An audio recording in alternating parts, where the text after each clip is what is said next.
All right. Excuse me. What is up, boys? Why do I see just a bunch of ass 11s and Diddy Oilers? What is the fuck is that? Fuck is my webcam? Where do I put this again?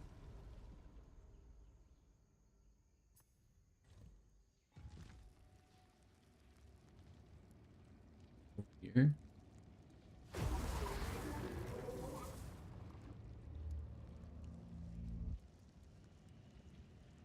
All right. Are we fucking ready? We're ready, dude. My body is ready. I've been waiting too long for this. Oh,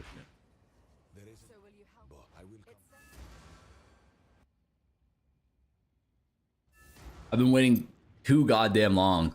Hold on, let me lighting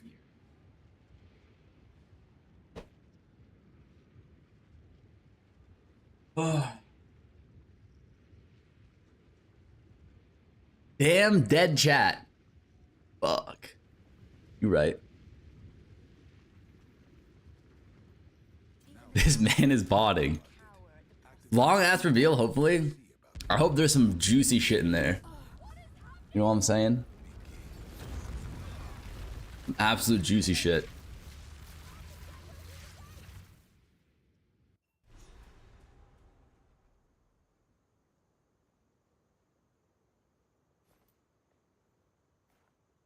What's up? What's up, Hunter?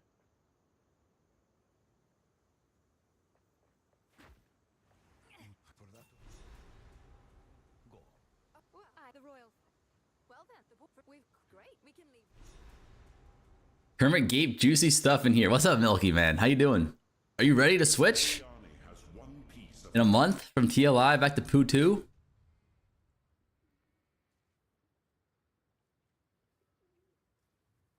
Wait, where is this Kermit Gape? Who the fuck added this Kermit Gape emote, man? Like, like what the fuck is that? Like, I definitely did not add that one. So ready? I feel like it's time, you know? The last PoE League was legitimately 5 months ago. 5 months, man. That's so long.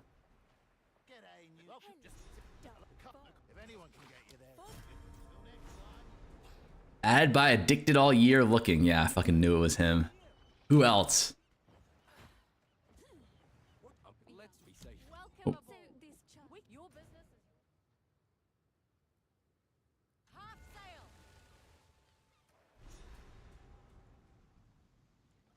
Am I fucked level-wise?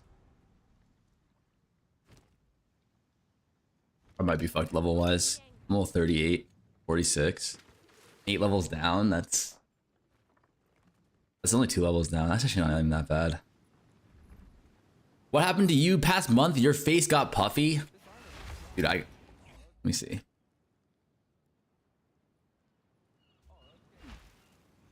Honestly, just bad diet. Bad diet, no exercise. We've been eating too much Taco Bell.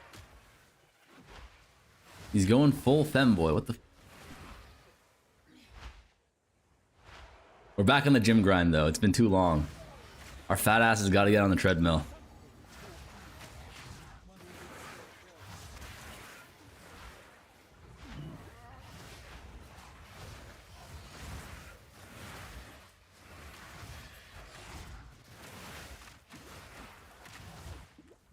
Your face is normal after today's stream. What do you mean it's planned? It's crazy what PoE can do to a person. I mean, that's honestly true.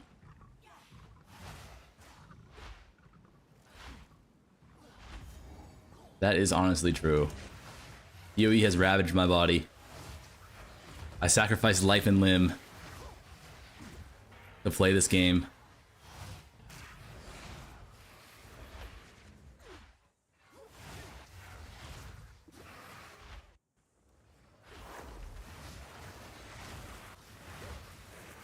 The 3-week gap is legit torture. I legit can't. It hurts a lot. Yeah, it's rough, man. It's rough. It's really rough.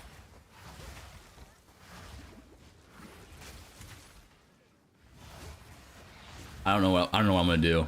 I mean, we have 3 weeks, right? I think there's a few things I want to do. I want to get really good at campaign and shit. That way, it's just like, I don't know. I feel like practicing campaign is one of those things you just do once and then you're done. You know? Unless you want to be on like a legit speedrunner, but I don't want to do that.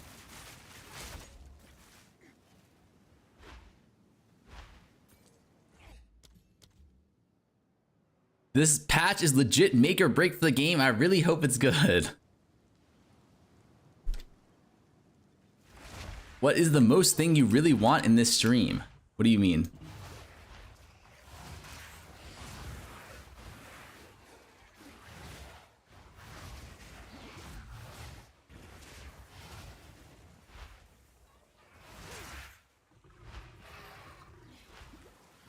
Where is the microtransaction skin from? Exclamation mark drops. Money? This dude's so greedy he would fit. Okay. Relax, buddy. Oh, the most anticipated change I want? Just honestly, like, I don't care about anything else. I think if they can make the endgame good, like really fun, playable, and like depth, then it's a success. That's all they need to do this patch. I know they're kind of like doing a lot, but that's all they really need to do. If they do that, it'll be a successful patch. Like probably one of the best patches of the entire game. If they can get the end game to feel like decent and replayable. Because right now the end game does not feel like replayable or decent. Here, let me pause here. I need to level a little bit because I didn't level in the previous acts. You need to charge $1 per map. That is not what they need to do. I need to make that very clear, guys. They do not need to charge $1 per map. That's fucking madness. They will remove the mapping system. No. Like, I think Temple was really good, honestly. Like, if they can make a balanced version of Temple, like, but like, it can't just be Temple though. You know, like if you don't want to farm Temple, like it can't just be Temple. They just need to like make it so like all the strats like are decent. You know what I mean? Like Abyss is decent. Delirium is decent. What's it called? Expedition is decent. Ritual is decent. Like that's all they gotta do really. And I think people will be happy. I mean, I'll be happy at the very least. Obviously there'll also be metas, like no one strat. It's like impossible to balance things perfectly, but I think, you know, they just gotta like there has to be some sort of balance. Cause like it feels like there's almost zero balance right now, right?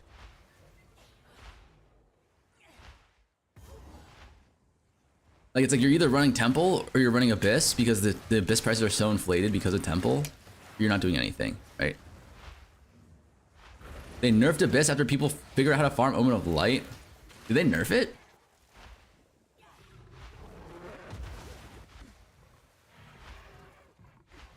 Wait, they did? When?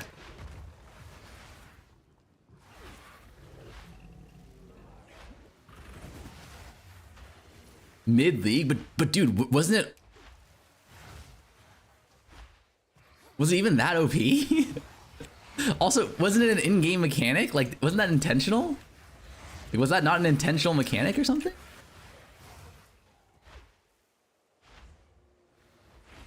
Is Ritual ass?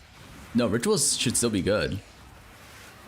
You were getting 10 Omen of Lights a map. Okay, that's too much. That's way too many. That is truly way too many.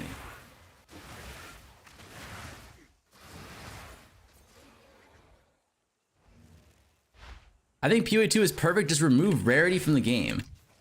Wait, why do people dislike rarity so much? I low-key like... I actually think rarity is good.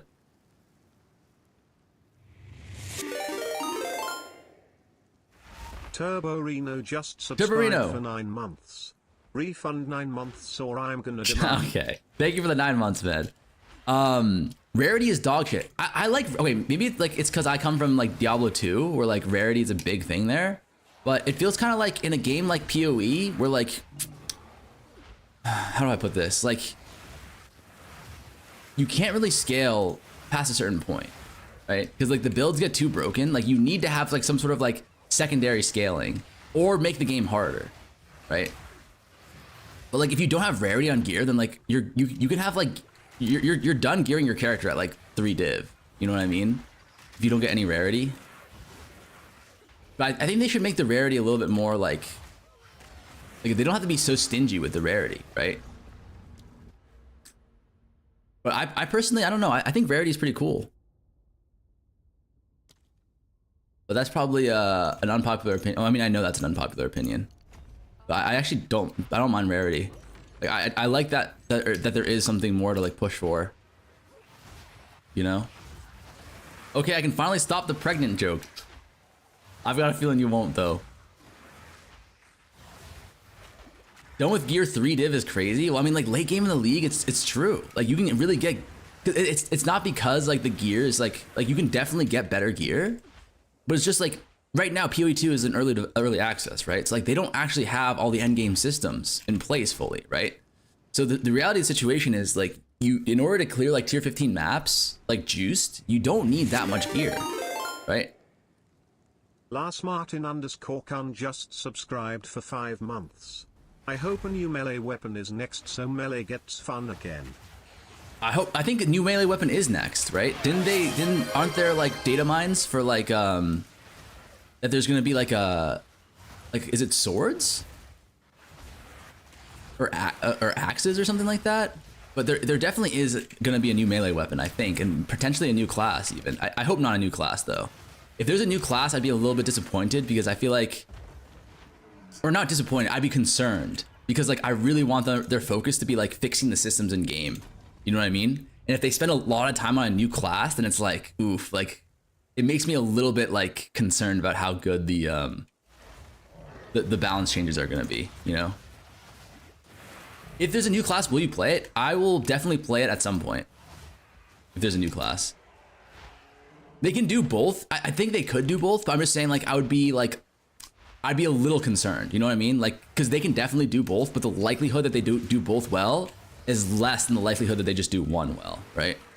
But if you're optimistic and you think they're the GOATs, then like, yeah, the new class is sick. But if you're kind of like, I don't know, me, I'm a little bit of a pessimist, but I think like if they were to, I'm worried that they bite off more than they chew, I guess. Bite off more than they can chew. You know what I mean? Because I think this patch is really important to have like the thing that they promised, like last patch, right? Which is actual endgame balance changes. If they don't have that, I think it'll just feel kind of bad, you know? They had 6 months, they better do their job, not gonna lie. I don't know if I'm in that camp. Or did I play the new D4 expansion? I did not. I heard it was good though. Yeah, they've been working on this patch since 0.3. They could easily do both, but like they've been working on the patch since 0.3 and they didn't do it in 0.4. And that's like the one thing they promised. You know what I mean? I'm not saying that they're gonna fuck up and everything. I'm just saying like that is my concern. But anyways, thank you, Lars. Thank you for the sub, man. 5 months. Jesus Christ. I've been streaming for a while now. 5 monthers, 9 monthers, impregnators. Like we got it all now. All right, we can start the timer again. My Act 4 is shit, though, is the problem. GG should add quantity, increase rare monsters on gear. Okay, I don't know about that. No, I mean, I can see rarity being bad, honestly. Like, I can see why people don't like rarity, but I think rarity is a really good band-aid fix until they actually fix the real problem, which is lack of endgame. You know what I mean? And I think they've actually spoke about that as well. That they want to phase out rarity, but, like, they just can't right now because, like, what are you gonna... Like, how are you gonna juice your shit if you have no rarity, right? Like, you already make like very little div per hour normally. I mean, not in Temple League, but just normally.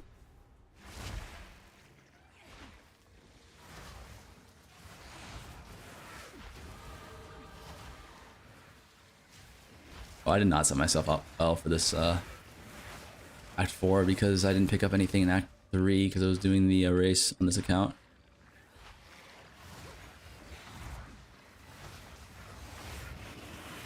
No. GG should just add all map mods to armors. I watched your Act Rush yesterday. What's your 3 biggest takeaways to pay attention to for a good league start?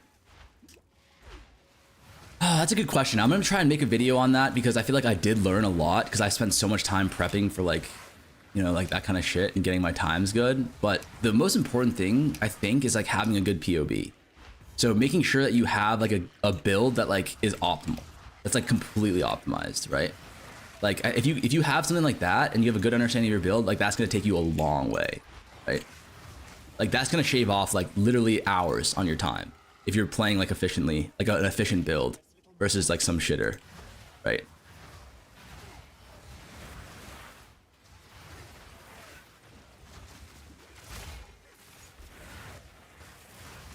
So that's number one. Number two is like understanding like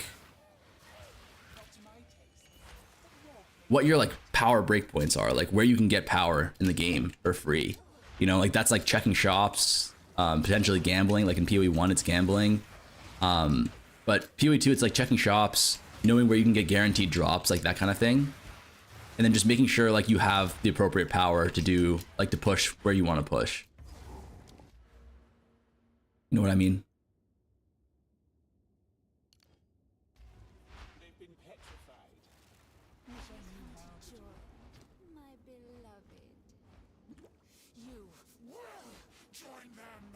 Palstorm's take on Rarity was good. What's his take? Panda Boba would like... God damn it.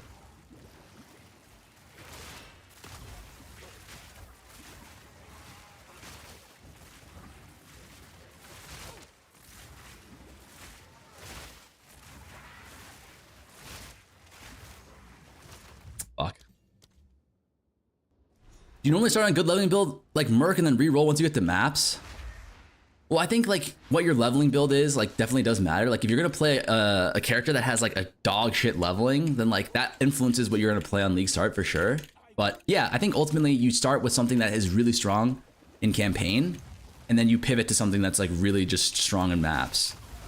So you generally do want to have like, you know, you want to have like your League Start build, and then you want to have your Endgame build, and then you want to like you want to have your League Start build, and then what you're gonna pivot to, essentially. Does not have the damage to kill this guy. Palestron also said add all map mods to gear. Add map mods to gear. Is that not madness? Shit, I don't have health pots.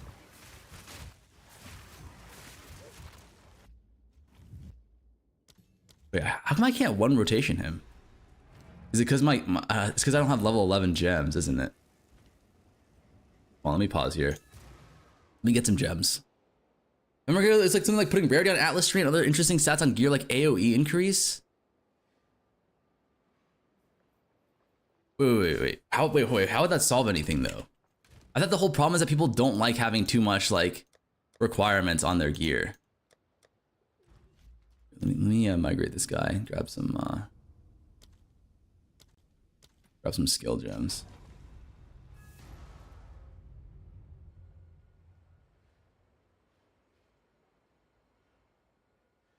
Appreciate the answer. Love your streams. Always a vibe. I appreciate you, Ignis. But yeah, I think that's the most important thing. Is just like making sure you have like an understanding of like what a good build is for your build. You know. Have any level 11 gems?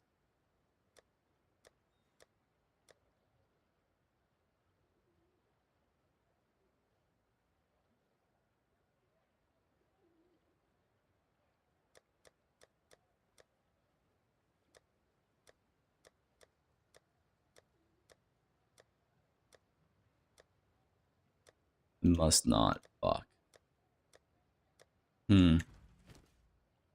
That's okay. We can just struggle bus it for a little bit here, I think. Oh.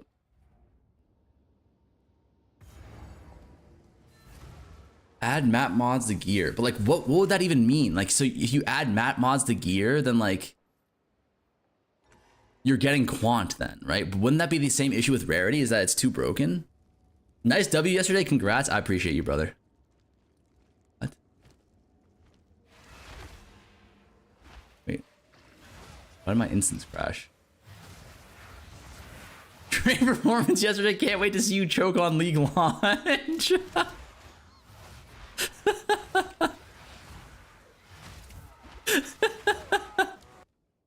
Man, fuck you, okay?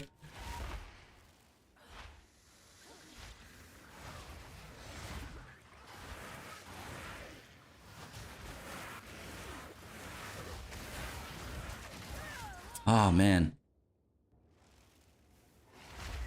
Just saying, but Palsero never said that. I'm just trying to spread the best ideas. That's hilarious. I feel like that's not something that Palsero would say.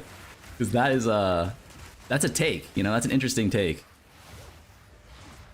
And it wouldn't really solve the problem, but I mean, like, I low-key agree with... What am I doing? I low-key agree with that. Like, I think, like, having shit on gear is, like, good. In the meantime. Like, until we can scale... Like, you know, one thing I actually liked about TLI is that, like, the end game requires, like, a lot of gear. Like, really good gear in order to make it to the end game. And, like, yeah, you might have to pay to win for that gear, but, like... I like the difficulty of it, you know? Like, there was, like... It felt like there was, like, pretty strong scaling in terms of, like, how much damage you needed to do, or how much defenses you needed to have. Like, I like the difficulty component of that a lot.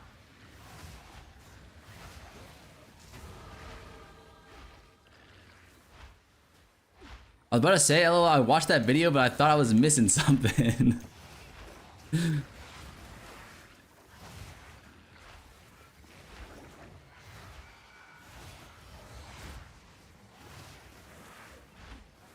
That's hilarious. That's a good bait. I'm gonna start doing that. Bubgun said this, and then it's just gonna be like my own idea. And then you automatically get the Fub Glazers to support you. Sorry, I don't know. I'm running it. I'm straight up running it here. People want no mods on gear all around. After GG remove rarity and plus levels, they will start crying about stuff like resistance. Yeah, I think that's a good point. I mean, I'm not sure what the exact arguments are for removing rarity. Like, I don't like subscribe to that camp, so I'm not really sure what the idea is there. But like, wait, so people in chat who actually really don't like rarity, maybe you can tell me why? Does it just feel like there's too much like affix pressure on your gear then?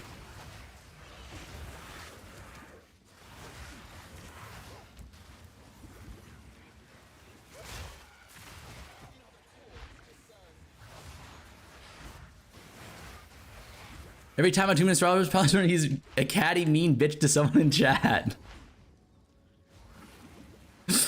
No, not my goat.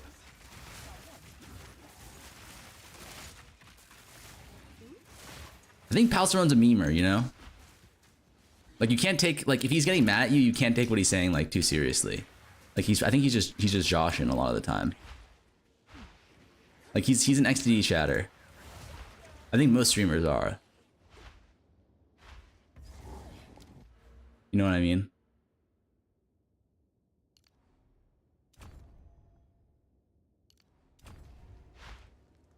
Okay, let's hit this guy with a one tapper. It feels bad having to weaken your character to get more lucha skill with content difficulty. I agree. Like, Haswell, I actually 100% agree with that. If the content could get more difficult and we could scale it that way, I 100% agree that, like, that's the best way to do it. But unfortunately, like, we can't scale content difficulty for some reason. Like, there's just a hard limit.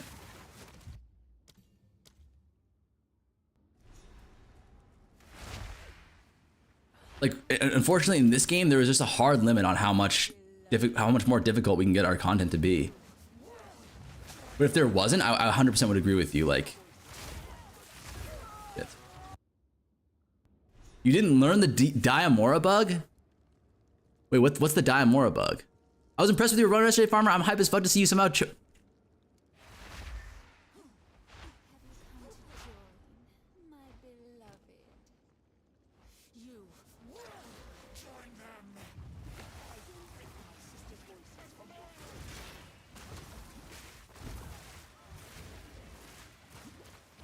You can position yourself in a way to block her off, skips the phase transition.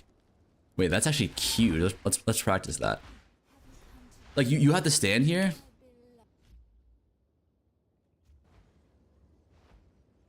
So try and sell chat the idea that Pathfinder Flask are the league start meta. Pathfinder Flask? The helly? Who's this chef?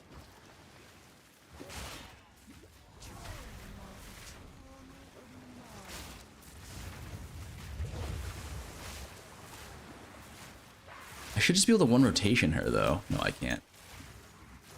Fuck. The position is low defense, so consider I think it'll be fixed for... Why can't I one rotation? I don't have high enough level. Bone Storm, yeah, it's only level 10, but my Bone Sword, my wand, or my shit is not bad.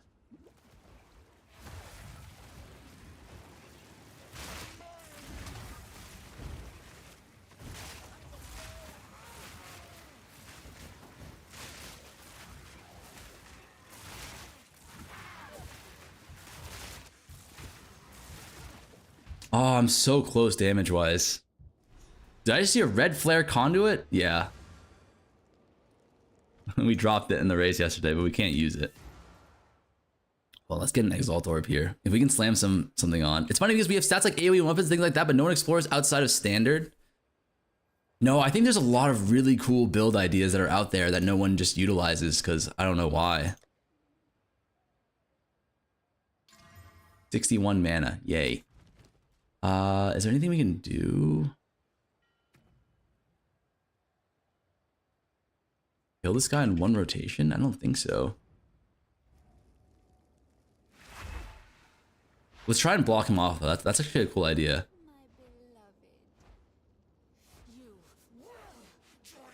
God, our gear is fucking trash.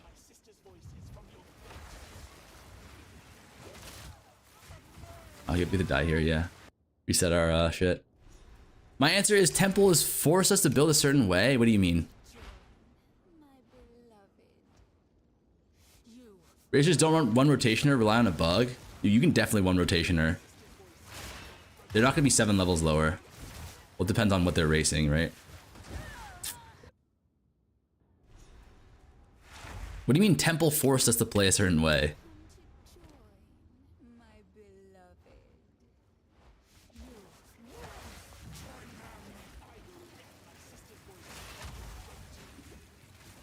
What? He insta-phased? No, that's not right. Not really. Looking at Farmer's build, he was clearing Temple with Ball Lightning and a 1x Scepter. That's true. But I also had a Headhunter, and Headhunters were really cheap at the time.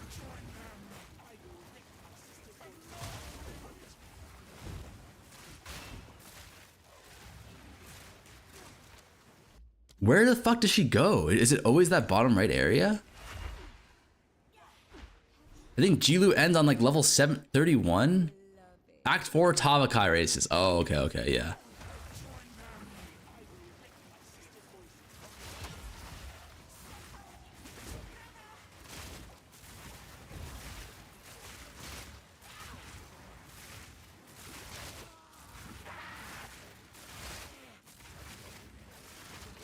What?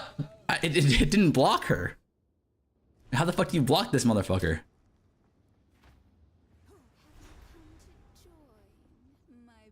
I mean, you had to build a character that was super fast or you waste hours of grinding, but isn't it always a super fast meta in this game?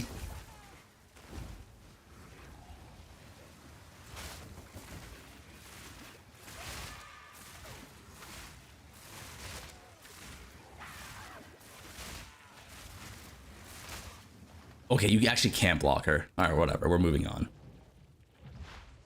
You can normally one rotation her though at this point. I've done it before. It's not bad at all.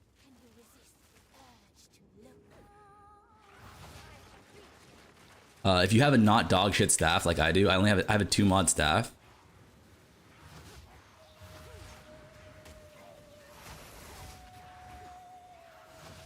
I'm fairly certain it's not hard to one rotation her on EDC.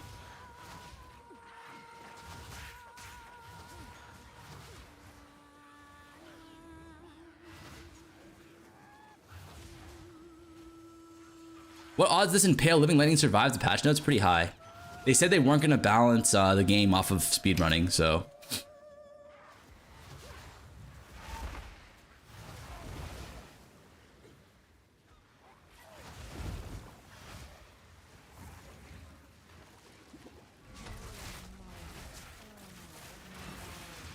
Oh my god, no. Wait, okay, I think you can actually log here. Dodge? Okay, fuck, he was already mid. God damn it, he was 1 HP. I think you have to block her to one rotation her. No. I've one rotationed her before. It's just like my staff is not good. That's the only problem. And I'm also level 10 gems because this is my race account. So like I wasn't picking up level 11 gems because I was never gonna get to level 11.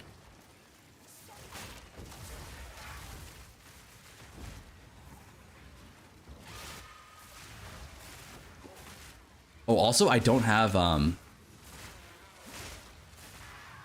wait, can I block her? Oh, you have to stand right here. Okay, I want to try this one more time. You have to stand right there on the edge, I think.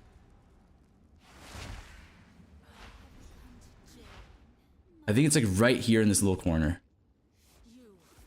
Right?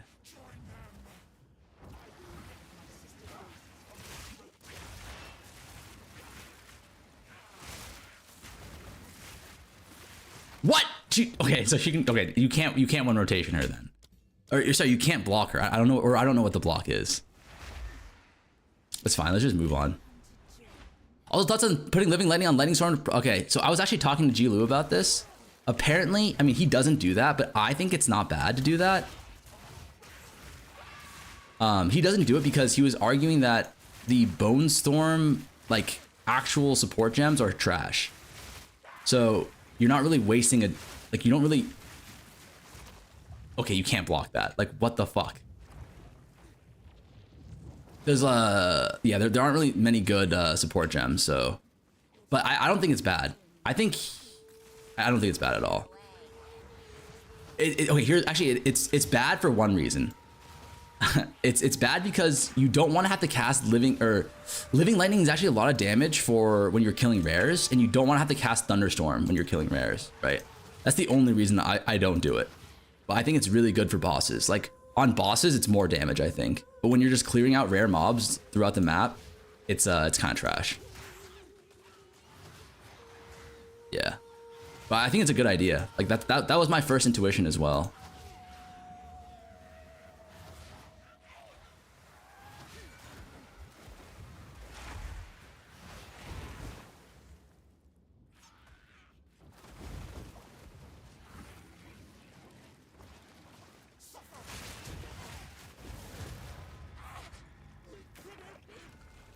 All right. Level with Entangled Thunderstorm instead of EC, so it's far more natural for me. Yeah, I think that's fair. I think you should try. I think even for the Druid players, apparently EDC is still better leveling. At least that's what the speedrunners do. So that's just something to consider. I'm gonna do a practice run on that though eventually, so we'll figure that out together maybe one day. I'm pretty sure these zone layouts are pretty like easy though. In Act 4. I'm pretty sure like a lot of the speedrunners will do this shit in like 40 minutes.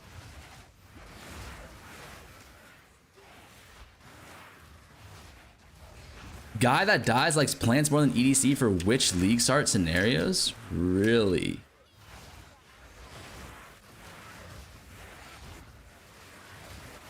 I would say, I don't know.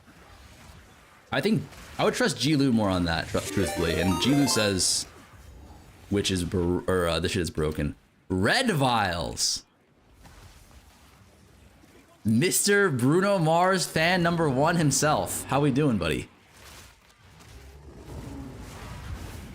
Mr. CEO of the Bruno Mars fan club.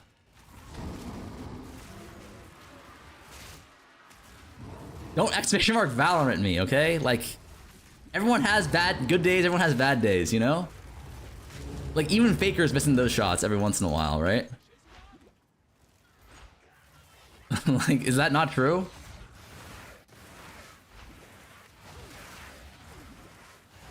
Even, who is it? Even Tens is missing that some of the time. Wait, Red Valve, when are... Brother compared himself to Faker. When are we running it though, huh? Faker high-key mega washed all year until Worlds, but like so was LeBron, right? But he's still the GOAT.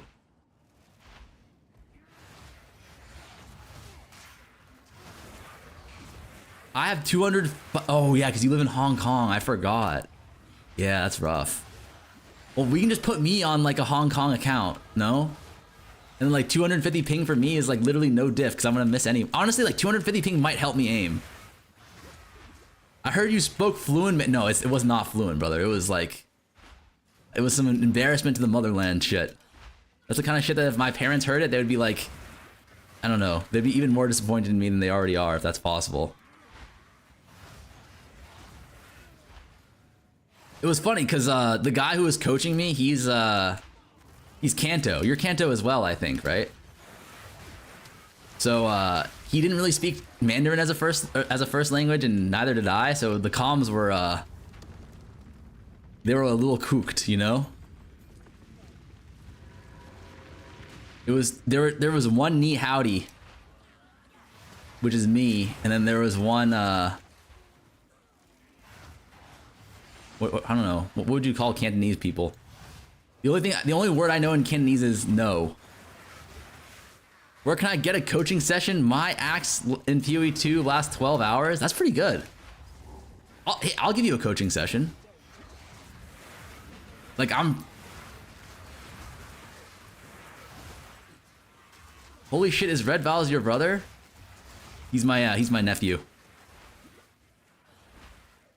My mother always said Cantonese sound like a bird language.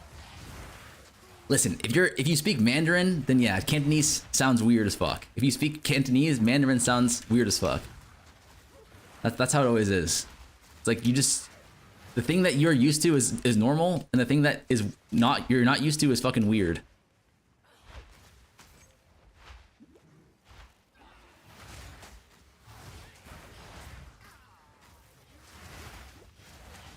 Like, cause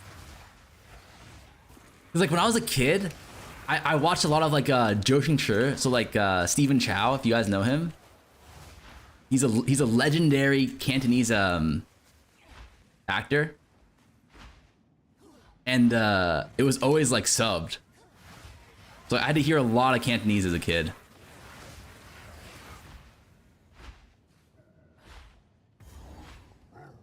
Let me tell you, I'm not a fan. No flame.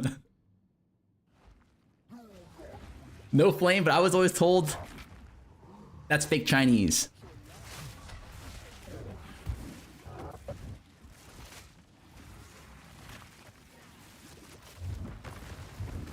XP. No, I'm just kidding.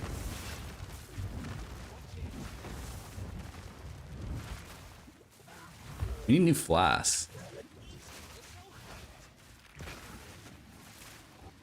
I mean, we actually completely cooked our run, I think. We can't be doing this on the race account, because it's like all of our gear is so trash.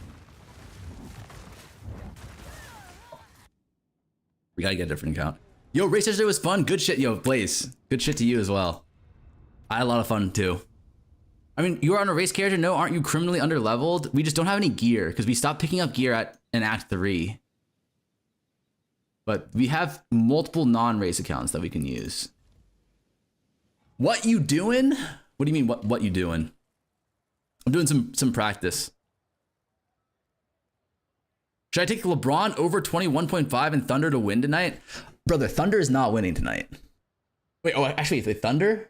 The Thunder's winning for sure. Yeah, Thunder's winning for sure, man. Like, honestly, basketball, is that not the biggest scam ever? Like, every time I watch OKC play, I just think, like, are these referees not 100% sports betting, like, on these matches? I'm bored. Can we 1v1 GeoGuessr? 1v1 Act 1, Rabbit? 10 gifted?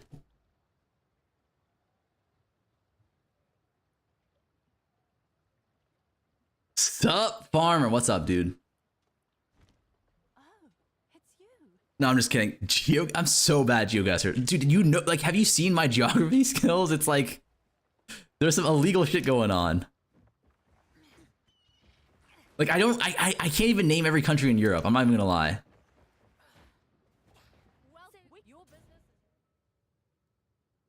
I am a classic American in that regard. Like, I'm fucking giga dench when it comes to makes it fun. Let me think about it. Let me think about that. Maybe I want to, but I do want to get some practice in because I want to do a full run tomorrow. That's the only thing. Hit me up. Okay. No pressure. Bet. Wait, how did Jeopardy go? Did you win? Like, I know for sure you won. Yes, I won. Let's fucking go. I knew it. Every question, hell yeah. Me and you taking home gold. Everywhere. Too easy? I fucking knew it, man. For a galaxy brain like my boy, of course it's too easy.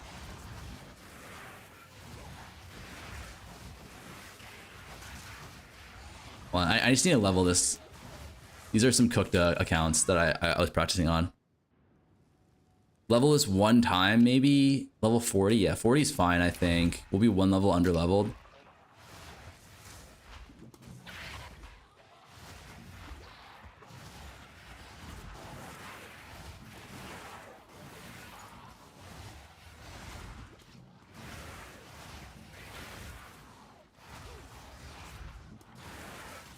Oh shit.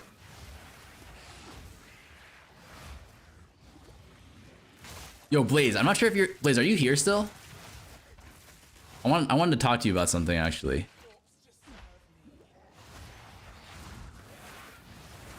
I don't think he's here. But if anyone here is a Blaze fan, a Blaze enjoyer, let him know, he got bored. Yo, I felt bad because I was shit talking your team a lot, but I just wanted you to know that it was almost entirely directed at Ngormus.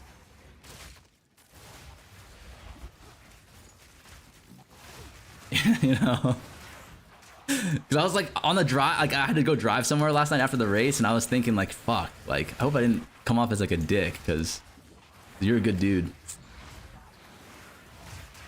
I was really trying to just give it to that Ngormus. That motherfucker. The amount of times that guy's in this chat, like, how is he always here when I die? That's what I want to know. Like, every time I die, like, somehow he gets, like, summoned. And he has, like, Alk LFG on a macro or some shit. Like, genuinely impressive level of hate watch. Bro, it was funny. The banter between you and that, you guys was diabolical. Was good. Yeah, good. Okay, good. I just want to make sure we're good. We're level 40. Okay, cool. So let's reset. Relog checkpoint. Hello? What's up, D-Law?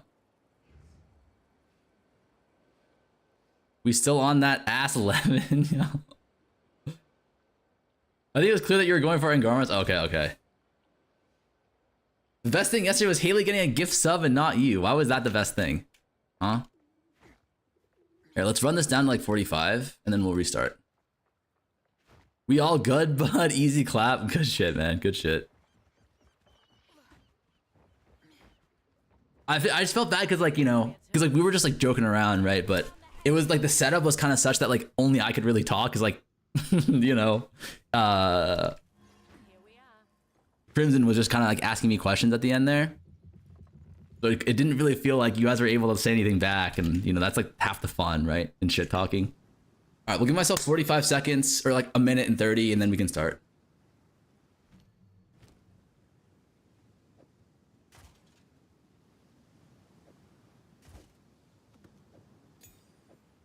But to the people who were here earlier and they were asking about the skip on Diamora, whatever her name is, 1 mana on kill. That's actually so good. Do I have a good gem? Increase damage. I think this is better. The mana on kill is better. The best thing yesterday was finding out Haley was a mod in Lance's chat. Yeah, what the fuck is that, man? Like, when do I start getting a little bit pissed off here, huh? Like, when do I start getting a little angry at the disrespect being shown to me by Lance? By Uncle Lance.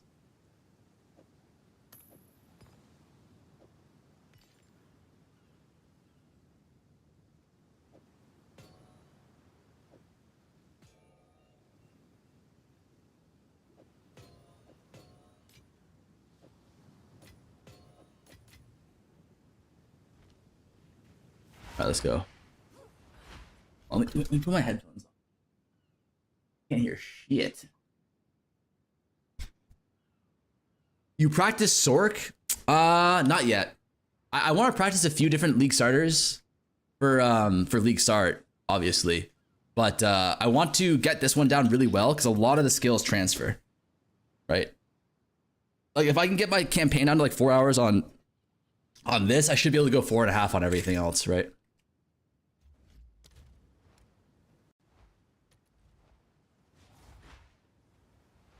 Let's go reset checkpoint. Sork has some sick stuff. Ember Fusilier is like the best campaign league start. Really? Best campaign single target in the game. Really?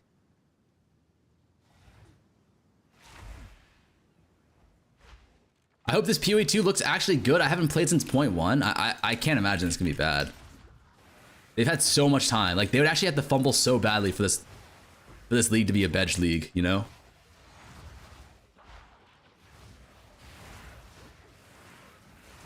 Oh shit. Like what the fuck is OOS? Oh, I'm sorry, OOS. Watch them fuck it up, low. I hope not. I genuinely hope not. Also, we should be blasphemy. Oh, I forgot. I didn't learn the blasphemy tech yet here. That's the issue. Do I have any level 10s? No, I don't. Okay.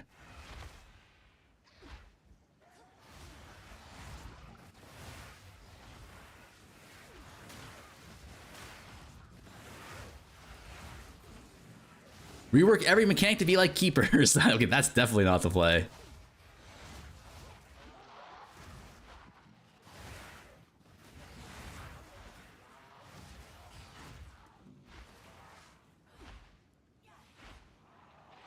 Use Despair on Blasphemy?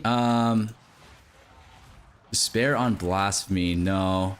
Like, we don't really need chaos. We don't need more chaos damage. Our chaos clear is good enough. Like, our ED contagion damage is acceptable. What we want is survivability. So we're gonna be going what's it called? We're gonna be going temp chains on Blasphemy, but we just don't have a gem for it yet, or we don't have the level for the gems that we do have.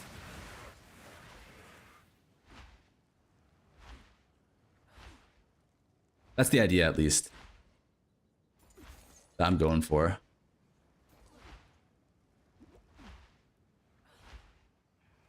Wait, how sure are we that they're gonna rework the league mechanics? Like, I saw a lot of people saying that, but like, is that just like speculation, or what, did they actually say that they were gonna do that in one of the teasers? Bro, all the spirit skills, high key, mega ass. It's the spirit skills are really bad for this build, yeah. Early game, at least. They said in the last video for PoE 0.4, okay.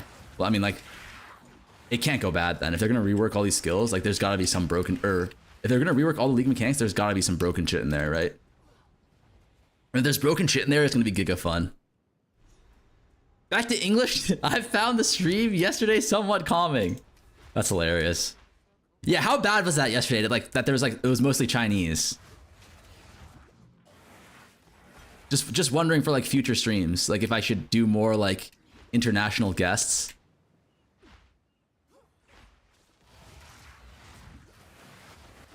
Bro, still 3 more weeks to the league. What the fuck do I do? I have the same goddamn question as you. But like, I guess what I'm doing is I'm just practicing like speed runs and shit. Or not speed runs, I don't know if you can call it speed runs. I would call it like jog runs.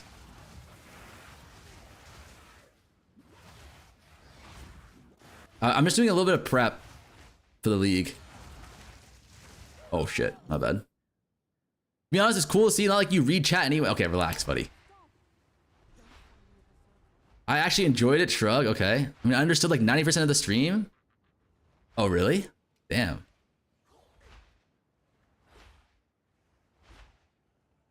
And as a Chinese speaker, you're way more funny in Chinese. What does that mean? Like, why does that sound like low-key? Why does that sound like high-key flame?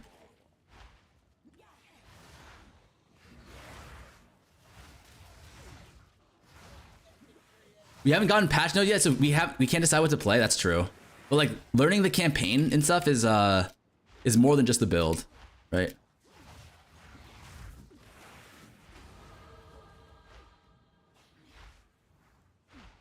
How come I left for 3 months and your hair has gotten worse? I do need a haircut. That's actually facts.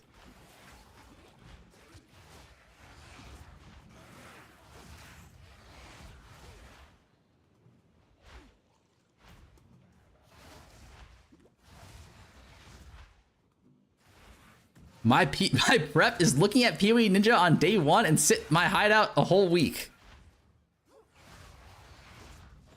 Disgusting hideout warrior. That's all I have to say. They can't keep getting away with it. The serious question isn't about like nerfing rarity. It's about when are they gonna nerf hideout warrior? You feel me?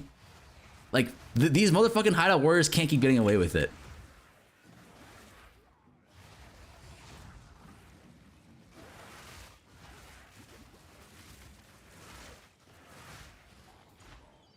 Nerf party play? No, party play. Okay, party play is fake good. Like I want to make that clear. I feel like party play is actually fake good.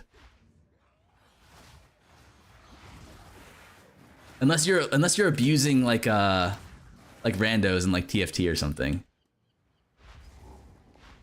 Wait, what? Where am I supposed to go? Is it just down? Oh, it's just straight down. My bad, I looped.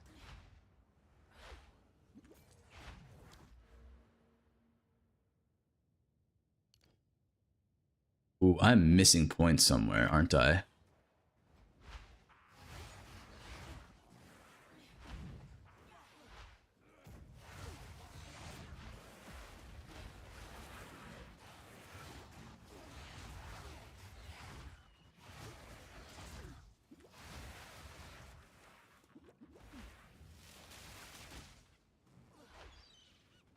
Trade tokens by completing the objective.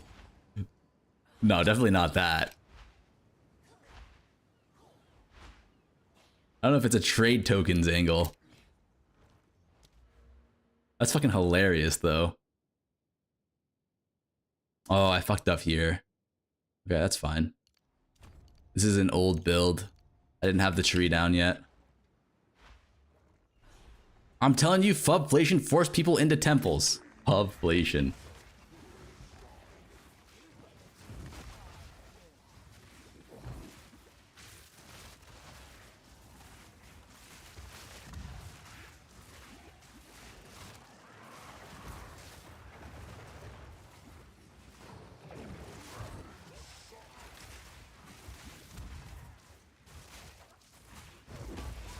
Fuck. Why are my pots so bad?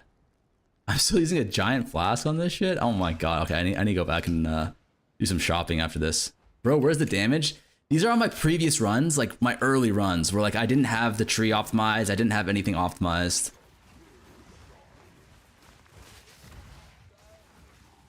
I didn't know what the fuck I was doing.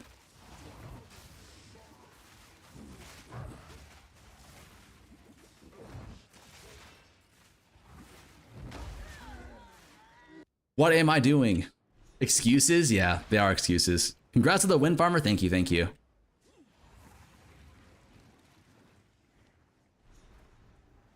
Look up just started from Act 1 again. These characters aren't good practice. LOL. No, they are good practice. But I just want to like get familiar with like some of the layouts and shit. Oh my god, that almost one-shotted me.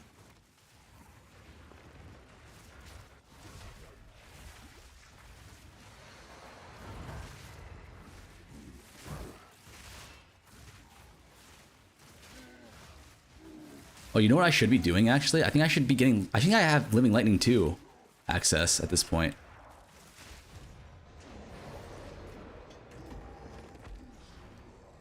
Don't I? Do I have an uncut support gem 4? No, I don't. It's a T4. My bad. I thought I had a T4.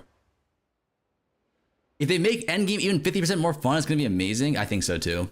If they make... I mean, not even... like, I mean, fun is hard, but if they make it, like, 50% more, like, content, like...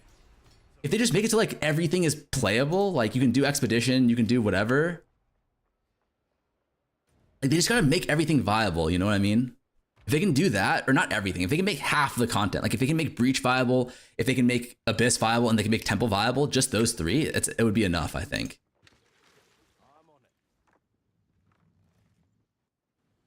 Okay, God, where am I going?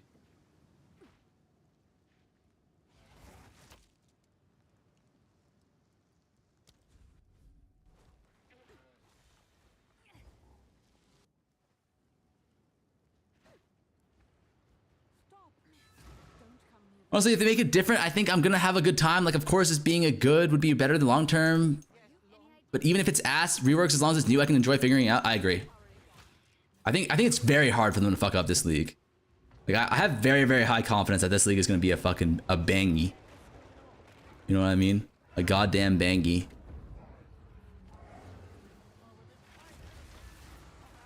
Oh my god, I'm not wearing a body armor for this run either.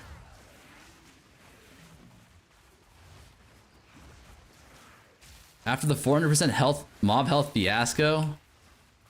Yeah, that was point 2, right? I don't know. I think if honestly one thing I hope they do is they make the end game harder. You know what I mean? Like I hope there's like after playing TLI, I realized that like I really enjoy like a very difficult end game.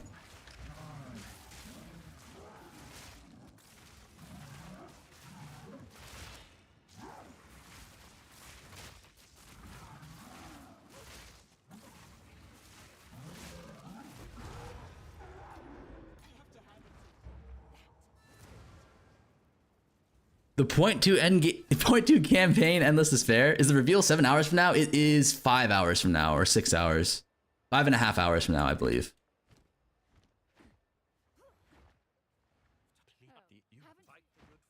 Who gives me the book? Is it you? Alright, we need to buy new flasks.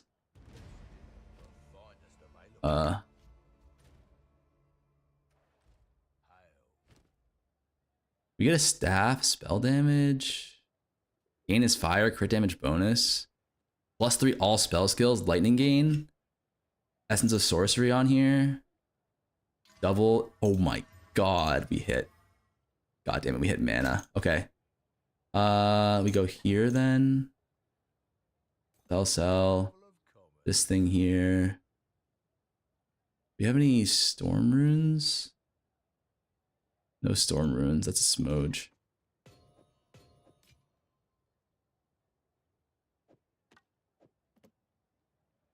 Unless we can get like plus skills on here, it's just not gonna be good. Just can't compete. Cool, that's a huge staff. What a staff, yeah, that's crazy, dude. Okay, we should be fucking Thanos now. We can't get a life flask though, that's fucking brutal. Our life flask is goddamn trash right now. But whatever. Why are we crafting?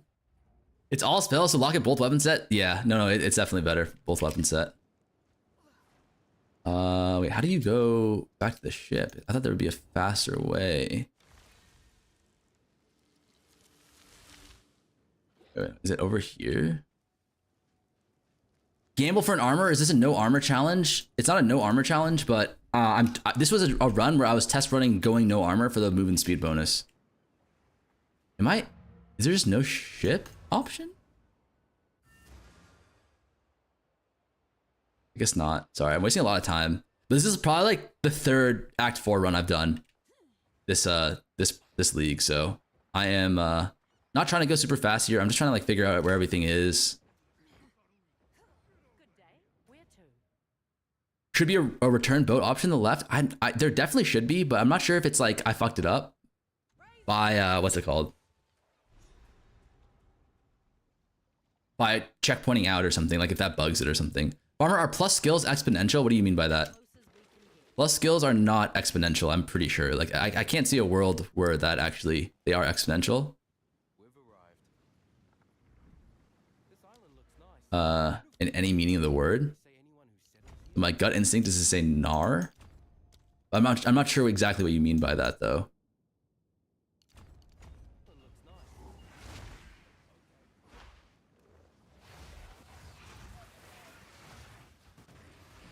Yeah, now our damage is fucking nuts.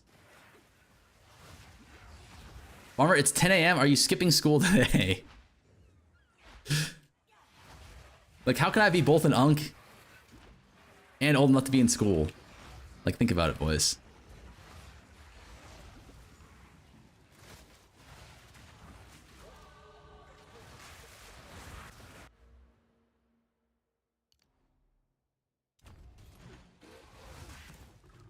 Yes. Oh my god, my ED was only level fucking 9?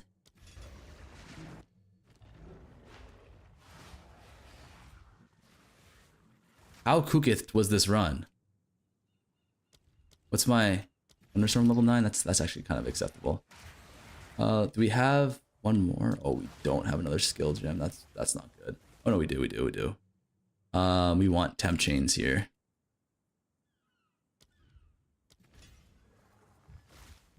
Ah! Sorry. We can also go second wind here, I think.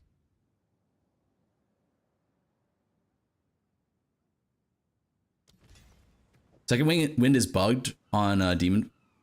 Fuck, we don't have enough decks for it. That's fine. What are we trying to do? Oh, we're trying to put our temp chains in. We're gonna activate this here. On here, we want it activated, so that's weapon set 1, and then weapon set 2. Weapon set 2, this and this. Wait.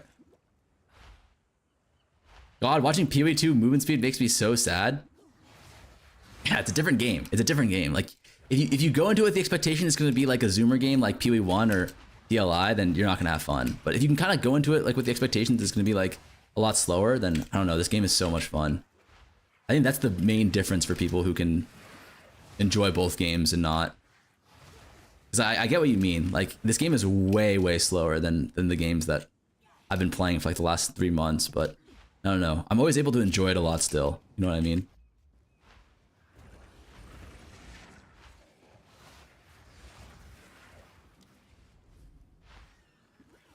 I have an exam day after tomorrow. Sheesh. Rough. That's rough. Final exams though? Like, are you almost done with school then? That's the good news at least. If you're in college, your summer break lines up perfectly with the fucking league launch, no?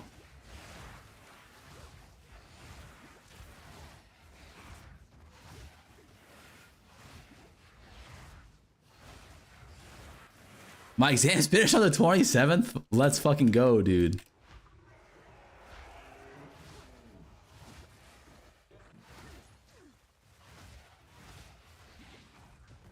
Think I get an alchemy orb here?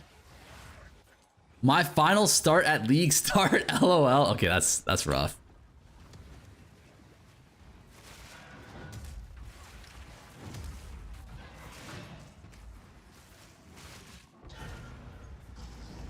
That is kind of rough, buddy.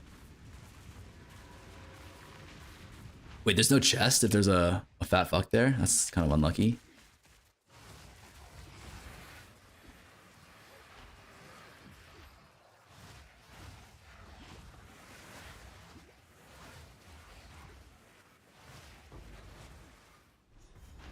League launch lined up perfectly with my breakup. I'm sorry, man. That's kind of...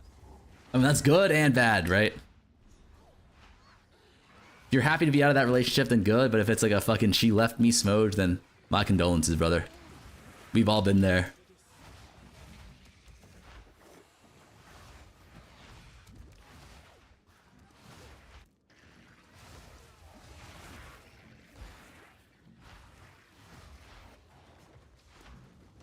So this one, it should be opposite side, I think.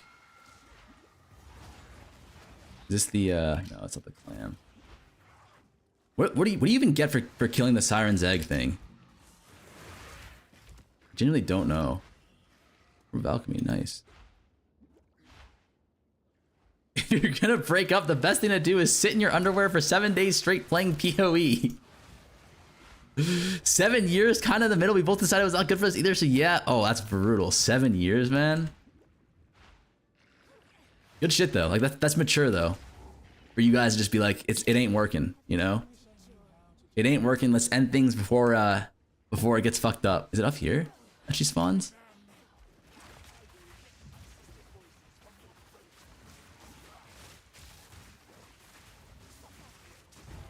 Oh fuck, my bad, my bad. Better than a forced one, that's true. I think there's 2 spawns for this. First spawn's up here, second spawn's up here. I see the bottom one way more often. Maybe this is, oh, this is the spawn for Trade League, I'm pretty sure. Oh my god, yeah, look at that damage. Like, okay, but like we have an insane staff though, right? Like, my god. Like, Dong or goddamn J. You're supposed to get, oh yeah, we are supposed to get the amulet res here. That's my bad. It's fine, our current amulet's good enough. Good day. Where to?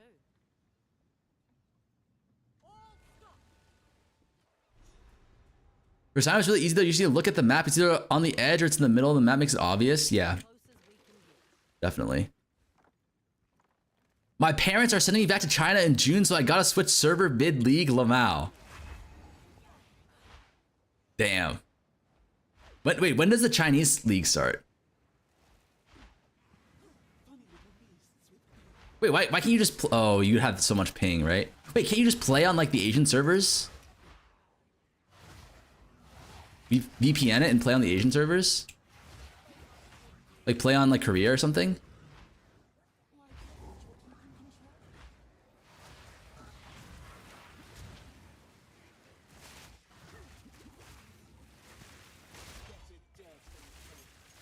Support gen level 4, that's very good. Where's that shit?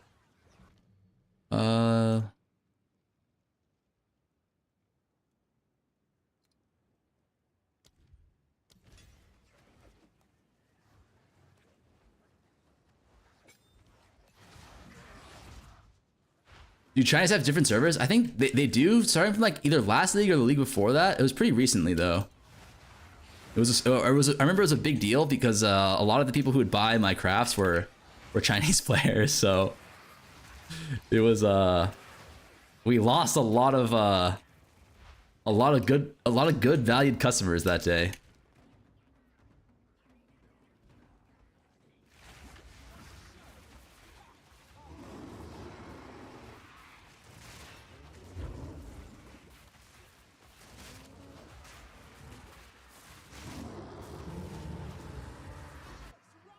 We want to go shock here, right?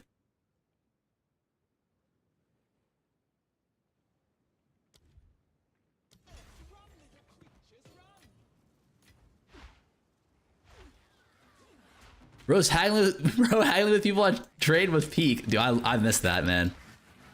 I miss using the forbidden OK Ma tech. Week 2, you need 100 div to buy McDonald's. Wait. What? That, what is he trying to say?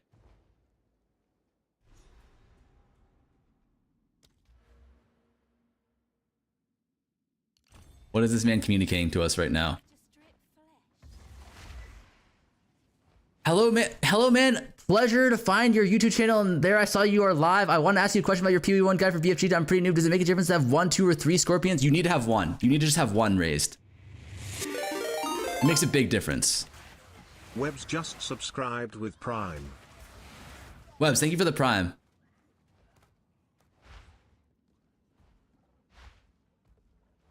You hit him with the kite? No. Like Chinese people love seeing like Chinese people like they love seeing like non-Chinese people like try Chinese shit. So if you hit them with the OK mod, they think you're like a Western guy who like is like, you know, trying to like speak Chinese. Like they appreciate that shit, you know?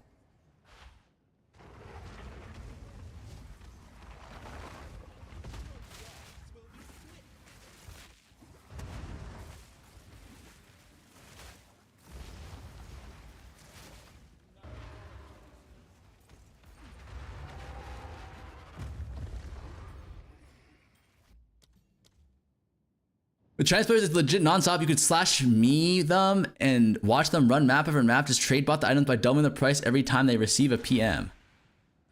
Auto mod, what the fuck? Yeah, wait, why is this?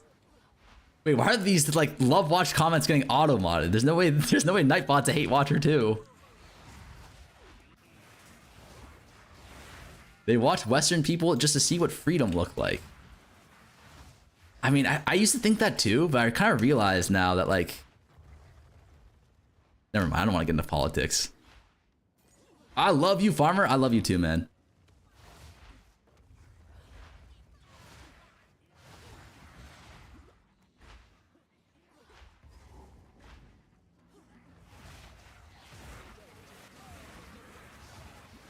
It's like ultimately like any conversation you can have about like China versus US or whatever, it's like there's too much propaganda on both sides to really like understand it. You'd have to be like a PhD or like a professor in this topic to really understand like you know, how much freedom do we actually have versus how much of it is like propaganda, etc. You know what I mean?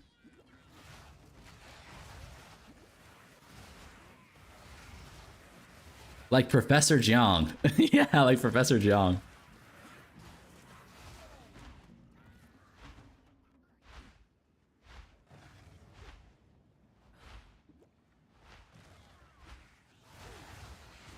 I'm going the wrong way, like so badly. It's up here to the left.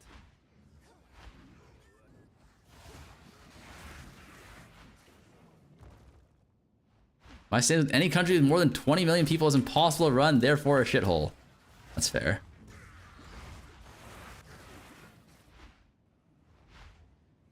I don't know. I feel like I would want to be like a prisoner in Denmark. That's my goal. That's my life goal.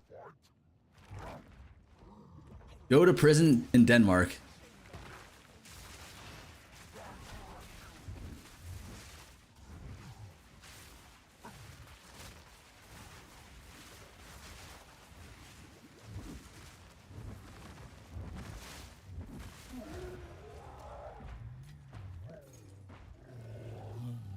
Yeah, we have nice prisons here in Denmark, but Norway... Oh, it's Norway. Yeah, Norway. Wherever it is where, like, the prisoners live better life than us Americans, like, that's where I want to go. You feel me? That's where it's goddamn at.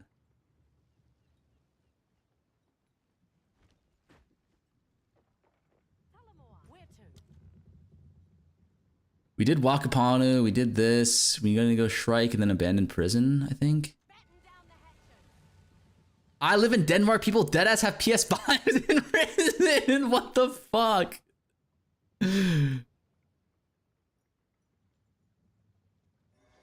Fellow Chinaman and Denmark. We out here. We are out here. You have to go to Halden prison. Holton?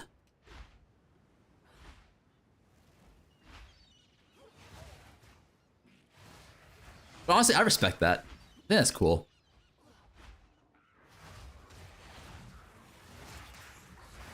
The only prison I've been to is Holton prison, not Halden. The Holton Files feels like years ago. It really does, man. Guys, think about this. Do we know how long the gaps are between leagues? Between PoE 2 leagues? If assuming that it does launch May 29th? Like, I did the math. It's legitimately 5 months.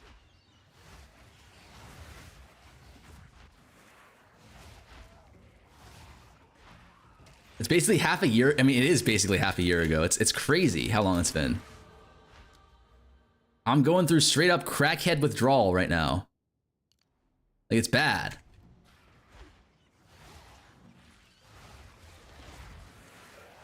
Yo, what up? Long time. What's up?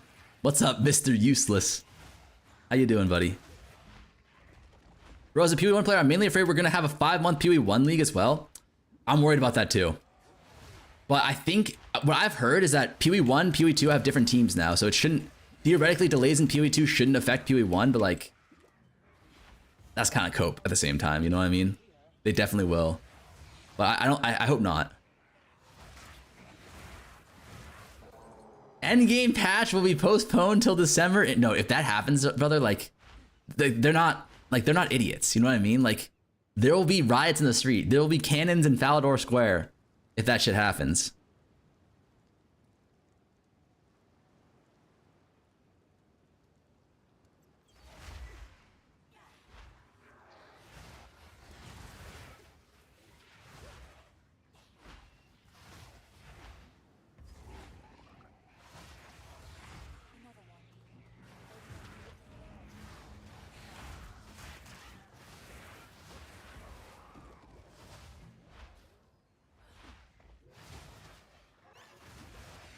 I guess we can play D4. Damn, we got a fucking base egg over here. We need more. Okay, we need more decks for sure. We can't wear any of the good deck skill gems.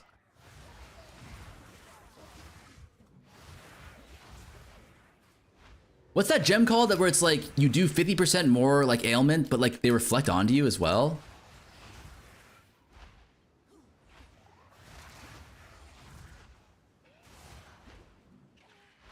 I didn't like Temple. It sucked for build creators.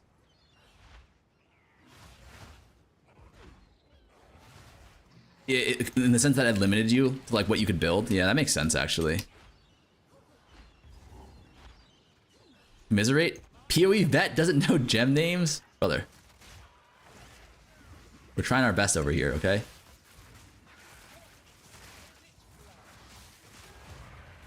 Okay, we want commiserate. Yeah, we need decks, okay. That's my bad. Do I need to save someone? I do. My break in between leagues of the new TFT set, is it good? Is it a bangy or what? I haven't played TFT in a minute.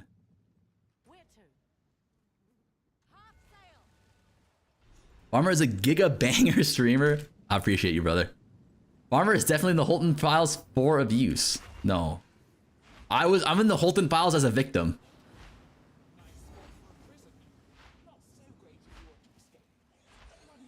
Wait, what do you mean I'm one of his victims? Christ. Shut the fuck up.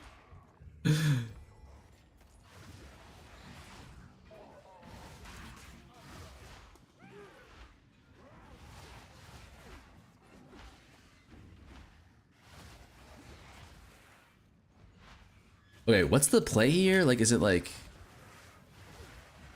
I'm pretty sure this is like a north. Apple key, nice. How does this work?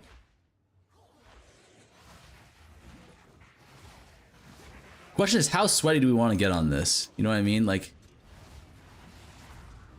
do we want to learn layouts or no? Is that cringe? That's like the next step to being like better at speedrunning is learning layouts. I hate doing that shit.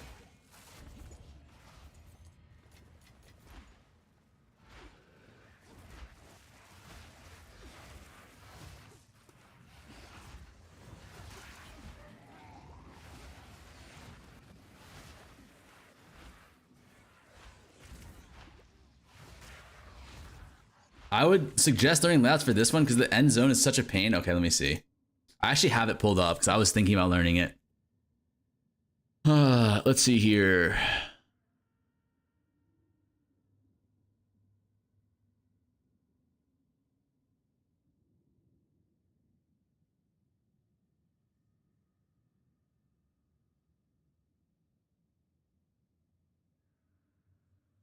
Okay, it's actually pretty easy, I think. It's like, how many divines is it going to earn you to be 30 seconds faster in campaign? I mean, this is legitimately like a 3-minute time save. This is pretty simple though. It looks kind of like you're generally pushing left. And then if you see the chapel here, then it's bottom, then you go south.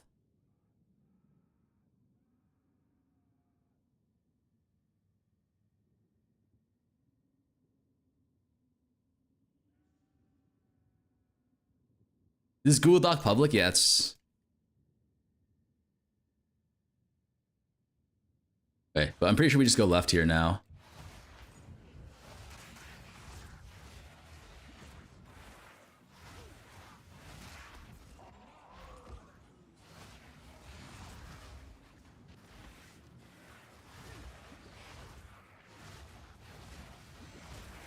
It's supposed to be left and up, right? Or is it? Yeah, it's left and up. Whoops. Don't die, please. Don't want to lose the chapel key. Get some dex. Oh, we can't.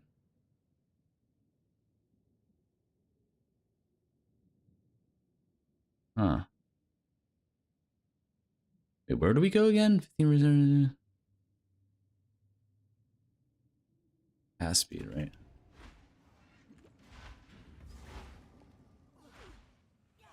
Oh no, we were supposed to go here. Yeah, I'm actually so lost.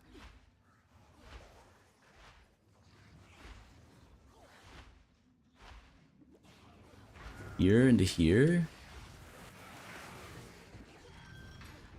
Oh, we go this way, right? Then there should be a chapel up here somewhere.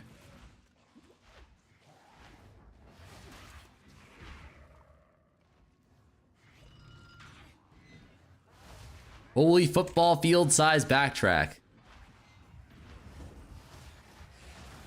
So what?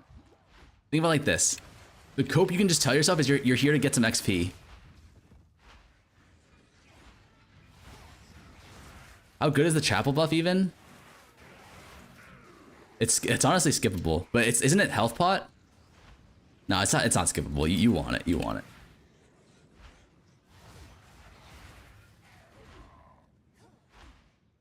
Okay. And then chapel's down here on the left, I think. Life flask effect is meh. It's meh late game, but on league start it's really good. Because you're gonna need your flask. Because your gear is gonna be shit. Exclamation mark hairline? What do you mean? Hairline's looking good. R? Wait, where's the chapel then?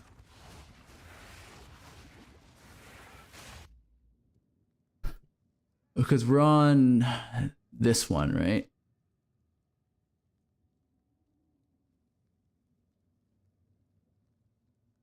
Oh, it's over here.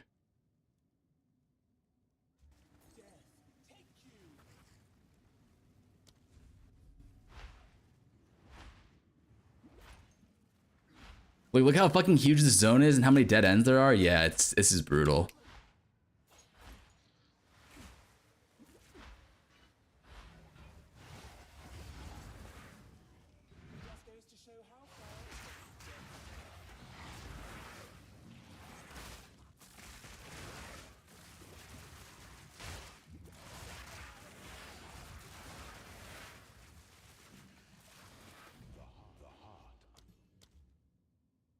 And the waves dies of cringe. Yeah, the waves are rough too.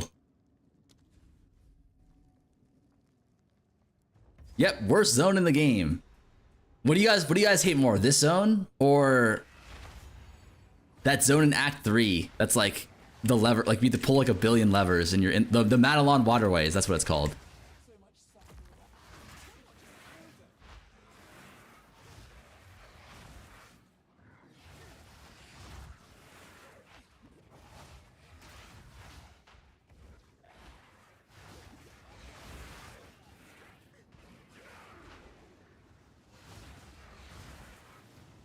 I like this more than waterways. This is easy and the zone is majority static. No, I'm in the previous zone.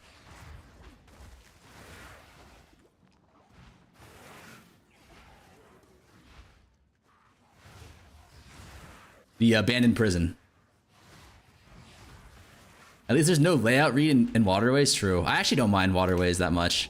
When I first started playing though, I hated that zone because I would constantly unga bunga and die. And have to reset to checkpoint, like, and the checkpoints can be kind of far away, you know?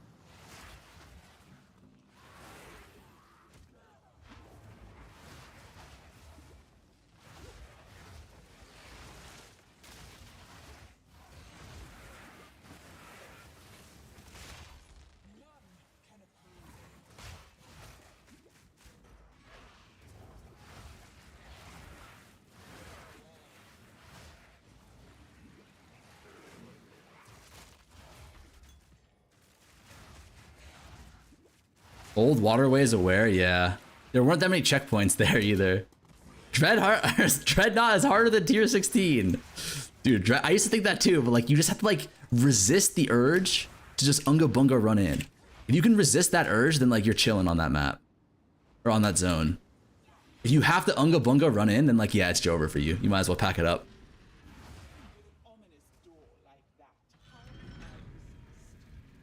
I'm not good with urges. Yeah, then it's just over for you. Me neither. Like I had to practice like multiple runs in order to like overcome my ADHD on that map. I was straight running it.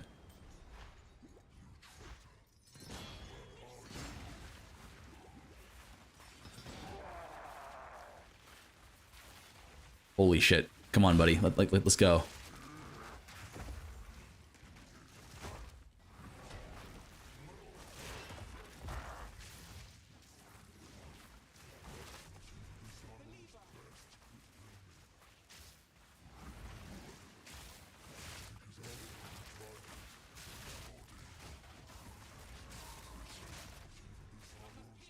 How was the Act 3 waterways practice? It was fine, honestly. I got better at it.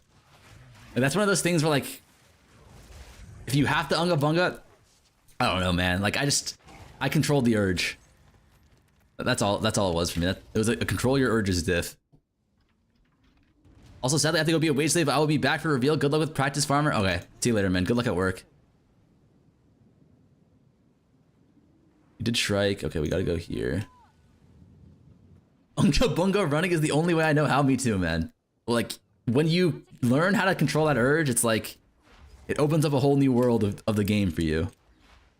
I mean, not really. I still Unga Bunga a lot, but you have to do, like, what is it called? Like, controlled Unga Bungaing. Going to work, remote work? Will you delve to 700? No.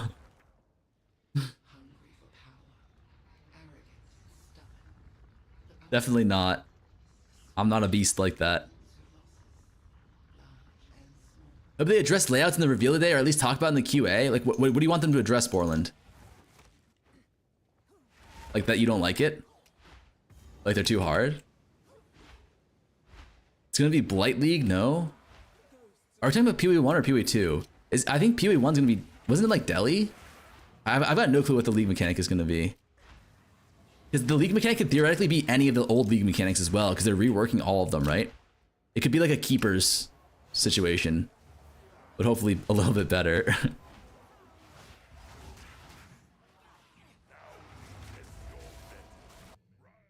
Oh yeah, we don't have...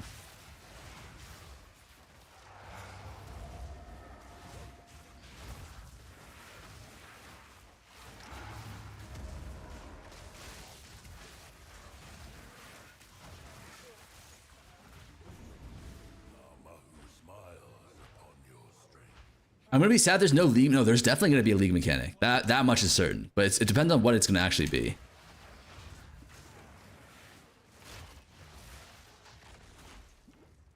Return of the Ancient? What could that mean? Oh shit. I got turtled. I just want to play a new class. There actually might be a new class, because they're releasing like 3 new weapons, right? Act 2 layouts are kind of annoying, mostly in side upgrades that can be randomly spawned. Side upgrades that can be randomly spawned. What does that mean? Are you talking about like the league mechanic guaranteed drops?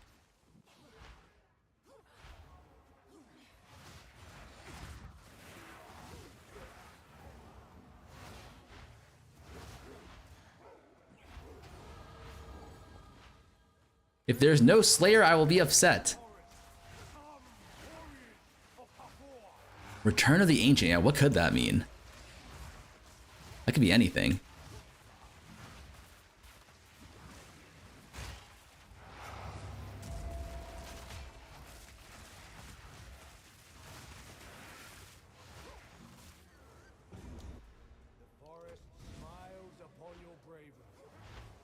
Return of the Ancients is just your dad coming home from buying milk.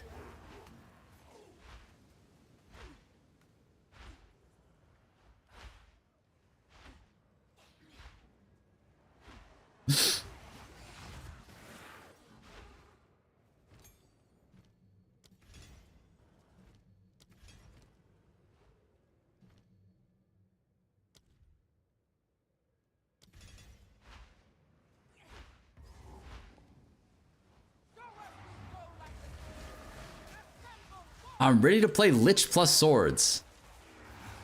I wonder what the... Oh, I'm actually like so excited to like... I think I'm gonna cook up a build this league. another one.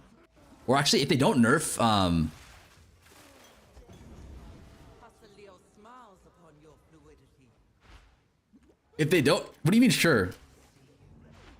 If they don't nerf, cast on minion death, like, do we just play that shit again or what, boys?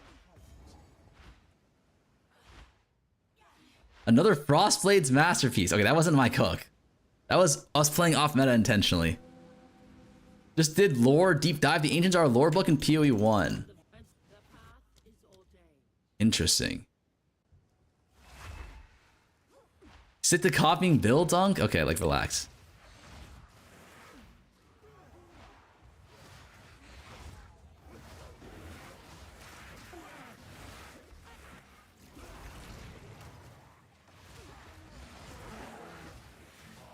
Point 4 starter was worse than Frostblade's Aware. But that was me copying builds. Like, I'm realizing the problem now. The problem is that I shouldn't copy builds.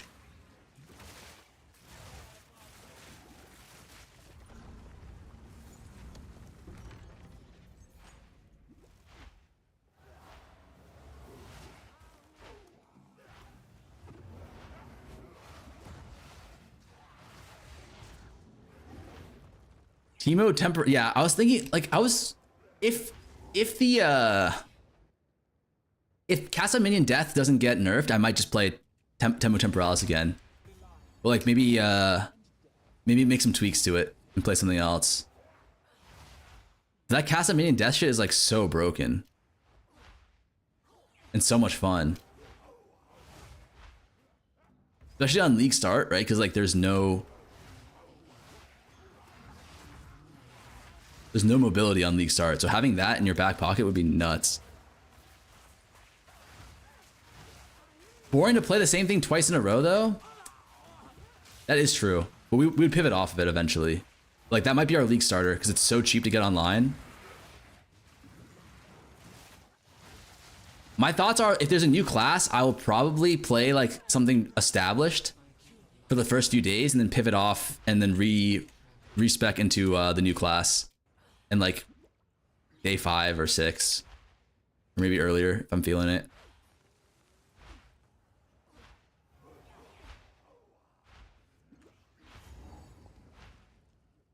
I played Ranger all 4 patches. Holy shit.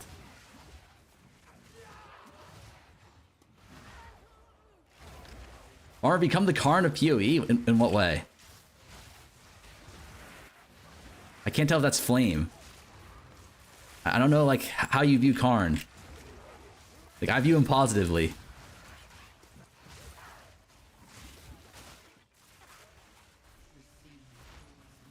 Player Giga Chad?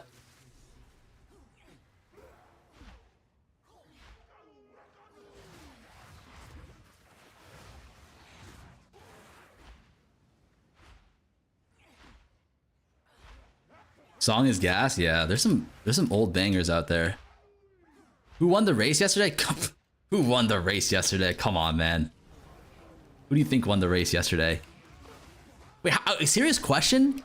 How the fuck did no one vote for me on winning? I was literally last place in channel point.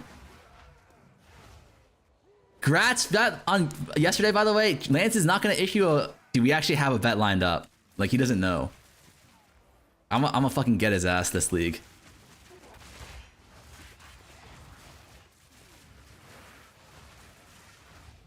I mean, I have a 100% win rate against Lance in PoE 2. Just let that sink in.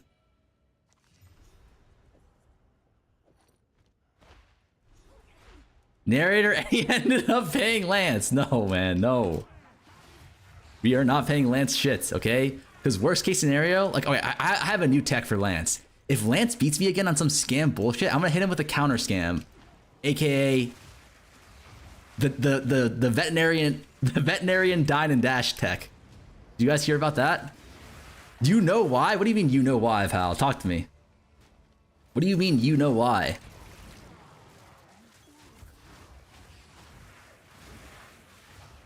Race Pub again? Pub doesn't want to race. Grandma's on fire, gotta go.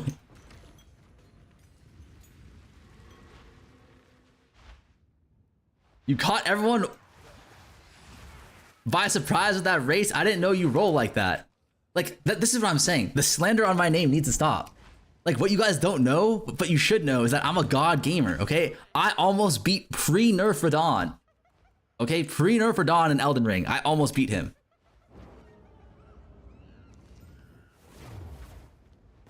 I can count on one hand the number of pre-nerf Radon almost beaters. You only won because you're good. That's actually true. That's actually 100% true.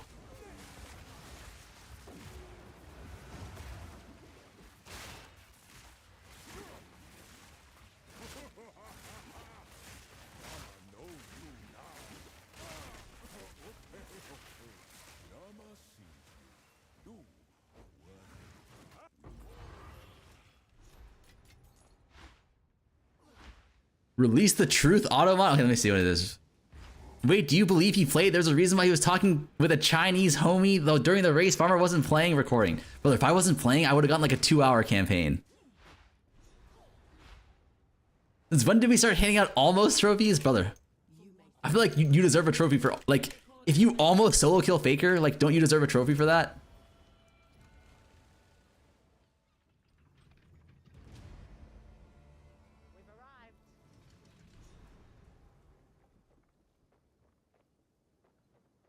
If the English viewers knew how the amount of, okay, here's the thing, I can't read. Okay? I can't read English. Like, I can't read English. What makes you think I can read Chinese? Big H was playing. Could you imagine? Like, what if it was Big H the whole time? This is as close as we can get.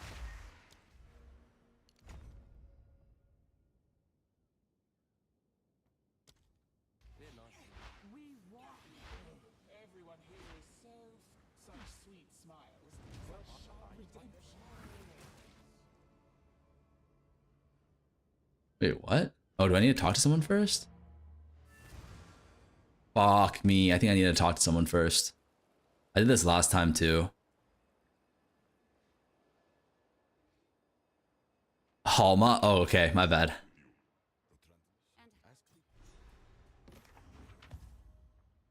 I don't want to say I'm a fake Chinese, but I'm definitely not a real Chinese. What are you interested in? I think I can find a buyer for that.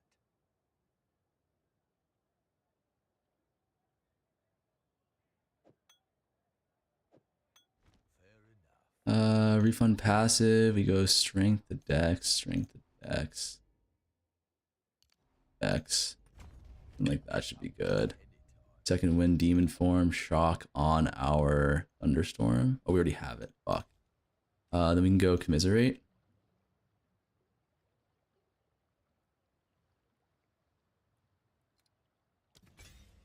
Cool. How many characters you know? I know like one. I'm fully invested into. Wait, what did I fuck up, chat? Did I not do Shrike Island? I could have swore I did. That's where you free Makara or something. Pinyin maxing. I gotta pull, yeah, you gotta pull out the Pinyin for me. It's Asian American Appreciation Month? Let's fucking go. Yeah, put some respect on my name. Wait, do I need to talk to Makara? Okay, yeah, travel to Aristos now.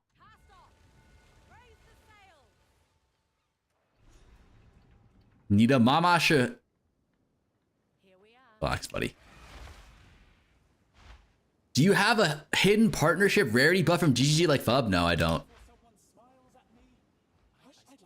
I'm an actual ethical streamer. Yay or nay? I'm a man of the people, okay? I would never do that. Not because I wouldn't want to, but because they just don't offer that shit to me for some reason. Smoj.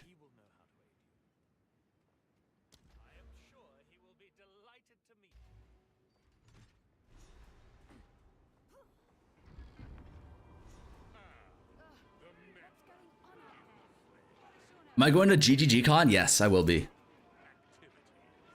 I'm actually really excited for that.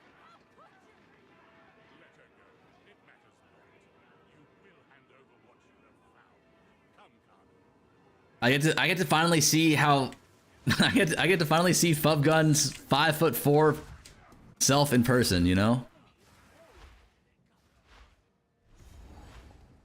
I get to show some love to my short king. IRL.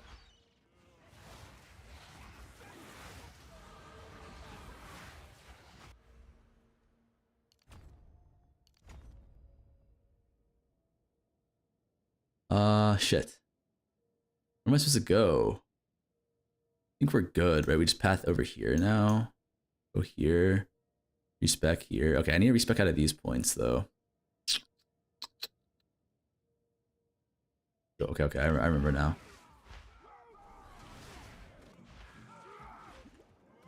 Here, I'm pretty sure we just need to keep pathing out until we find the bell.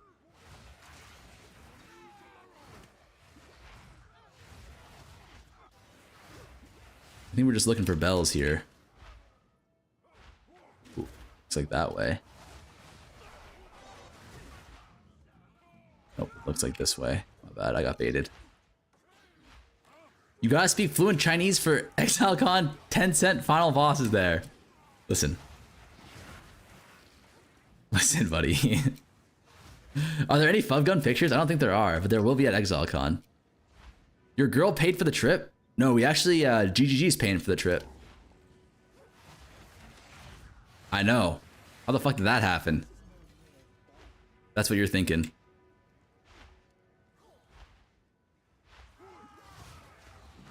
I'm pretty sure they sent the email to the wrong guy. And, they meant to send it to, like, Fubgun or something. Twice. In case you guys don't know, there's a second bell here. We can get 3 Regal Orbs. This is so broken on League Start.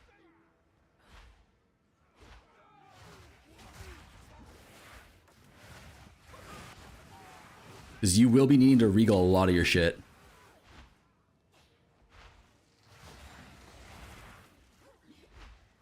Please post on Instagram/X. What do you mean? Post what? I've never used Instagram or X before. Is it Jover for me, or is that like, is it good for me? Is that for the better?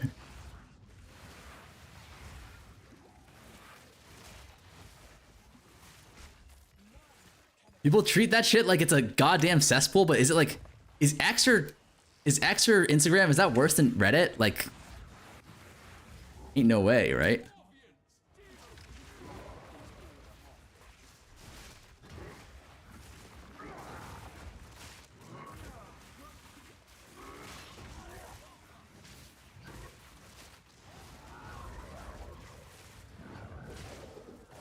Oh my god, he got me with the fucking boomerang. Post IRL stream in Chinatown with Fubgun, I would watch that. Wait, why Chinatown?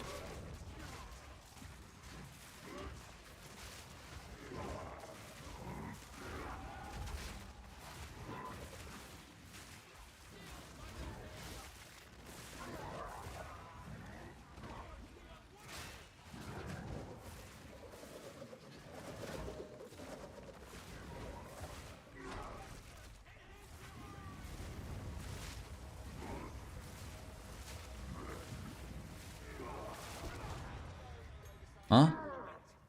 Why Chinatown specifically? You know why? What do you mean you know why? They're both just AI and porn, sometimes both, yep. All this secrecy. What are they hiding? Reddit being bad is sensationalist dog shit, just the average web forum. Twitter is a disaster. Instagram is important if you're single and trying to date these days. Wait, explain that to me. Not that I'm trying to date. Don't tell Haley that, but like, how does, explain why is Instagram important for trying to date? Like, what the fuck? Normies use Instagram like we use Discord? No way. Don't they just like, I would imagine, like, don't you just use like phone numbers? Like, whatever happened to like do people not text anymore?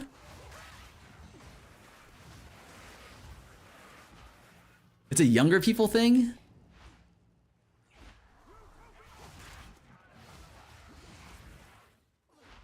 Instagram is legit where people text now. Holy shit. Thank God I'm in a relationship, man. I'd be so goddamn lost If I was out there on the streets, it would be Jover for me. All right, be honest with me. For you single folks out there who are like in the dating scene, like how hard is it to do that shit right now?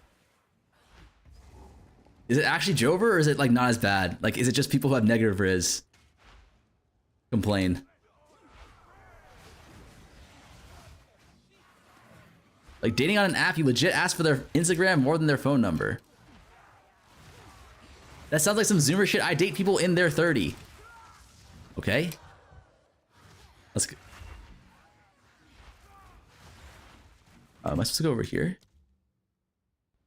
Farmer, I got a new girl every week. Okay, like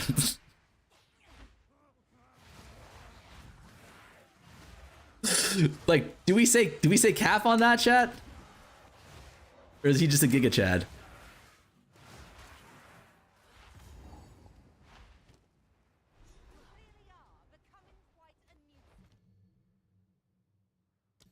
I was about to say the same thing myself.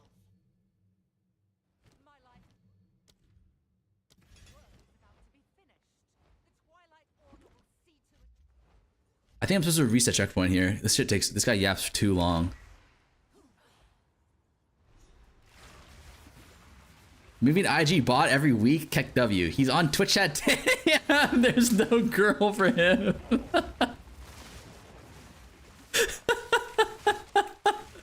Bro, you guys are actually so good at hate watching. Like, you can hate watch anybody. Like, where does this come from? Like, this generational hate watching talent that you guys have, where you can just find the negative in anything. Like, it's honestly kind of impressive, no?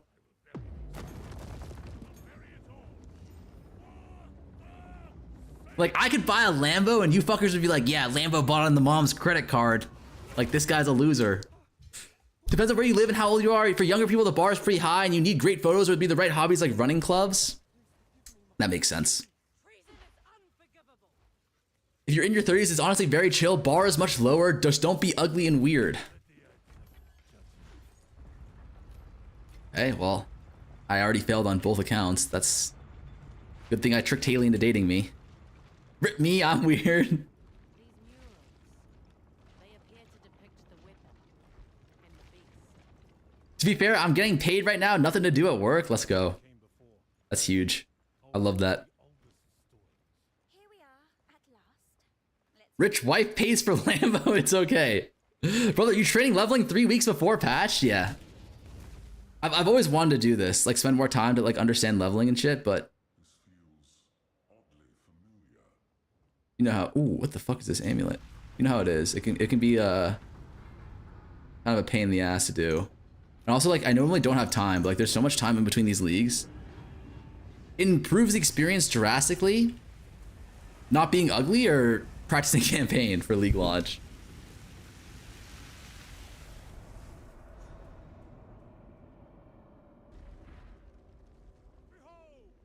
I only got 3 Tinder matches in a week. I went on Grindr and I got 100 an hour asking me to power bottle them. Looks like I'm gay now. You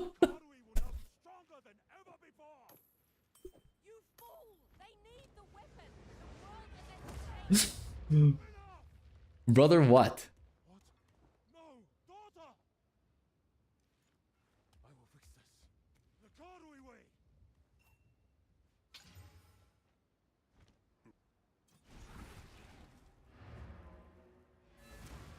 What did I just read?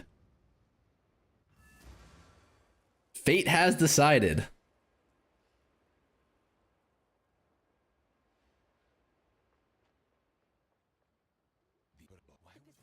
Wait, did I have an option to go back to the boat here? I was not paying attention. I don't think I did. No, I think because you need to talk to like Droko or whatever his name is, right? Rodri, yeah. All I need to do is find a woman who loves PoE so I can mooch divs when I get swamped at work. I feel like this game actually has a very low female player base. Like, for example, like in Valorant, I played like 4 games and like 3 of the 4 games there was like a woman in the lobby. You know what I mean? Like PoE, I feel like there's legitimately like, I don't know what it is. There's a very low like female player base. Valorant is very popular among normies and women. My friend. That makes sense. Because half the player base looks like Chris, the other half looks like John. Too high IQ, bro? Okay, don't say that.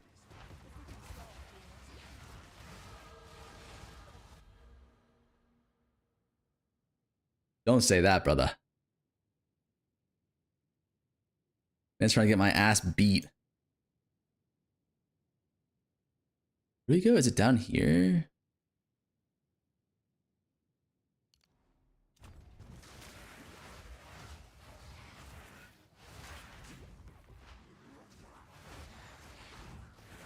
So here, I think we just follow, we hug wall right.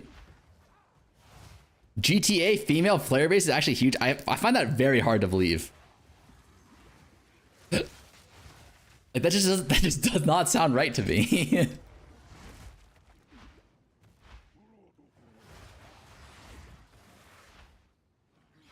Not is for the RP. Oh, those are dudes. Like those are dudes pretending to be women. No.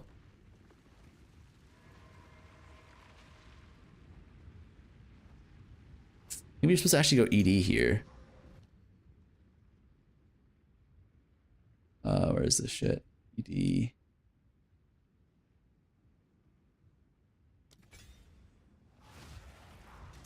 Oh my god, I fucking misclicked. It's exclamation mark drops, not drop.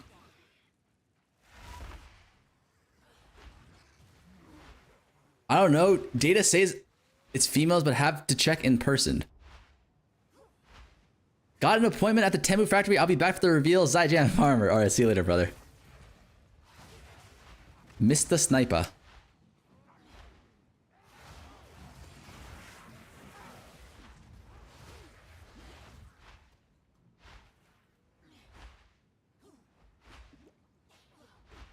Do you think being ugly and weird will attract more women to the PoE player base?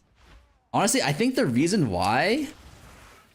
Like, do you think PoE has like a kind of a toxic masculine culture in it? Yar or nar? Like, surely Valorant does too. Like, that doesn't make sense. Like, maybe this game is just boring. Or too nerdy. Older demographic? True. I guess that the issue is that like, no, you know what? It actually makes sense. Because like, Valorant is a game for Zoomers, right? And like Zoomer women actually game, whereas like women from my generation don't game. Like Haley actually like thought it was cringe that I played video games when we first started dating. You know, like they're very much in the mindset of like video games are for nerds.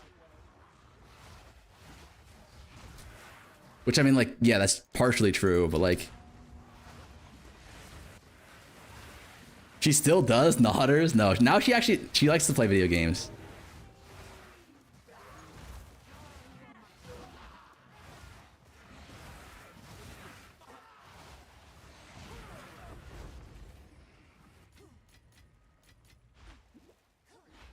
It's too nerdy. I play PoE 1 and 2. You need to play with PoE trade, ninja, just in a price shot. Yeah, that's true. That's true. It's too sweaty.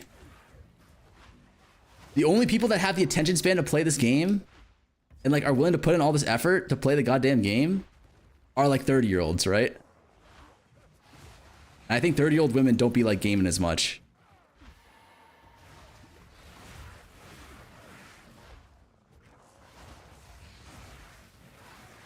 I'm 22. Okay, fuck. No, you're not.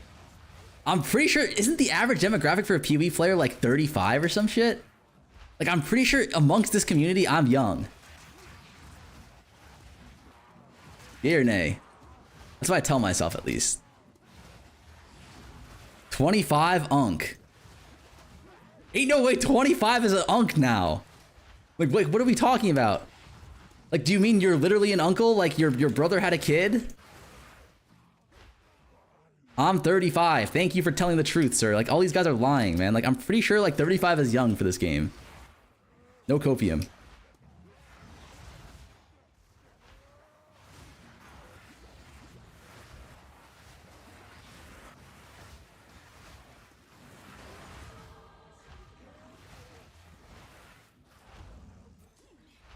I'm 38, feel like grandpa. Oh god.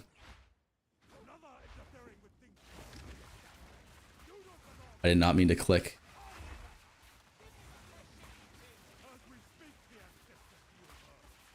20 plus, it's already cooked, bro. It's Jover. Like, oh my god. Wait, why does he have a Spider-Man attack?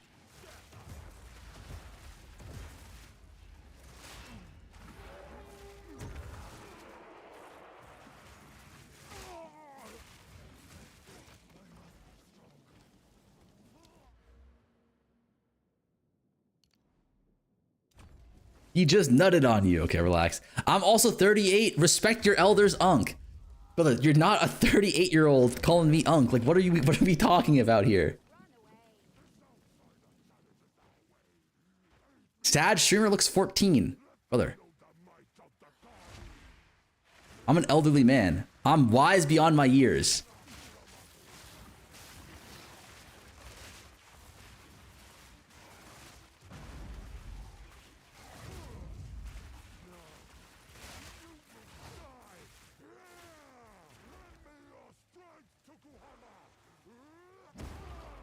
Isn't the reveal 2 hours later than usual? I don't know, man. They change up the time every time.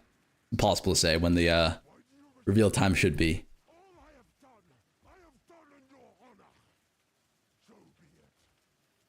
Why does he have a chest piece equipped? It's for you lose movement speed if you have a chest piece equipped. There's like a 3 to 4% penalty on movement speed if you have any chest piece. And I don't really need it. Holy shit. What is that?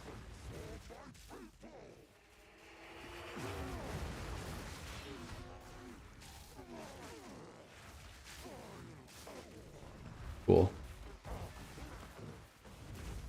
Barber, rated by your Valorant skills, you're an Unk Plus for sure. Brother, what is Unk Plus? I had no idea. Sounds risky though. It definitely is risky. I wouldn't recommend you do it. Normally I don't. Like if I get a good chest piece, I'll wear it. But yeah, if you're trying to go really, really fast, then it makes sense not to.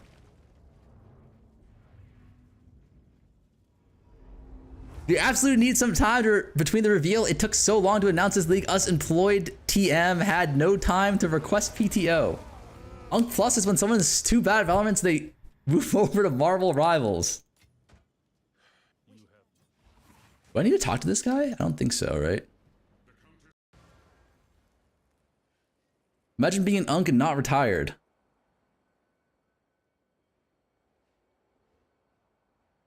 I, for one, am not a fan of the 3 weeks between reveal. Yeah, it's too long. Especially like how delayed it already was. Okay, this is an hour and 15. That was so bad. Right? But we were trying, like, we were taking it slow on purpose, right? So no problem. Yay or nay? Patch notes when today? It's gonna be in 4.5 hours.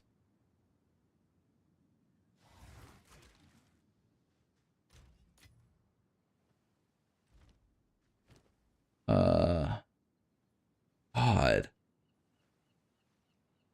Why was our gear so shit?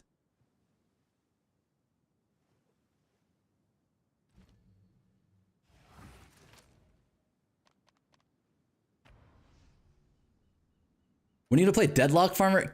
He cannot aim for shit 100%. Listen, like, I don't play FPSs. If I were to lock in and practice some FPS, I'm telling you guys, it would be Jover for the Valorant, CS2, Deadlock communities, all right? I would be straight up taken over. Am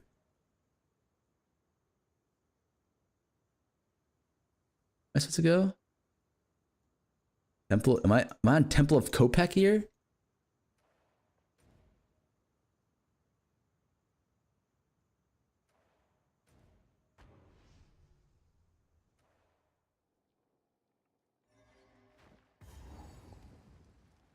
You think you can play Deadlock with bad aim? You're 0k MMR for sure, brother. I don't have bad aim. That's a slander on my good name. Weren't you hard stuck gold in League? Brother, I was pretty much Masters. Right?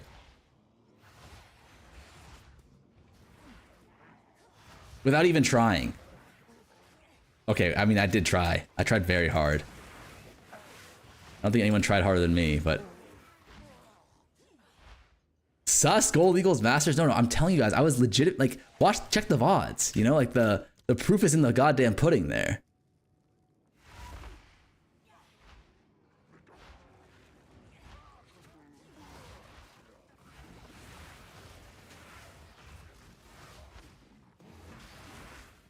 PoE, convert, clicking loot into clicking heads. True.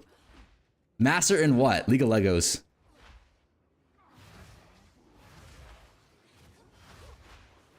Like if you guys were there for the League of Legends streams, you saw what kind of League of Legends like fortitude I bring to the table.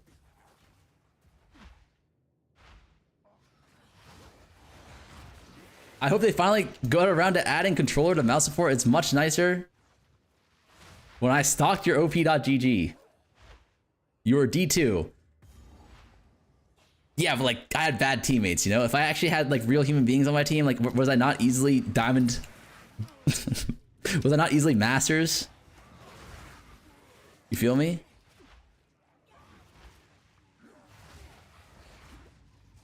Classic! Sure. Like I swear to God, it was not me. Like my teammates were actually bots.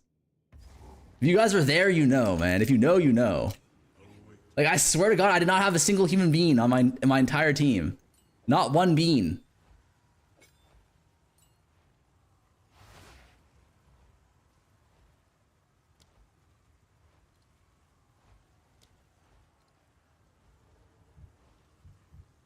I don't have Ravenous.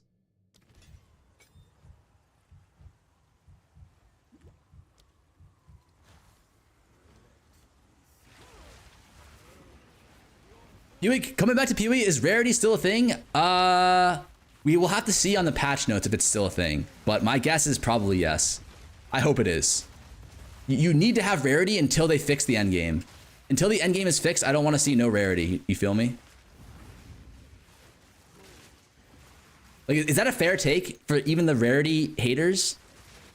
Like, until they fix the endgame, like, we need to have rarity, no?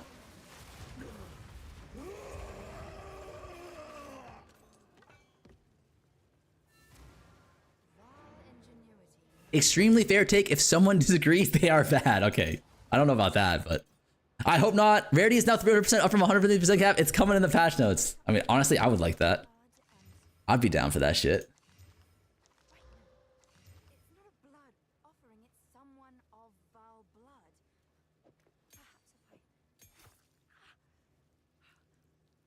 I'm a rarity enjoyer. I'm not ashamed to say it.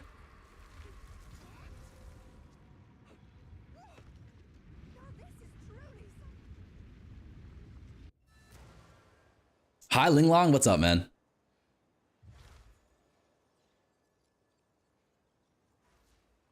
You know that statement includes you, right? If you say not a single human being on my team. Not a... Yeah, fuck. You right. Wait, what? Can we... What's going on here? Aren't I able to log here, or... Was it just bugged? Wait, is it bugged? Oh my god, okay, it's bugged. I bet I already finished all this. Dench. Wait, we gotta make some changes though. I've been on the call with a bank for 3 hours a day, arguing with them. I'm hot streaking right now. Man's in his element. This is what he does best.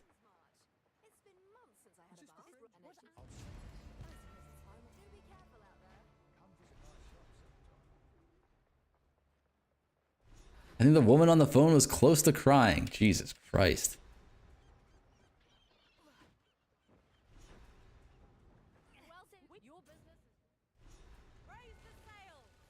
His entire internet career led to this moment. I don't think rarity is as big an issue as people make it out to be. There are plenty other strategies. Nah, you definitely need rarity, man. You definitely, rarity is like really important, but I don't know if it's an issue. Like I definitely wouldn't say it's an issue. I just think it's like a way that you balance the game. Because like think about it like this: you reach the end game, right?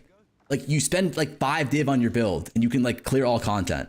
Like what do you do now? Like you want to go faster? That's sure. Like that's like one parameter that you can pull on, and you want there to be better loot. That's another parameter. There's only 2 ways to get better loot. It's to kill harder monsters, right? Or get rarity on your gear. And if killing harder monsters is an option, I'm down for that. But if killing harder monsters is not an option, which is currently not, to get better loot at least, then you need to have rarity.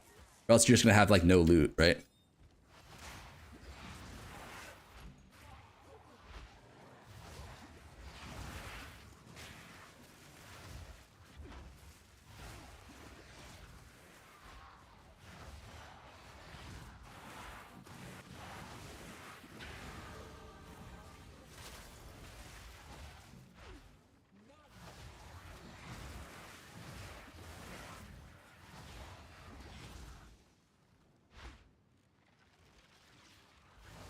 Why not go to the option of going to bed and waking the 6k FE? Well, like that's crafting. Like if you want to be a crafter, then like, yeah, then like none of this is a problem for you because you can just make bank.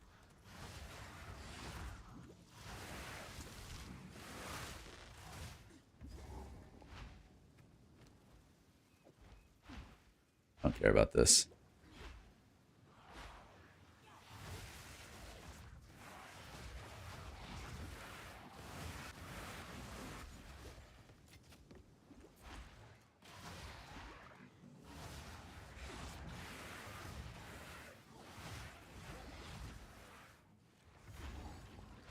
Sus receive, I meant drop. We caught his ass in fucking 4K, boys. It's Jover for him. Call the goddamn coughs. Get Jonathan on the line.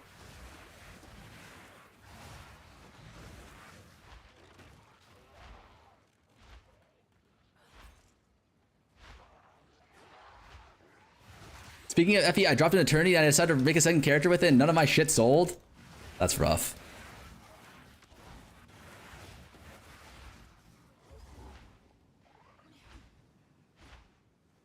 Is it over here? Gotta be, right? No, it's not.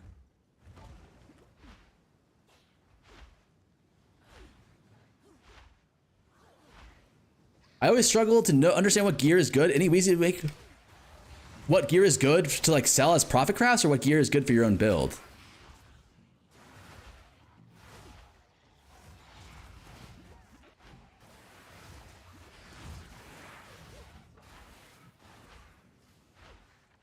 LA Deadeye Kingdom 0.5, please no. Because if you're trying to figure out like the easiest way to like to profit craft, it's low key. You just profit craft for your own build.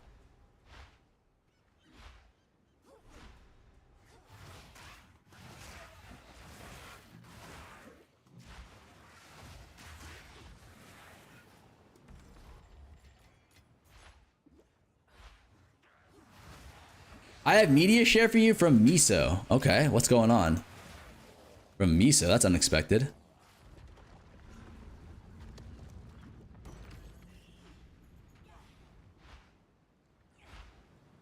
He's gonna teach you how to gamba. How to gamba?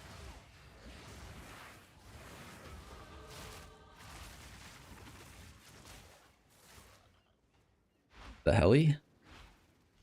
Let's see this. Miso investment advice. My friend, well, actually, depending on how you look at it, my friend that I told you guys about, how they, well, my friend's personal trainer, he took out his 401k, $500,000, and bought a bunch of One Piece cards with it. And they went from $500,000 to 1.5 million. Friend, sure, bro. That's crazy. That's crazy. I wouldn't do that if I were you guys. That's actually crazy.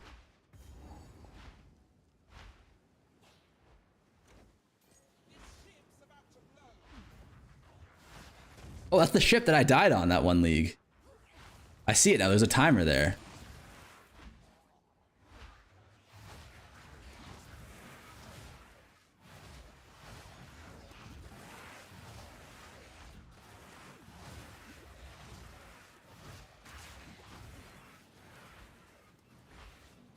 Solid investment. I got one too. Take out a loan.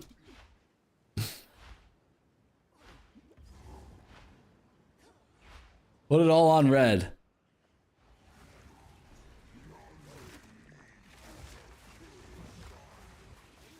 Oh wait, shit. Why is this paused?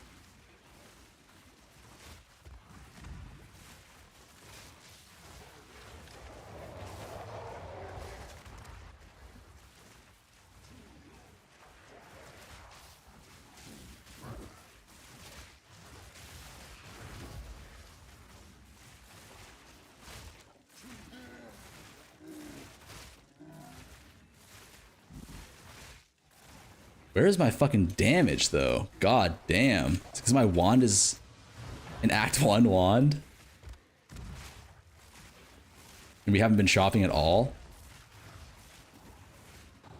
That can't be it, right? Jesus Christ. Let's go to base, check shops.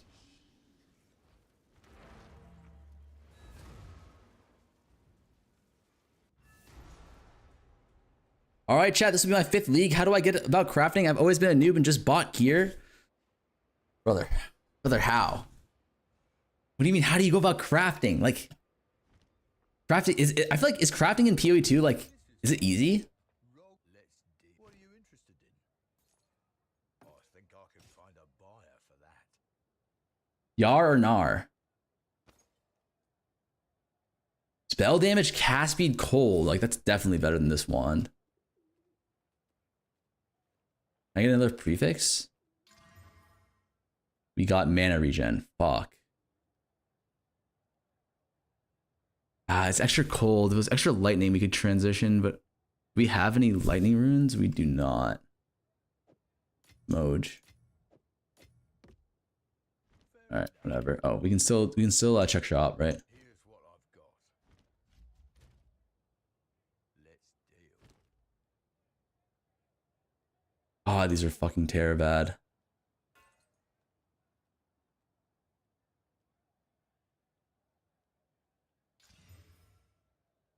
All damage. I mean, this is still cold. Like, why did I even do that? Pleasure doing business with. Here's what I've got. These fucking suck, man. Okay, we should definitely be. We should have regaled the. Alright, we're going back. We're gonna buy it. No one look. No one look at this. This blatant cheating. Oh my god, we got plus 10 anyways. God damn it. Intuitive does not equal easy.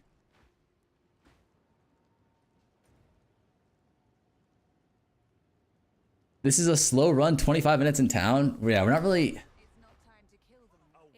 This is prep. Like, we're not super sweating it.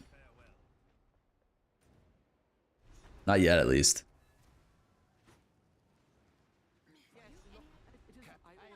There's actually okay. I'm gonna make a video on this too, because there's a lot of like actually OP tech that you can do in this PoE 2 game. That like if you don't know, you just don't know, right? Also, where do I turn in this blank rune?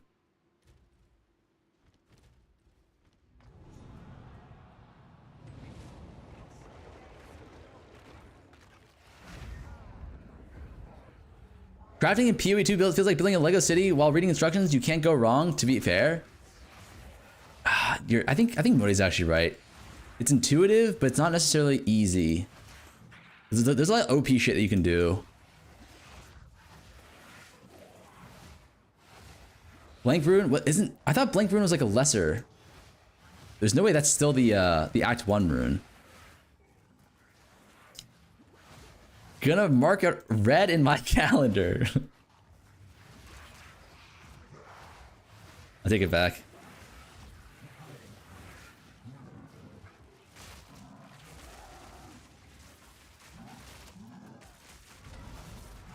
I don't have any pots. What am I doing? Nah, no backsies.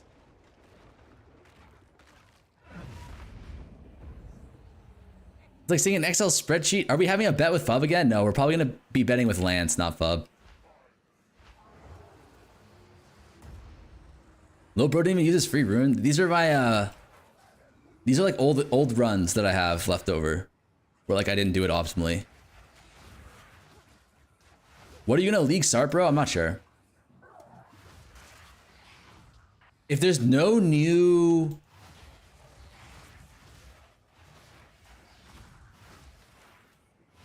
what's it called?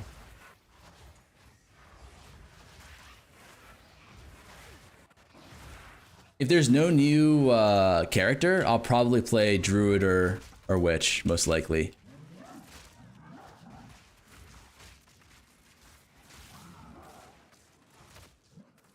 I'm missing my shots? Like, holy shit. It was. What the fuck? He just threw up on me.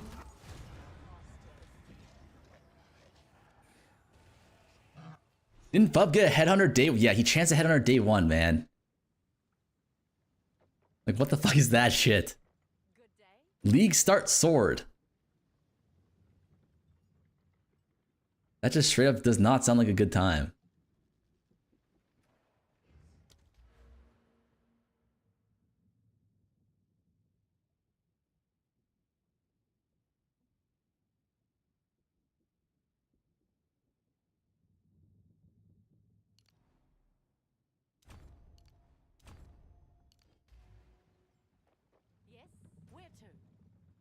Am I supposed to go second? It doesn't really matter. I mean, it does here, but like, it doesn't matter in the terms of like, on League launch, we won't know where the OP like pathing is.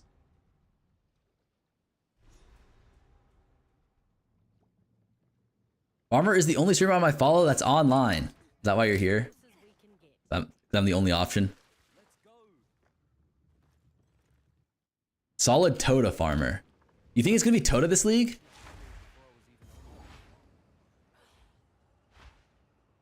Taxing 1 out of 8 exalts and you'll kill half the profit.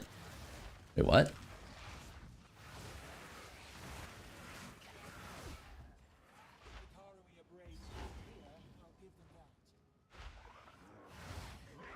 Oh my god.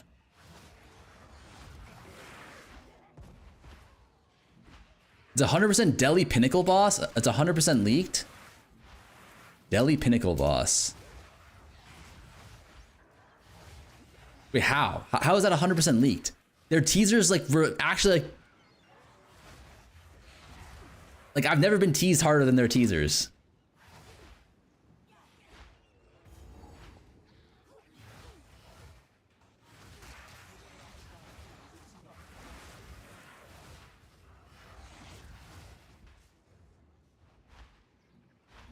Haley needs to work harder.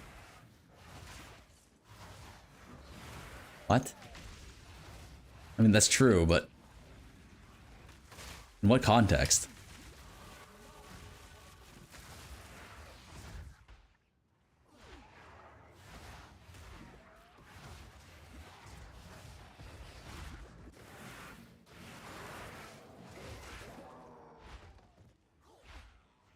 You said you've never been teased harder than G. Oh, yeah.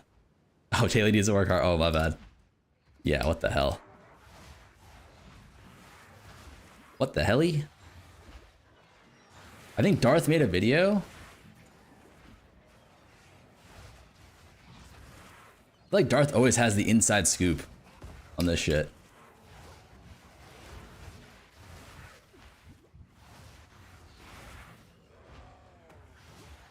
This is wrong. I'm pretty sure it's down here.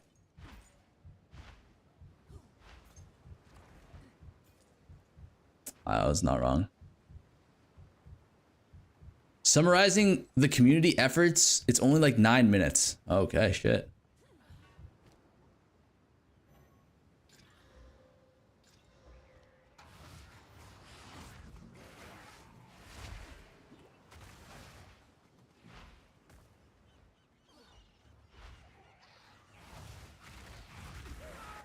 Oh, my pots are so bad. I completely forgot. How many hours till league review? 4.5. We talk about how Farmer is dressed up like Steve Jobs. I'm not. I'm wearing a hoodie right now, man. I'm dressed up like Steve Unemployed.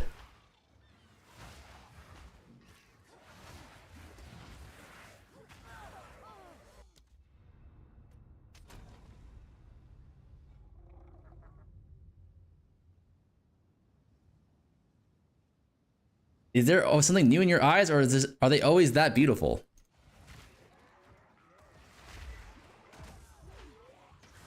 Like, I remember back when the paid chatters used to be believable.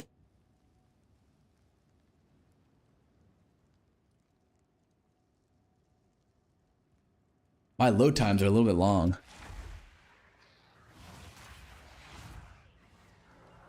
I feel like that's something I need to work on. It's getting flasks. I always forget to get flasks. Like buy new flasks. Like what am I using here? Colossal flask? Actually, that's not even that bad. It's pretty bad. It's level 30 flask. Holy shit, what are we doing?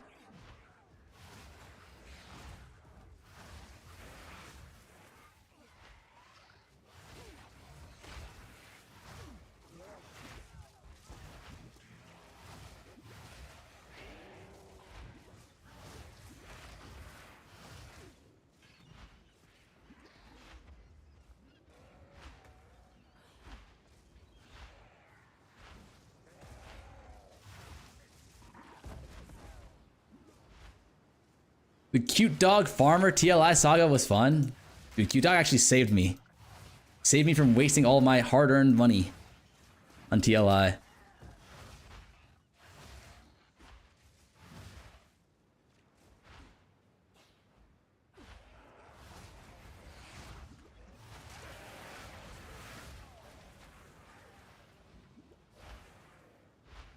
Act 4 complete in half a day. W speedrun. Yeah, this is bad.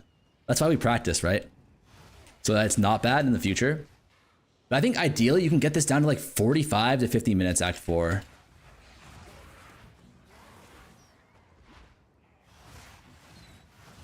But I think I'd be happy with like 55. I don't want to get that sweaty. Like, I'm not trying to break any world records here. I just want my time to be acceptable.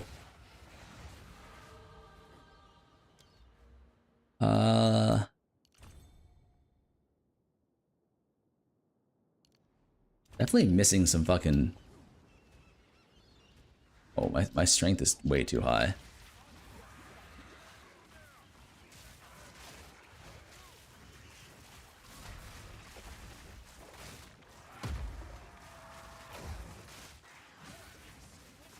Rough playing Infernalist, not updating your flask? Yeah, I'm trolling 100% by not updating them.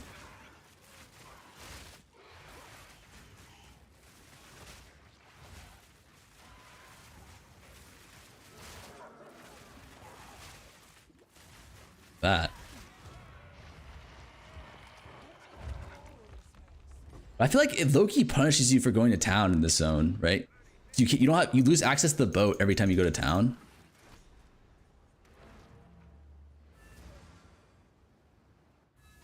Do you agree that Bayern were robbed? What does that mean? Your chat is a troll for TLI? What's this new clip? I found this on my Instagram feed. You guys know, in 10 years of streaming, I have never received a box from any developer ever. It's from Torchlight Infinite developers. What could it be? So maybe some socks? Figurine? Huh? Maybe some art? What could it be? Let's open it. Oh! It's beautiful. Like a real Italian finish. Just randomly found this. I was just like, dog, it might be in one of these things for Diablo Immortal because of the Diablo. That's crazy. S tier porn acting. Okay. As if Farmer knows what football is, brother. I'm a football aficionado. As long as we're talking freedom football, you know? We got a shop.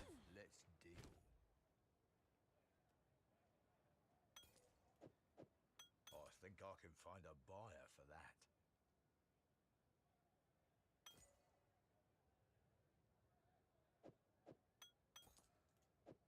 that. Please. That'll work. +2's Fizz. That's actually... Gain is cold. Okay, this is actually really good. We could play this. We could definitely play with that.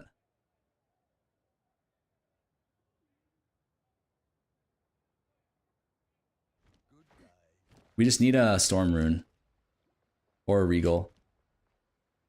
Both of those should be Temu Flask, Temu Speed Grind, Temu Wand. Bro still has the Act 1 quest item in his inventory. He must be going quick. No, I need to go back and actually return that.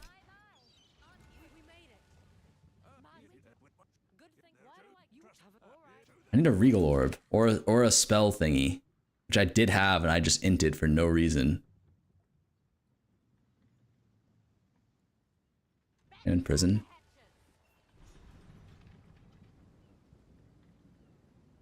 Fortunately, is the only one that doesn't consider him a brand risk.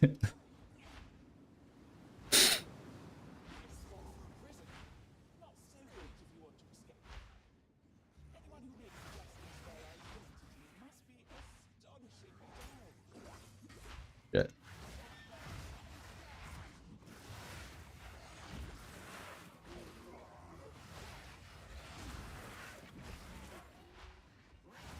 Okay, we studied this layout a little bit, right?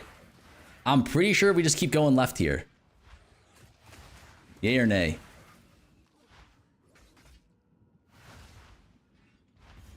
What is this? Okay, we already are in the wrong direction. That's not good.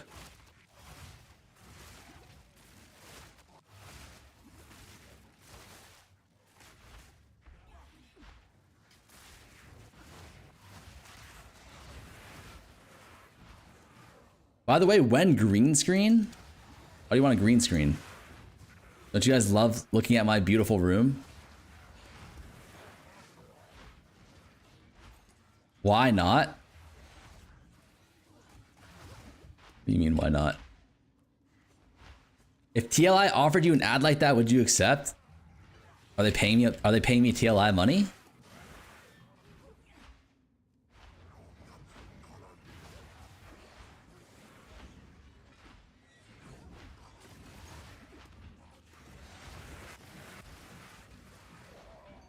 Oh, chapel key. He's gonna invest straight into tacos or burritos.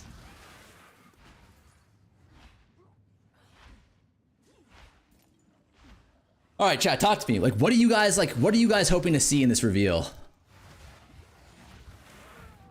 Wait, where am I going, by the way? So let's take a look at this. We went left here. Okay, so we should be looping around. Chapel up here. Okay, that makes sense.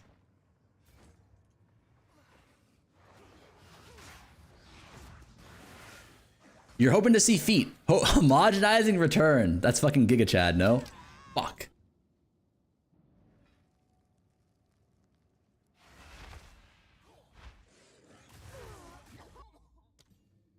I beg, just update the L so I don't have to run the AIDS maps anymore. Same, man. I'm hoping to have time to play, Sag. Are you still doing PhD stuff? Not much. They made a tradition. One good season, one bad season. Season 5 or 0.5 will be a disappointment. Was last season, was 0.4 one of the best PoE seasons? What do you guys think?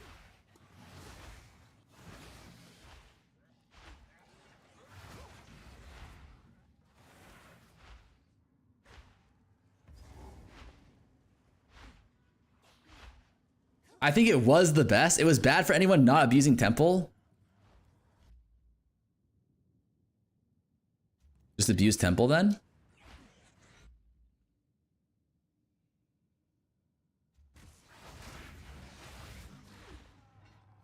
Honestly, like, that last PoE 2 season, it was probably like one of the most fun I had in terms of like endgame farming. But I got burnt out really hard from it. I don't know if anyone else had that experience. Like, it was kind of burnout inducing, like how fucking dopamine intensive the temple was. I'm not sure if it's just me.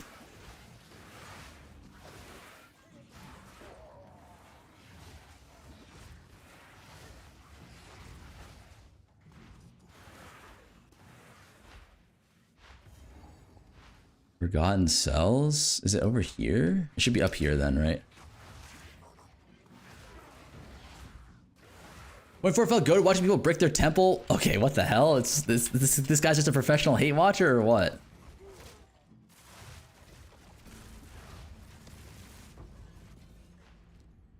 We need a regal. Better yet, we need a spell essence. That would be sick. Wait, what is this saying?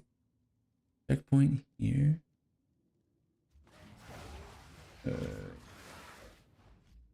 Should it not be up here? Because where we're going now, it's like, this is like, we should be going to the next zone here.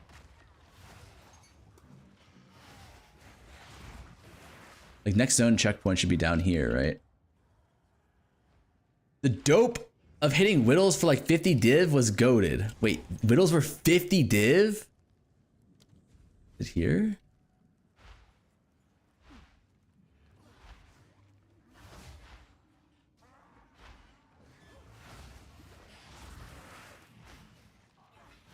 I'm actually so confused. Is it up here then?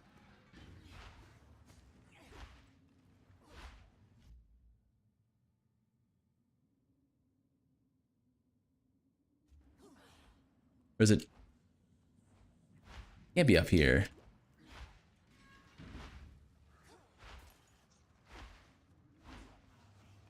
Right? This is not anything. 30-year-old millennial here. Can someone explain to me how exclamation mark drops work? I just link my PoE and Twitch accounts. So I think the drops are like if you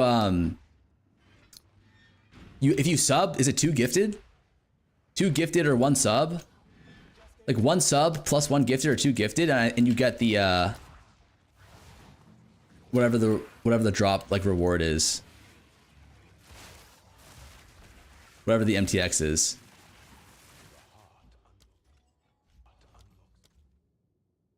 It's not gifted. Oh, it's just 1 hour? Just watch time now? Sus scamming gifted? My bad, my bad. Or when Arcane Archer is shown today, better not throw and pick another class for a race. What the fuck is Arcane Archer? Is that real?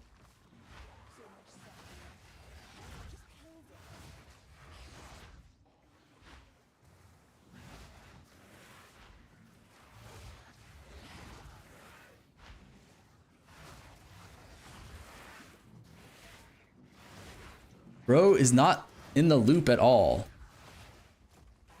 The gifted is during league launch? Oh, okay, okay, my bad. It's Ranger Final Ascendancy? Wait, where are you guys finding these leaks from? Like, I've been in the trenches just studying campaign layout for the last week, so I am not in the loop at all. I thought, wait, was it not gifted subs for the last reveal? I could have swore it was. It's just speculation? Oh, okay.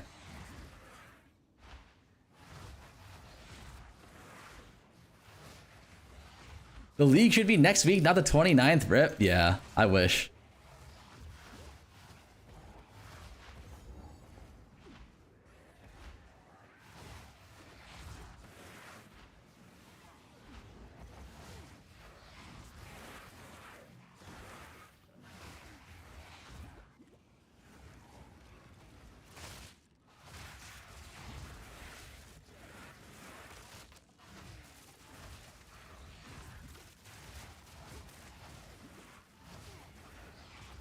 If there's the portal on league launch, okay, my bad, my bad. Are you ready for the hype today? I'm ready to see some sush Mercado chats in the mainstream. That's for damn sure. What's my biggest tinfoil hat? Wait, my biggest fear for launch day. Wait, chat. What are your guys' biggest fears? Mine, no cap, is that they didn't fix Endgame, and they added another new class. Like, I had a nightmare about that shit last night.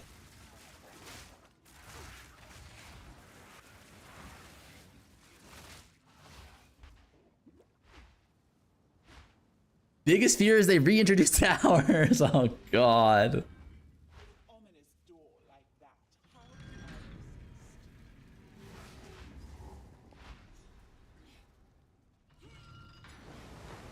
they say they were fixing endgame, right? That is the commitment, but they said that for point 4 as well. So I'm like scared, you know? Like my point 4 flashbacks are flashing back.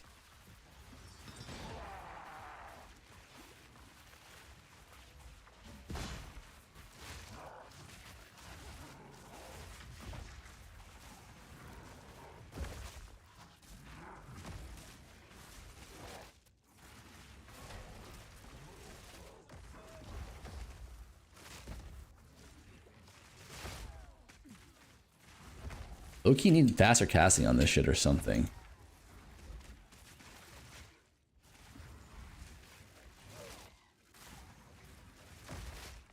Our damage is so low with this shitter staff or shitter wand.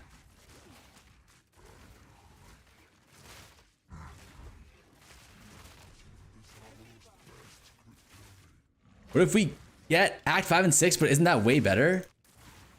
I would rather not have Act 5 or... If the option... Fuck, I died. If the options were Act 5 or 6 versus no fucking buffs to endgame, I would say I'd rather have buffs to endgame than and never have Act 4 and 5. You know what I mean? Or sorry, 5 and 6. My biggest fear is to wake up and check Farmer's stream to see everything sold overnight. Why would you be worried about that? They'd probably be like, wow, this guy's really good at selling items. He probably is really good at pricing.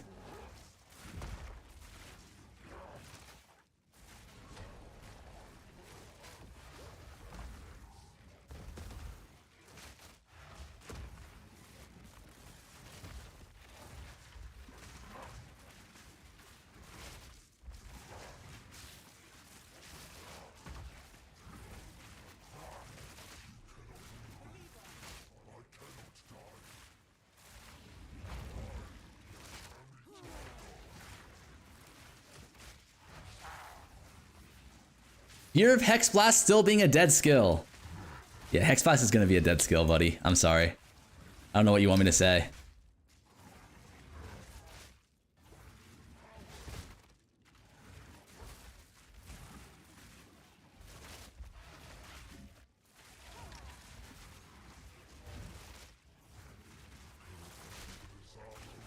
Like, I would like for it to not be, but like, they don't want Demon Mommy to be good for some reason.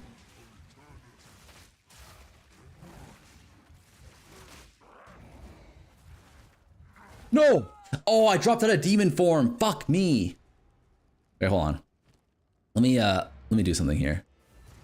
Let's actually fix our gear. Our gear is too shit right now. We're using our Act 1 wand. Armor, you like my bingo board? Let me see this. Shadow. I think you're gonna win.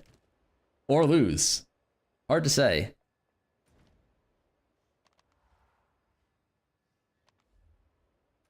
What percent of item sales by popular streamers like Fub, not you, are tendered by fans who just want to support their... We're talking Fub? I never thought there'd come a day when such a statement brought relief. We can finally That's a tough question, actually. take a look. That'll be useful. We're talking Fub specifically. Probably a lot. 50%? Probably 50. I would say 50% is fair. Like, they're not just buying it because, like, they don't need it. Like, they probably, like, need the gear and then they buy it. You know what I mean?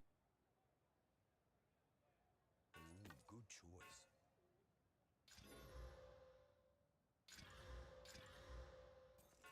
This is good. Not better than that. Damn, I can't get a good wand or a good gear upgrade on the weapon. That's fine. I hope they release a Giga OP bow skill.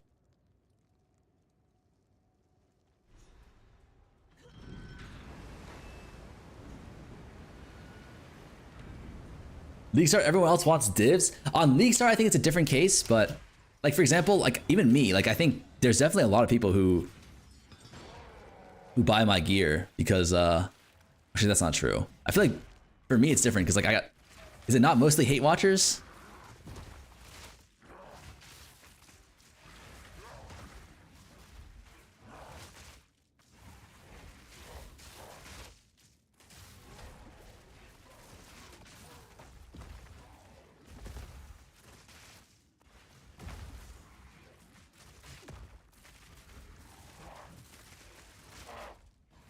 All right, chat, serious question. Do you guys, does it bother you when streamers get like bogged currency or no? Like if you see your streamer get like a 500 div donation or like a 10 div donation on League Start, are you like, fuck this guy? Or are you like, I'd do that too?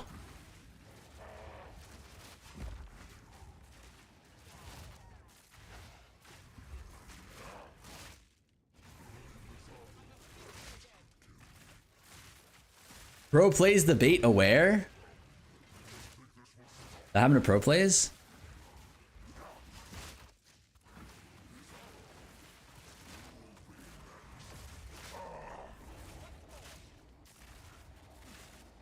That's RMT, bro. Well, no, it's not RMT if someone gives it to him for free. Auto report for RMT. Don't care. I don't care as long as you don't spout awful takes like Fuvgun. Wait, what the fuck did Fuvgun do? I don't give a fuck, but I'm XCD chatting. We've arrived. Good day. Where to? All hands on deck. Okay, Farmer, let's hear. If we were time traveling to your perfect version of the game, are you creating a character on 0.5 launch day? What are you making? We've arrived. Perfect time. I mean, isn't that just 0.1, dude? Like, weren't all the builds in 0.1 like so fucking cracked out?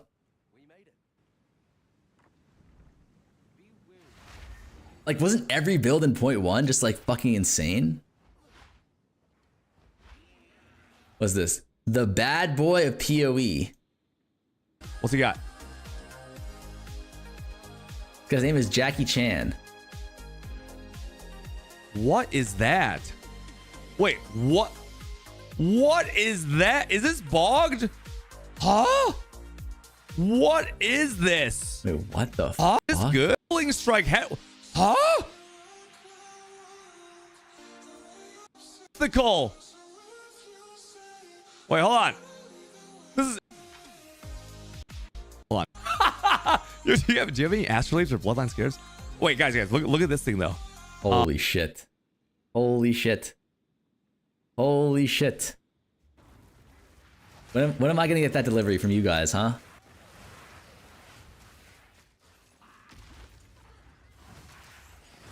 No, I would never take bogged currency, honestly. I mean, not because I have something against it morally, but just, I don't know, doesn't that ruin the game? Like, the best part of the game for me is being broke. Like, why would I ruin my favorite part of the game? I mean, obviously that's me particularly, but like, I know a lot of other people, like, they like building, like creating builds, so like having free money is like actually useful for them, but for me, it's just like, it's like a self-brief for what I want to do.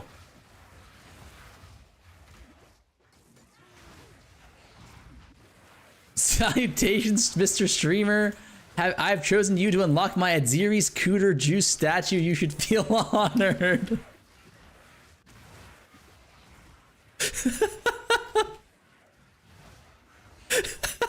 What? What the fuck? Like, this is a first time chatter. How? Actually, how? How is that gonna be the first thing you say to someone, man?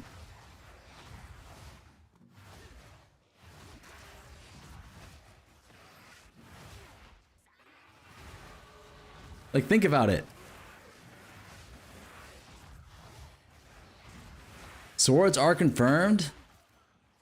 I don't know about that.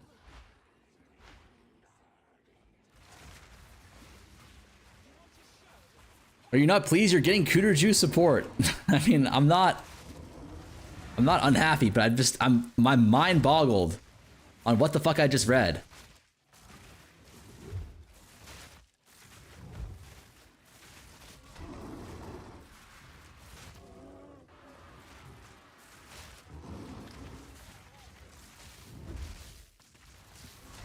Wow, we have way less damage. Oh, you know what? We're also under leveled on our gems, aren't we?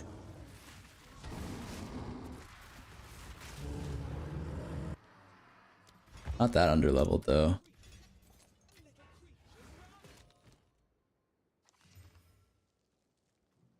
Close to being good, but trash. Why are you practicing Witch? BM gonna be Giga nerfed next league? It's actually a good point. Wait, is this league reveal today? Are there gonna be any patch notes, you think? Or is it just league, like, overview, like shit? I mean, here's the thing. I thought BM was gonna be Giga nerfed last league and it wasn't, so like, I don't think it's gonna be bad to practice Witch.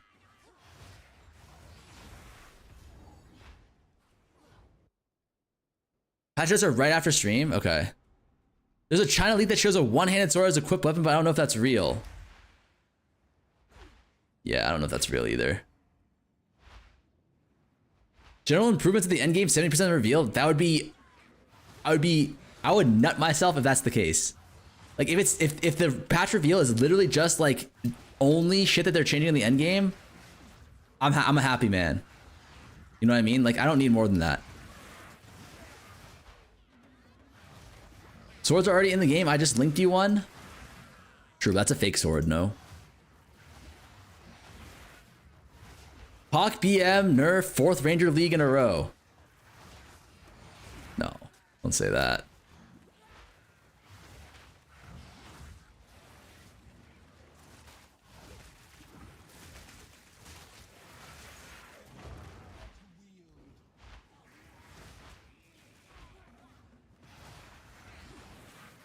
But this isn't really just demon form prep. This is just like general prep, right? Because like demon form, like the piloting for a lot of the builds are virtually the same at this point. It's just like knowing the map layouts, knowing when you spike, that kind of thing.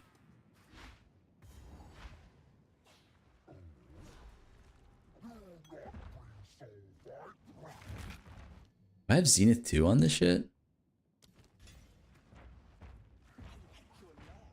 I do.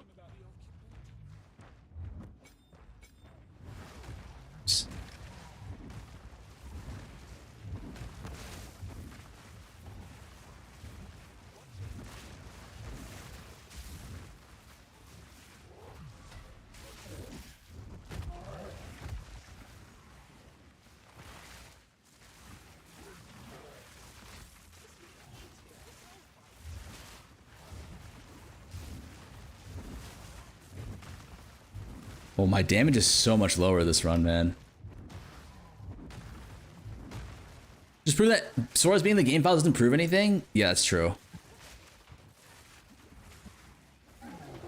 I mean, we'll know for sure in like a few hours, right? Like they're gonna definitely, if there's a, oh shit, if there's a sword, if there's Swordga, oh my god, what am I doing? If there's Sorge in the game, then for sure it'll like they're gonna talk about it, right?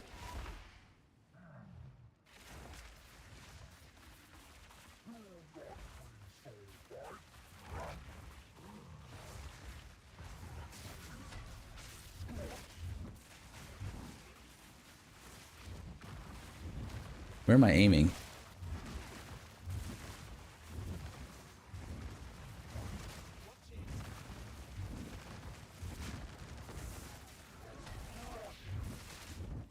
What am I supposed to do if I have like just dog shit weapon at this point? What's the counterplay here? I don't do nearly enough damage.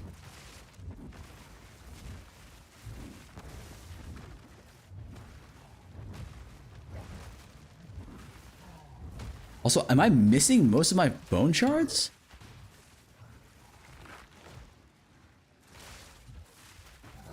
I think I am. Is it just a get good angle or what? I hit 9 out of 20 there. Like, what am I aiming at? 10?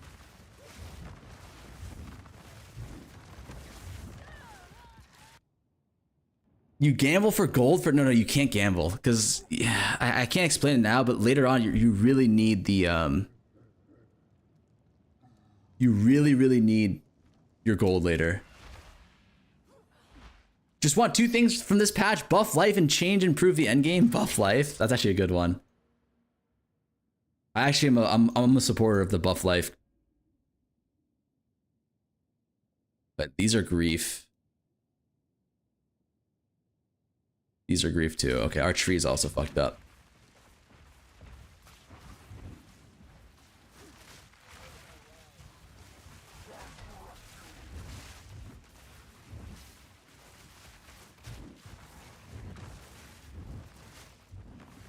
How the fuck do you aim this shit?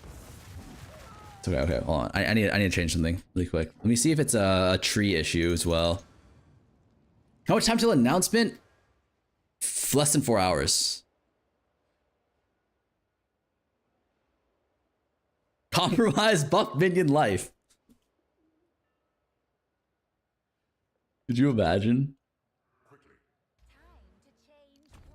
These points don't do anything for me. Oh my god, we don't even have armor break yet? Oh god.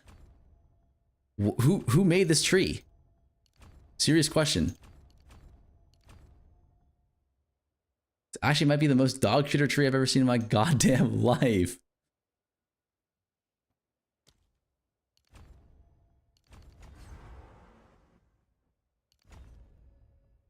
Okay, that's why I was doing 0 damage. I didn't have armor break.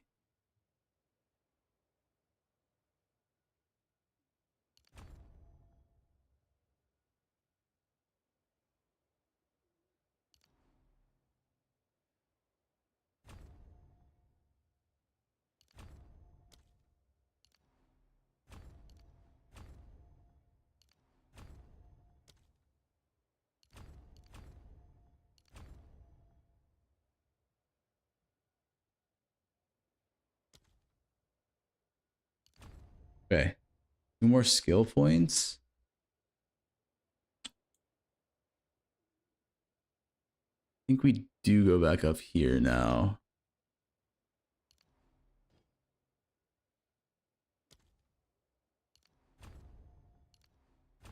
Okay, let's try this. How close to game release are we going to be after patch? Oh my god, 3 weeks. It's not for a minute. We gotta wait a long ass time for patch, man. It's crazy.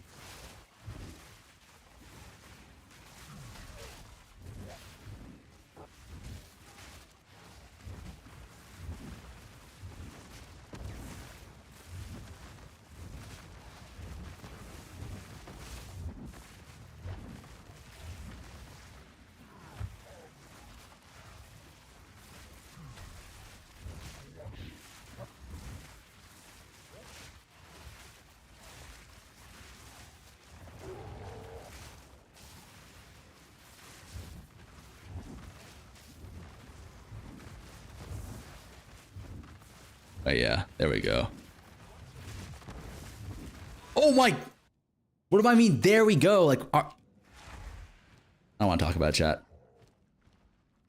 They're gonna surprise drop the leash, bro. Trust. Did you end up doing SS20? No, I ended up quitting. I got kind of burnt out. Truthfully, like the game was good. It was just I got burnt out. As a free-to-play player, I was just making way too much money just doing crafts off stream, and it just felt like why play the game if I can just craft?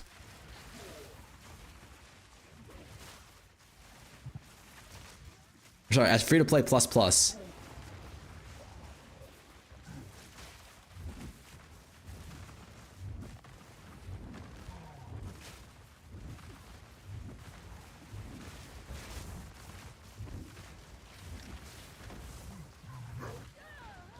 What am I doing? What am I doing? You can hide top left. There's a window there where the boss can't reach. Wait, hold on. Is that real? Top left? Like, wait here. Right here?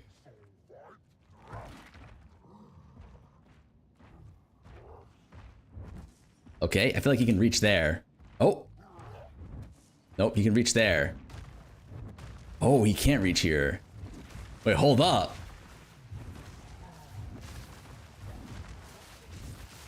Wait, hold up. Delete the VOD, chat.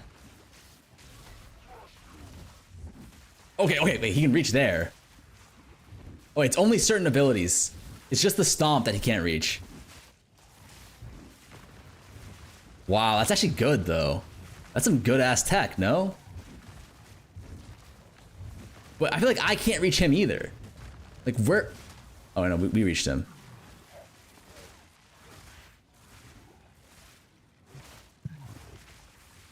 Oh yeah, but what about when he does the spit on that thing, Tech?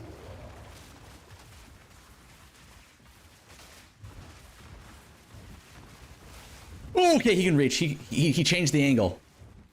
He hit us with the geometry there. Come back. Oh, he threw up on us.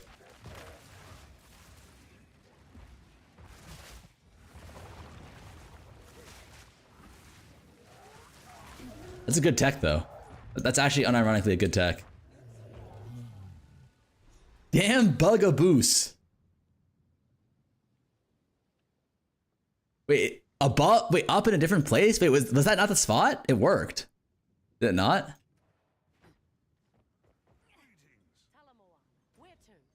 Can we song request? Hit me with it. No guarantees. If the song is a bangy, I'll consider it.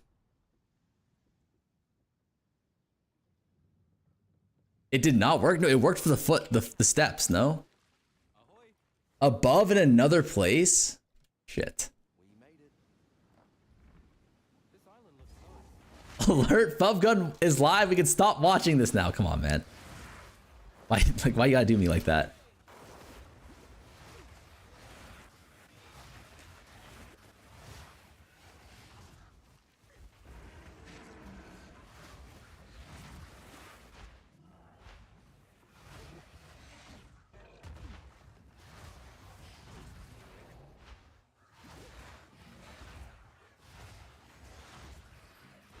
Is anyone else excited for the me and Lance shit talk fest after the reveal? Jeans by Two Hollis, no. Veto.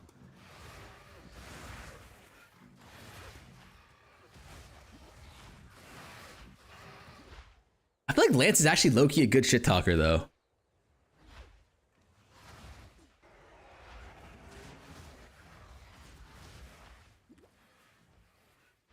Now cannot refer to anything to drop as anything but Cooter Juice Fountain.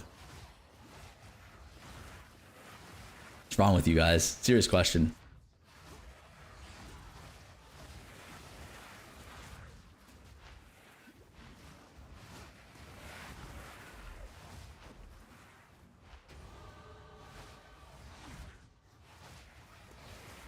You honestly, you know what the best practice is for this shit? I should do this. This is what the best practice is. You should just go one guy.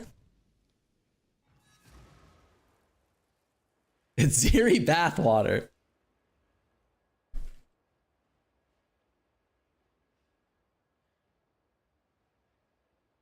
What's new? Not been playing for a long time? We're gonna find out today what's new. I feel like there's only like 2 layouts on this whole thing that I'm not really familiar with. One is solved, I think, and one is unsolved. Like the Nagano is solved to a certain degree. Hinakura is pretty easy. Wakapanu also pretty easy. Isle of Kin is pretty easy. Abandoned Prison is tough. And then the one we were just on, was that Kedge Bay? This is the hard one, right?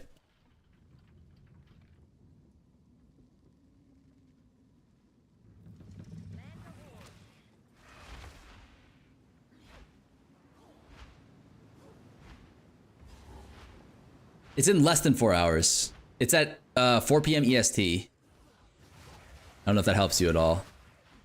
Wait. So what are we supposed to do here?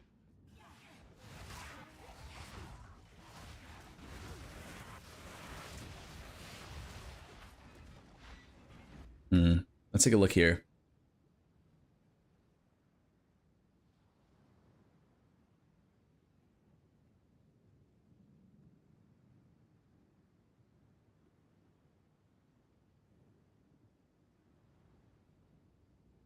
Is this the one? No. Actually, this could... No, it can't be the one, right? Actually, can it? Can we just go top right here? We can... kind of go top. No, we can't.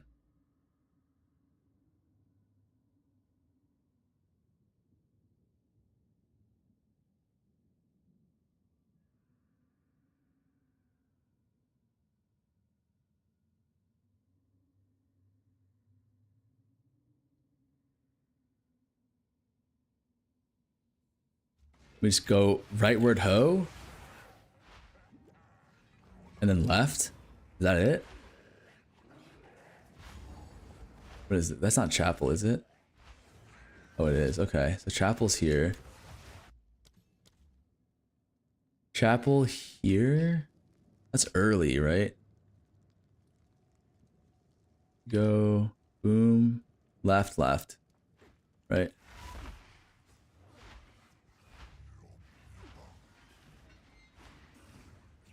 Cut left whenever we can. Is that the play? Is there a link to that doc? No, but I can give it to you right here. It's Ingormus's doc, I think. Imagine not knowing about the Epstein tunnel tech to go straight to the other side. Okay.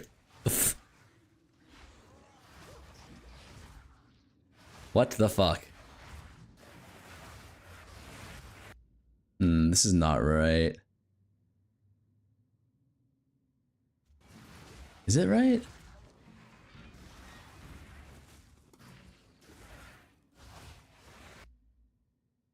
there anything else that looks like this? Not really. It's gotta just be this one, right? Means that we just keep pushing left.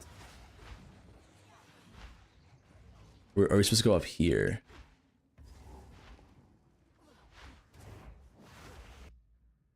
Huh?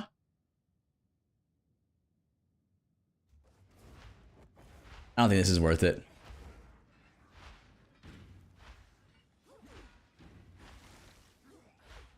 Is it worth it? Is this worth it to learn? I feel like Nar.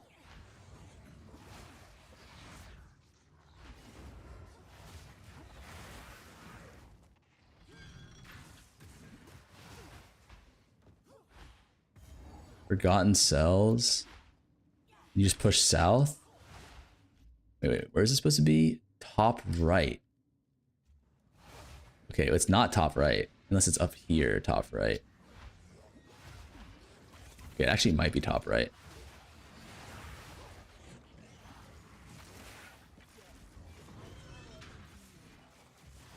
Dude, this is actually straight up too hard to learn. Like if you learn layouts, you're actually a maniac, I feel like.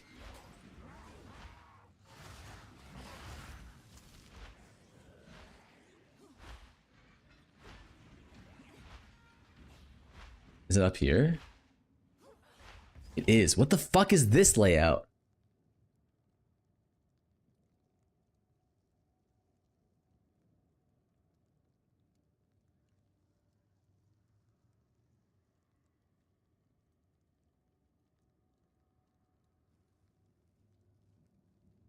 I can't wait for the new league mechanic to be a large island that you drop into and battle 99 other cock users while evading Fub Steam. Oh, God.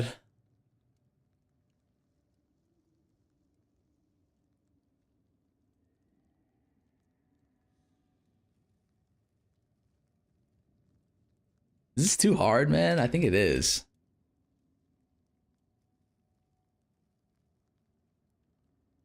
Are you guys learning this shit? Be honest with me.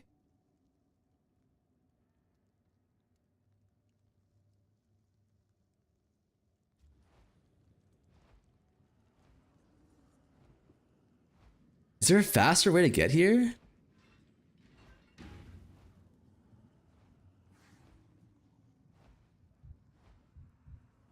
Farmer, we're jorking it. Change my mind. Most people who know the layouts are just overlay gamers.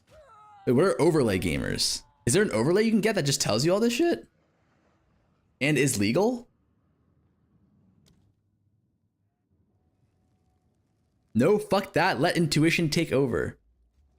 Giga Chad? You actually might be a beast.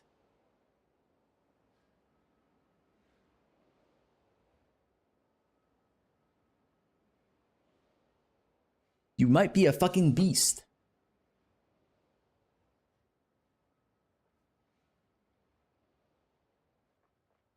Don't use that. It's not legal. Oh. Okay. I was about to say, where the fuck do I download this shit? Mobile said act layout guides from 1 to 4 helped me a lot. Yeah. Wait, can I go? Good day. Abandoned prison? As long as they don't put you in jail, it's legal. They'll put me in PoE jail, though. That's not good.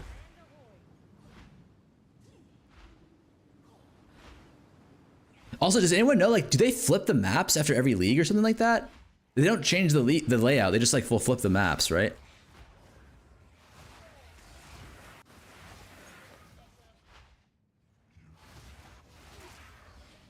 Okay, so this is like...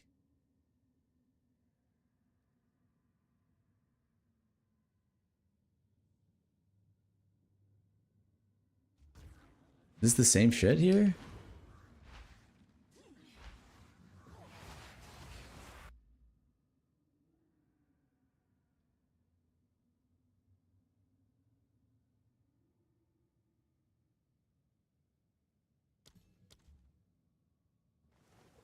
Hope they add predictive soon. Game feels like ass on lockstep. On lockstep, predictive. I heard predictive is... Yeah, actually, predictive is fine if you're playing softcore, right? What the fuck?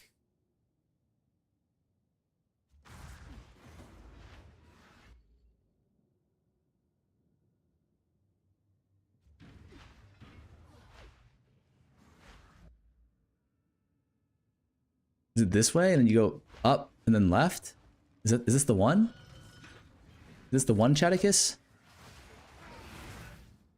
They generate new seeds each league? I think the layouts stay vastly the same. I'm not sure, like, I think they flip it or something like that. I don't think they generate new seeds. So I think the way it should just work is if you find no, that's not the cathedral, is it? Oh, it is. You find the cathedral, you just want to push top. You want to push up here.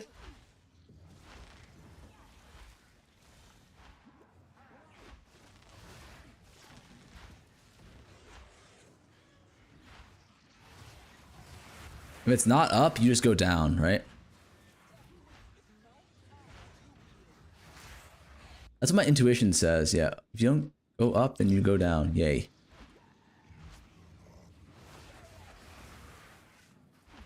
Then what happens when you don't find the cathedral there? Then it's just Jover.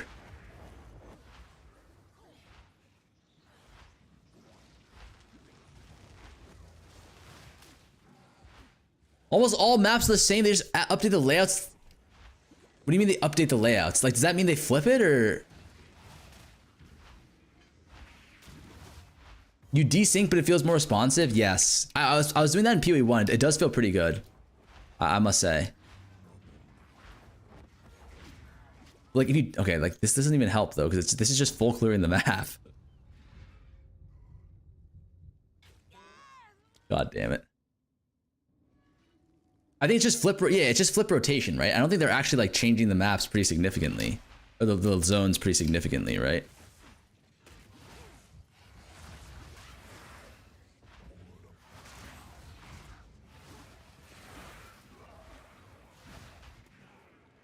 That's my understanding, at least.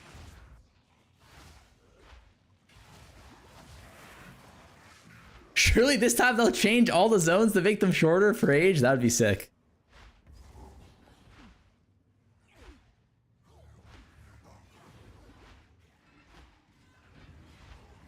That's a +1 for me. I'm voting this guy as the new mayor.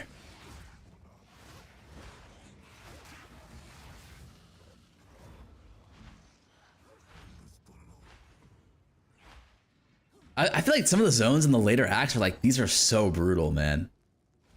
They're actually so brutal. Okay, but this is this layout. You go cathedral, left side.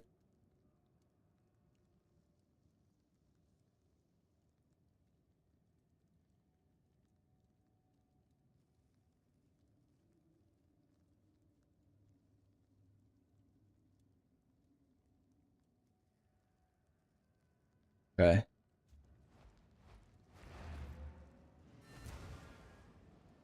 Rotation and exchange 2 block elements. Exploring goes dead ends plus full clear zones.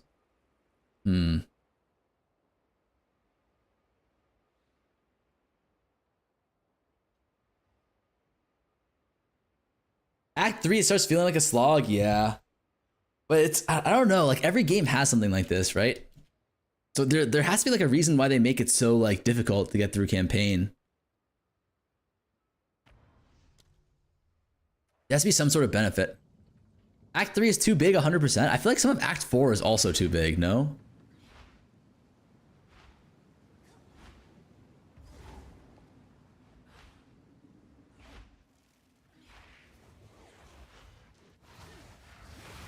All right, let's see. Okay, let's see if we can find any of the tells here. What the fuck are the tells even? Let's see here. Hug ship wall.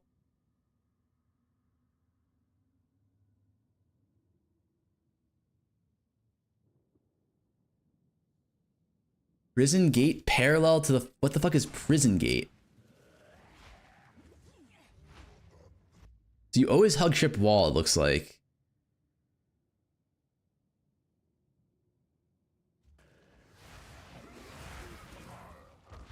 Learn their maps sounds like an awful chore. Do you like your chores?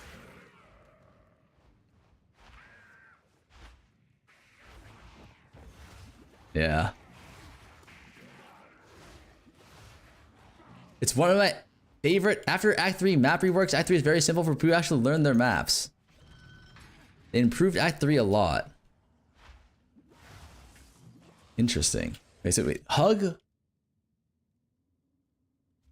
Wait, do you guys know what prisoner gate is in this dock? What the fuck is prison gate? It's perpendicular to ship's direction.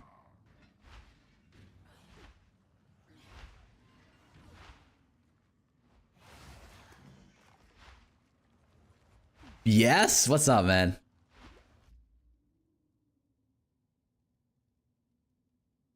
Prison gate tiles. Fuck is... Oh, is this prison gate? These two? Okay. Okay, so if it's perpendicular to ship direction, hug the inside wall to the middle area to the north wall to exit. Middle wall to the north wall to exit.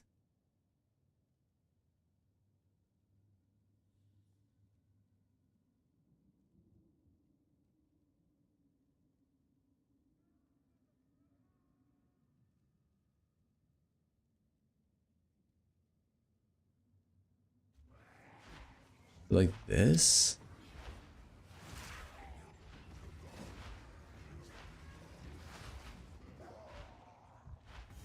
Oh, this is just the same layout. Okay, so then here we just go...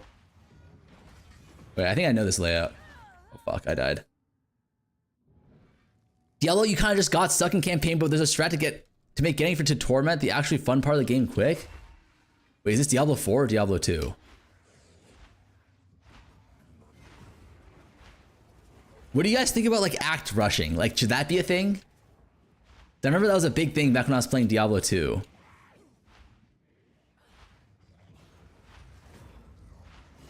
Like, you just get your buddy or your older brother to just like rush you through all the acts. Takes like literally like an hour. And then you just like sit in the bail run for like another like 3 hours. And then you're done. Okay, this is a different one. This was this one. Okay, this is very, okay. This layout is really simple. If you see these two, like, if you see this like little, like this field goal shape here, early, then you have this layout.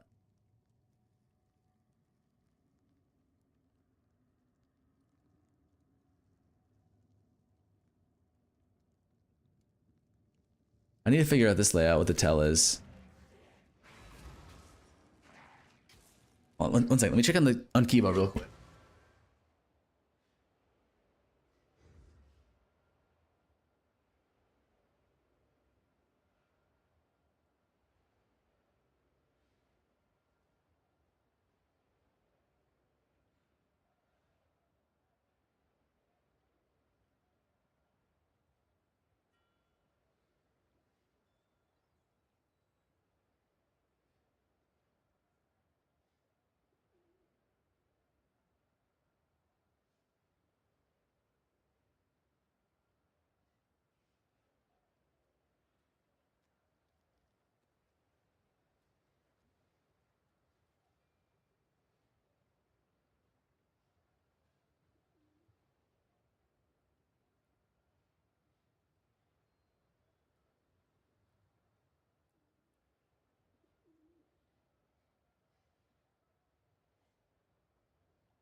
All right.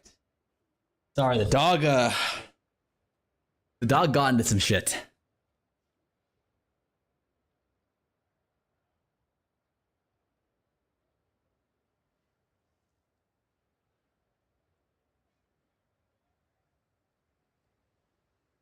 Wait. Ask 11 streamers back. All right.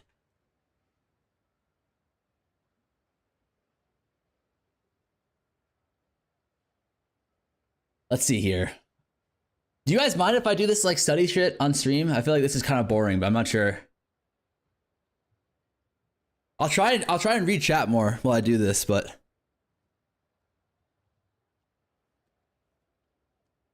getting buzzing noise? Wait, is anyone else getting the buzzing noise? Why does he low-key look handsome today? The fuck?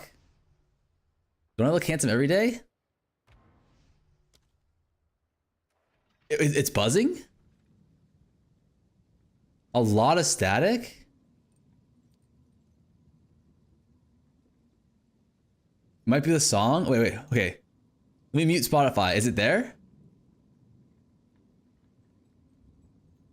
Did that fix the chat? No? Let me mute mic. It's not my mic. It can't be my mic. It's gone? Wait, what? What the hell? It was definitely the music? Okay. Alright, problem solved, boys. We did it. Okay, this is good. Okay, this one this one is this one. Right? So if you have this layout, it's a straight shot, right? It should just be like all the way through.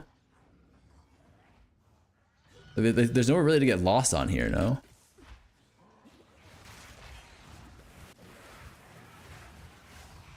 Completely speaking out of my ass, by the way. Fuck. It's back now, probably Spotify. Okay, let me try something. Let me try reopening it. It was the mic stay muted. Fuck you, buddy. Did that fix it, chat? Surely we're not league starting Demon Mommy in 0.5?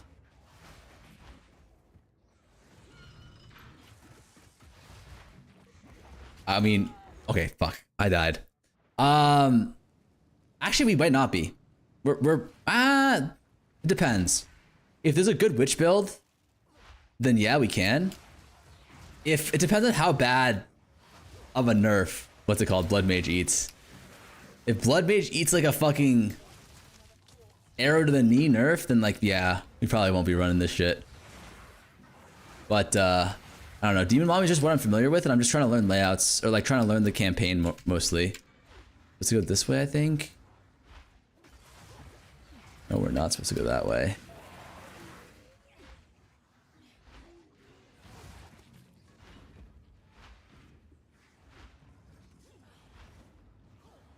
Up here?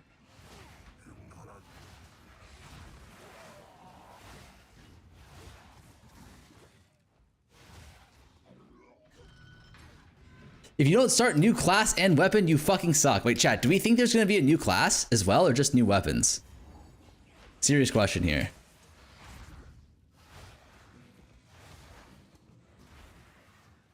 Yeah, new class. Both or none, not only a weapon. If they have new class, new weapons, and the end game is revamped, like, is this not gonna be or what?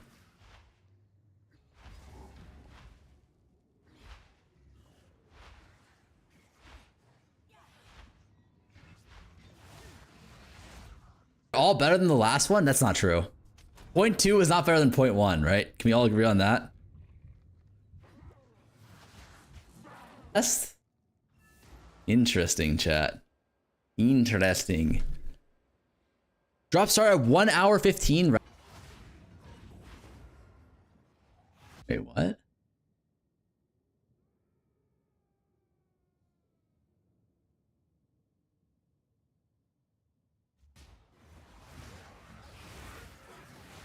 You know, I'm just supposed to go this way, right?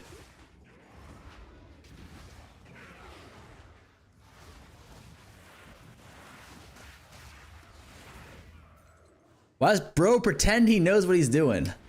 I think I know what I'm doing. I was wrong. Wait, what is this one then?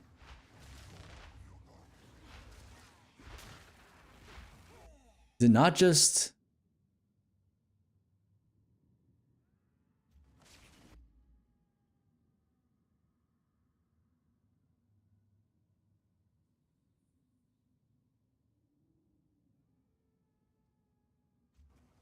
Huh?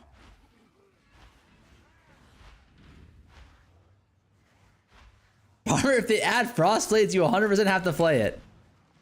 My god. My god, why do you guys want to see me fail? Serious question here. Why do you guys want to see a good man go down?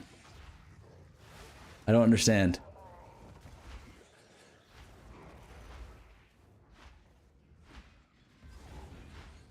Wait, which layout? This is...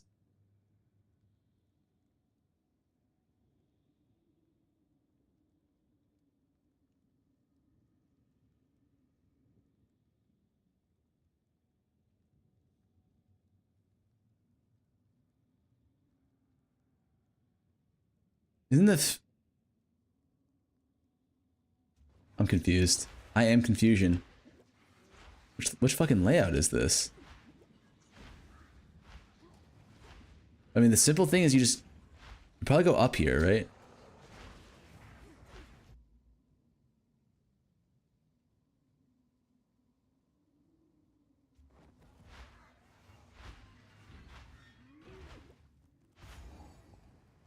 You go up here if you want to go in the wrong direction. So it's always down, it looks like.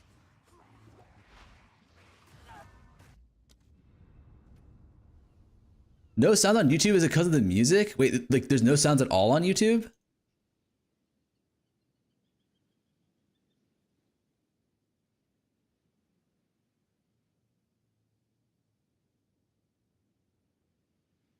You'll be the Frostblades guy that everyone goes to help for. Wait, is there no sounds at all on YouTube?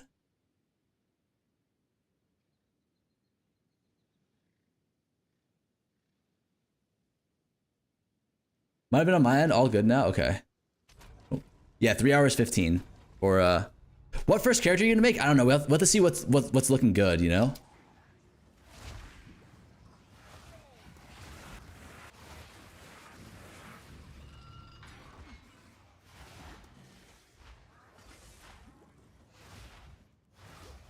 Dude, these like cage guys with the swords and they like swirl around a little bit. These guys are so deadly, no?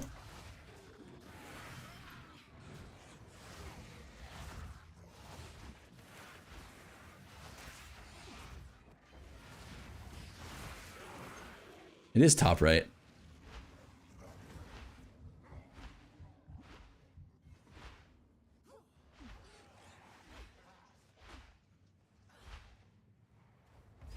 Like, what the fuck is the layout for this one?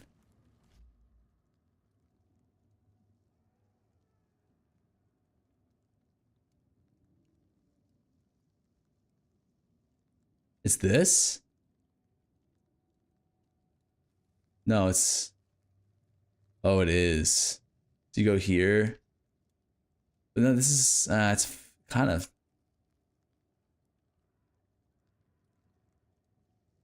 I'm so confused, man. It's the second one? Is it this one? Get into this big fucking area here.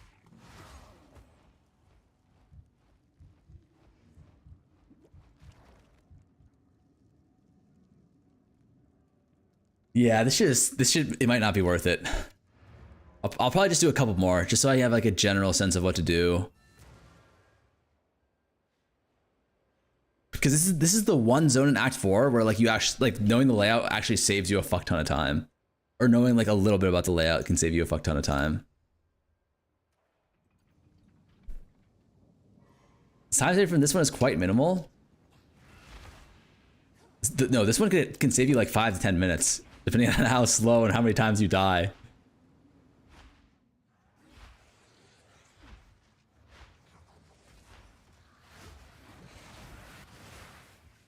I feel like this is a giga deather zone.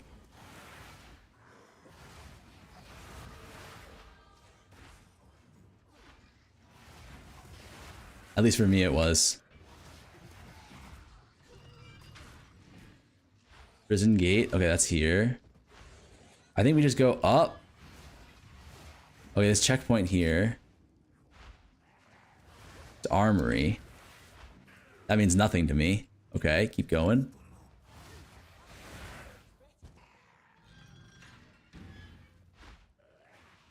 The first zone save a lot. The second zone the second zone is super linear, but this first zone is like, I get lost in this shit every single time.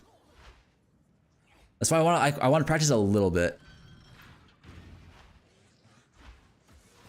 4 to 5 block elements are exchanged longer road left or right U shape. Oh. Okay, that makes sense. I think, shouldn't we be going down here?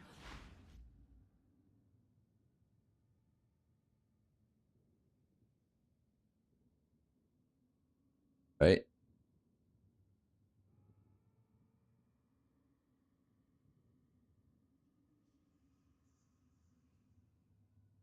Oh, it should be up and right here.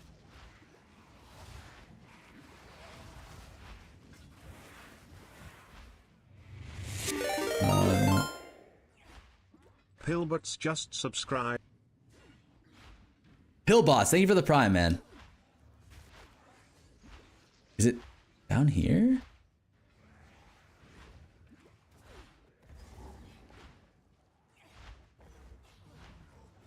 This feels wrong to me now. Maybe not, though?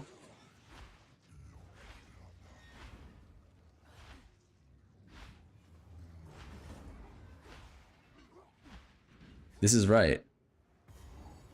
Huh? That's this setup. I guess that does make sense. Bro, you are not Bubgun, just accept the 5-hour campaign. Yeah, brother, come on. Like, how do you get to be Fubgun, right?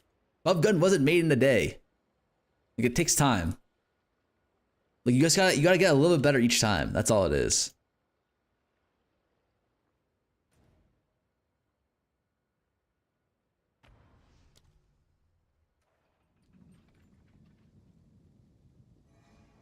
I don't watch or play PO2. I'm here to hate watch for the love of the game. I respect that. By I respect that, I mean fuck you.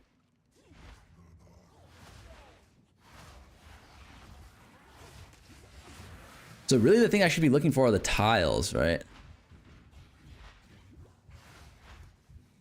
We need to swap out our flasks soon. Prisoner gate here. So like this is the thing that we should look out for the most. This first prisoner's gate.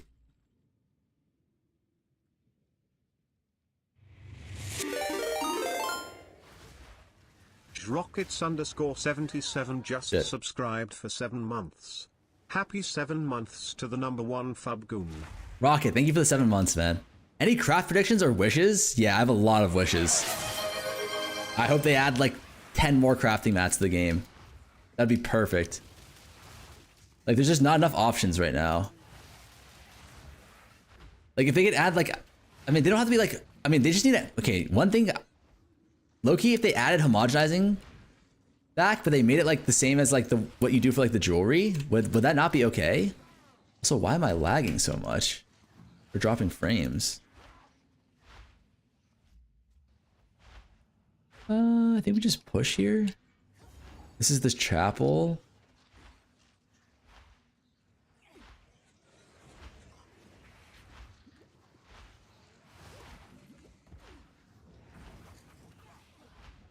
Okay, I'm super lost. The wrong direction for sure. Where is this? Armory? Yeah.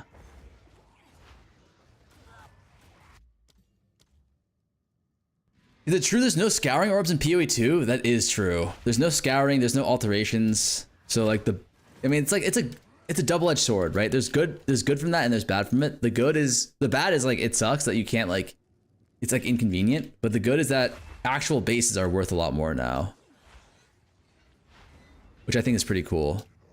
So that's something that I really disliked about PoE 1 was that pretty much like white bases are never worth anything. And like actually like pretty much no ground loot is worth anything, right? If it's not like currency.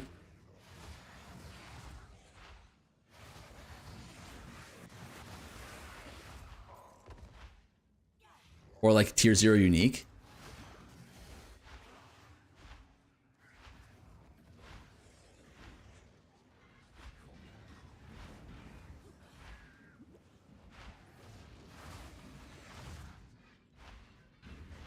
Okay. We low-key... I feel like we're getting better at this. High eye-level bases are worth something. Only like early league though, right? Farmer, what if they take away tiered maps and just make them white, blue, yellow, and red? No, they're not going to do that. Like, what's the benefit of that? I feel like people like the progression, right? People like going from like number 1 to number 15.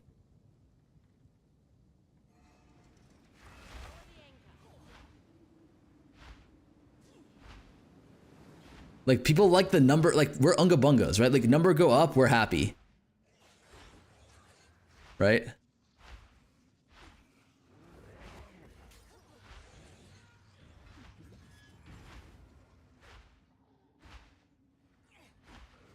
Also, I think that makes it a little bit too hard to, like, scale the difficulty on things, right?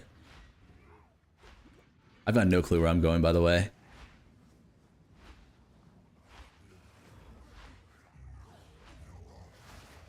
I'm just vibe running it now.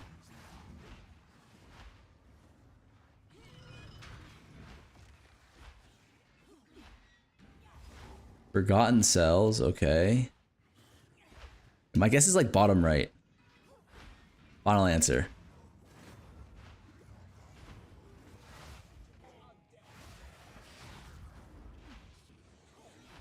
$15 is too many, IMO?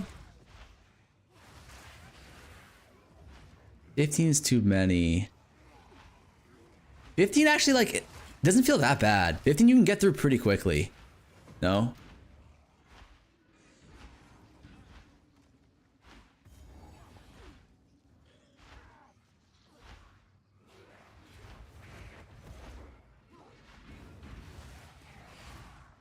Like, you can go from tier 1 to tier 15 maps like in like an hour pretty comfortably, I think.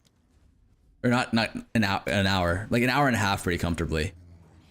Maybe 2 hours most. Like if you're slow. You just need to know the tech. That's all there really is.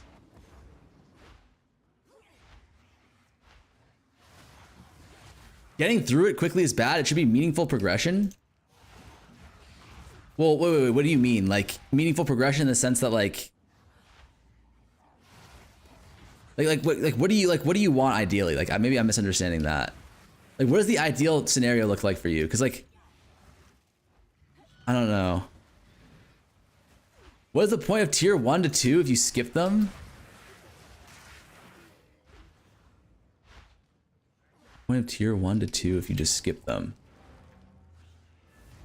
Or tier 2 to 9 if you skip them. You want to feel, okay, so you're saying that you guys want to feel like a difference every time you go up a tier in maps? Is that what you guys are saying? I think that's fair. But I think that's like, yeah, that's like, so you're saying like when you go from like white maps to like blue maps, for example, you'll obviously notice a difference, right? And like that is good. But the problem with that is like, how would you progress from white to blue then? Like, what would the system be?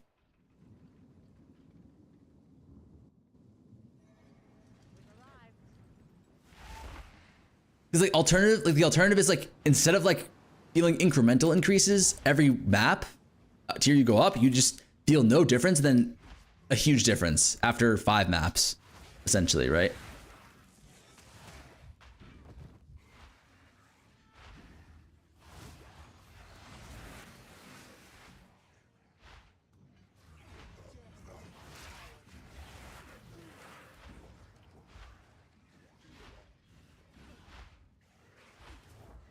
I think I'm getting the hang of this zone now.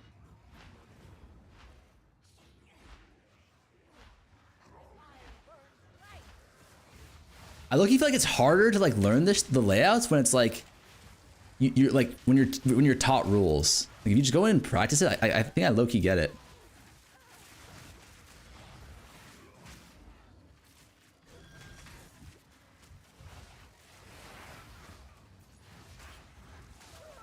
Okay, I got fucked by the res. Do you run every tier or do you skip any? You can't. You can skip some, but it's really hard to skip tiers, right? Because think about it, how do you skip tiers unless you buy the map? If you can just buy the map, then yeah, you can just skip. But for the most part, like League Start, it's probably gonna be like SSF progression, right? In terms of like you farm your own maps, and then you know, you progress in that way. So the only way to skip maps is by 3-to-1 reforging, right?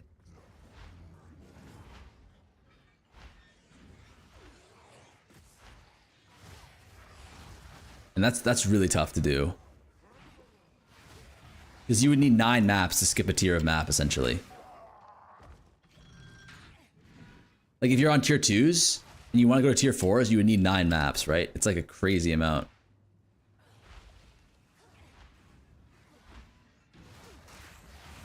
This is the same layout, right? That we just did. So it's just like bottom right.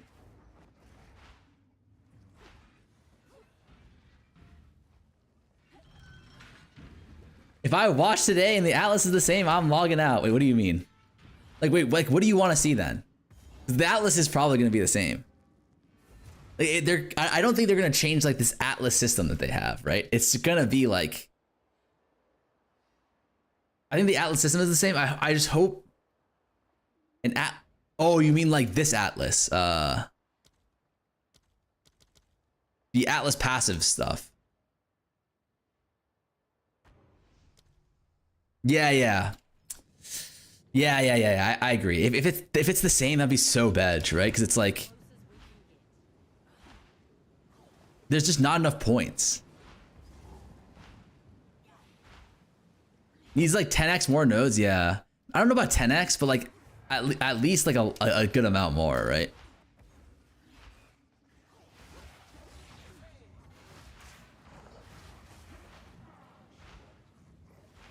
It's like I feel like the PoE 1 atlas is like pretty daunting and like complicated, right? And I think they're trying to avoid that with PoE 2.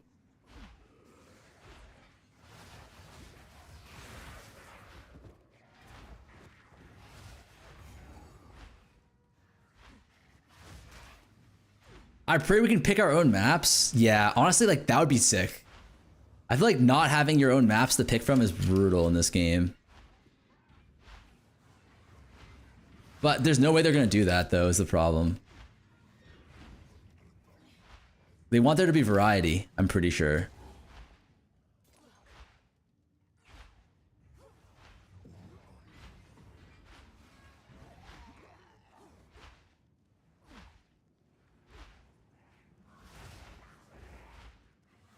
Let's go up here or down here.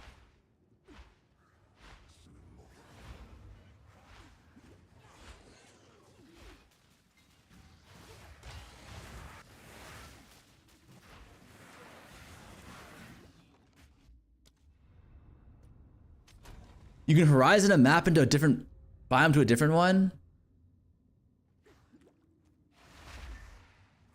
Horizon biomes.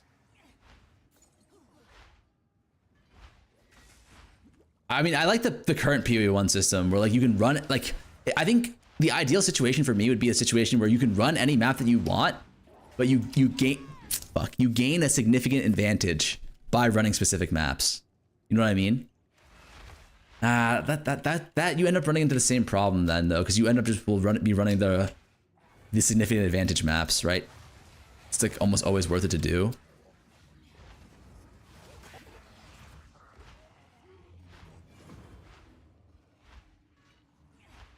The ideal situation is no infinite atlas.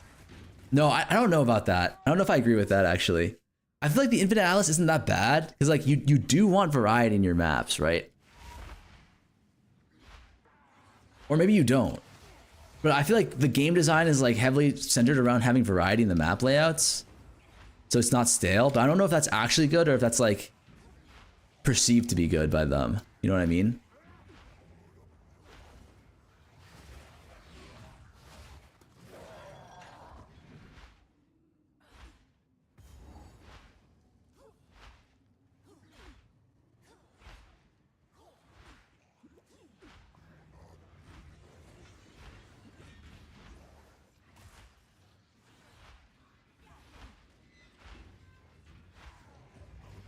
Then we go straight. Is it straight down, actually?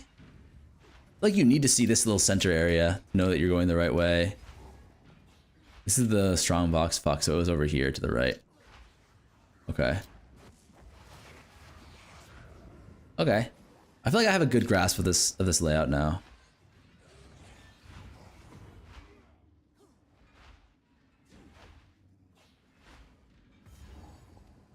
Okay. Is that sort of speedrun? Can you drop the guide for this? What guide? This thing? It's right here. Google Doc. This is Ingormus's, I think.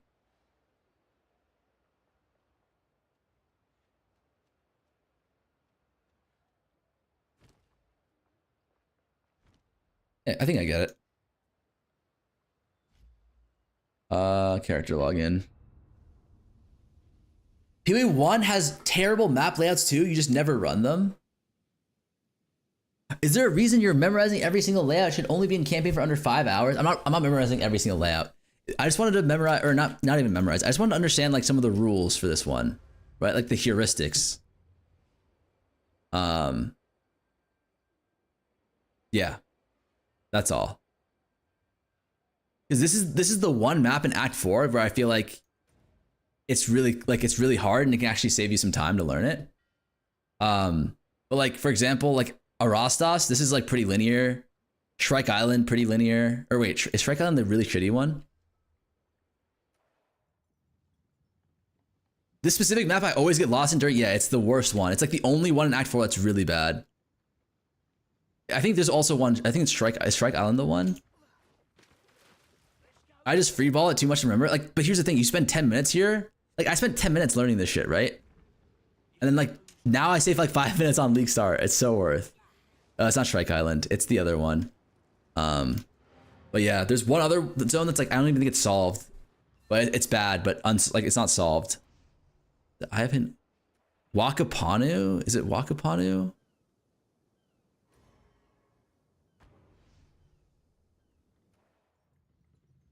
Let me see.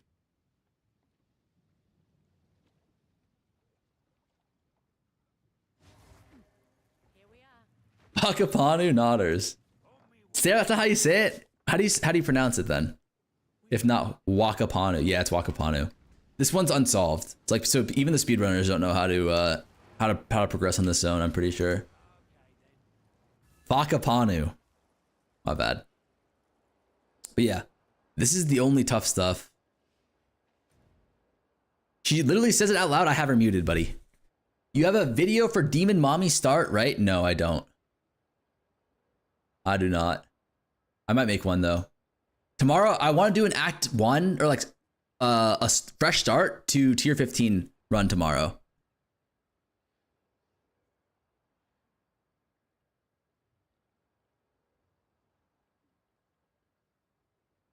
Yeah, these are all easy. And then I don't know about interludes. Maybe we should test out interludes.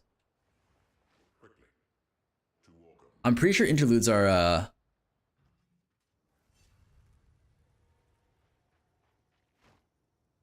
pretty easy too.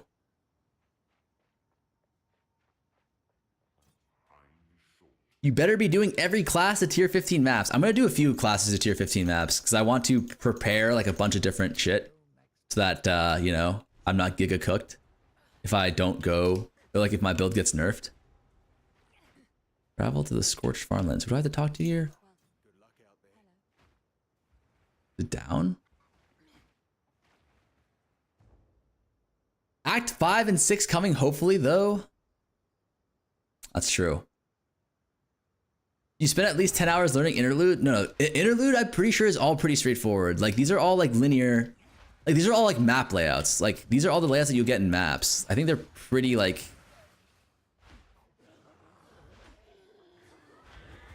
Like I don't want to say like I think they're all solved, but like I think they're also like pretty intuitive, you know?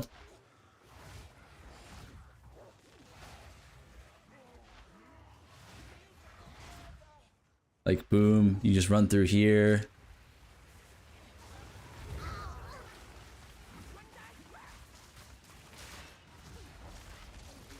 Oh my god.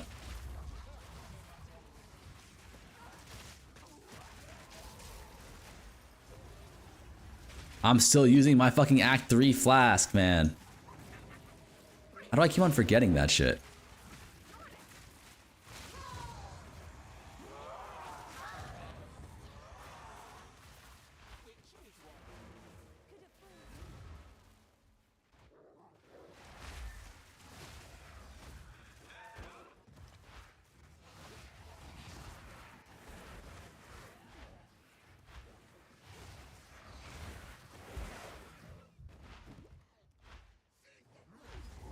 Yeah, like this is all like I feel like this is all pretty straightforward. I don't think interludes will be that bad. Oh, this is bad. 15% of life from that shit.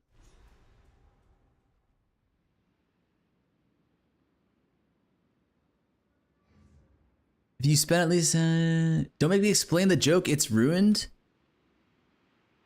Wait, what do you mean? I get the joke. You're saying if I spend a lot of time studying interludes, then they're gonna add Act 5 and 6. So like my time is wasted, no?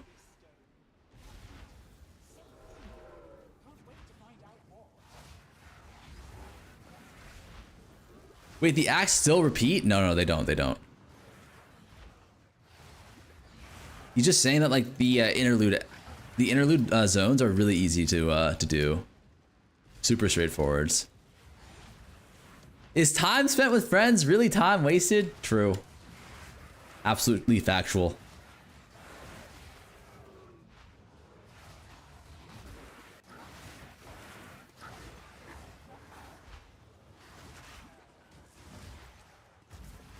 Fuck. Bring back Cruel. I actually low-key liked doing Cruel. That shit was... It was like less shit to learn, you know?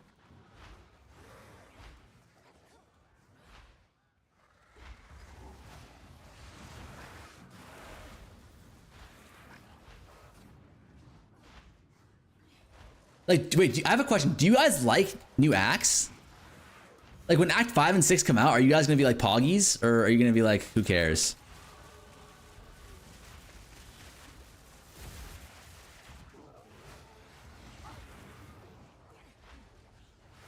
So, Demon Mommy, best skill are chaos skills, not fire? It's not just that Demon Mommy best skills are chaos skills, but the best leveling skills are chaos skills. Like EDC is like even the druid levels with this shit. It's better than plants even.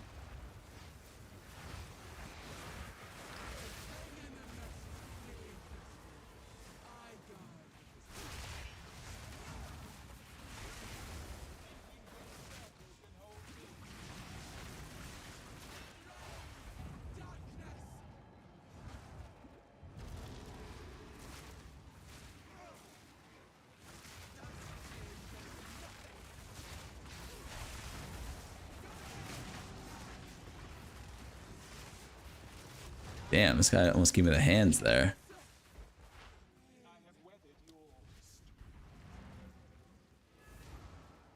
I wish campaign ended at 3. Listen. I actually low-key agree with you.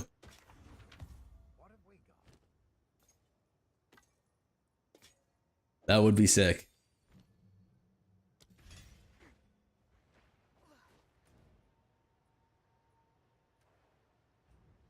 Has the Diablo 4 expansion flopped? I'm not sure.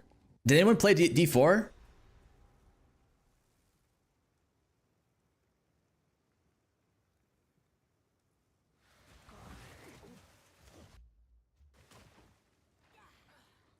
You can tell me if the expansion was a success or a floppeth? Wait, how do you open up this door? Oh my god, there's something I need to pick up here, isn't there? Okay, this is why we do the practice runs. I'm playing right now. It's decent. Yeah, I figure this like a lot of the PoE players might like, or a lot of players in general might just, you know, it might be like a shorter league kind of thing, you know? People just don't play it for the full duration.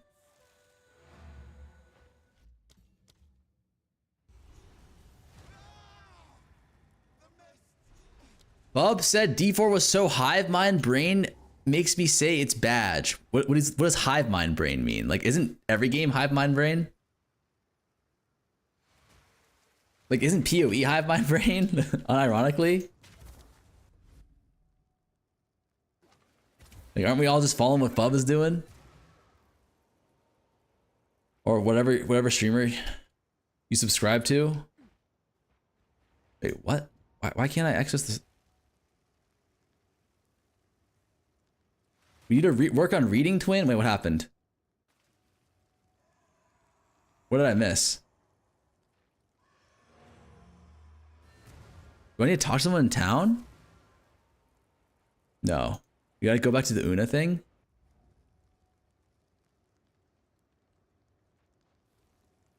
TLDR expansion is decent, but locking fixes behind paywall is bedge. Always butchering the fuck out of sentences. Oh. Listen. I have dyslexia. Probably.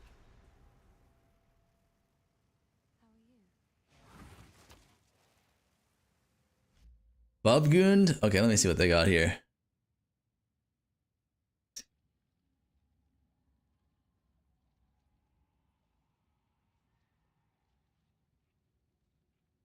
Ah! Ah, what the fuck? Dude, who does that? Who fucking does that to a man?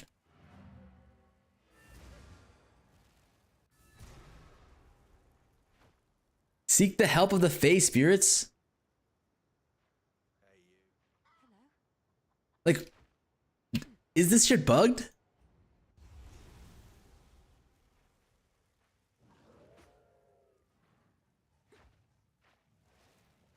Or is the bug in my brain?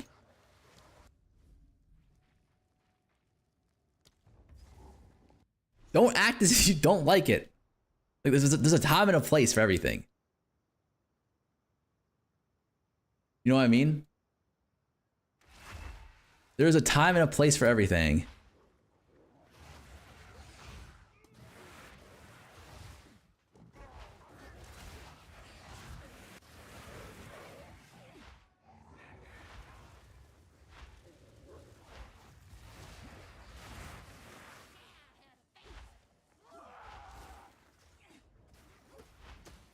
Oh, you have to fight them again?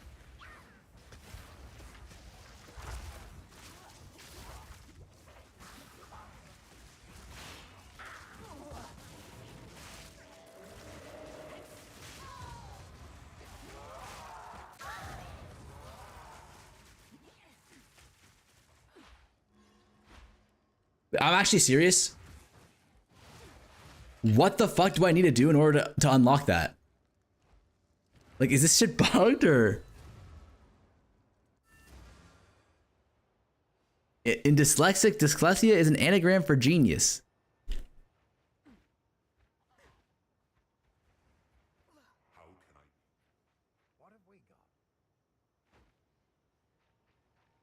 Like, what the fuck?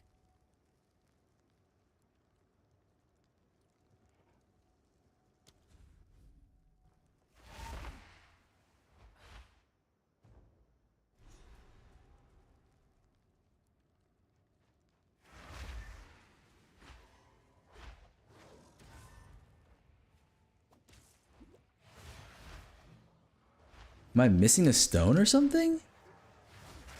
Activate the monuments? I've already done this. Like, I've already full cleared the zone. Like, Una's already over here trying to talk to me. I've already talked to Una. In the center of the map?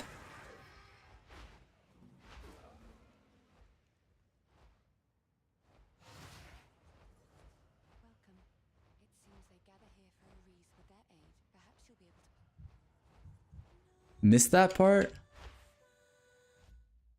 Okay, maybe we just reset checkpoint. Am I too late? No, the live stream isn't for like 3 hours, man. It's not for a minute.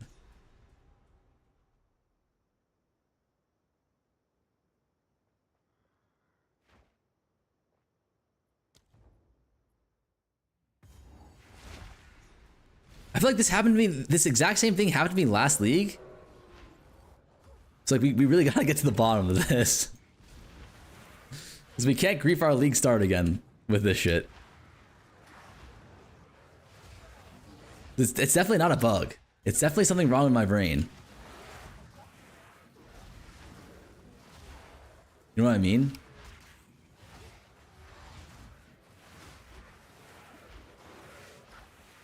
Oh, thanks. I'm from Portugal. Got scared for a second. No, you're good. You got plenty of time.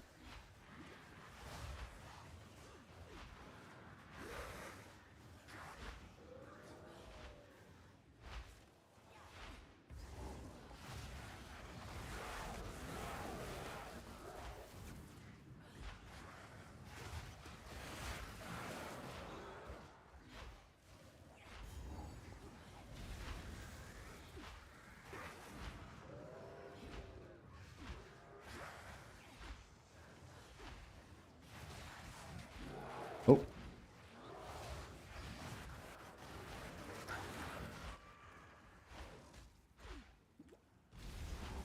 Okay, find what the megaliths are powering. That's over here in the center. We're empowering this shit.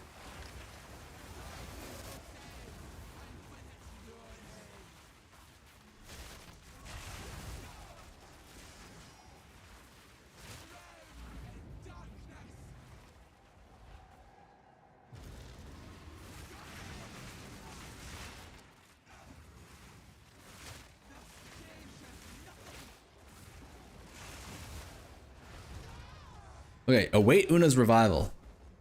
Bro, what the fuck is my Twitter feed? Did you get... Did you get Fub Gun Twitter feeded or what?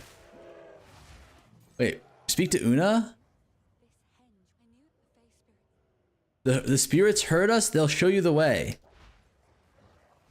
Okay, does that mean we're good now?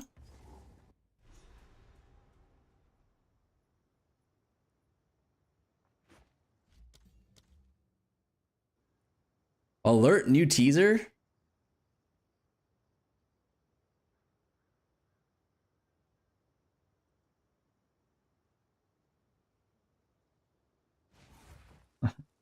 God.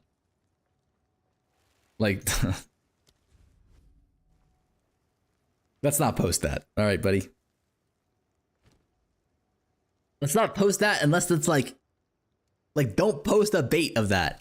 Also, okay, does anyone actually know why the fuck I can't go in here?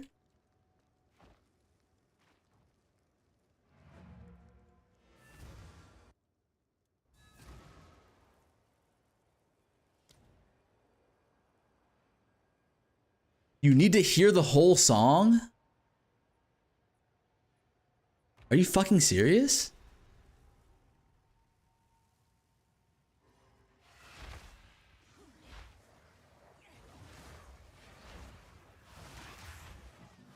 Like you can't even skip her song? How do you hear the whole song?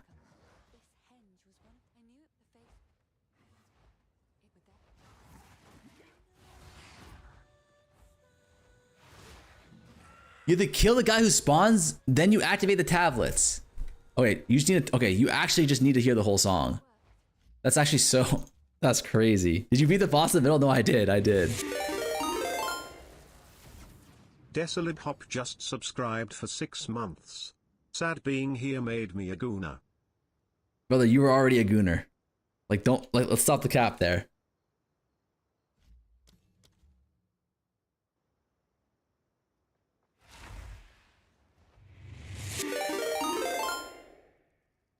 Hasval just subscribed. Holy with shit. Prime. You actually do just need to listen to the whole song. Okay. Haswald, thank you for the Prime, man. You should kill the button. No, I did all that stuff. It was just I didn't wait long enough for Una, I guess. I dipped too early. That's my bad. Fuck. How much for relax. Relax.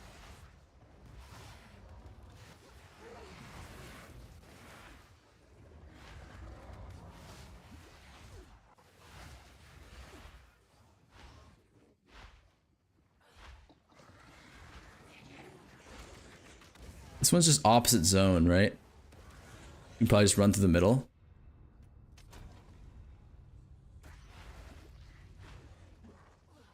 Oh, back to Holton. I forgot about this place. I used to spend a long time in here cleaning up the streets, you know?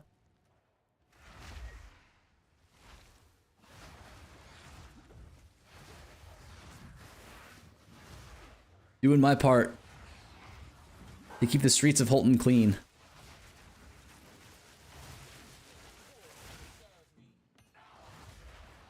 I just like being lost in this zone. I think this zone also has a pretty stable layout, right? I'm not sure about that.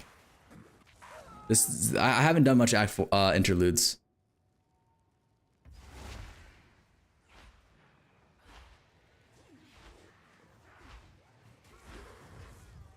Holy shit. What was that damage? I wear body armor though.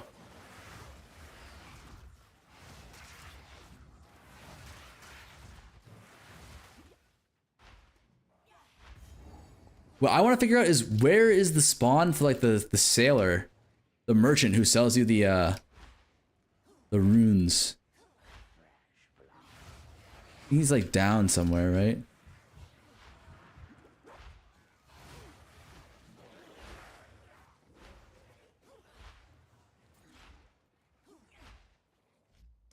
Huh. This will be just a full clear. This is just a full clear angle on League launch, I guess. Or you just go up here.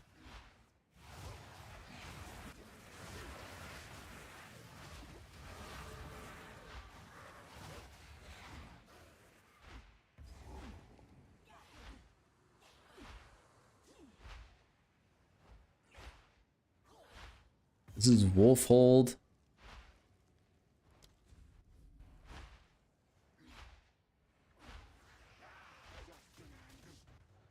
My manager just plays PoE. He just scheduled a Teams meeting with me at the stream time based. Wait. Why would your manager do such a thing?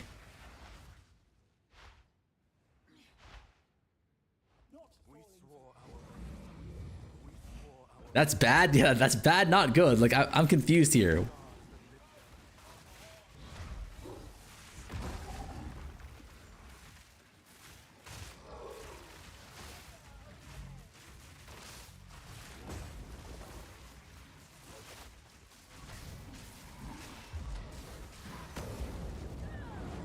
Fuck.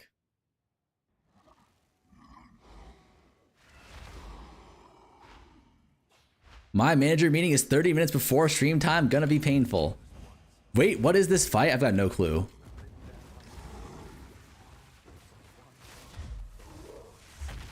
Oh my god, he almost one-shotted me.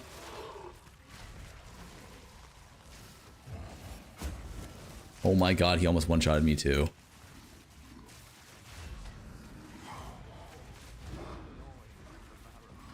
What is this drop? Is this skippable? I don't remember.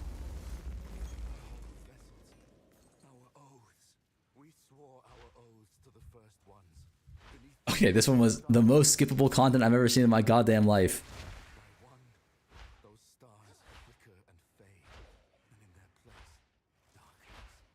Hold on, is there a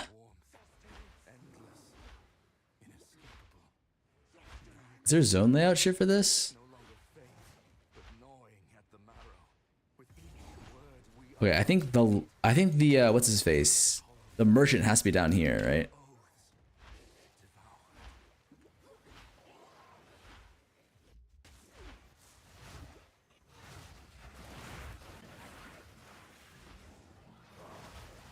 The only thing this interlude I remember is the fire dude who spins. Should be up here in the center, right?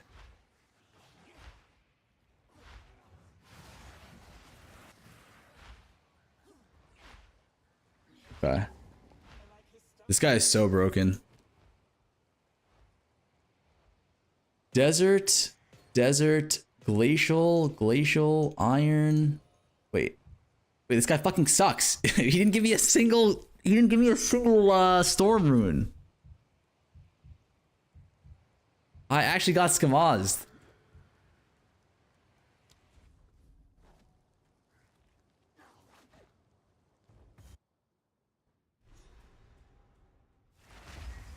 Wait, this map is pretty straightforward. I think you just walk around the building and then you're good, right?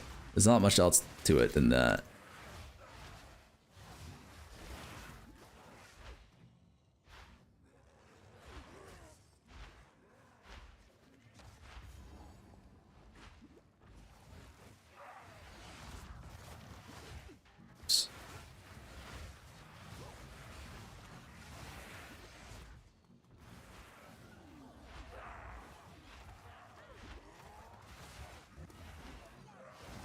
Whoops.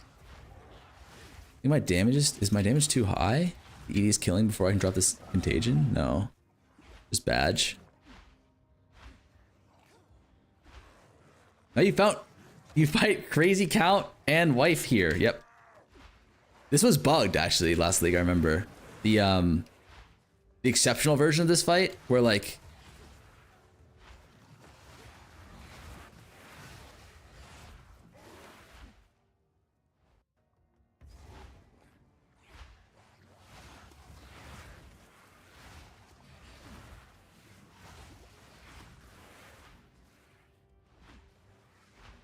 wait, where do I go? Is it just another loop around?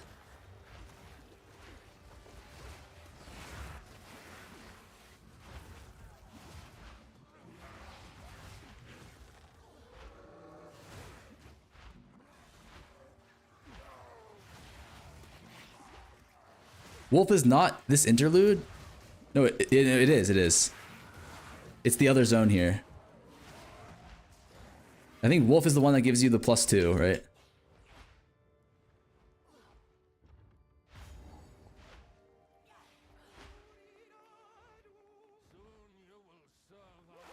Is your DP actually you but older in the farming farm? No.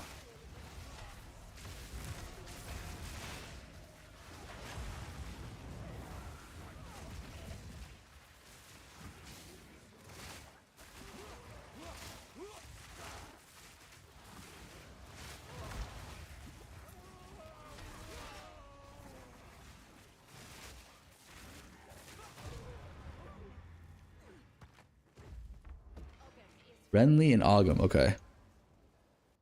You do it after the boss? No, you're supposed to do it first for sure, because you get the points first, right? You generally want to do things that like give you skill points as soon as possible. I didn't. Surely we log in Frostblades if Sword is coming? Wait, you think if they add swords they're adding Frostblades? Yay or nay?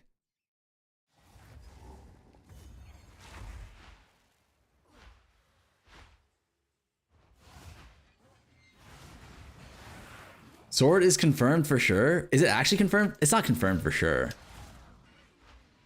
It's very likely, but it's not confirmed though, right?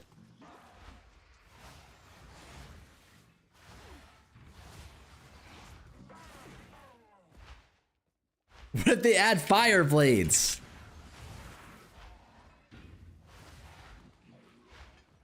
Please not fire blades.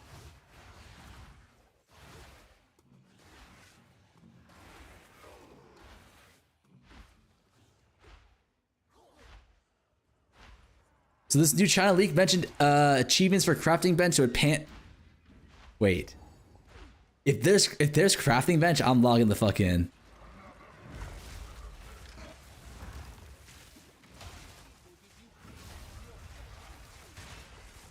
I've been praying for crafting bench for years now. That's not true. I've been praying for crafting bench in PoE 2 since I learned that they had it in PoE 1.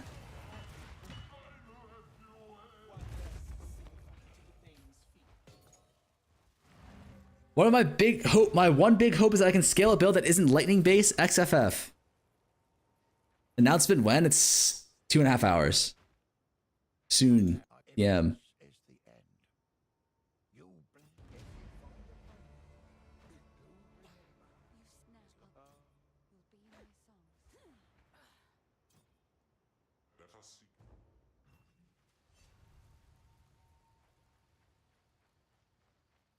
You need to put a timer up top.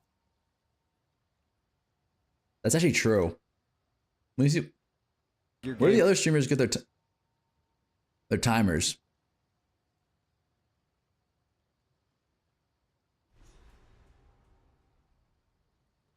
Wait, what is Fubgun looking at here? 2 patches, 0.4 at nothing. 0.4 is just temple. We'll get another class. Act 5 is in the works. Like this is gonna be a giga patch, right? We're not fooling ourselves, right? Yeah. Why do people hate talking to Try Overhyped? so much? Guys, now we're hyped. My expectations are realistic. All right. 4 new bosses, 4 new mechanics reworked, whole new endgame, new Atlas tree. It's realistic. It will happen. There's no That's copium here. Dude, I see your mess about swords, alright? It's whatever. X the Farmer X. Is that the guy from China #1? First place winner?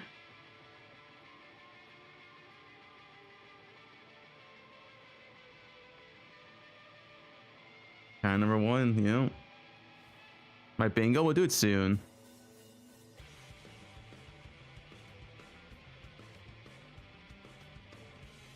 At first, he used to actively push back against his hate watchers, but now he just ignores them. The hate is left over from when he tried to fight it Luminous back. Rage hotfix.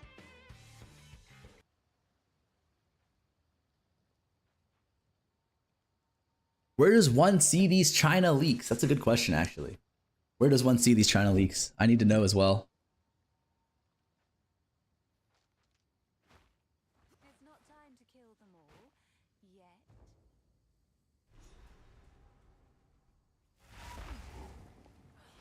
I caught you typing in Fub's chat. Wait, the leaks, I feel like the China leaks are never reliable though. No? Aren't the China leaks almost always fake?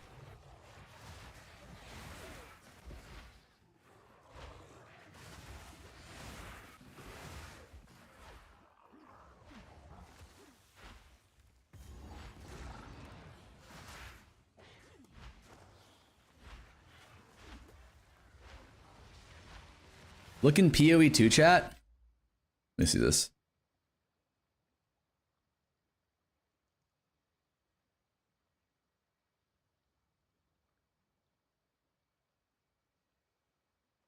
Bro, that's not a leak, man. This is like someone went to Photoshop for like literally 35 seconds. Like that doesn't even look like real art.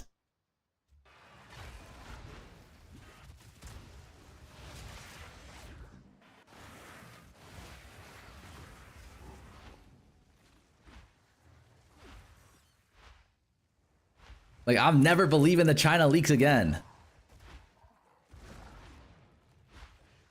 Like, it has to be a video for me to believe it. My God, am I going the Giga wrong way? It's supposed to be just top left there, right?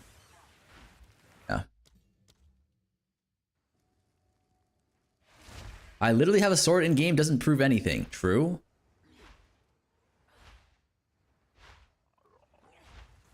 Oh my God, it was just right here the whole time.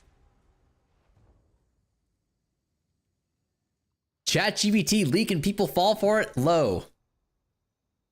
What about this? It's for sure Booba, is it not?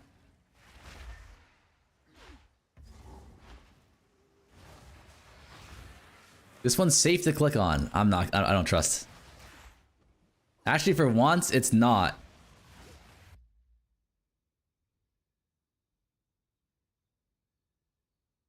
What is this? Oh shit. Yeah. If it's an official GG account, and there's a sword here, like, what are people saying? I don't have an X account. Fuck.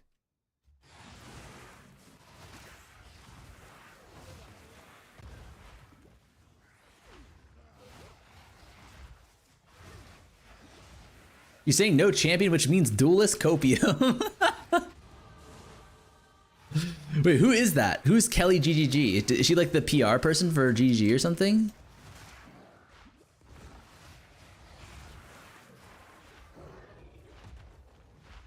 He's the new hire? Yeah, okay.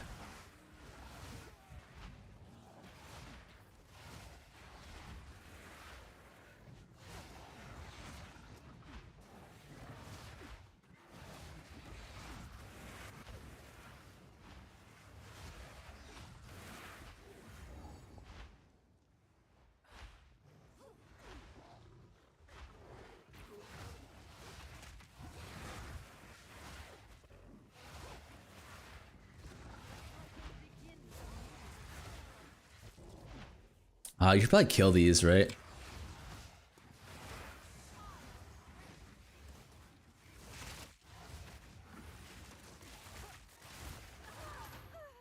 Yeah, you definitely should kill these early league. Holy shit. Pretty good ring. Shit, I was supposed to be doing something here. If we go here. 1, 2, 3.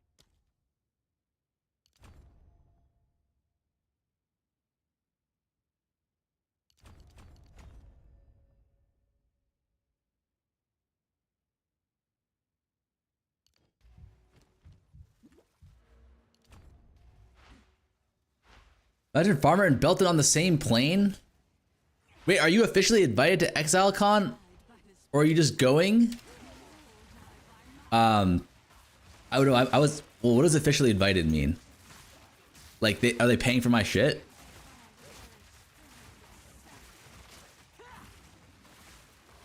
Yeah, I got like they're paying for my tickets and stuff. If that's what you mean. I think it's an official invite. I'm not sure. Are they paying for you? Yeah, they are. If that's what you mean, then yeah. That's sick. Yeah, it's pretty cool. I'm not sure if I would have gone though. I might have just straight up gone anyways, even if they didn't. That's sick. Yeah, I'm pretty excited. I'm pretty excited to go. It'll be cool to meet some of my fellow streamers. Although one of the people I wanted to see in person was Captain Lance, and he's not going. So, Smoge.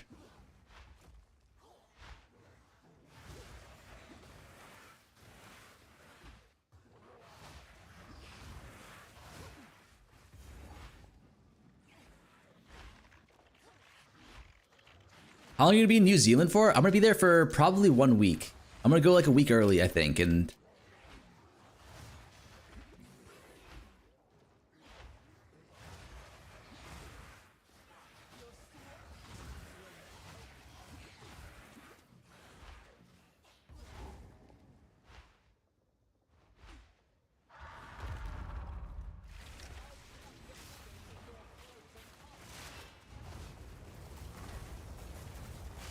oh, I forgot he had the Goomba Stomp ability.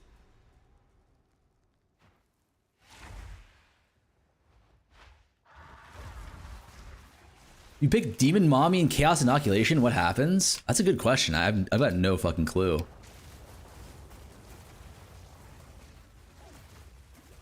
Probably insta-dedge, no? You die? Okay, yeah. That does make sense. That does make sense. Highly recommend visiting the South Island if you have time. Ooh. What's in the South Island? You don't die, demon form just instantly deactivates. That makes sense.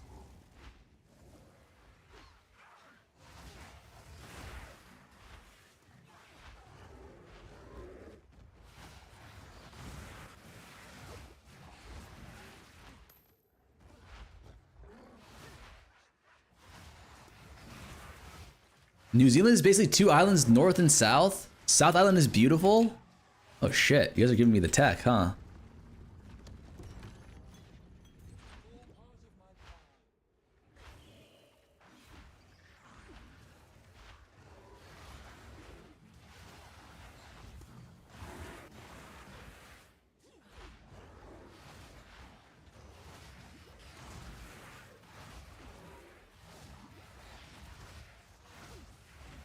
South has more nature. Oh. Which has the best internet? You feel me? Which has the best hotel Wi-Fi?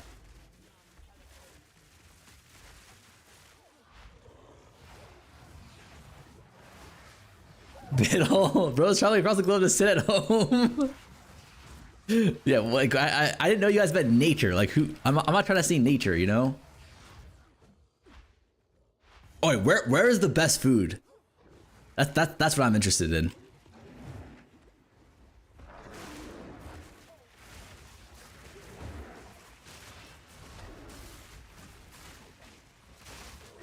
Like, what's the best Aussie food or like a New Zealand food? Kiwi food.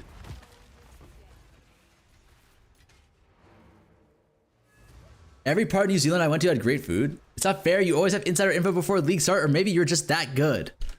What do you mean I have insider info before league start? Explain that to me. Like, what do you mean by that? Serious question. It's just fusion? Like not like fish and chips. I heard there's a lot of really good Chinese food in Oceania. I'll DM you this one place I thought was amazing. Okay, bet.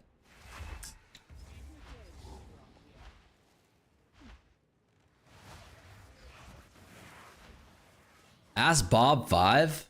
Isn't she Australian? I have no clue, actually.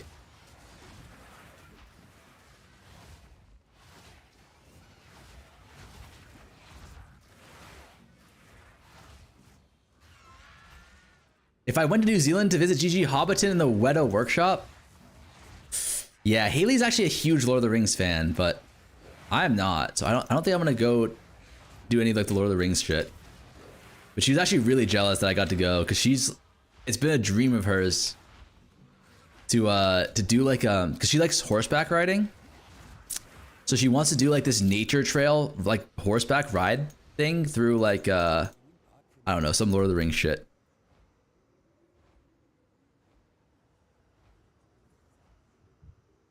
I told her that I would do it for her. Haley isn't going.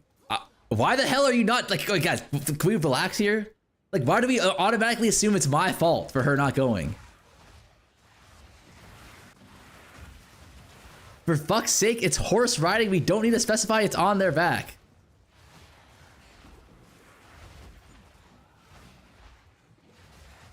That's a good point. I'm gonna have to tell her that. Bro, she works at a middle school. Surely they can get a sub for a week. No, Haley's like a workaholic. Like she like doesn't want to take time off. Like I wanted her to come with me, but yeah. Haley has to pay the bills. When will the slander of my good name stop? That's what I want to know.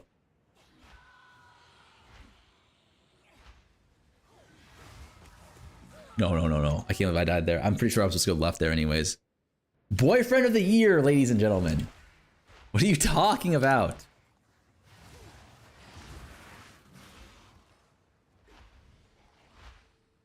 Listen. I wanted her to go with me. I'm telling you guys, I wanted her to go with me, but she said she didn't want to take off work.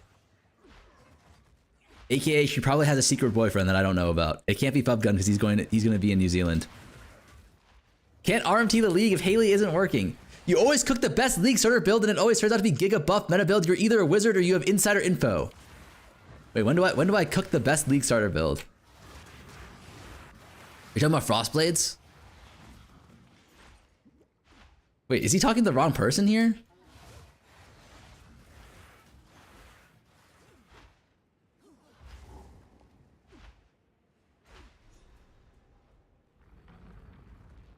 Both Lance and Haley stay at home, just saying. I'm gonna have a conversation with them. Some not chill things are happening, it seems.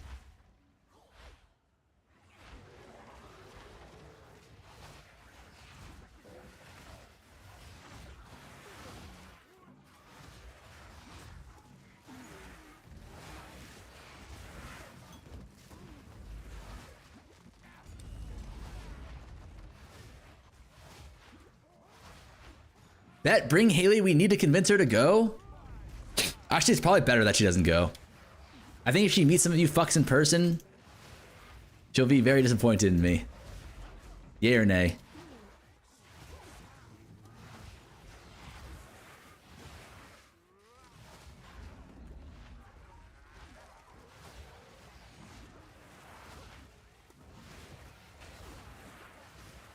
But she'll get to meet Nightbot. Dude, if Nightbot was going, she would for sure be going.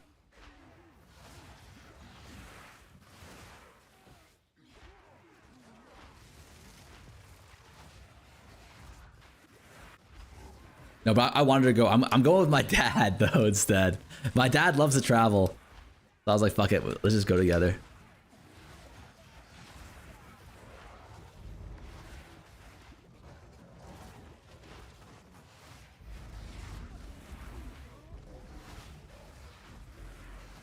Holy dad stream? No, there's not gonna be a dad stream. Dad vlog? It's not gonna be a dad vlog. Also, like, my dad loves to fucking, to do shit. So, like, I have a question. Those of you who are, like, in your 30s, when you go out to, like, dinner with your dads or your parents, like, do they just pay for everything?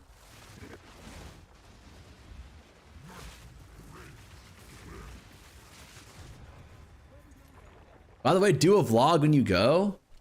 I'm gonna do something like that. That's a good idea, actually. Don't be an asshole. You should pay. Okay, I've literally never once paid. I've literally never once paid when I went out to dinner with my parents. Like, think about it. Like, your parents are so much richer than you, most likely, right? Okay. It's more like this. It's like whoever has the most money should pay. You feel me? Like, if I was richer than my dad, I would for sure be paying. But my dad is like 2 more billion times richer than me.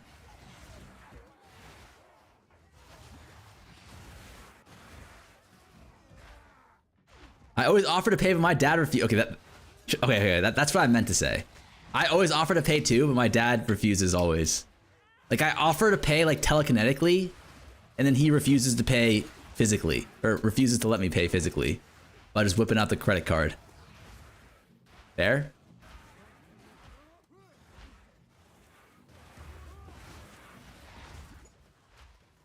Billionaire dad? No, he's not a billionaire, but like think about it, like your dad is like has like 30 years of more of a career than you, most likely, right? So it's like,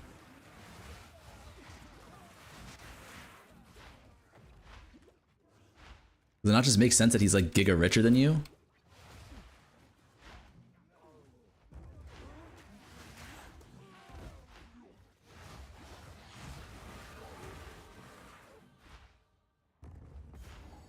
I just want to know, like, this league so bad, but move-in day is June 1st? Oh my god, it's over for you, buddy.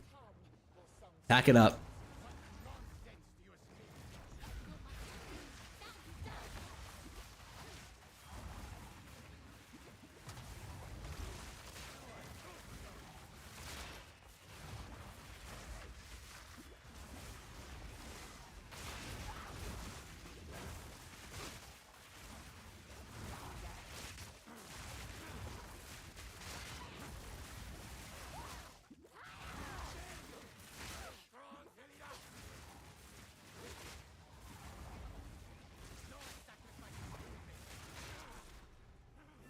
Okay, nice. Is your dad a profit crafter? No, my dad is like, you guys. Okay, chat. What do you think about my like? I'd like for you guys to take a guess about my dad. Do you think he's like what do you guys think he does for? Like, do you think he's like he's smart, or do you think he's like, I don't know. Like, what do you think? Finance, bro? No, it's not finance. Does your dad know what you do, or you like sushi and tell your parents you work for Amazon? Wait, Farmer, since you're self-employed, can't you do that other IRA? Probably. He owns a bow shop. Engineer, salesman, pro ping pong player, construction. I thought Bubgun was your dad, doctor, engineer. Okay, no one actually guessed it right. He's a drug dealer. I feel like that was an obvious one. Pharmacist? Wait, how come I say drug dealer and you guys immediately assume that he's a fucking pharmacist? Like, this has gotta be some reverse racism shit. Like, can you at least assume the worst in him, please? Like you do for me? Thank you. Thank you, thank you.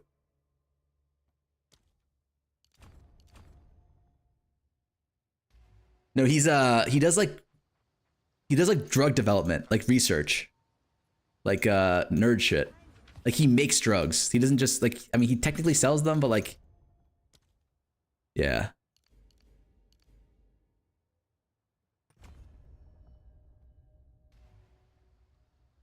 Damn it, his son is a streamer? Laval, like. Okay, chat, would you guys believe me if I told you that I'm the black sheep of the family? Or would that shock you? Would you guys be like, whoa, whoa, whoa, what?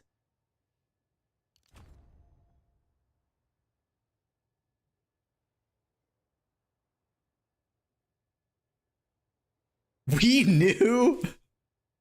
Par, did you pay for college? Be honest, I did not.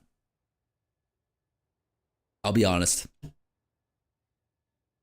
My parents hooked me up. Which if you're in NA, you realize is a great privilege. If you're an EU fuck, you're probably like, what do you mean? What do you mean pay for college? I would be immeasurably disappointed if my son became a streamer with no backup job. Wait, that's literally what I did. I quit my finance job, became a streamer with no backup plan. Holy shit. Imagine how disappointed my parents were. I'm from EU and I have paid nothing for my college. Is it working out? Not really. This year is the year I hope to break minimum wage. Never tell me the odds. Yeah, exactly. We just YOLO'd that shit. We hit the YOLO rage.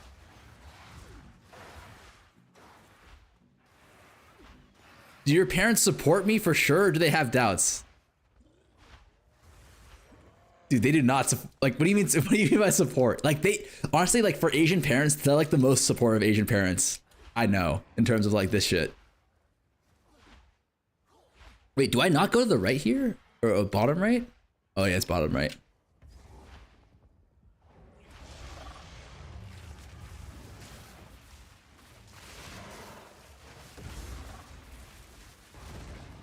Well, like it depends on like what your standard is. Like for white people standards, I would say they're not that supportive.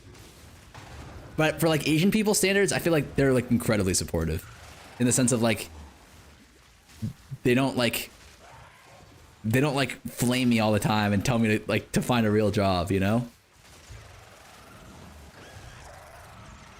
That means they did not disown him. Yeah, pretty much. Like, all right. Asian people in chat, if you quit your job to play video games professionally, what are your parents doing? Like, are they gonna, like, what are they saying to you? I would be exiled from the family.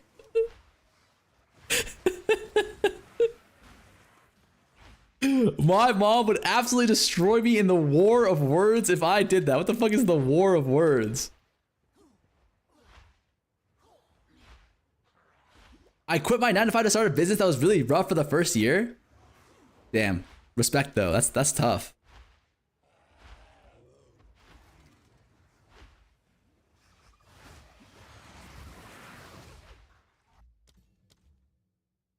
Same as now, you need to find a real job, but then she'll be happy when I'm making money. That's true, actually. I feel like no matter who you are, people like old parents, our boomer parents, they just respect it if you make money or not. Like they don't really give a fuck what you do.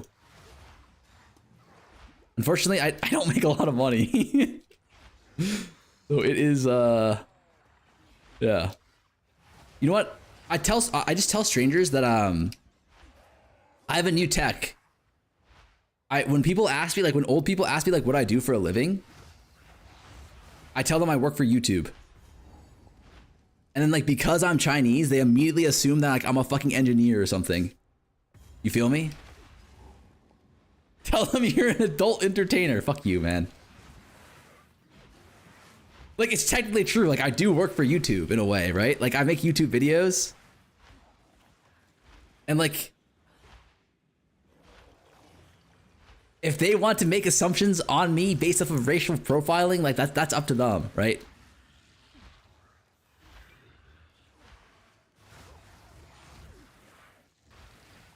You're technically an adult entertainer too? Okay, shut the fuck up. Like, yeah, I am technically an adult entertainer, but like, it's like about marketing yourself in the most flattering way possible, no?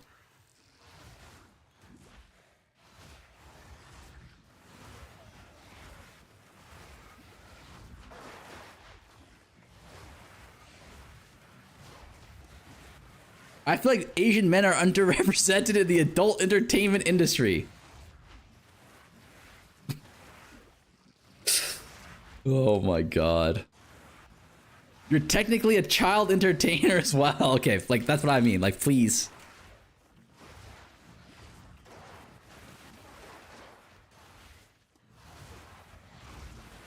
I'm 17. Farmer also Okay, guys.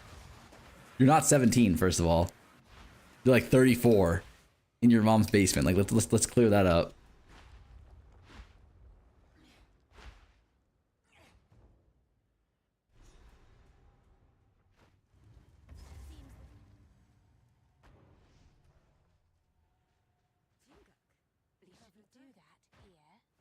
Y'all are inching close to the Twitch auto bans? Yeah, for real. Stare, I'm 24 in the mom's basement. Hey, look. Farmer, your VIPs carry the stream, especially... Okay, is that... Like, can we get the paid chatter comments out here? Like, is that not the biggest paid chat you guys have ever seen? Farmer is 30 and his girlfriend's attic.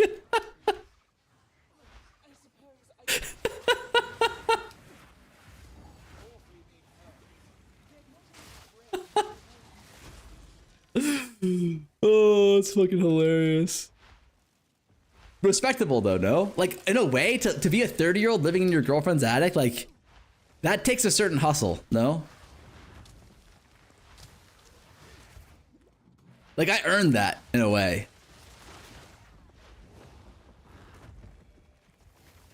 No? Stop bragging about having a girlfriend? What do you mean bragging? It takes skill to make a girlfriend. Yeah, exactly. I had to work hard for this attic that I live in. I also need a girlfriend who puts me in her attic.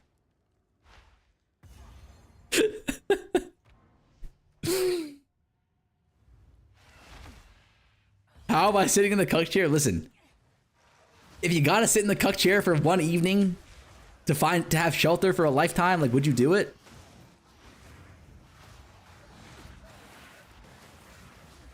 Be honest. Yes? Holy shit. Okay, I didn't expect so many people to say yes. What the fuck is wrong with you guys? I mean, I can't see anymore, so why aren't you telling us? Worked hard, my ass. You spawned with a good seed and got a girlfriend in high school. Brother, it's not a good seed. If anything, I spawned with a dog shit seed. Dude, my school was so fucked up. I was one of 2 Chinese kids in my class. Do you know how, like, they were calling me Ling Long before Ling Long was cool, man. I had to fight in the goddamn trenches over here.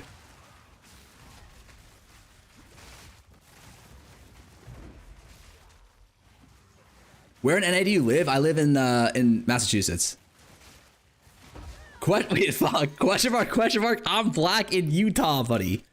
Wait, isn't Utah like Utah's pretty progressive though, no? Like, it's not like you're black in like Missouri.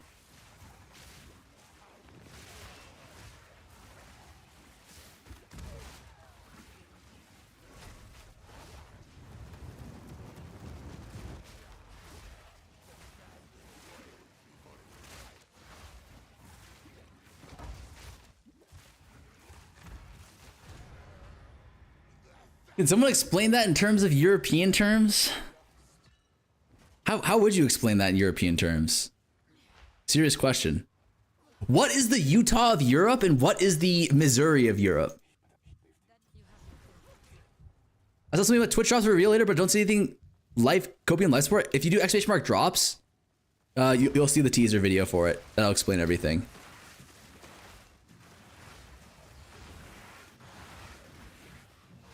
Utah is like the Vatican.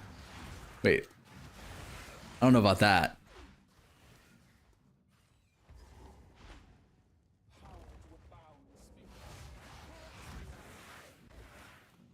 "100% Poland." I actually don't know.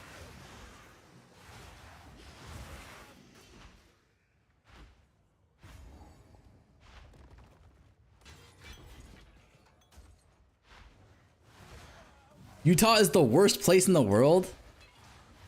Wait, why?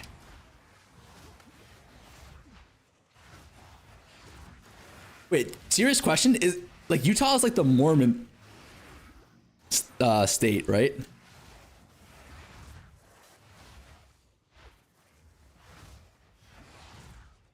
You guys have Mormonism in EU? Farmer, nerf cock, nerf all skills, buff bow and proj. No. No, we can't be doing that again. Not really. I don't know any Mormons. Okay, I think it's like an American only religion. It's pretty cool. They can have like, they believe in like polygamy and shit. I thought it was gonna be the future. I was telling Haley we should join a Mormon church. Don't they have multiple wives? I don't know about that.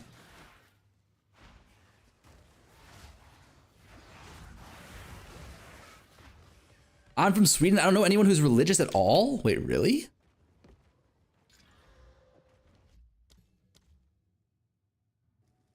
The only Mormon I know. Wait, the guy from Outdoor Boys is Mormon? I didn't know that.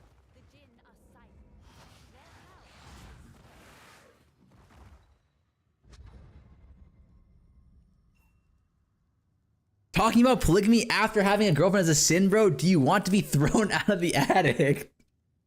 Listen, I personally don't even like, I wouldn't go for that. If I had the option to, I wouldn't take it. You know what I mean?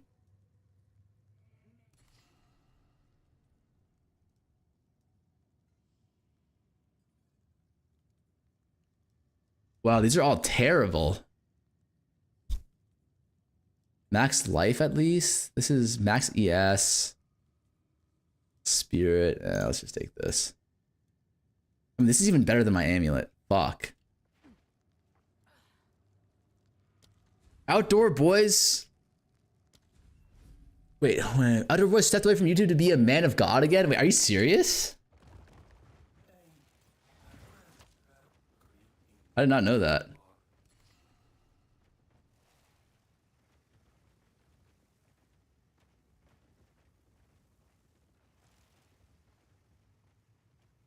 Wait, these are all terrible as well.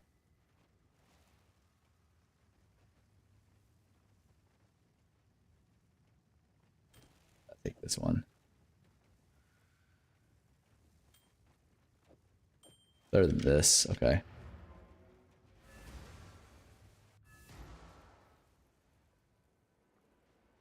"100% serious? Like there's a post circulating about his new role a year ago? His new role? Could you imagine Farmer being interrupted by 2 women during his streaming sessions? That's what I'm saying, man. I can only take so much interruption. Honestly, like, never mind. Let's change the subject. I know you guys are gonna clip this shit and send it to Haley, so let's move on. I'm not trying to get thrown out of the attic.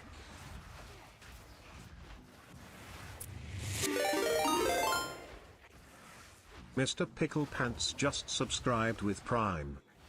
Mr. Pickle Pants. Thank you for the Prime, man. Thank you, thank you.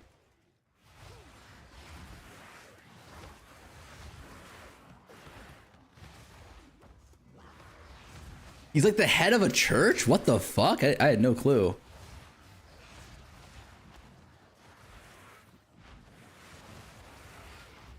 Wasn't he a lawyer with his own practice before? Yeah, I think he was. I remember seeing a YouTube video of him being like, "Hi, I'm blah blah blah."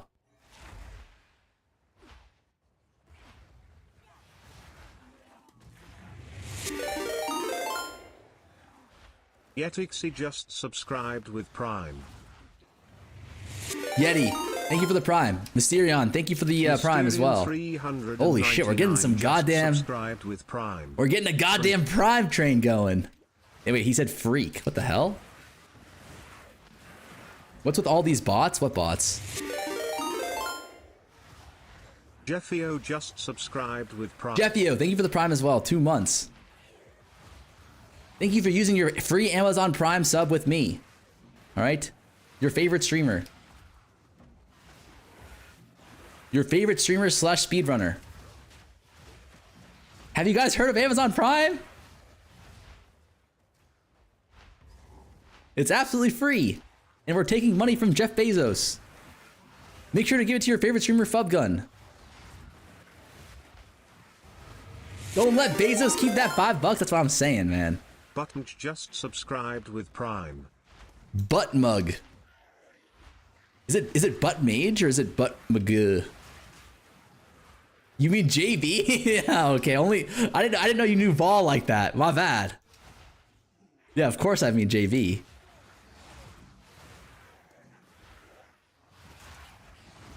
Bezos gonna be broke after the stream, man. I know. He's really hurting from these $5.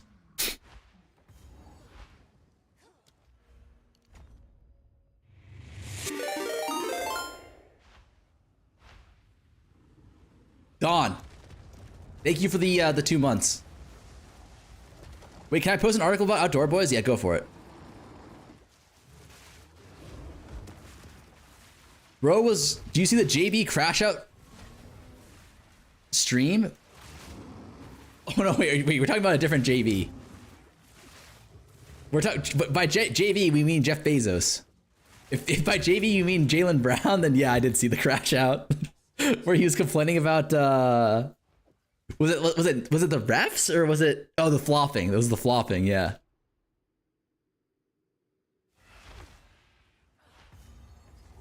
You said bro knows ball? I meant like not like that ball. I meant it more like metaphorically, you know? So I assumed basketball. No, it was a meme from yesterday, like when I was shit talking Lance. What is this? Outdoor Boys YouTube channel. YouTuber joins advisory council for LSD Church. An executive producer of The Chosen is also among the 14 named to Young Men panel. Boys, if I'm ever joining a church called the LSD Church, I do not want to be assigned to the Young Men panel. Like these guys got to change the name. Like, ain't no way there are 14 members of the Young Men panel. He's an executive producer of The Chosen Young Men panel. Oh, LDS. LDS, my bad. LDS. Sorry, I have dyslexia.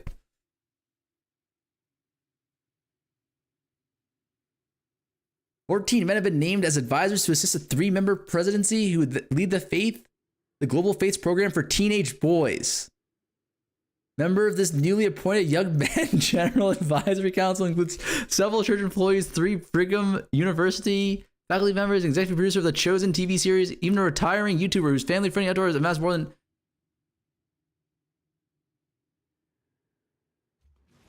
I thought Farmer does watch... I do watch some basketball.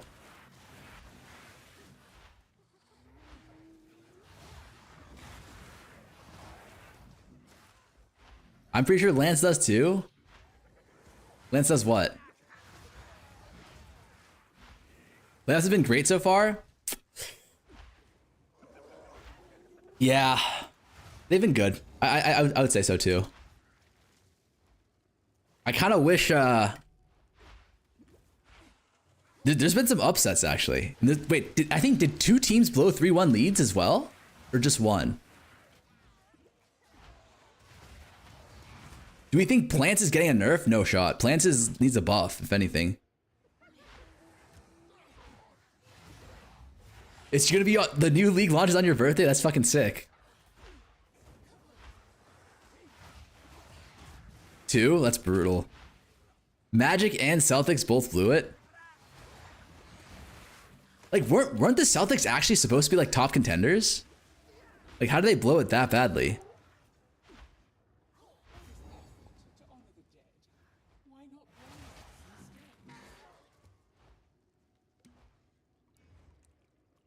Farmer, are you a Celtics boy? I don't really.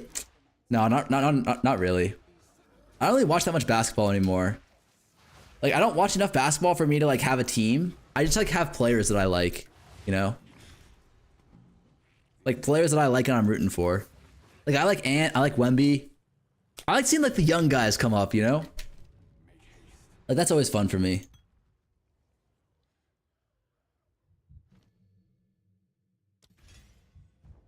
What do you mean pause? I said come up. The West is way better. The West is always way better. Like it feels like the East is just like a free like if you're like a moderately decent team, you just got a free ride to the fucking the finals, no?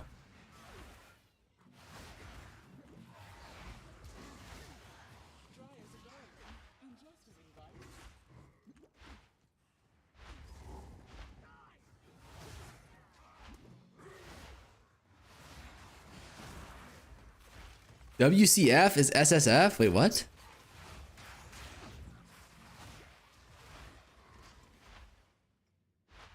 I need a translation there, chat.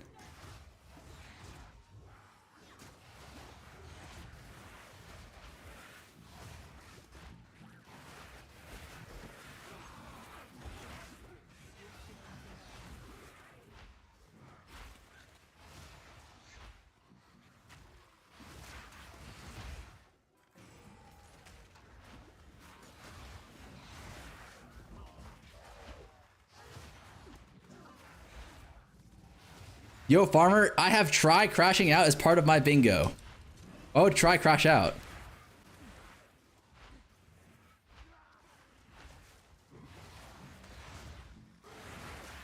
Are you practicing for the race at league start? Yeah, pretty much.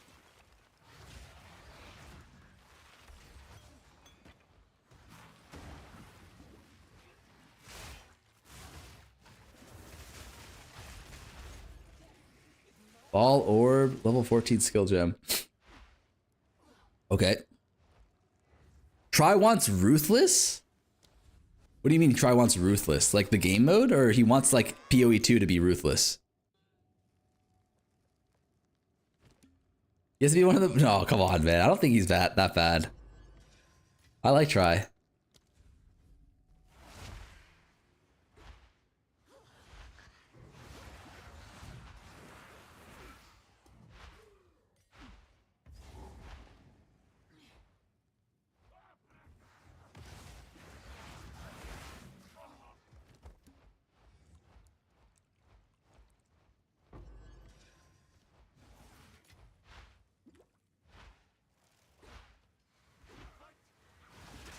He wants PoE to be ruthless. He said people should take 1 hour on the act boss. Okay, like, was that out of context? No, ain't no way he said that. But he wants this game to be like Dark Souls?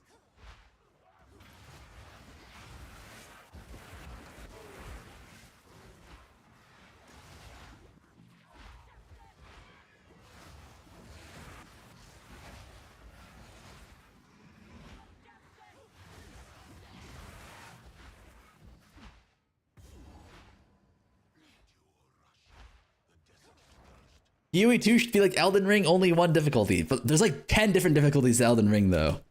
It's like, are you using Mimic Tier? AKA, are you getting an asterisk on your name?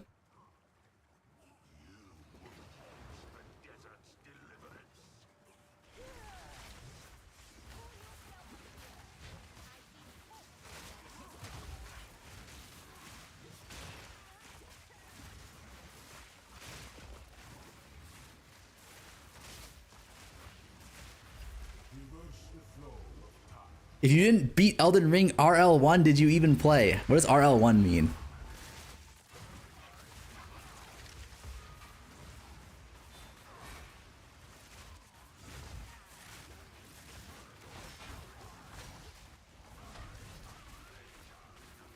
What's going on here?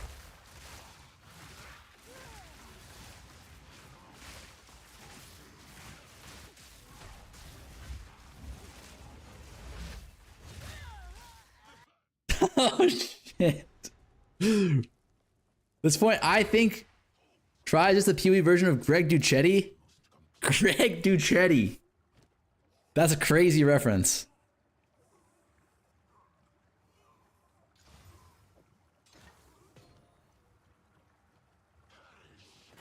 I try at rune level. Oh, is that something they added? The rune level shit?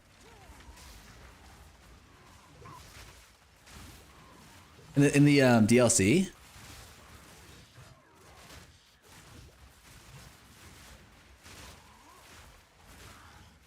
No, it's a self-imposed challenge.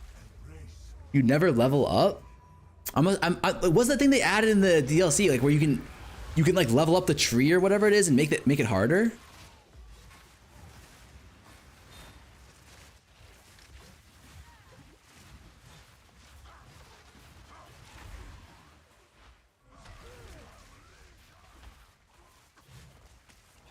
Oh my god, what am I doing? Bro, it's not pronounced Duchetti, it's Doucette. Oh, I've never heard it pronounced. Back in my day, we call that soul level. Listen, that guy is a beast though. Greg Doucette? Or Duchetti? Also, like, he's kind of annoying though, isn't he? He's kind of like a... I don't know, man. Like, these fitness influencers, like... I feel like they're doing too much.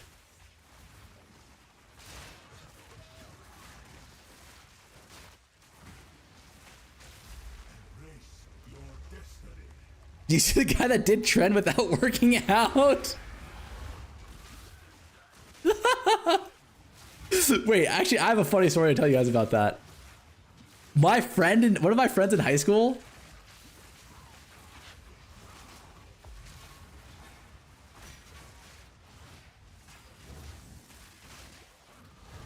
he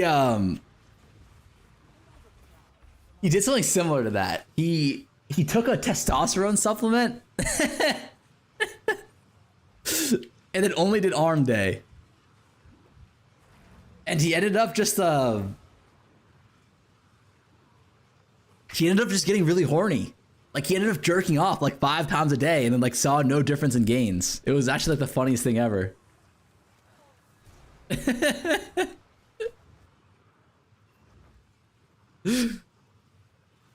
I remember like he didn't see any additional gains and he just told us, like, he's like, yeah, I'm like jerking off like 4 or 5 times a day, like pretty much any chance I have time to do it, I'm just doing it.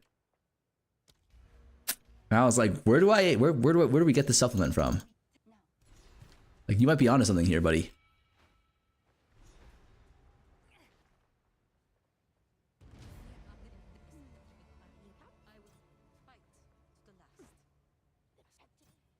Okay, question. Taking tests just to end up like Farmer. At least one of us, no, I mean, like, both his arms were big. It's just like, arm day only takes you so far, no? Also, serious question here, chat.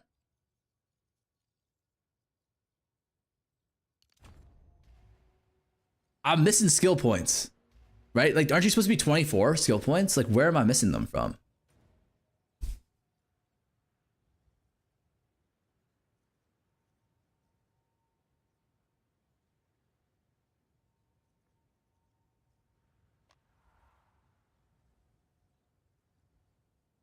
Check the axe. I'm pretty sure I did all of them.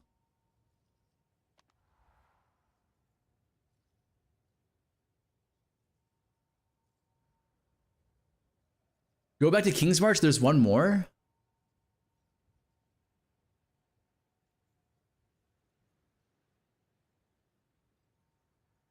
Isle of Kin, the Blind Beast?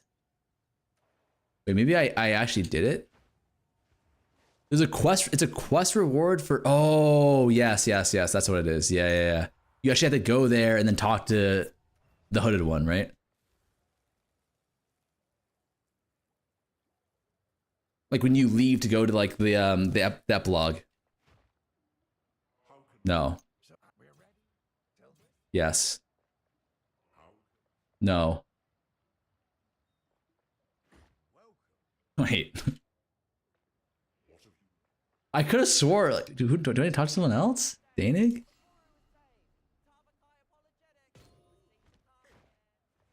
Okay, it's Jover for us.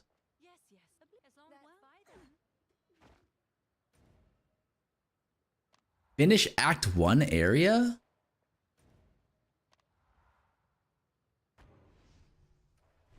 Did I not finish talking to this guy?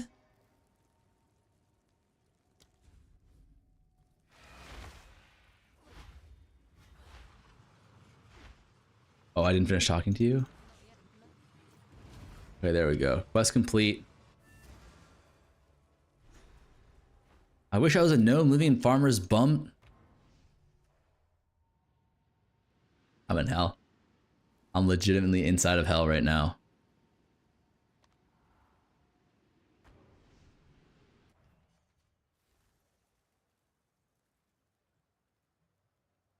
Buff gotta be coping now for a buff to sprint.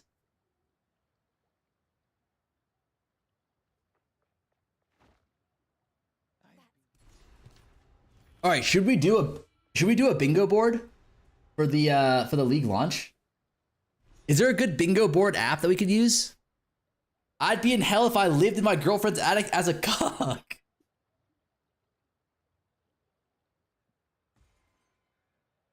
Yes, this is why I tuned in. All right, what's the bingo board app? Let's see. Bingo Baker. Bingo board. Wait, is it actually Bingo Baker? Why do I have that in my... Okay.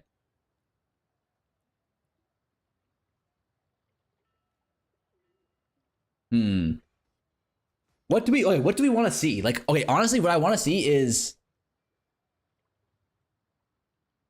Endgame is good. Coda. No. Swords. New class. Are these all confirmed? They're not all confirmed, right? Oh my god. Blood Mage nerf. Blood Mage nerf. And then we'll do Blood Mage gutted. Little Guppy made it to maps yet? Oh my god. Here's the race ducker himself. Duelist getting added? I put that on my best friend's soul. Ooh, is it gonna be Duelist / Slayer?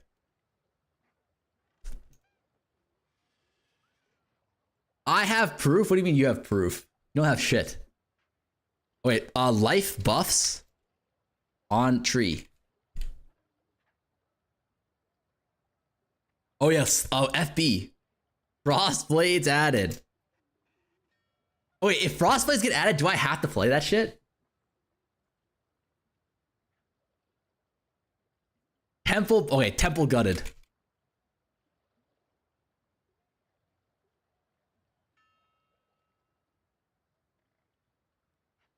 Cast on minion death. Still playable. What else do we want? League mechanic adds significant crafting currency.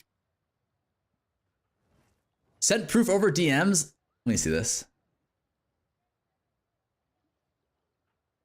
Yeah, listen, I'm down to run it. Sounds good to me, Gramps. And then you backed out. Then you're like, oh, we gotta have these terms. Blah, blah, blah, blah. Like that's what I'm talking about, sir. All right, that's the flakage. Like, we agreed. Also, like, look at this shit. Look at what he sent me here. What the hell? Also, what is this? Who the fuck is, where's Zakhar86? Farmer has insane femboy potential. Like, what the fuck does that mean? Like, actually, what the fuck does that mean?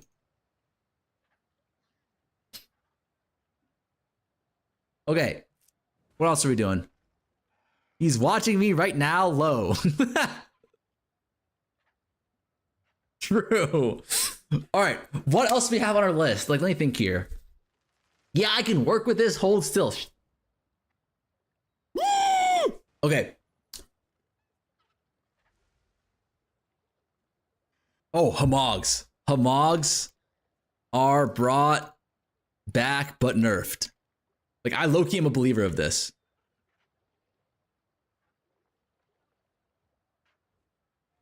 Never mind. I was gonna say Fubgun plays bows, but he's not gonna decide that earlier.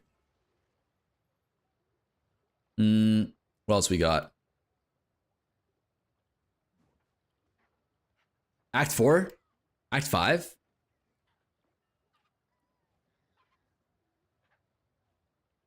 Swords and Duelist is the same thing. Okay, fair enough. Fubgun, okay, Fubgun Crash Out. Fubgun Crash Out. And then also Fubgun Glazes patch. Incinerate usable? No, I don't want to waste a bingo slot on something that we know is not going to happen, right? Do fun stuff, not just new patches. Influences. I like influences.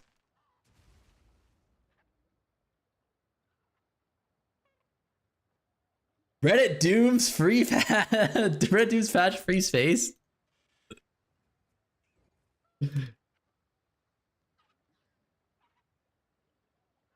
Scouring orb? No. They're not gonna add a scouring orb. Oh yeah, Atlas tree.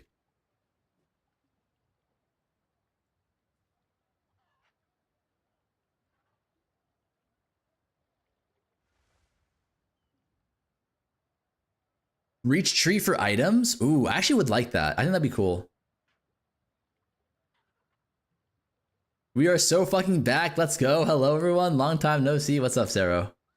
Tablets gone? There's no way tablets are gone. Like, I don't think there's anything that they could do. I don't think there's anything they could do. Like, there's just no way they're gonna get rid of tablets, I don't think. I'm so hyped. I'm hyped as well. Scarabs? Okay, I like scarabs. Scarabs slash additional map juice. What's up, dudes? PoE 2 is back, so I'm back. Welcome back, brother. Thorn damage build giga buff got insider info. Useless uniques added. Let's see.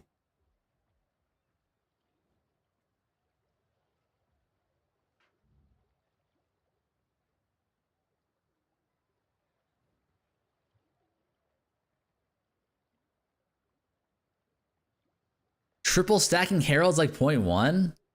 Do you have pinnacles? There's I guess new pinnacle. ES nerf? Rocky Otta's nerf? No, I think they want Rocky Otta's to be like a chase unique, right? That's like broken. Grenades gutted? I don't think they're gonna gut grenades because grenades suck for everything but campaign. Or not, they don't suck, but they're not like phenomenal besides campaign. And they said that I think they specifically said they're not going to, oh, new chase unique. Let's do new chase unique.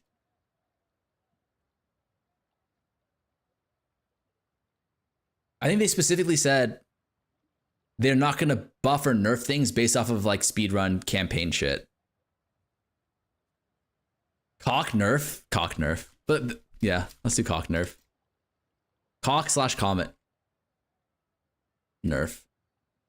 Armor rework 2x, that would be funny. I want to rush Citadel hop in this league. Hopefully that will be available. That will definitely be available. Not my cock, Sag cry. Yeah, cock is... If cock doesn't get nerfed this league, like, what are they doing, right? Mage blood? Wait, why mage blood? What about...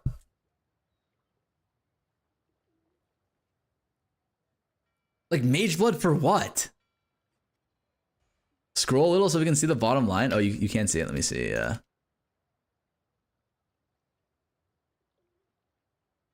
Blood mage nerf and blood mage gutted. Yeah, like blood mage nerf would be like they reduce like certain things, like an understandable thing. Blood mage gut would be the classic GGG triple tap. Like nerf the ascendancy, nerf the items, nerf the spells.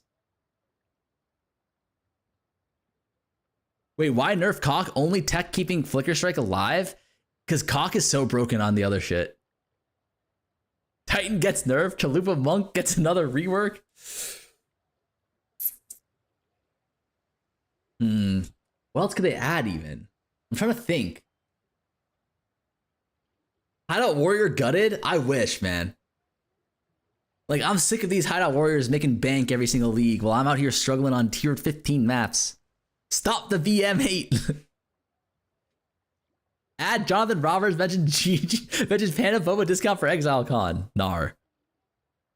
Taxes added to trades. Unironically, I don't think that's a bad idea. Like, if you add taxes to trade, it's like low-key kind of good for like killing Hideout Warrior. But at the same time, not really.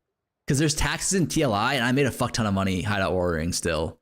Honestly, taxes are bad, now that I think about it. Because taxes just, it just transfers the, it transfers the cost to like the player, really. It's like everything is just 12% more expensive because of taxes. Divine / Exalt Sync. Oh, I like that. Divine Sync. Divine / or Shitter Exalt Sync.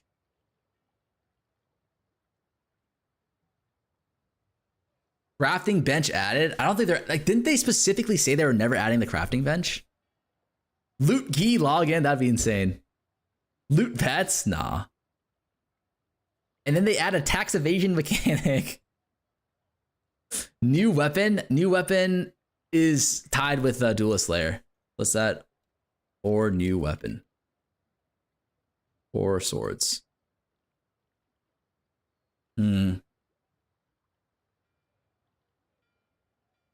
DPS dummy, we're never getting that.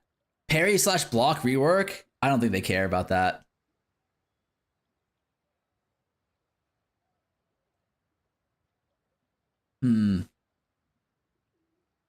In-game loot filter, I don't think they care about that either.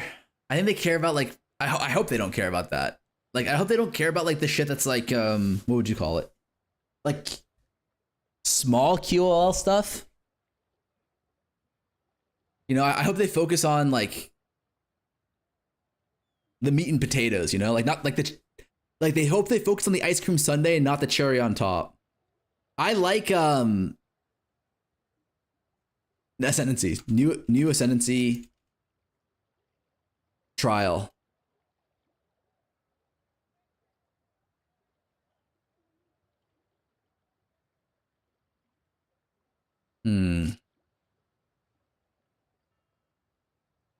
Ruban on league start. Dude, he actually has been eating a lot of vans these days. A lot of vans.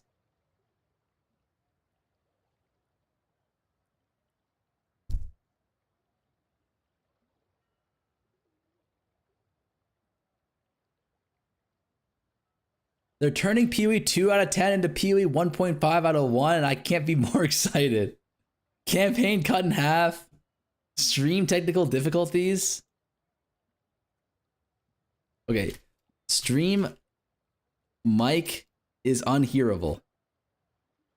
Is inaudible. Is that fair?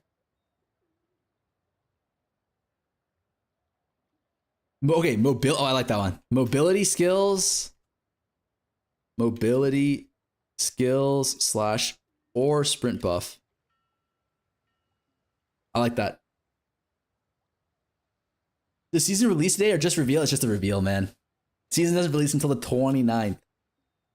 2/9. Inhearable, good one, Unk.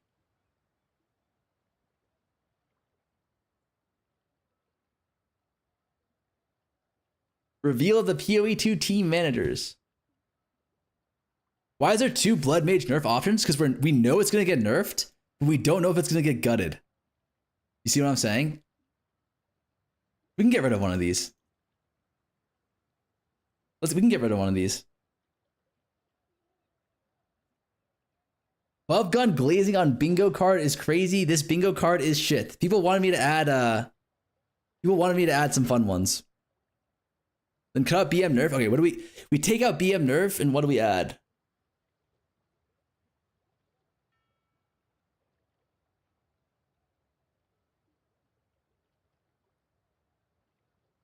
Enhanced jiggle physics.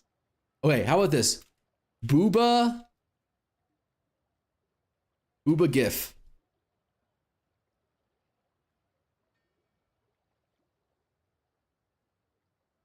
Oracle crit hits inevitable gone? No, that'd be too much of a nerf, man.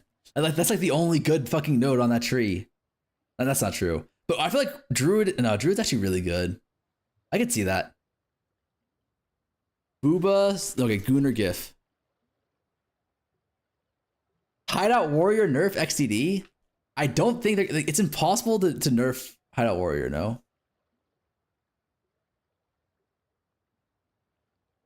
Farmer replace new class with Shadow? I have Duelist. Wait, okay, we gotta get rid of new class. Cooldowns on trade. Holy shit.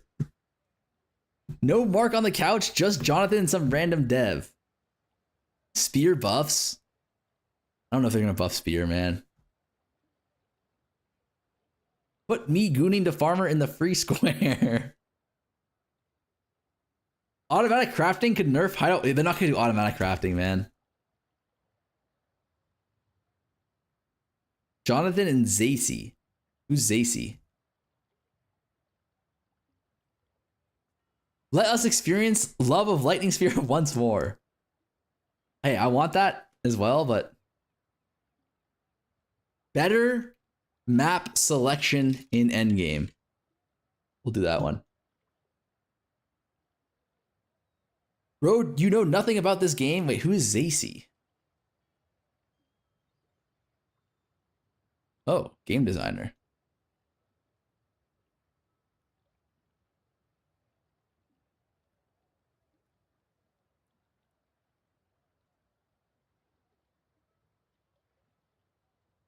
Makes me happy to see Alk, my fellow Alk autists.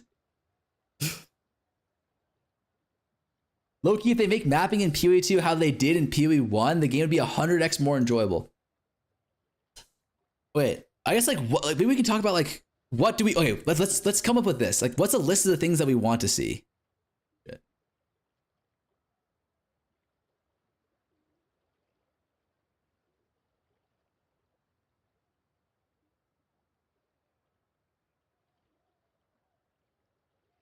Okay, number 1, I would say more crafting currencies.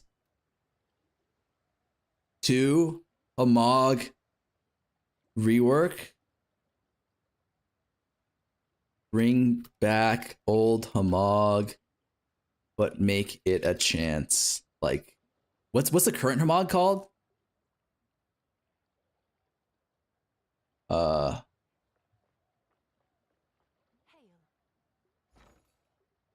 Catalyzing, yes. Endgame is awesome. Okay, so Endgame is good. This is like variety and top tier farming methods. So like not just Temple is 60 div per hour and what is it called? And Abyss is like 30 div and Ritual is like 20 div. Everything else is unplayable. Money wise. Better Atlas tree, right?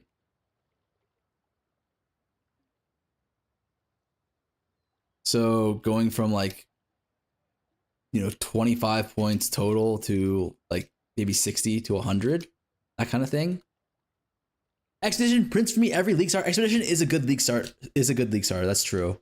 But after like 3 days, it just becomes like pretty dead.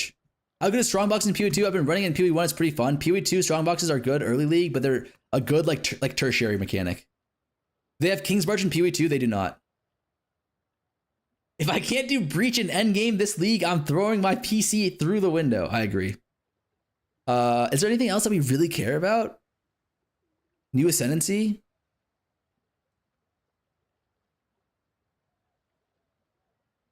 I mean, like, I don't know. I feel like that'd be cool. I'm not sure if it's like great though. It makes sense because lagging exile is because you can't actually juice the strong boxes that much.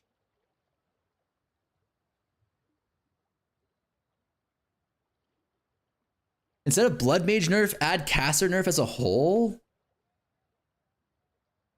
They could gut plus level scaling. Ooh, that would be bad. Crafting currency Hamog. Act 5? No, I don't think Act 5 is a thing.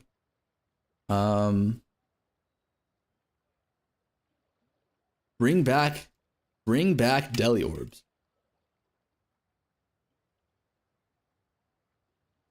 On maps, just make it better QOL, right?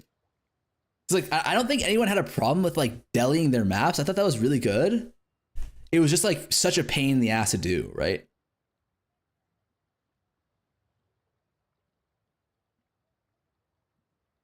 Dude, add Act 5. I don't think they're gonna do Act 5. The gray pissed me off.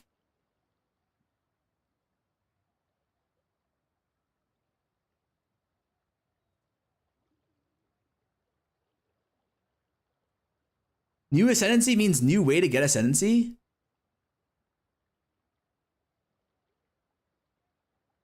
Yeah, new Ascendancy trial. Actually, Dota. Also, new class. New class is playable and strong. More build variety.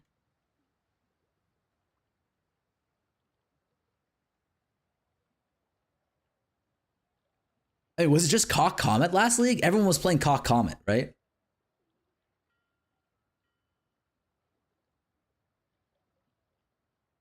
I like Aspirin Trials for Ascendancy and Secumus for Chase Unique / Jewels. We were playing with our cocks indeed.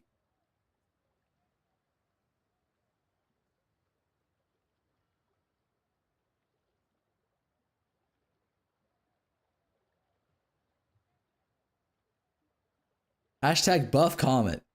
Reverse chill? What was reverse chill?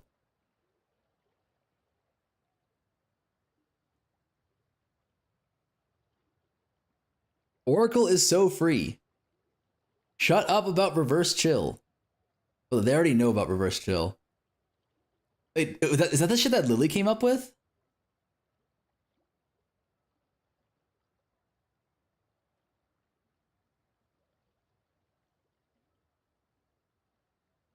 Lily did not come up with it. Okay, the one that she popularized. Mana Remnants will be nerfed. Cock builds struggled without it. No, I don't think it wasn't Mana Remnants that the cock builds used, right? It wasn't that the broken interaction with the curses.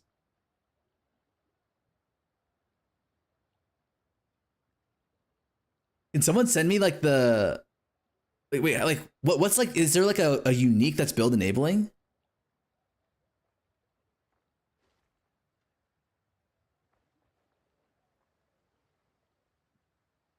Dodre's Undoing.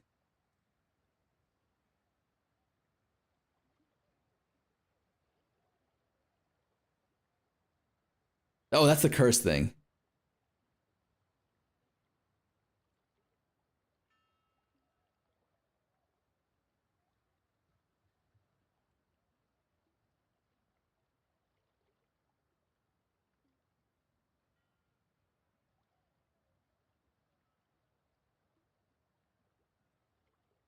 Support critters create hazardous area which explode when enemies enter them.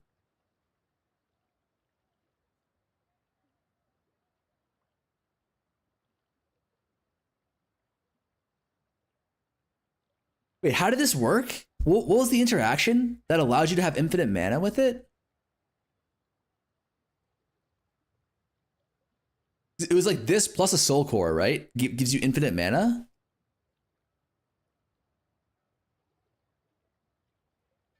Here's the video.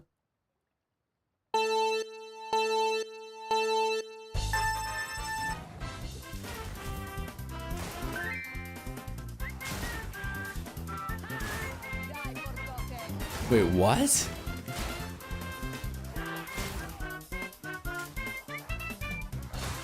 This shit is so fast. Alright, so here's the final build guide for Ice Shot, Reverse Chill, Stormweaver. Really fast, really tanky as long as you're hitting something. I'll try to explain every mechanic for this build, as if you missed any of them, you'll have a bad time. This is not an easy build for an experienced player. If you don't want to read or troubleshoot your character, this build is not for you. To start, Reverse Chill comes from Sierra Inheritance chess piece, which simply reverses the effect of chill. All damage can inflict on you, effective chill on you is reversed.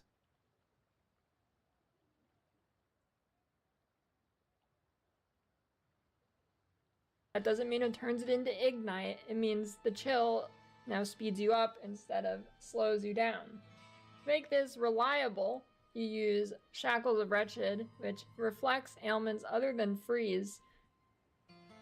So now every time you chill something, it is being reflected to you and you are self-chilled. Additionally, you want these gloves to ideally still have the mod you cannot be shocked for 6 seconds after being shocked, so you're not just getting permanently shocked. Actually, while sprinting, I'm at like 316%, and it also gives you 80% damage reduction. Wait, how do you get DR from this though? Shock.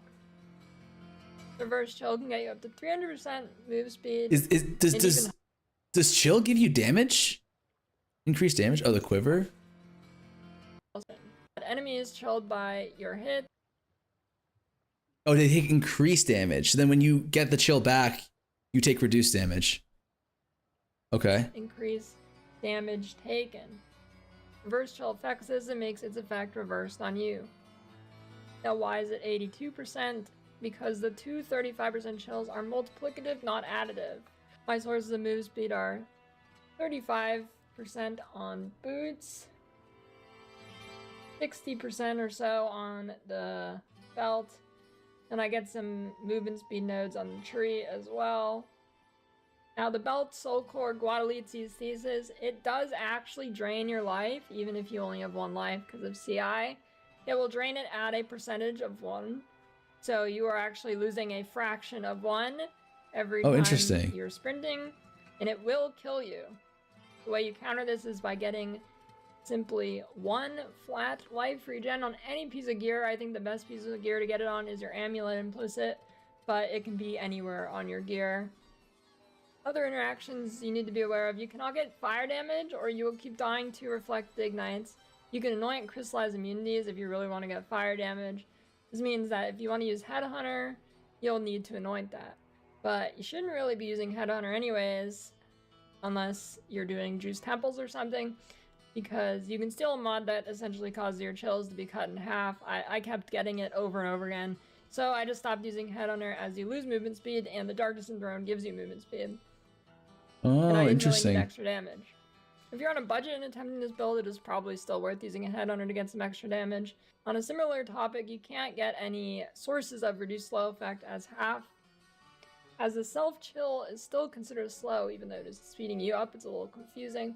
This means you can't level with Wanderlust, you're not using Rite of Passage, Ox Spirit. Now the tree for this build has some pretty interesting setups. I wanted to get a decent energy shield pull without sacrificing a ton of damage, but this is obviously hard, losing your body armor, your most... Wait, what's bad about this? Like, I don't understand. What's the downside? This looks pretty broken, no? If it's still good?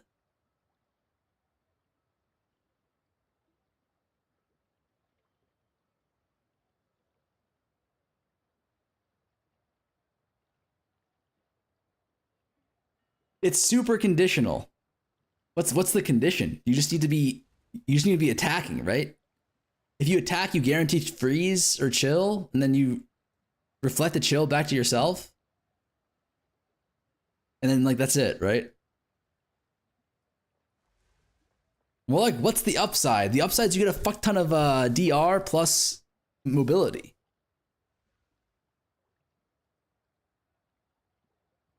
Downside is you're logging in as a bow cuck for 5 leagues in a row. What's wrong with that?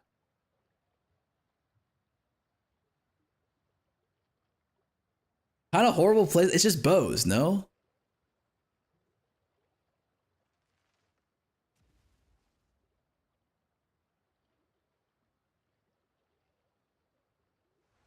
It will be garbage.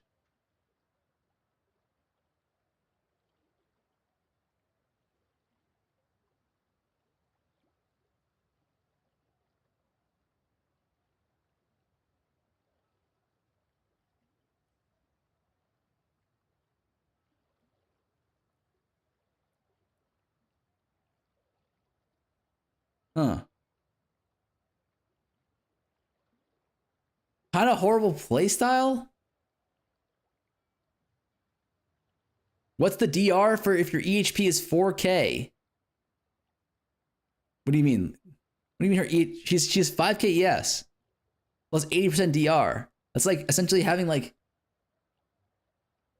20K ES, no? Is she not res capped?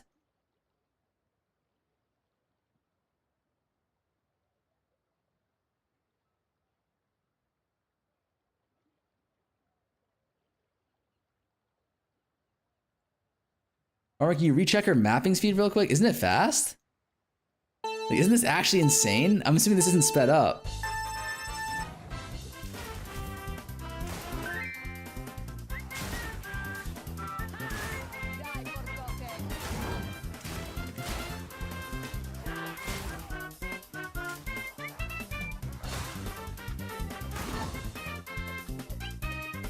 Not being able to use headhunter is kind of bad though. All right, so here's the final build. Wait, is this Act 1?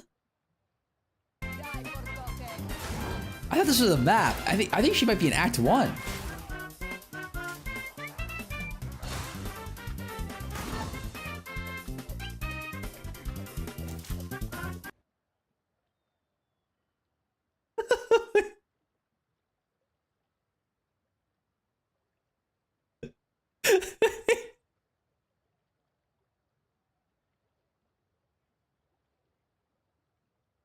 What? Nah, the build nukes. Is there a build showcase anywhere? Are there timestamps? All right, let's look here. Herald Device. I use Herald Device and Blasphemy with temp chains. You can opt for combat frenzy charge regulation instead of Blasphemy to squeeze out more damage, but Blasphemy really makes a big difference in not getting hits and but you'll have to get 30 spirit on your amulet so you can still use Herald Device. I use Herald Device and Blasphemy with temp chains. You can opt for combat frenzy charge regulation instead of Blasphemy to squeeze out more damage, but Blasphemy really makes a big difference in not No, it's not getting hits bad. as enemies are slowed. There is quite a few things you could switch out here depending on your situation or The finding rares are looking like tier 4 Zesh right now. Hold that on. might even be better. Let's see what the boss looks Right. like. Anyways, it gets better. It might just be better. Put on your big boy pants and try it. Anyways, that's it. I think That's I've not been over bad. everything That's that like could foreshadowing the build. boss, I right? might have missed one or two. That's a Worst 7 case, button combo. How much do you think this costs? Isn't this like 10 div or some shit? Like, there's nothing about this is expensive, right?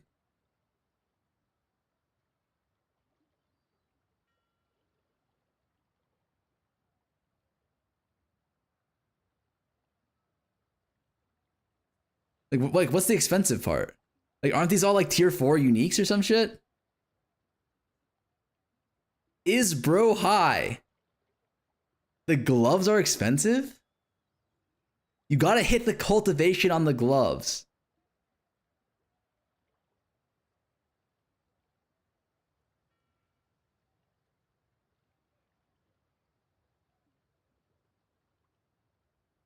Oh.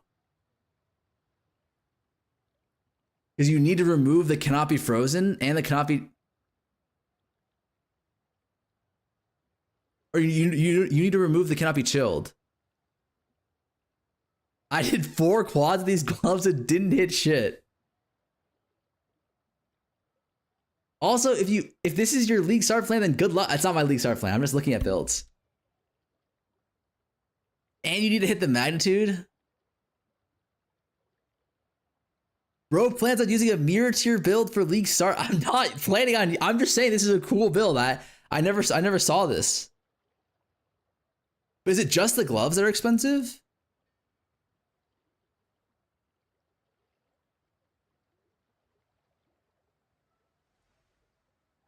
Frost. This is essentially frost blades. Yeah.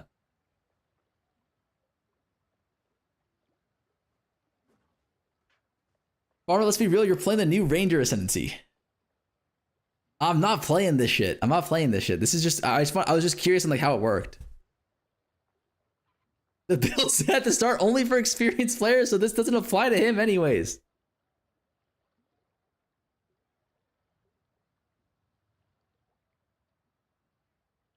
Dude, I feel like Prada does not get enough credit. This guy is a beast. Like, he actually cooks up some insano builds. What's going on, bros? We're back. New target option. Nobody has done this interaction yet.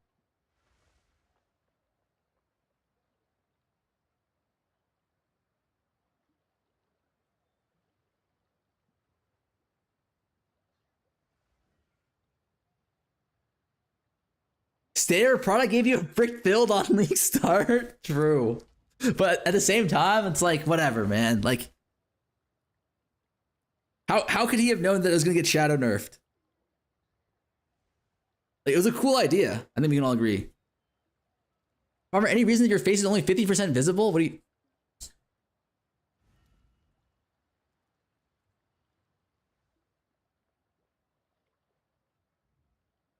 That better? Now it's 50% visible the other way.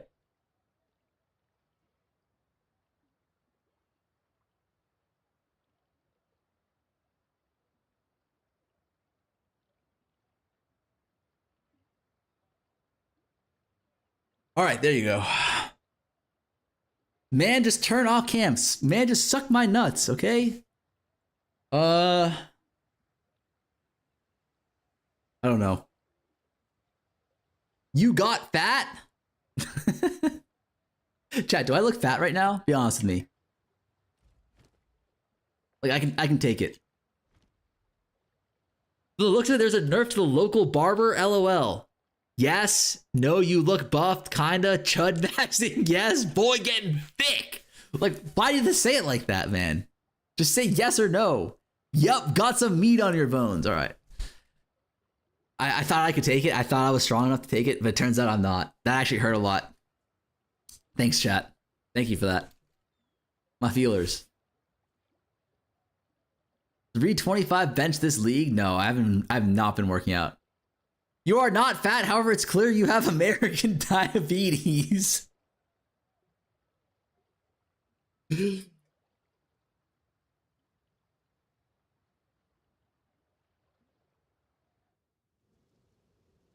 All right. Wait, who came up with the cock comet shit? Wait, I have a question. I feel like at the start of the league, it was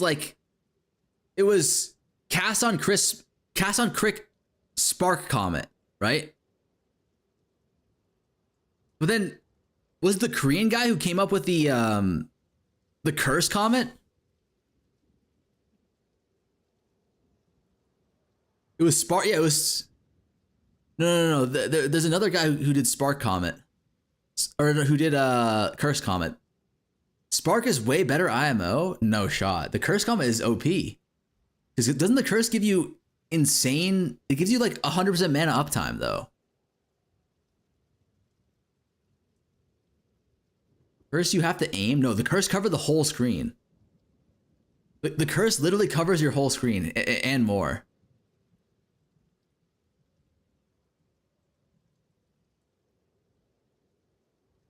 Mark my words, cock is gonna be nerfed and cast on ailment is gonna be meta.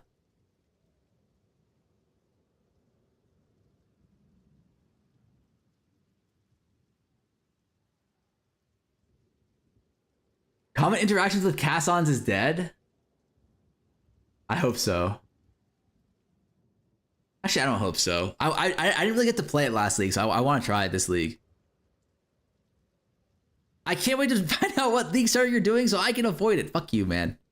For farmer, cast when death is meta. I'm pretty sure they will just kill Kama in the streets and that will be all she wrote.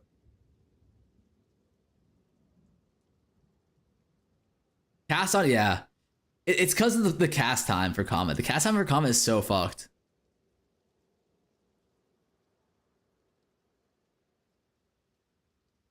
Which is fine. Like, hopefully, as long as they don't nerf cast on minion death, like, our build is still chilling. You feel me? As long as they don't nerf cast on minion death, our build is still chilling. Because we were using Spark. Can we get a German deer call? What the fuck is that?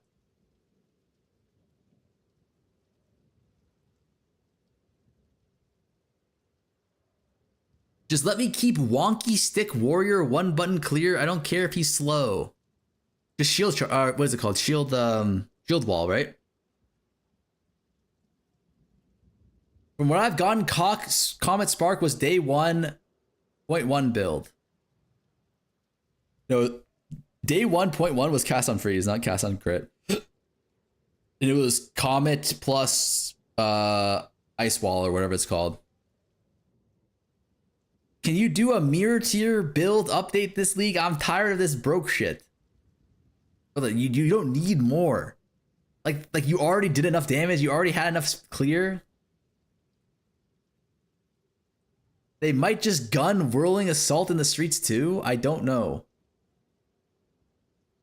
It was Frostbolt cast on freeze. No, it was Frost Wall. It was the wall thing. I remember distinctly because I played it and they fucking gutted it right as I got the maps. They took me out back and just gutted my ass. Let me see what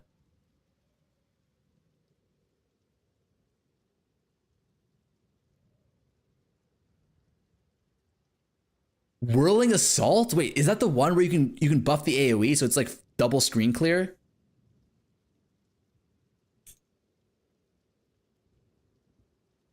Let's see what's our boy Rabbit up to. Spot right now with 1,200. Still anyone's game almost over $1,000 left I'm so on the board. glad. I will point out. I'm so glad this is going even worse than my round. It's almost like how the questions are minion questions. Oh, they're doing I made Jeopardy? the questions way hard. What's Fub doing? My name, I made it when I was like 12 or something. May 13.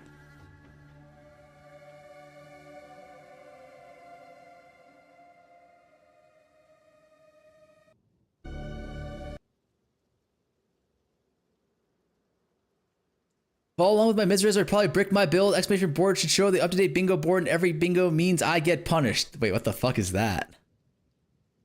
My bingo sheet? My bingo sheet is kind of trash, I'm not gonna lie. It's a work in progress.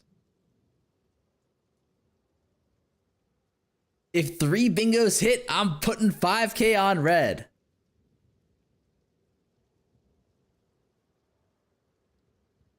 Here's the thing, I feel like if the warrior has an ascendant, like has a build that's like OP, like just let them have it. You know what I mean? Like warrior's so bad, it's like let them have it, no?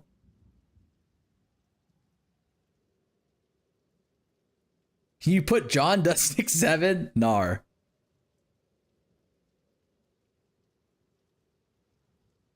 No Headhunter nerf in there? I hope they don't nerf Headhunter. I don't think they will. I think they want OP shit like Headhunter. Bro, if they let me have it, I'd be so thankful. It's not even good, it's just comfy. Yeah, I don't think they're gonna nerf it. I mean, I wouldn't think it makes sense to nerf it, because it's like why? Headhunter is OP and no, I'm talking about the Whirling Assault shit.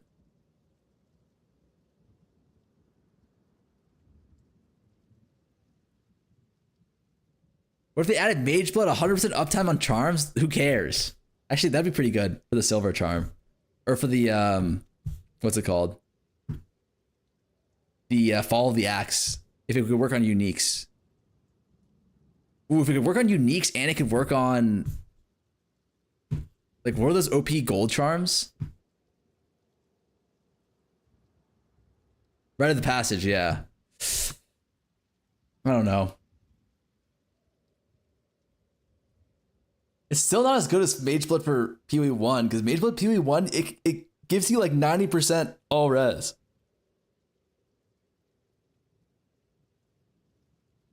If they don't nerf nades early, then I think I may have to do it, boys. Nades early, I don't think they're gonna nerf. Because I think they explicitly said they're only nerfing shit if it's like, what's it called? They're only nerfing shit that's like for endgame. They won't nerf things based off of like campaign speedrun.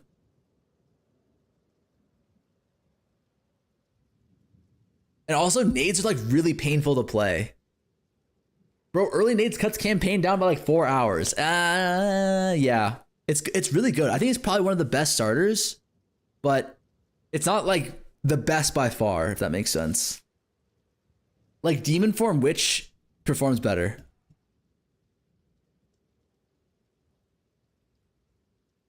Nades made me go back to PoE 1. Any tips for longtime PoE 1 gamers who are playing? Try that new PoE 2 league. I played it on release and dropped it in maps. Honestly, like the tips aren't like how can you zoom better. The best tips I can give you are to try and just like not compare the two games too much and just try and have fun. I'm serious. Like everyone was telling me like when I played TLI and PoE 1, like it's gonna suck to go back to PoE 2, but I don't know. I just have like a different expectation for the game. And if you do that, like you'll be able to enjoy it like way more. I mean, obviously, like that's like the only advice I can give you that's not like the same as PoE 1 advice. Like this, if you want to include PoE 1 advice as well, it'd be like make sure you play like a good build, but don't play like a fub gun build. That's like too meta, and you're gonna get taxed too hard.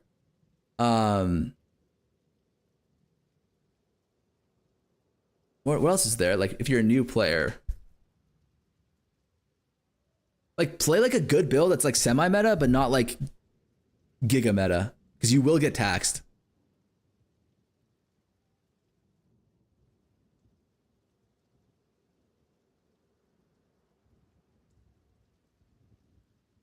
Best tip, play TLI instead.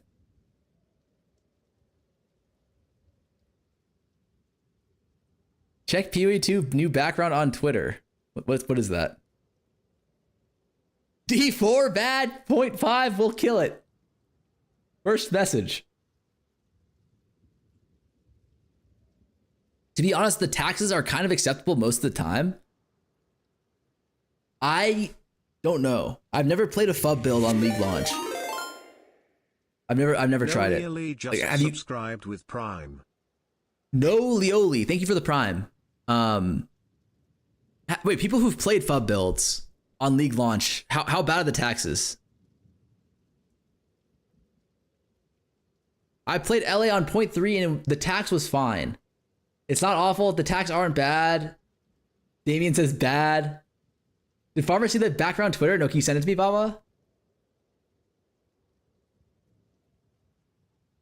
Bad if you skill issue, not gonna lie. Well, he's a first time player, so there would be a skill issue. Ooh, what the fuck is that? Is this the Slayer? Is this the new class?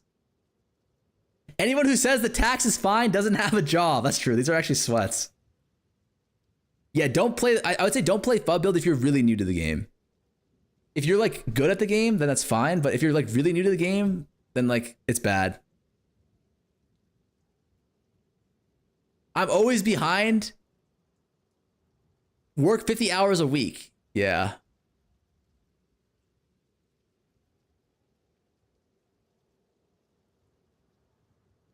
If you're really, is it going to be a guy? Is it going to be bad? The guy who has never touched a divine yet. Oh, sweet summer child.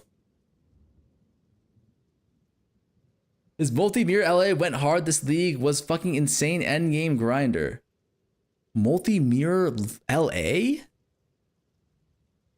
he play that?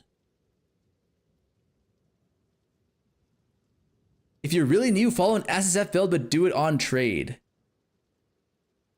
Yeah, that's actually a good idea. I can't take people seriously if they play the game without utilizing piss jugs. Oh, you're talking about PoE 1. Got you. Yeah. For some reason, I only play hardcore on PoE 2, which I've only played once on PoE 1. Interesting. I think PoE 2 is more of a hardcore game. It makes sense. Like, in terms of, like, what they want the game to be. Like, they want it to be a lot more, like, stressful and shit. Whereas PoE 1's more of, like, a zoom game. Farmer bro, what's up? Good to see you, man. Good to see you, too. You ever play SSF, Farmer? I have never played SSF in PoE 2. I did Gauntlet in PoE 1, which is really fun.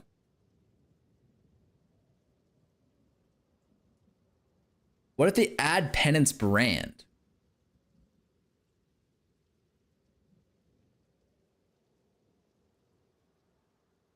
Dude, are most of you guys like playing 24 hours on League launch? You still owe us a hardcore SSF run? Fuck, I do. I'll probably do that this league, actually. I do like 48 hours? Bro, that can't be efficient.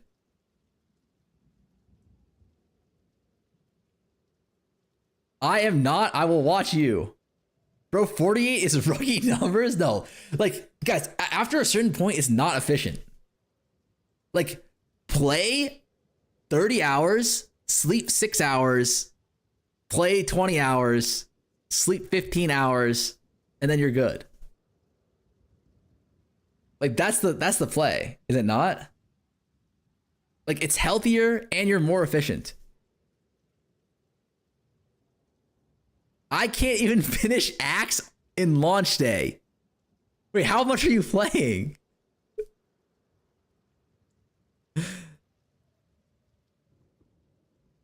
I've never been much poorer than streamers, and I never do 24 hours. It's not about like the poorness. It's just more about like the fun.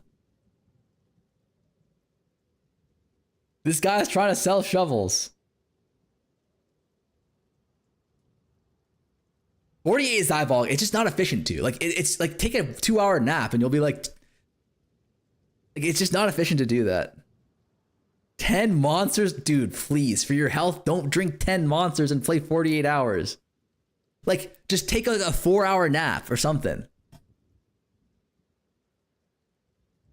I remember on last League Start, I was already on a boosting character for trial on day 2. Damn.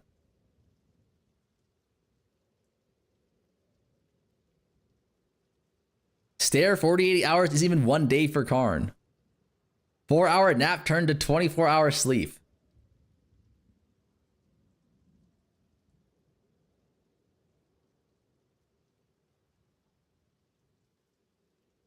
I think the most I did was 93 hours straight. Dude, like, no, please no. Like, that's so unhealthy. That it pains me to hear that.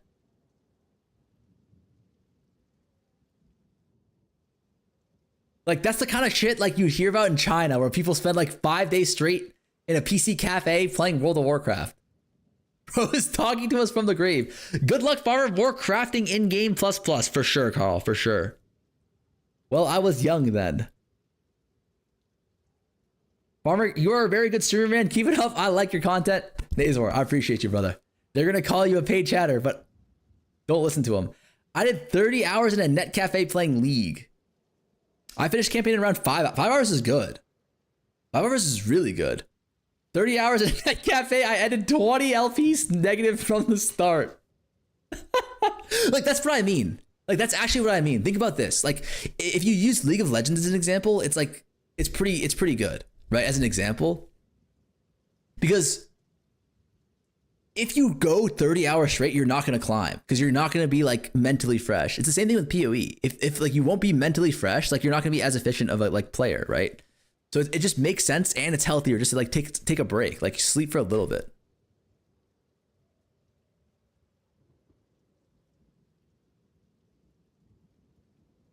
Pulling an all-nighter for League is creative. No, it was back in the day. It was actually back in the, like, it makes sense. Back in the day, we used to do that as well. Wait, what does this guy say? Alert, Farmer is about to lose all of his viewers. A note on our work to combat view botting from our CEO, Dan Clancy. Mike85 just subscribed with Prime. Mike, thank you for the Prime. Thank you. There's been a lot of if you don't, I want to hear an update on our enforcement efforts. We know it's better for our business. We don't benefit from it, and we believe it harms the computer ecosystem. However, effectively commenting on challenges, we deeply today we're interested in new enforcement type. Over the next few weeks, our channel identified it personally as persistently view botting. We will apply Captain Streamer CCV for a fixed period of time on all the Twitch services. The cap will be based on historical data regarding that period, non-video review. Oh God. Oh God, beat boop, gotta scoot. Oh God, it's over for us. It was a good run, gang. I can do 32 hours. All I have to do is smoke. Like smoke weed or smoke cigarettes.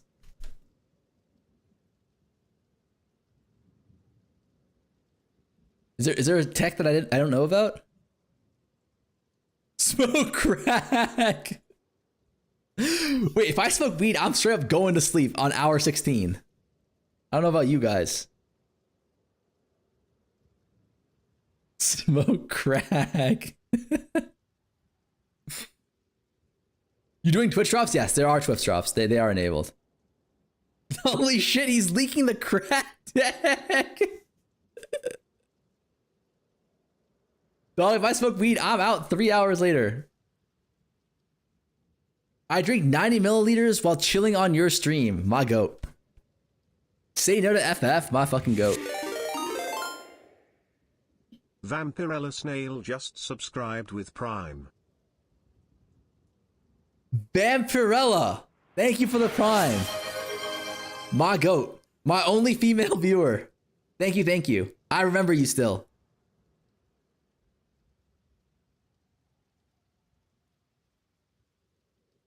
I remember that. We were having like some conversation about making fun of me for like not having any female viewers. And Snail stood up for me. She said nay. How we doing? I'm doing pretty good. What about you?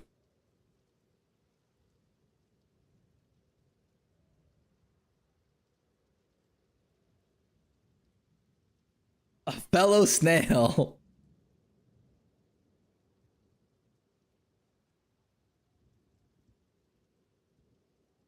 Did you ever stop jorking? Fuck no, never will.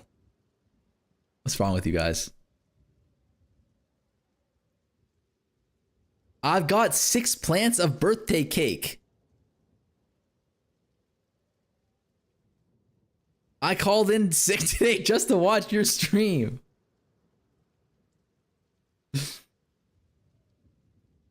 Shit.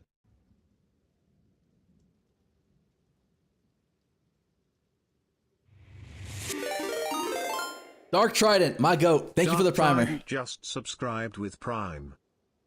Thank you. What are we gonna play though? Finally got the Charlatan BV online build. I can't read. Finally got the BV Charlatan build today. Thank you, Farmer. I got you, bro. That shit is so much fun. Oh my god, we have 40 more minutes. 40 more minutes.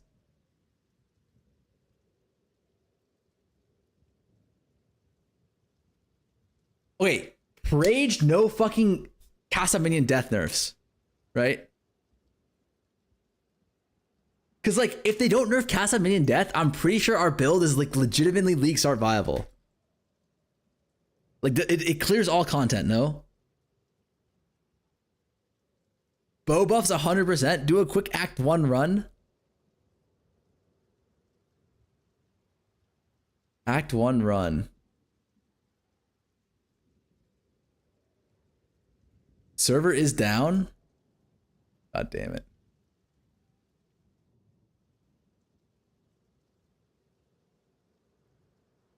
Mind if I copy your currency, print crafts 3 days after your video? The price is reset because the community has a memory of a goldfish? Yeah. God, that's so true. You should make a Thorns build, just torture yourself. I think Cal's got that. How can I praise you without being called a pay chatter? If you wait, here's the actual tech. to compliment me without getting called a paid chatter, you have to like call yourself a paid chatter in the compliment.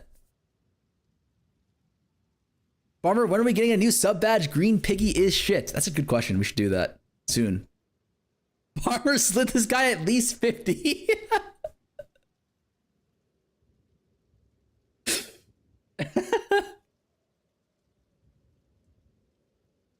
No, that shit was patched. No. I'm telling you, it's actually OP.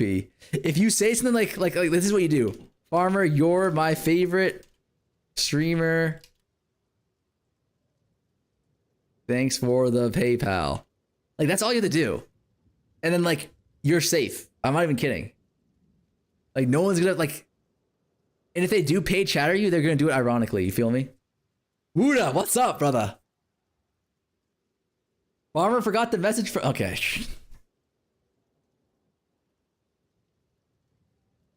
Farmer, you're the best Poo 2 crafter. Zell me my $50.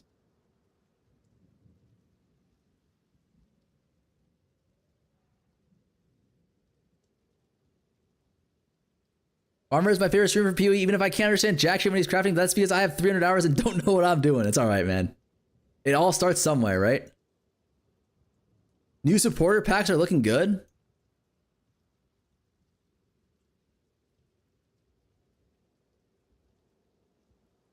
Fuck. Oh wait, Farmer, let's make a deal. If Endgame is so much better, you can't be a cave warrior anymore. Dealj. I won't give a paid chat, but if we did enjoy the stream, we wouldn't be here.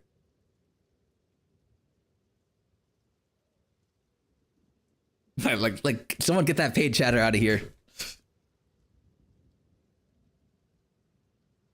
Barber made me poor with his 0 to mirror strat. Bricked account GG. I hate this streamer. I just come here to hate watch.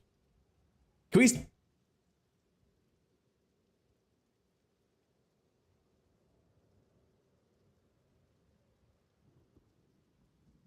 I hate this chat.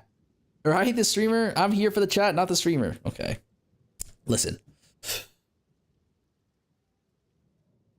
Can he get unlucky just one time? Me? I feel like...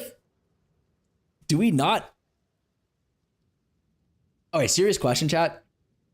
For those of you who have watched me for more than one league,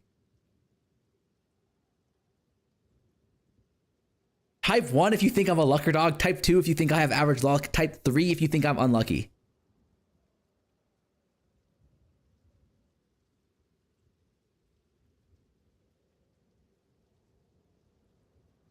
Like, I'm actually serious. Like, how much cope is this? Like, I can't believe you guys still think I'm lucky, man. Hitting tier 1s left and right, asking chat if this is good. Like, you get lucky some of the time. 2, but your high rolls are really high roll. Yeah, but my low rolls are low roll. Like everyone. Who banned me? I'm gonna get your booty. It says who bans you in the, Don't get me started on the mirror. Okay, I got lucky one time with the mirror, man. Like that. Like, can we forget about that already? I think with the amount of time you play, it averages out. Thank you. And if you think about it, I got that mirror drop on a 0 to mirror where the mirror drop couldn't count. So it's like, it was actually like unlucky for me to get the mirror then. Farmer call rabbit. Wait, what happened?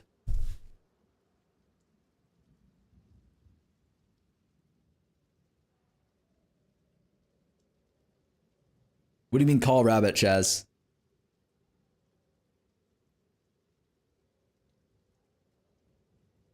Remember, the only thing we craft this league is 35% MS boots. Have you got a divine in Act 4? I've never got a divine drop in campaign on League Start before. Think about that. Think about how unlucky that is.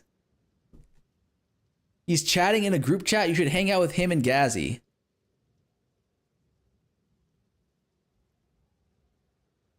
I don't like doing like a group chat with too many people. You saw that looked cool, you know what I mean? OP, whatever, and then it gets taken away. It's not. I feel bad because like I'm a spaz. Like I'm an ADHDer. Like I feel like I talk a lot. I don't want to like interrupt them and shit. Call Fub? Fub's not gonna want to call me.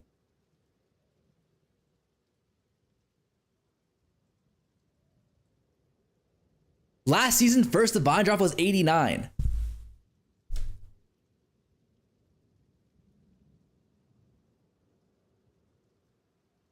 Call Cute Dog.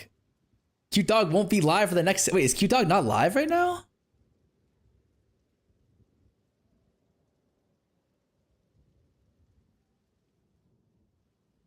He went to bed? It's 3:30. What do you mean he went to bed? You call Hass 11? You stayed up playing games? Damn. We will do a call with Lance after the reveal. I can understand these drawings, but you can't. Dude, this is that what you're trying to? Is that what you're trying to imply? YouTube chat doesn't exist, so not. YouTube chat does exist, okay? They just usually like to lurk, and there's nothing wrong with that.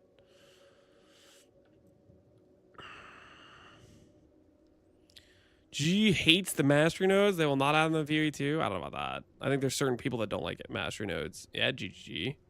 This low-key impressive drawings. Thank you, Farmer. Thank you. It's about time I got some respect on my name for these exquisite drawings I have designed so far. Hey, this is actually Farmer, good. is there anything you think I should draw up here? Or the scratchings of a madman. All right, I take that back. I do not want your suggestion, Farmer. I'll be honest, I'm a bit lost on them. No, wait, no. I exist and I understand these pictures. Pretty easy going. Heck yeah. Yeah. We might need to reassess Farmer's VIP. I'm just saying. Calling me a scratchings of a madman. That's crazy talk. That's crazy talk. It's absolutely crazy talk. Oh, yeah, I need to ask him.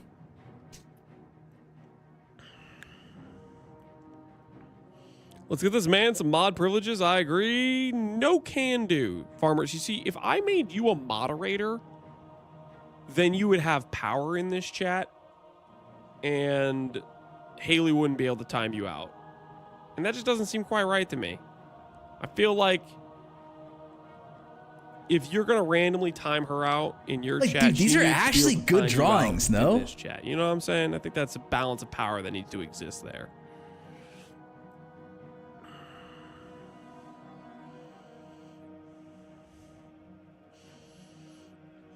Make Ben Q a mod so he can ban all the flippers. I quit PewDiePie after the fate of the ball. I'm praying that this league is gonna be a banger. I'm a victim of mod power views in this chat. I haven't seen it. Maybe if I see it live, I can be like, oh, whoa, you know, but I'd stop it. But I don't know if I've seen that. I don't know about you guys, but I think there's one thing I definitely have forgot to add so far.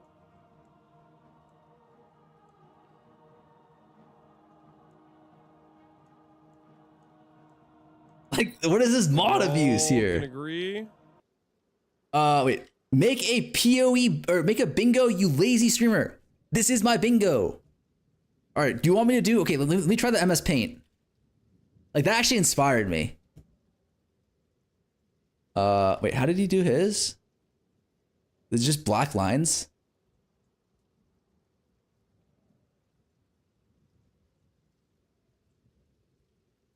God! Why is this shit so hard?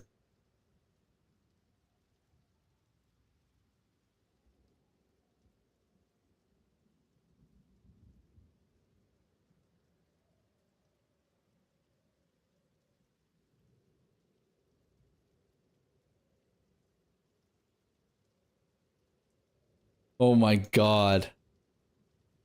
How do you... Okay.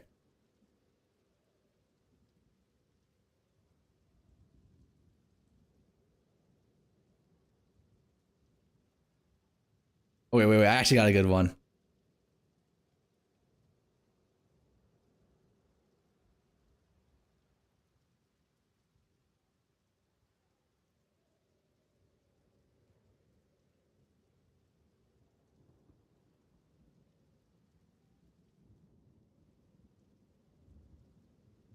Wait, we're low-key doing it, no? Look at this shit.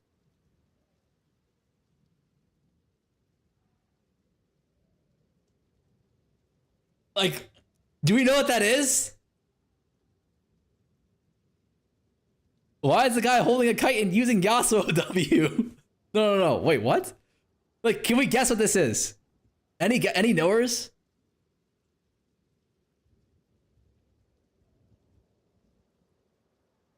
How about this? If you can guess this, if you can guess what this is, I'll let you pick one emote to add. Dealj? You riding Fub's cock. What the fuck, man?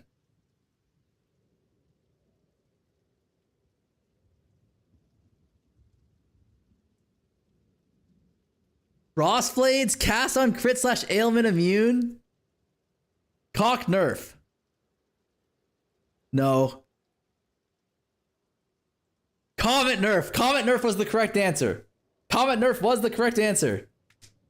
Hunter, what do you want for your emote? Like, guys, how can you not tell? Like, are we blind?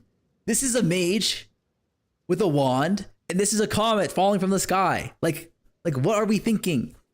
Like, what are we thinking?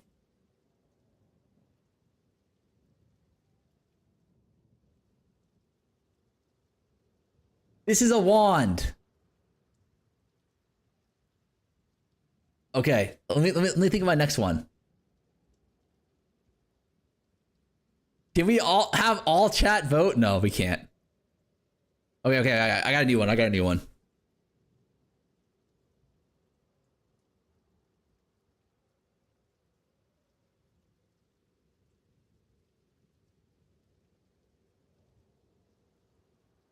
Wait, I actually don't have a new one.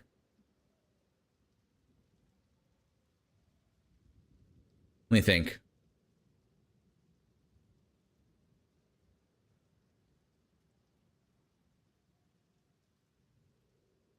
What's on my bingo card generator? Let me see this. Oh, I got a good one.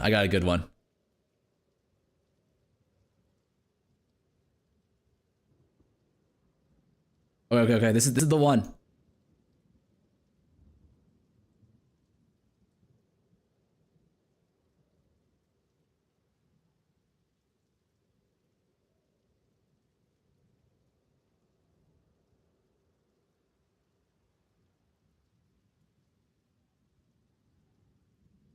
Wait, this one actually looks good.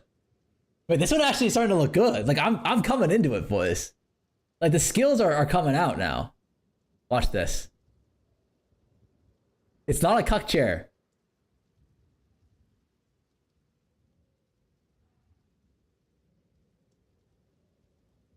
Fuck, how do you undo?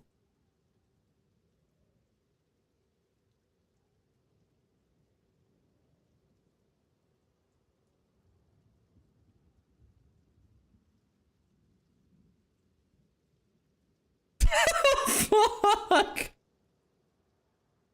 Fuck. You know, let's just go with the classic here.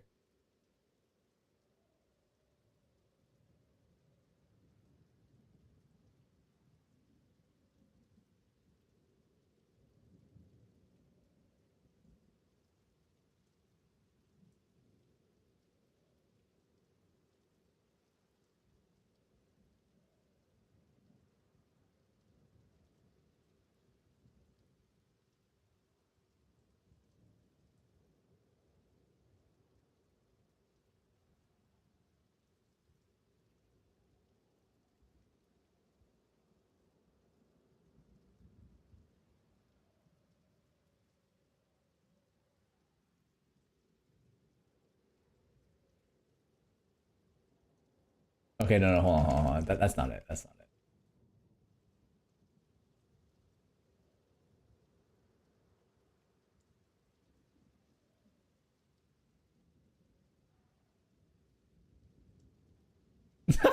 it. Wait, what kind of monster am I drawing here?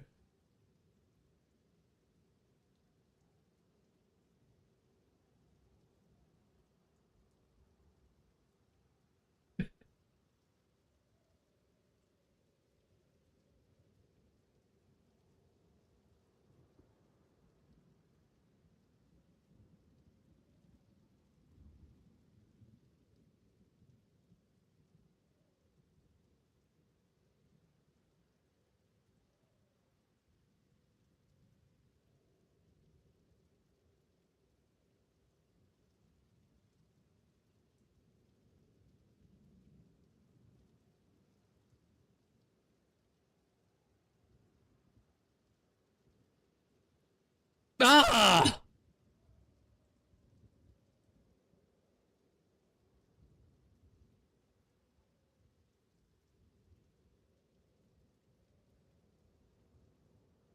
Shit. Wait, I have a new idea. I have a new idea. I have a new idea. But where's the eraser? Where's the eraser? I cooked it up. 1 second.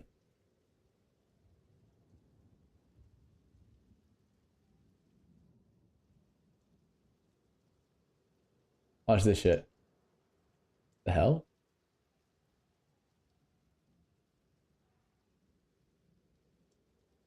Wait, why is this one so thin? What did I just do? How do I go back to... Oh.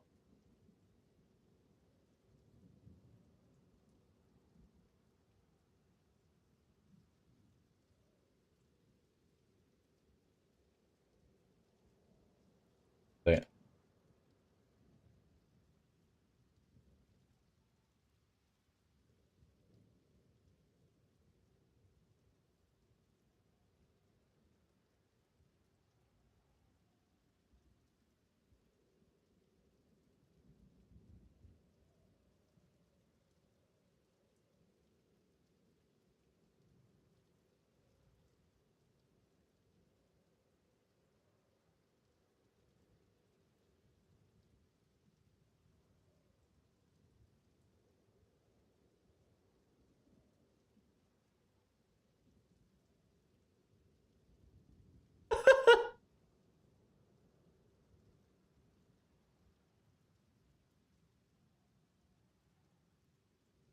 Oh god, it's bad.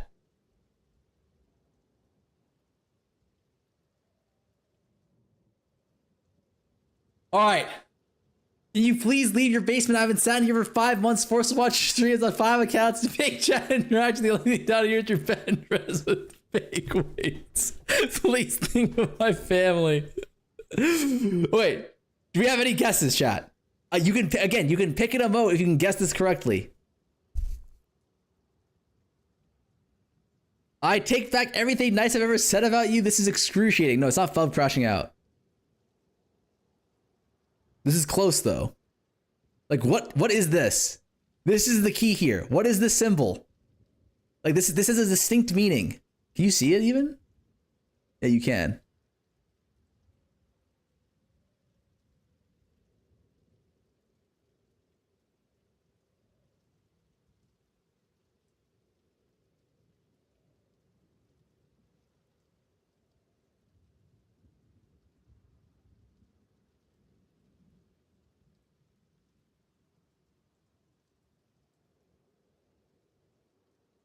Neckbeard! Reddit crashing out! Yes!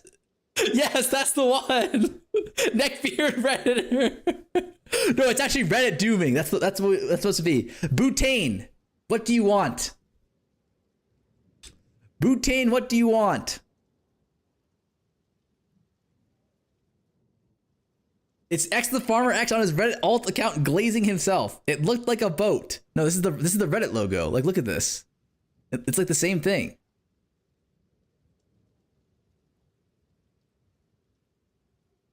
What is this? I want what Desalai linked. What is this?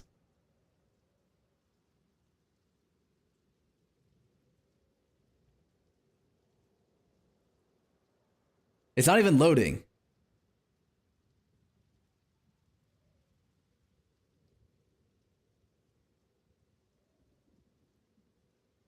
No, that one's vetoed.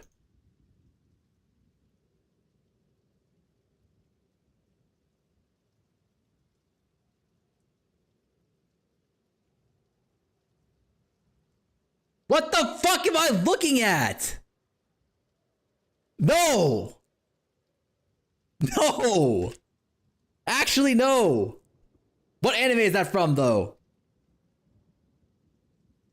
All right, next one.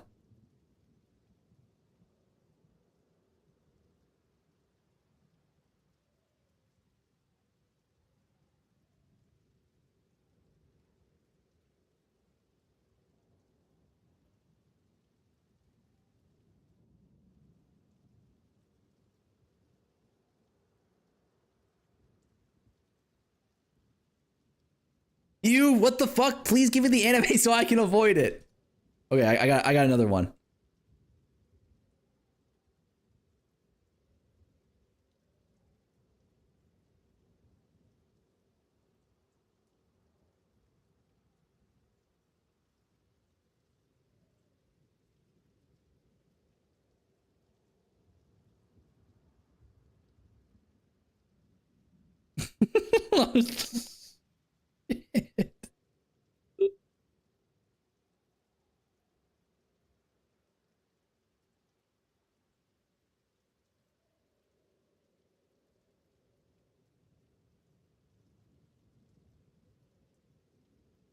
'80 shake Frost Blades incident.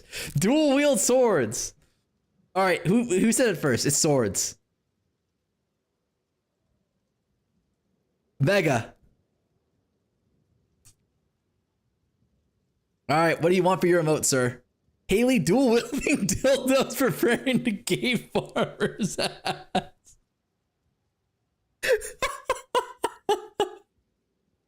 Like, what the fuck is wrong with you? You scammed me. I won the. Yeah, well, Hunter, what do you want? Hunter, what do you want? Like you have to pass it to me though.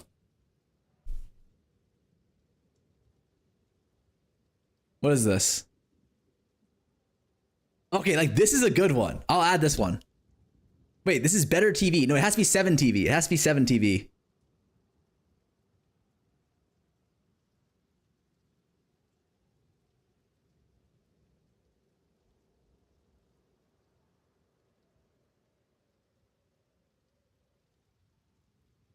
Next one, I want to win. Okay, we'll go next one.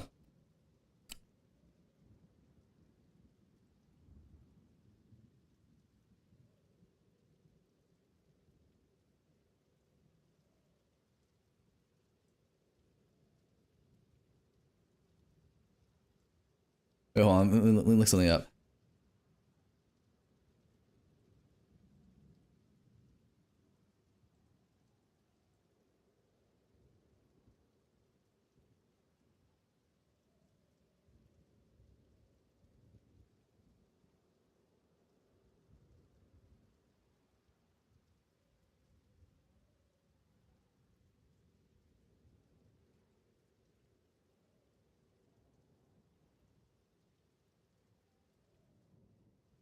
It's not dick and balls.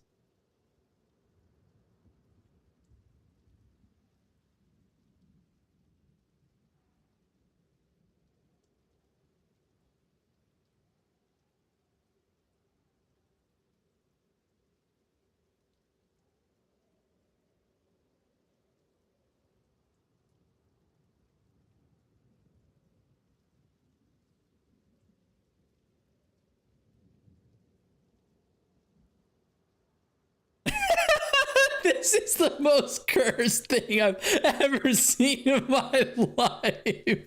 Potato farming. I'm not done. I'm not done.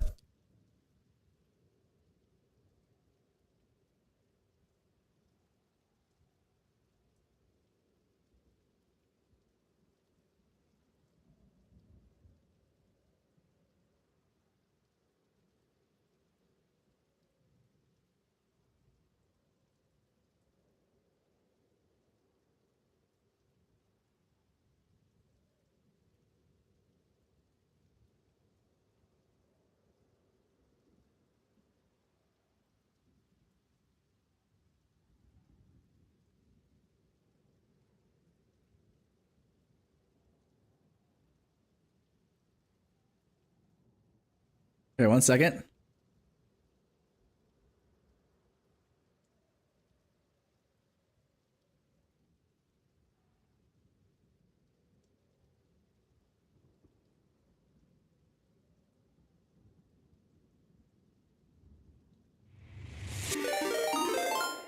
All right.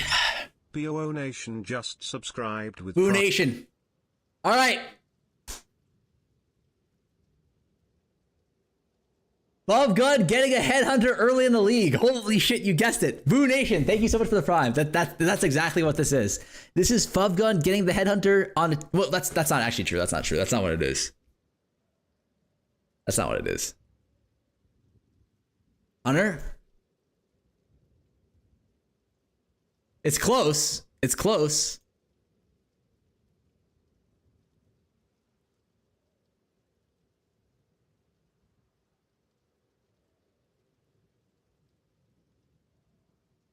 All right, Hunter, we added the emote. Chancing tier 0 headhunter. Exactly. Well, not quite yet. There's still a little bit more we need to add.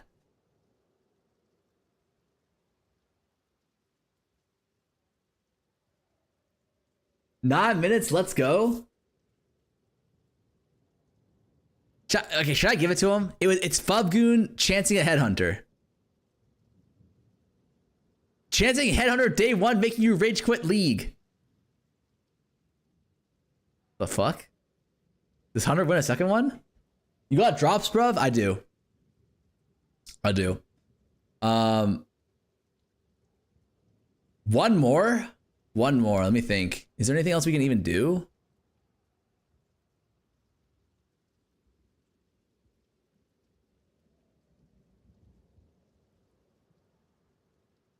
Oh wait, this is not related to the league, okay? I'm gonna start drawing Pokemon.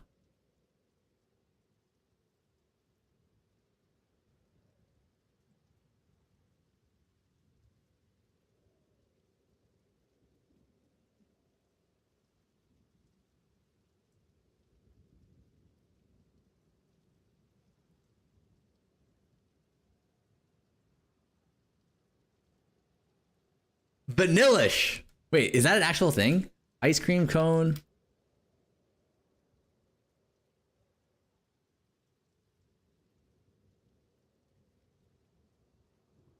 It's actually Vanillux because there's multiple.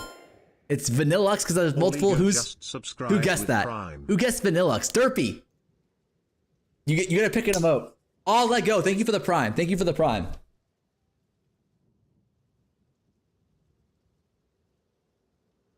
Oh, was it? It was you, Jewel? Oh, actually, you're right. It was Jewelster. Jewelster, you pick an emote. All right. Let me think. Okay. I got one. I'm gonna draw a character or a mob from a certain act. You have to tell me what mob it is. Okay.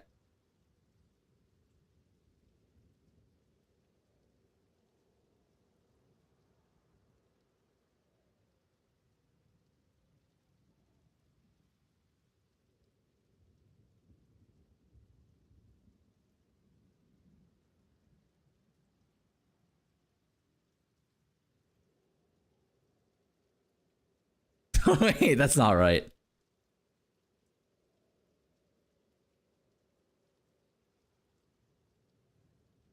Oh, Cam is blocking. My bad.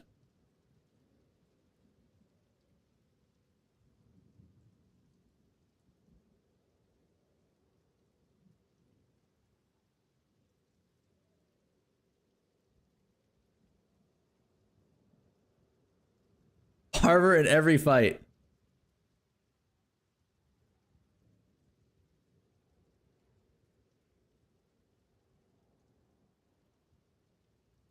Sushi getting it. No. It's not sexual. It's not sexual. Like, think about it. Use your brain, man.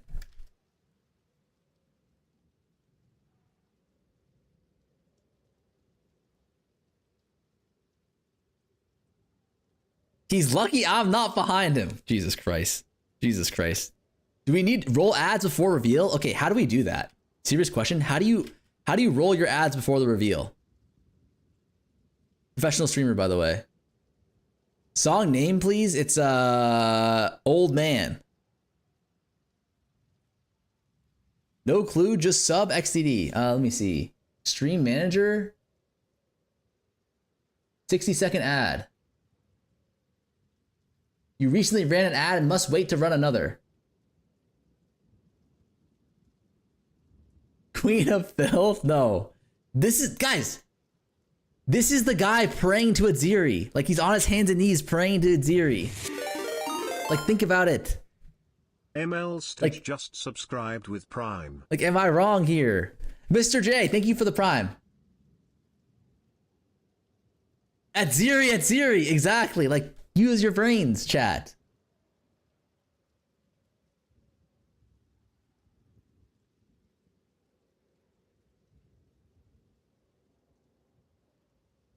Why is she bending? Nah, that drawing is just ass. No, don't blame me. Don't blame me. Jackie 1916 just subscribed. At least add a okay, would this be better? Jackie, thank you so much for the sub, man. Thank you, thank you.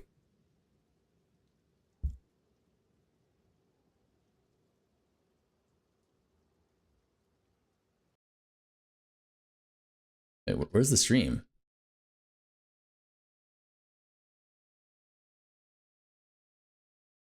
Where'd it go? My bad. Looks like farmer digging for ants next to an anthill. Do Pokemon? Okay, I got one more Pokemon for you guys.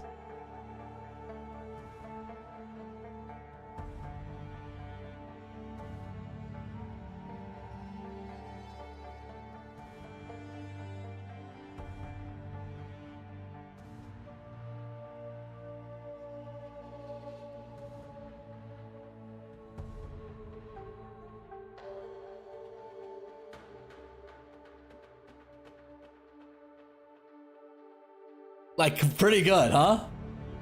Pretty good, no? That is what we call Raichu, baby. I don't want to say I'm him when it comes to drawing, but like... Dude, Mega! Me and Mega are on the same wavelength. We're actually on the same wavelength.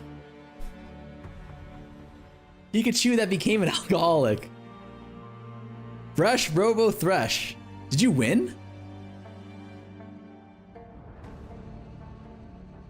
Oh no, we can't add that one. What's up, baby? Yeah? Oh yeah, I'll add this. What's up? Did she? Oh no. I've had no clue. You just said you ate something with the red lid. What was it? I don't know. What do you mean you don't know it? What did you eat? I genuinely have no clue. How do you add this? Wait, what did you just say? I thought you were talking about like a little red lid. Oh, so you don't know what this is? I've had no clue. Wait, what? Big H. Wait, why won't this let me add it? New alias? Miss Haley, today farmers said Oh, you already added it? so many of our problems can be fixed by eliminating teachers' unions.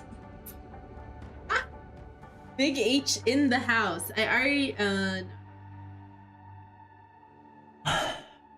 Hi Haley. Hi Big H. Haley, did you see Farmer's impeccable drawings? I think this is from... Hopefully she didn't swallow it.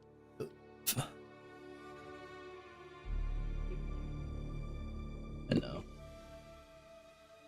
What? Those are ant traps. No, they're just like little crumbs. All right, I gotta lock in here, baby. All right, I got work right now. I'm working. That he doesn't like me up here anymore. You're organizing things that don't need to be organized on my desk. Yeah, it could be that. You're right. It could be that. I think she stole it. Dude, the stream is starting in 25 seconds. I thought your stream already started. Oh, this is the PoE 2 reveal. Oh, that's cool. Yeah. Are you ready? No. Haley greater than 0.5 reveal? Stop the cap. Stop organizing my McDonald's wrappers. It's mostly Taco Bell.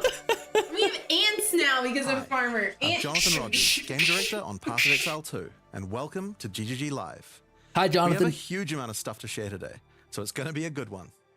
Twitch drops are enabled on today's live stream, so you'll be able to claim the Red Queen's font hideout decoration by following the instructions below. Okay, so with that out of the way, time to roll the trailer for pathofexile 2, Return of the Ancients. Holy shit. Holy shit, come on. In darkness, Oh. once lay dormant.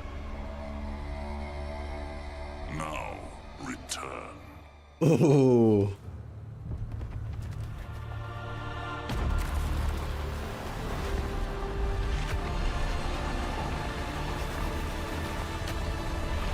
Wait, towers? He who came before, rise again. Behold, the first edict.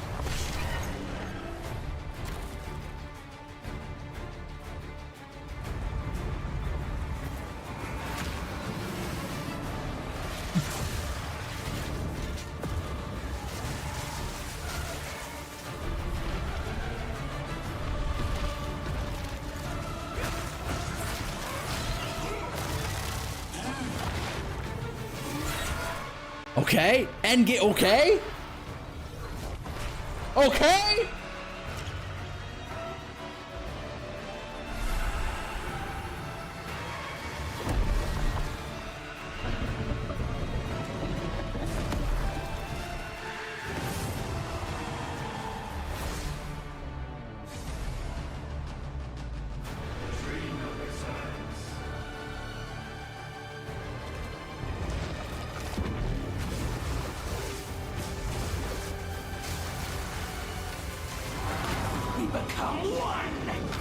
What am I looking at?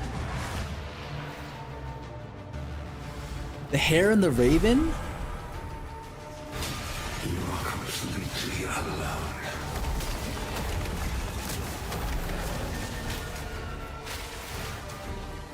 What am I?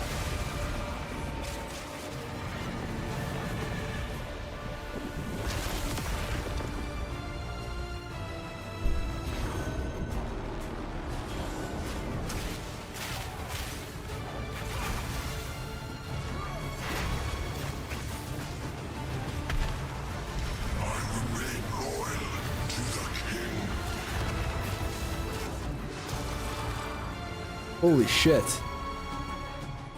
Explore the ocean? Holy shit! No more just huge lakes! Hunt like it's your last. Continue the search. What the hell? You can find. Atlas classes?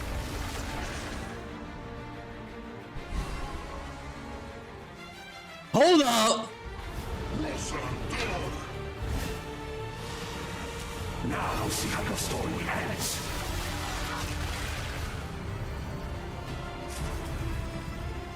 Oh my god, the passage tree is huge! Oh my god, the passage tree is fucking huge!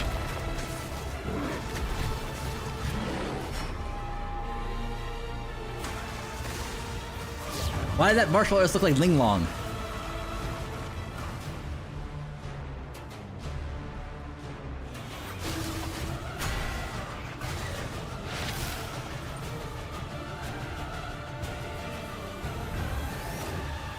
Damn! Damn! Oh shit! Okay, this one okay, unironically, every single reveal before looked like shit. This one actually looks fucking good. This one actually looks fucking good, and I never say it looks good. So as you can see, there's just so much going on in Return of the Ancients, it's hard for even us to keep track of it all. Now we promised that this one was going to revamp the endgame, and I'm very excited to talk about it. But first, we've got to talk about the League. So to do that, I'm going to hand things over to Mark. Hi, I'm Mark Roberts, Game Director on Path of Exile. Now, for those of you who are new to Holy Path of shit, Exile, that is a mega each update, time you're we right, release Modi. an update, we also release a new league. Not only do we have a new economy, but we also introduce new content through the campaign, which gives you a fresh play experience right from the start of the game, as well as new mechanics, storylines, and in-game bosses. In the Runes of Eldur League, you will encounter a man being attacked by the undead in Clearfell. After saving him, he introduces himself as Pharaoh, a young blacksmith trying to bring back the ancient art of Ezomite runesmithing.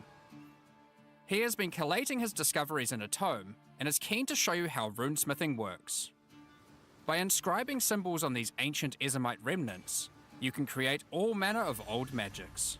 Okay. Unfortunately, on doing so, the corpses of the nearby undead are revived and infused with some of the latent power, making for a difficult fight.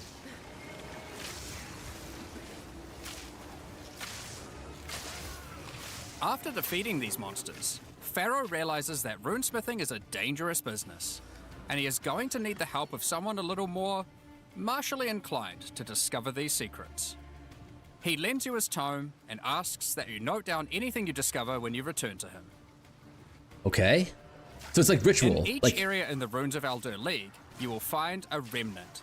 And as you approach it, you will notice that some symbols are already present, and some are waiting for you to fill them in. Depending on which symbols are already present, you will have different options for which items you can create using this magic. For example, if you combine Tempest and Lightning, you can create an Orb of Augmentation.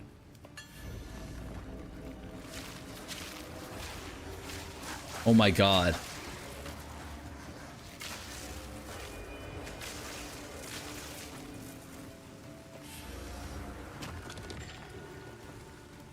But be careful. Okay. The symbols used to craft the items also empower the monsters around the remnant, who will be revived as undead to fight again with different properties depending on what runes you used. So, if you use a fire rune in your recipe, the monsters will be empowered with fire. Or if you use a moon rune, lunar beams will rain down as you fight the monsters.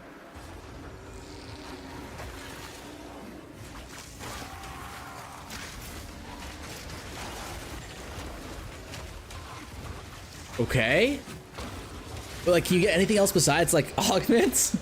After the fight, break the remnant to receive the item you crafted. As you get Berisium? higher level, you will start to find remnants with more slots for more runes, allowing you to craft rarer items. As the number of slots increases though, more waves of monsters will be added, with each wave being empowered by more and more of the runes. Okay, but so it's just currency that you can craft. And this can get pretty dicey, because some of the runes can have powerful effects.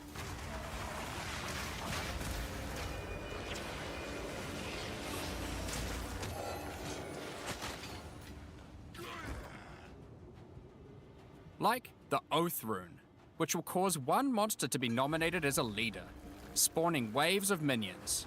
The leader itself will be invincible, but killing its minions will deal damage to it. Okay, this is like PoE 1, what's it called? Harbinger, right?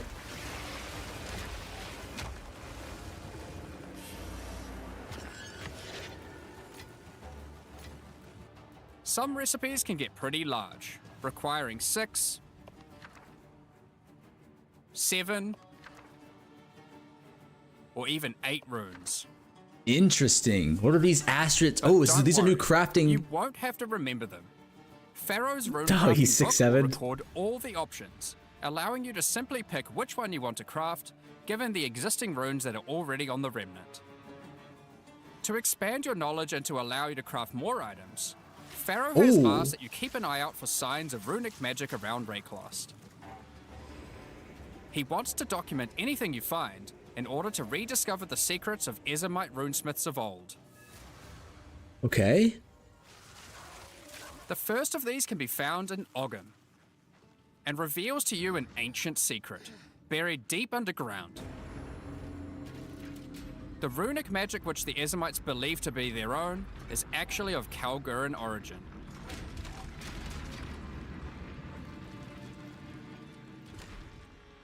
Thousands of years ago, the Kalgurans came to Rayclass to find sources of verisium, a metal on which engraved runes allow control over reality.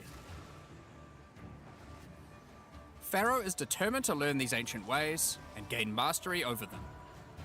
If you can bring him more verisium, he will be able to use it to smith power into any armor, granting you runic ward, the power harnessed by the Kalgurans since ancient times. Runic Nothing ward changed. is a new resource that protects you from death. Oh. Should you run out of life, your runic ward will kick in, sustaining your body until your life can return.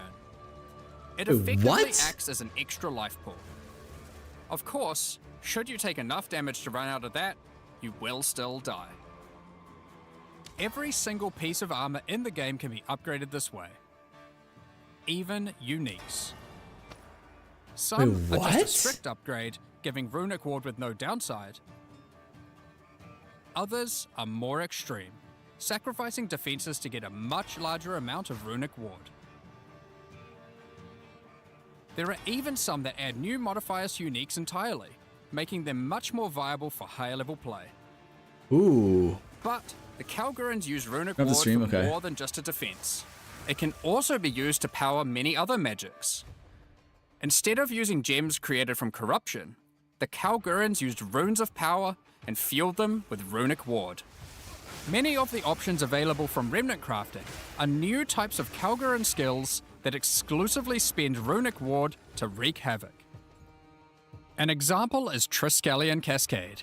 Using it will cause your next spell to be triggered multiple times in a Triskelion pattern. You can use it with skills like Ice Nova that you cast from yourself, Yo, what the fuck? or with something you target at a distance, like Comet. Wait. There are also skills to modify existing Wait, that's effects actually using so runic magic, broken. like Frost Flame Nova. Using this skill on a pack of burning enemies will transform the Ignite into Frostfire, both burning them and building up freeze at the same time. That's sick. You have basic buffs like Hollow Shell that guards all nearby allies, That's less sick. to more complicated mechanics like the Mark of Repulsion that creates a mark capable of pushing away all nearby enemies. Instead of spending mana, like skill gems do, all these skills cost runic ward, and unlike gems, they don't have a Oh color. god, that's OP. This means that they don't care about attribute requirements, or what kind of weapon you use. These skills are designed to be used on any class, and so often interact with mechanics that apply across many characters. By combining different runes together, the Kalgurans were able to support their runic abilities, and you can as well. There is also a set of runic supports that can be combined with regular skill gems in interesting ways. Concussive Runes allows you to add these concussive shockwaves to any skill that stuns. While Okay. Runic Infusion lets you spend ward to directly empower the damage on any skill. Now, there are other quests during the campaign too, that unlock even more interesting crafting methods. What? Okay, hold Buried up. deep in the jungle in Act 3, you can find the Mystic Refuge, containing even more secrets for Pharaoh to learn from. Okay, hold up. Using this knowledge, he gains the ability to reforge unique weapons. With this technique, many low-level unique weapons can be upgraded to do significantly more damage. Now, we've been able to take a bunch of uniques that had interesting modifiers, but were not in-game viable, and give them a bit of a boost to get there. And it's Okay. not just low-level uniques. All Kalguran uniques are able to be runeforged this way too, and they can do some pretty interesting things. Like Searle's Grit, a new unique, which when runeforged can get one of several different outcomes. Now, there is still so much more that you can craft with remnants. There are also 100 new runes, as well as many other new crafting currencies.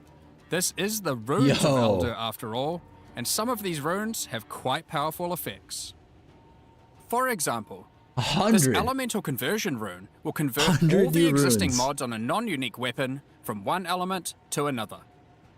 Using it, you could combine a weapon with all 3 elemental damage mods into a single element, making a weapon with massive amounts of cold damage.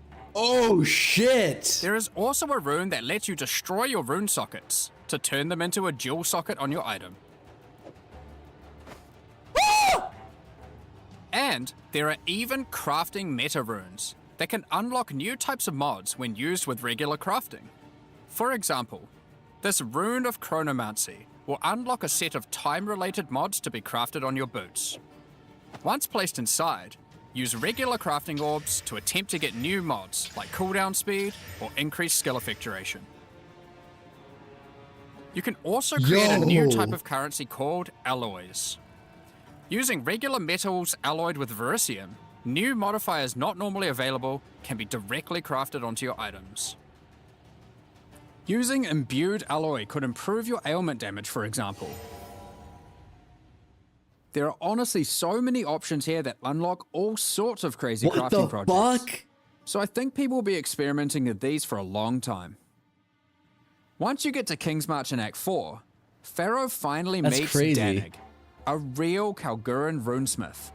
And riddled with excitement, he wants to learn how to merge modern Kalguran techniques with the ancient knowledge that he has found. From here on, Pharaoh joins in the Kalguran expeditions that Danig has been leading. With the ancient knowledge that Pharaoh brings to the table, the Kalguran expeditions that Danig has been going on will change significantly. For those of you who haven't played it, the Expedition League mechanic involves carefully placing explosives, uncovering the buried dead, and recovering verisium from them. By choosing where to place the explosives, you can choose which kind of challenges you would like to face, This is insane. or rewards you would like to claim. But unlike before, expeditions now contain the remnants from Runes of Eldur, allowing you to do some specific crafts along the way using the new League crafting mechanic. One very important difference from the simple remnant encounters, though, is that the empowerments that the remnants grant apply to every monster down the explosive line for the rest of the encounter, stacking together. This can lead to some pretty extreme situations. If you stack too many remnants, you might be in for a fight beyond your abilities, but the rewards can be very worth it. Each mod on the monster is improving the items that they can drop. Wow. Once you get to the endgame, you will find that the atlas has changed substantially. To the south, you will now find the coastline of Rayclast, with the ocean beyond. King's March has not fared well after the Cataclysm, and lays in ruins. Rog's shop has been destroyed, but he is much more concerned about his wife, Gwenin. He would like to launch an expedition deep into the ocean to find her, and this begins a new major mechanic for expedition. Sailing? Exploring the ocean. Previously, a logbook was a single encounter. Now, using a logbook, you can send ships to explore an area of the ocean to the southeast, uncovering a range of islands to begin your search for Gwenin. You can hop from island to island, doing many new encounters. There are islands with expeditions, grand expeditions,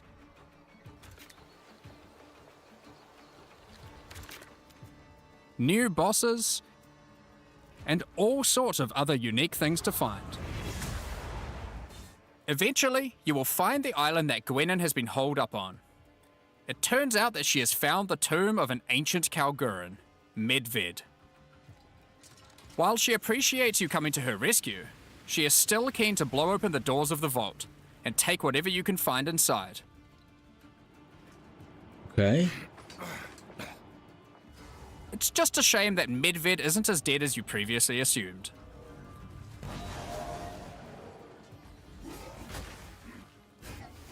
Medved. Jesus. Now, after you have defeated Medved, you will find another logbook. And this time you can use it to choose which direction you want to explore. The ocean is vast and contains a huge number of new islands to find. With each logbook, you can explore one sector and you can go as deep as you like. There are all sorts of interesting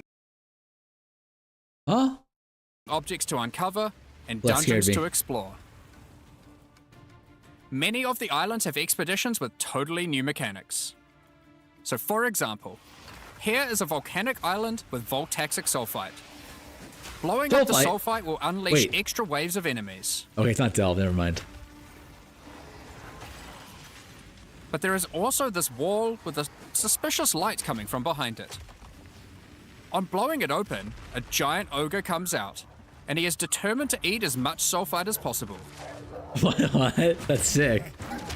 The more sulfite mounds that you have blown up, the more empowered and the more rewarding he will become. Oh shit.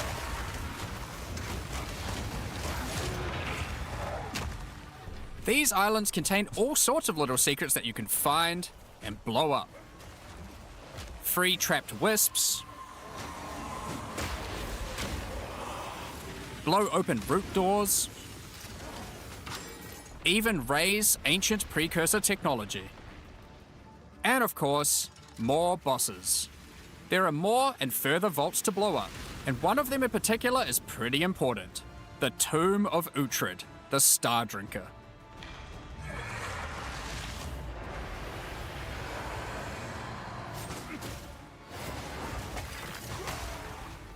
Uhtred was responsible for calling down the meteors of Verisium, which the Kalgurans used to power their ancient magic. And upon defeating him, he calls down a truly gigantic one into the ocean nearby. Yo, that's sick! On visiting it, you find that it is shrouded by a strange energy emanating from the Verisium core of the meteor within. There is something growing in there, and it can't be anything good. In order to gain entry, Danik suggests that the Triskelion Flame, an ancient Kalguran artifact that can absorb and cancel the effects of Verisium magic, could be used to enter. But to find it, you will need to locate the Tomb of Olroth, leader of the Knights of the Sun. Is it still logbooks? Defeat him and gain access to whatever eldritch nightmare is growing inside. Now, we're not going to spoil the boss, but one thing you should know is that the Verisium that makes up the core of the meteor is of a quality that has not been available for millennia. Bringing this to Pharaoh and Danik should allow them to forge some objects of power, the creation of which has been lost to time. What? So that's the League, and there is a lot going on. To sum all that up, there is a new encounter with over 30 new monster types and over 30 new rune modifiers to enhance them. You can create more than 100 new runes to craft your gear, as well as dozens of other new currency items. And there are new quests added to the campaign to unlock even more new crafting options. Oh my Rune forging god. armors, upgrading uniques, dozens of new Kalguran skills and supports, tons of new islands to discover by exploring the ocean, 5 new bosses, including a new pinnacle boss, and a bunch of new uniques to top it off. But there is still a ton more to come. It's time to talk about the massive changes to the endgame. But for that, I'll hand it back to Jonathan. Now, as Mark hinted at before, the endgame atlas is very different now, and the ocean to the south is the least of the changes. The entire area around your starting location is now teeming with new questlines and things to discover. Will you investigate the strange forest to the west? The cracks in the earth to the east? Oh shit! Or perhaps visit the ruins of a Val city in the north? The atlas now has fixed points of interest at specific locations, giving you specific objectives that are easy to find. Like before though, no matter which objective you choose, going to towers to see what's out there is always a good idea. Fuck, there's still towers. The first time you do that though, something new happens. The earth shakes, and a gigantic fortress rises from the earth. A remnant of the ancient precursor civilization. What the fuck? Oh, these graphics are insane. Yo! The cataclysm of the beast has caused an ancient protocol to be invoked. Should corruption ever take hold to this degree, the world must be scoured and purged of corruption. You will need to make your way into the fortress and activate the gates. Gain the keys to reach these ancient precursor weapons and disarm them. But this will be no easy task. The fortress has many areas to explore and many new things to find. You will power up ancient machines, fight new and deadly foes, discover many new areas, and uncover some dark secrets. Now, the fortress is the first of the new full endgame storylines that we're adding in 050, and there's a lot going on with it. But not only that, it has some pretty cool new mechanics as well. The areas inside the fortress are special. Many of them have new mechanics or rewards that they grant. All Like rares this are. map, Oh where my all the rares are god! contained in essence crystals. Wait, it's actually Towers login. Or this one, which replaces all monster packs in the area with strongboxes. What? Or this one, which spawns an Asmeri spirit that always moves on from a rare after you kill it, allowing you to chase it through the entire map.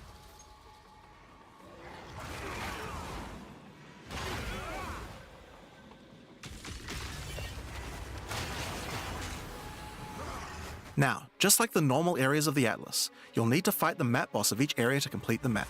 But unlike a normal map, the ones in the fortress each contain precursor nodes after the boss, and activating these nodes will give you points for the new and improved Atlas passive tree.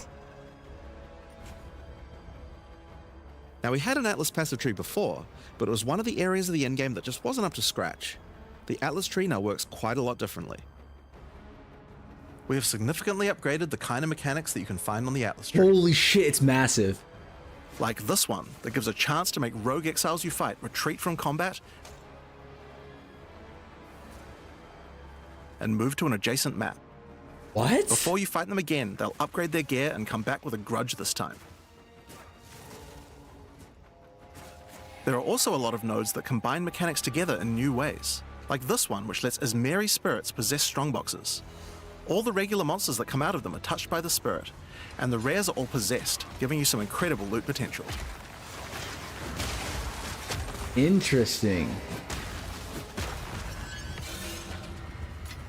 I don't know if that's gonna be good though. You get points from every single that's really area cool. you complete in the fortress, and unlike before, that means you can allocate the entire Atlas tree. Yes, this whole tree can be yours. This change is pretty important, since it allows us to be able to create many types of bonuses that we wouldn't have been able to create before. Like this one, which gives a chance for cities to be invaded by another faction, and can even allow it to contain 2 faction leaders, allowing you to get 2 crisis fragments. If we'd done this kind of thing on the old tree, we would have wanted to spec into it before running a city map, then unspec out of it before running anything else. With full allocation, we can have cool bonuses like these.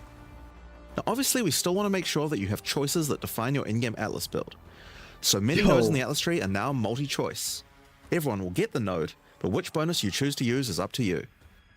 Do you want your powerful boss maps to contain more essences, summoning circles, or rogue exiles? But there's also nodes that contain more unusual things.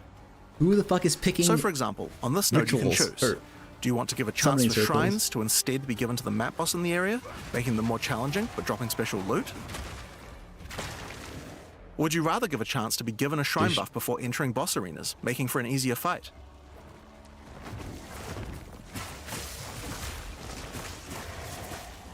Now, I could probably nerd out about cool stuff in the tree all day, but we should probably get back to the fortress. Now, one of the really important things we wanted to do was make it so that all the boss fights in the endgame are now accessible with a quest line. That means that to fight the Arbiter of Ash for the first time, you don't need to get lucky by finding keys. They will be in fixed locations and there's a quest to get them. But the Arbiter of Ash is no longer the pinnacle of Path of Exile 2. For that, you'll need to travel into the very center of the fortress. An incredible challenge awaits you should you choose to go there. After the storyline, you still unlock keys for pinnacle bosses in the usual way, exploring the world and finding the keys required to get to them. But we have added a lot more interesting things to find out there as well. There are now all sorts of mechanics that can spawn on maps in the wilderness. For example, some maps might spawn as a rogue exile hunting ground, containing multiple rogue exiles who are there to hunt rare beasts. You might come upon them in the middle of a fight and be able to take out both of them. Or a map of champions that makes all the natural inhabitants of the area into magic monsters. That's pretty good. Or this one that causes all shrines in the area to release Asmeri spirits when used. Spirits, fan? Once you have explored and found your keys, you can return to fight the pinnacle in the fortress again. But this version of him will be harder. And not only that, he will have new unique rewards as well. Each time you fight him, you get the ability to activate one section of the fortress, and any maps that you didn't finish there will be automatically completed, giving you all the Atlas points. So if you're the type of player who doesn't want to explore the fortress, and instead just race out into the infinite Atlas, you still have a way to get all those points. So that's the origins of Divinity. Wait, how do you get storyline. those? It's a huge amount of new content, with a ton of new areas, 5 new bosses, including a pinnacle, with a bunch of new unique items. But not only that, it also completely revamps the Atlas tree and includes a ton of new map mechanics that you can find both inside and outside the fortress. But this is just one of the new storylines. So let's talk about the next one now, Masters of the Atlas. Now earlier we talked about how the multi-choice nodes in the tree allow you to still have an in-game Atlas build, but we didn't think that was quite enough. You have an Ascendancy class for your passive tree, why not an Ascendancy class for your Atlas tree? Well, that's where the Masters of the Atlas come in. What? Throughout Rayclast are many opportunities for those with the skills to find them. Atlas Masters are willing to train you in these skills if you're able to help them in return.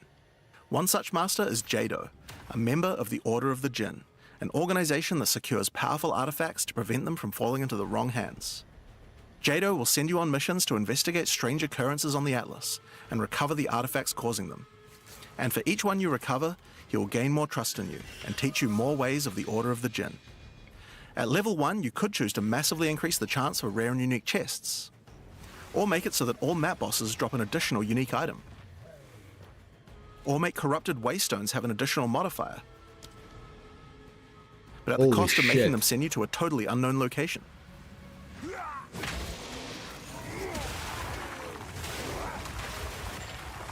Each mission you complete for Jado will unlock another row of abilities and give you another point to allocate, letting you choose how you want to specialize. But there are other masters too. For example, Hilda. Hilda is a member of a guild of monster hunters.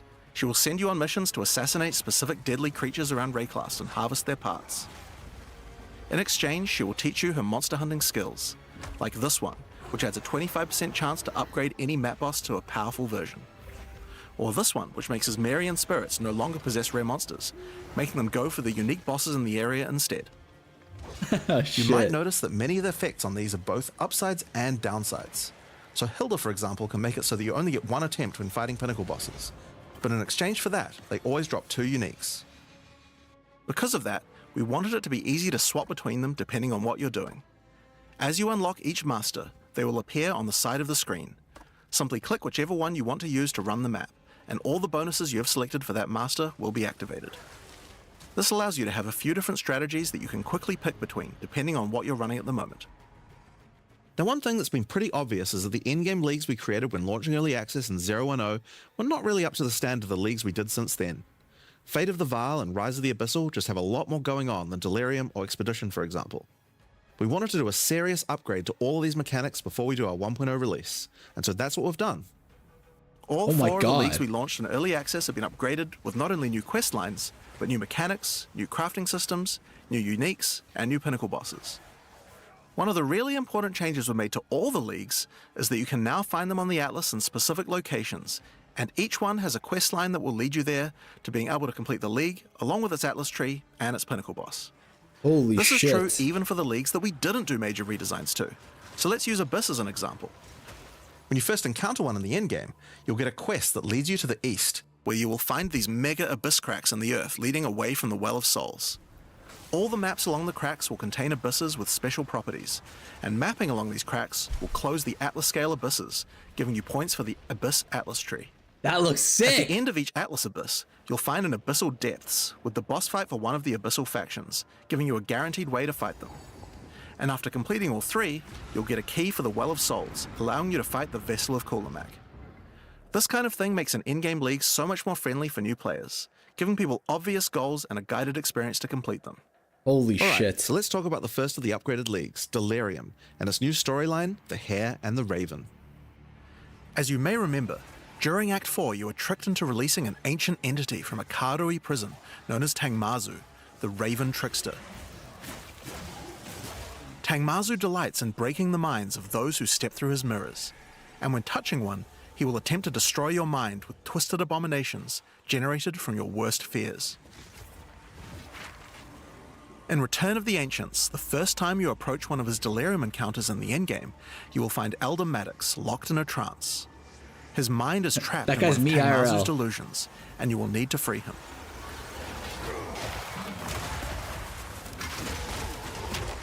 Once free, Elder Maddox demands that as you caused this problem, you should put it right. He asks you to travel west to the Withered Willow, the location he believes that Tangmazu first gained his powers. But be careful. As you travel there, the Raven Trickster will attempt to break your mind. Each map around the Withered Willow features Delirium encounters. Now this is more than a simple quest upgrade. The mechanic of Delirium has been overhauled and expanded. At the bottom of the screen, there is now a bar that indicates how deep into Delirium you are. You can see which direction leads deeper by looking at the fog, and the deeper you go, the more challenges you will face. By looking at the bar, you can see how long you have until the Delirium ends. And you can also see special encounters that you will face if you're able to go deep enough into the fog. At the end of the bar is always the boss of the map, but we now have a variety of other encounters that you might find as you explore the horrors of your own mind. For example, you might encounter a purple mirror shard that when shattered will cause all the enemies to become more nightmarish. After hitting this, you'll notice the Delirium demons are enhanced, significantly more powerful, larger, and scarier in general, along with more rewards. Or should you encounter a red mirror shard, you'll be sent into the depths of your mind.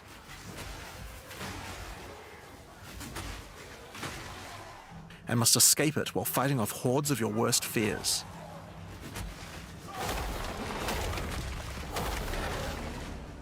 If you are able to do so, you will gain a powerful amulet with 2 instilled notables on it. What? Once you reach the Withered Willow, Elder Maddox discovers that a shard of the mirror is missing. You will need to track down Tangmazu and restore it if you have a hope of discovering how to defeat him, and that means entering the Raven Trickster's mirrors in an attempt to locate him. Each area around the Withered Willow contains Delirium encounters, so that's a good place to start. As you do Deliriums, some of the special encounters will drop liquid emotions. Normally these emotions can be used to install amulets to add notable passive buffs to them, but in Return of the Ancients, emotions have a new function as well. Each one now has the ability to add crafted mods to jewels, allowing you to add specific mods to an item slot that can be quite difficult to roll. For example, Liquid Despair will allow you to add critical hit chance, while Liquid Suffering will allow you to add movement speed or Air of Effect to your jewels. But there are many more. What the fuck? Once you've done enough Delirium encounters, the location of a Grand Mirror, an entrance into Tangmazu's realm, is revealed. But it won't be that simple to enter. Using his powers, he reflects the map boss for a ridiculous empowered fight. What the then fuck? destroys the entrance into his realm of madness.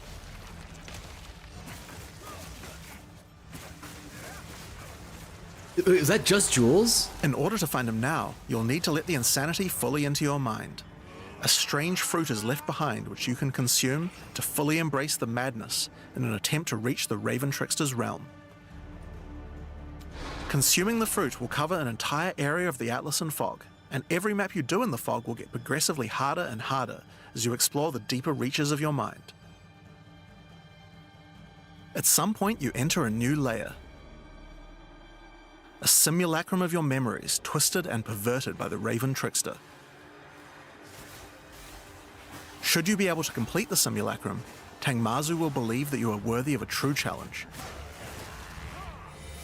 and will let you take the remaining shard of his mirror, allowing you to enter his realm of madness back at the Withered Willow.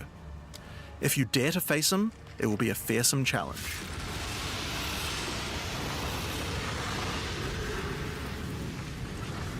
Holy shit. So, that's the new storyline of Delirium. As you can see, it's not only a quest line, there are new mechanics, new crafting options, and new boss fights. But one question you might have is, what happens after? Well, once you've completed the story, Grand Mirrors will start appearing on the Atlas sometimes after completing Delirium encounters. After doing the Grand Mirror, you can select where on the Atlas you want to do your fruit-induced drug trip and get another key to fight Tangmazu. But this time, the fight will be quite a bit harder, and not only that, the fight will be able to drop a bunch of new uniques that were not available in the questline version. We'll show some of those later. After doing a Grand Mirror, the decision of where to spread the fog can be important, because there are some potent emotions. No. Mods onto jewels, but these potent emotions can create mods that you can't get any other way. So for example, Potent Liquid Melancholy is an emotion that can only come from human bosses, and allows you to add a variety of on-hit effects. Also, you might want to try instilling amulets with these emotions. They could have some interesting effects, with some powerful notables that do not normally exist on the tree. Like Storm's Rebuke, which makes armor break boost your cold and lightning damage. But also notables from a clearly deranged mind, like Calm's Blessing. What the fuck? This skill allows you to ancestrally boost fire spells after using a Warcry. How about using an Ancestral Flame Blast? Now, just like before, you can also upgrade the League by getting points for a dedicated Delirium Atlas tree. But this now works in a much better way and has much cooler effects. The maps in the Delirium area of the Atlas give you Delirium passive points for completing them, so it's easy to see how to progress. Some nodes will add new types of mirror shard encounters to your Deliriums. Like this one, which will pause the Delirium for some amount of time, allowing you to more easily get to higher depths. Or this one, which adds extra Delirium modifiers to monsters when you pick it up. There are also nodes that can add new types of drops, like this one, which modifies Simulacrum encounters to add special liquid emotions, which can craft time-lost jewels. And nodes that apply to the Atlas mechanics of the League, like this one, which causes the Grand Mirror to spread Delirium fog over a larger area of the Atlas, potentially containing multiple Simulacrums. Alright, so that's the changes to Delirium. The core mechanic now includes a bunch of new things to find, new monsters to kill, and has new mechanics on the Atlas. It also has new crafting system for jewels, and over 20 new unlockable notables for amulets. Not only that, but you have a new pinnacle boss with a bunch of new unique items, and a massively upgraded Atlas tree just for Delirium. But there's still a lot more to come, so let's talk about Breach next. When you first do a Breach in the endgame, you will find Aelith, one of the Keepers of the Flame, an ancient order of monks dedicated to preventing the Hiveborn from entering the world. As you seem to be a keen slayer of demons, Aelith would like to recruit you to the order and asks that you travel to their monastery to the south. On the way there, you'll start to encounter more breaches, and will notice one of the first changes to the breach mechanic. You still have to kill monsters as fast as you can to keep the breach open, but now you can visibly see how much time you have left to keep it open, and how each kill extends its duration. My God. Once you've reached the monastery, you will learn more about the Keepers. In the 25 years since the events of Keepers of the Flame in Path of Exile 1, the war with the Hiveborn has not gone well, and they have managed to establish a foothold in the world nearby. A gigantic area has fallen to the Scourge, and the Keepers are unable to get inside. Inside the monastery is the Genesis Tree, a powerful asset to the war effort, stolen from the enemy and gifted to the Keepers by the Dreamer himself. Tree! Using the tree, Aelith could create a breach stone and penetrate the Hiveborn foothold, but without Hiveblood, the tree has withered. To get Hiveblood, you will need to take advantage of another new mechanic of breach. No way. If you can keep the otherworldly portal open for long enough, the breach will stabilize and will enter a new phase. The Hiveborn will send their toughest miscreations to defeat you, and the breach will not close until you can annihilate them, dropping Hiveblood that you can use to restore the Genesis Tree.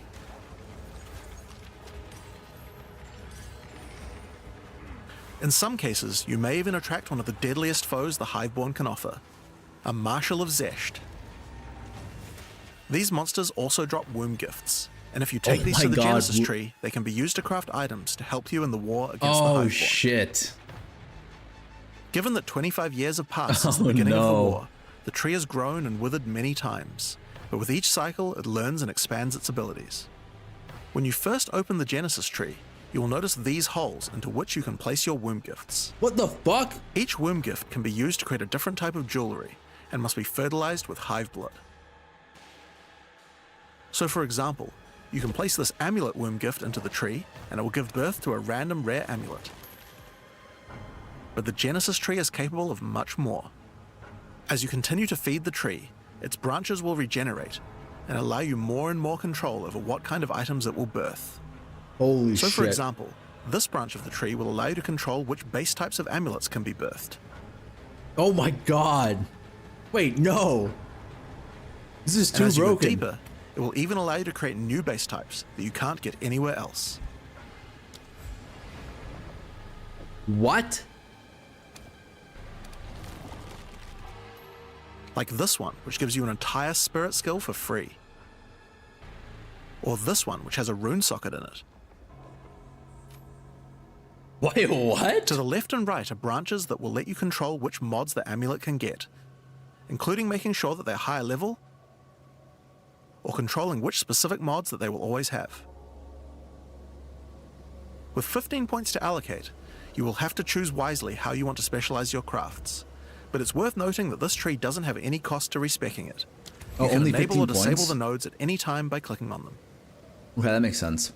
On rings, we've also added some really interesting new crafting options as well. You have a bunch of new base types like these, But you also have entire new classes of mods that can be added. The right-hand branch of the ring tree adds an entire new set of caster mods to rings. From basics like extra elemental damage for spells, or more niche options like this mod that increases the rate you gain seals for Unleash.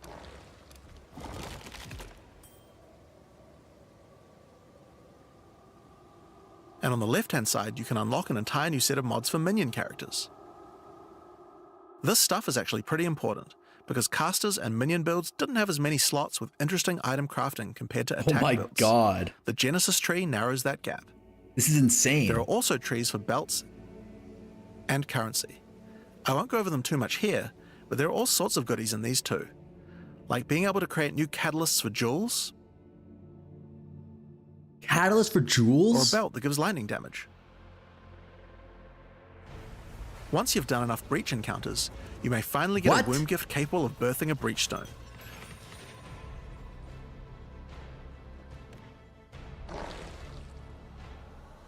And you can then use it on the Hiveborn incursion.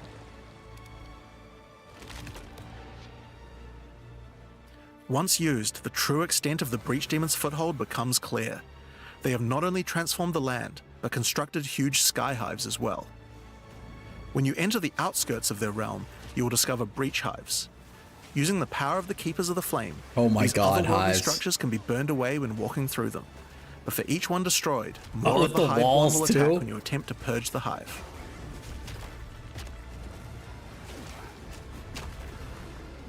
Red's not gonna like that one. These encounters are particularly rewarding for womb gifts, so you'll want to do as many of these as you can.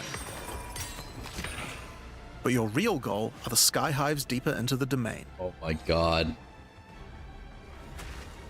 These twisted creations are securing the demon's entry into our world. Inside the very center are the Breach Lords Tool and Ash, and you will need to defeat them if you want to get rid of the foothold once and for all. They're kind of cute though. Now, once you've completed the questline version, there is still more to do. You will find other breach domains on the Atlas randomly in your travels. For each one, you will need to find a breach stone, destroy the sky hives, and defeat the Breach Lords. And doing these encounters is what will give you access to fight Zesht, the existing Breach Pinnacle boss, which you can access by communing with the Dreamer himself inside the monastery. While completing the questline for Breach, you will also be gaining points for the Breach Atlas tree, and there are a lot of cool new options here. This node will cause breach hives to spawn outside of the Hiveborn domains on the Atlas. And this one will give Aelith additional abilities that you can use while attacking a hive. Like this one, which causes all Hiveborn in the next wave to be magic, drastically increasing their difficulty in exchange for way more items. There are also nodes that allow you to control your rewards, like this one, which adds a set of new lineage supports to the Marshal of Zesht. What? 25% chance? Which lets you control which womb gifts you will get. There's also some nodes that affect the Genesis tree, like this one, which will cause Zesht to drop his head, which when returned to the Genesis tree, will grow a grasping orchid on the side of it. You'll have to experiment to find out what this thing is good for. Putting rings on its fingers seems to make it happy. Yo, what the fuck? So that's a rundown of what you can expect from the new Breach questline. There's a new stabilization mechanic for breaches, hive encounters, and Hiveborn incursions on the Atlas. But you also have a huge new crafting system and new bosses as well. Jesus Christ. Right, so let's talk about the Rite of the Nameless storyline next. When oh you my first god, complete it's a not even ritual over? in the endgame, Aoife, a lost spirit, will appear. She appears to need your help, but isn't able to communicate more than a few words, beckoning you to come to the Wildwood. Like the other leagues, Ritual now has a place on the Atlas to call home. The Wildwood can be found to the west. When you first arrive there, Aoife's spirit will guide you in, where you will discover that inside the Wildwood, spirits can take physical form. Aoife has been bound to this place by the King in the Mists, and requests that you free her, but in order to do so, you will need her body, currently in possession of the King. To reclaim it, you will need to gain an audience with him. Inside the Wildwood, there are many ritual encounters to complete. Like before, in each area, triggering rituals will resurrect the nearby bound monsters to attack you, and killing the monsters will give you tribute.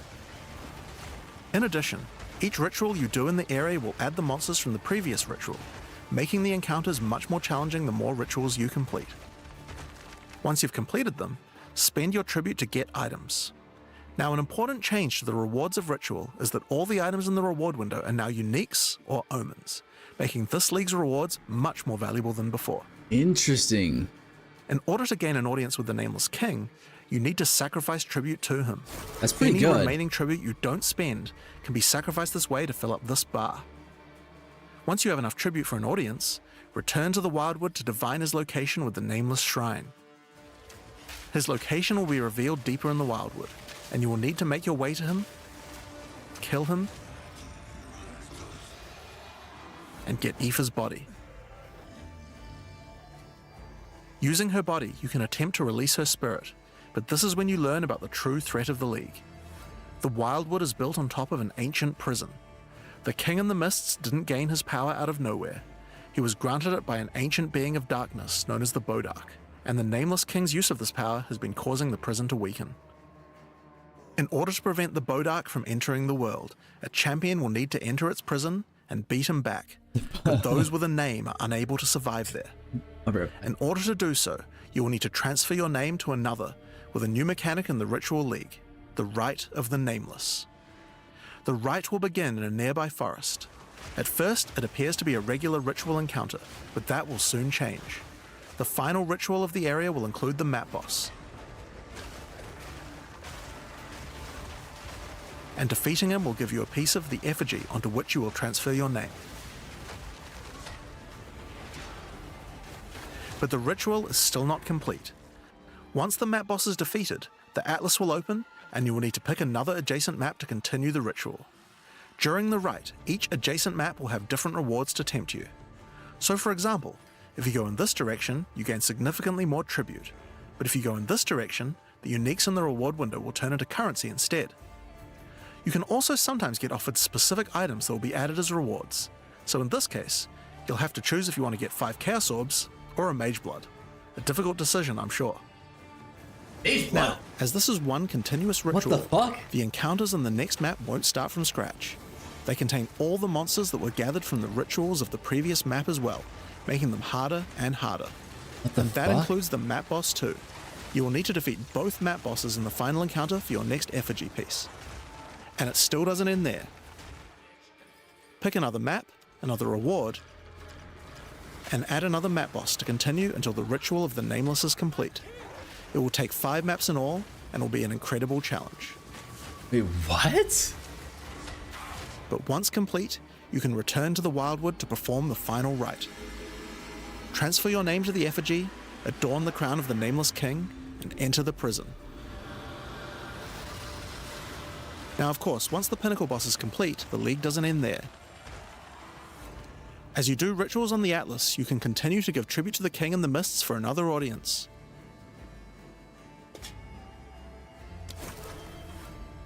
Pick another forest to begin the Rite of the Nameless once more, and this time with a harder Pinnacle boss and new unique items to find.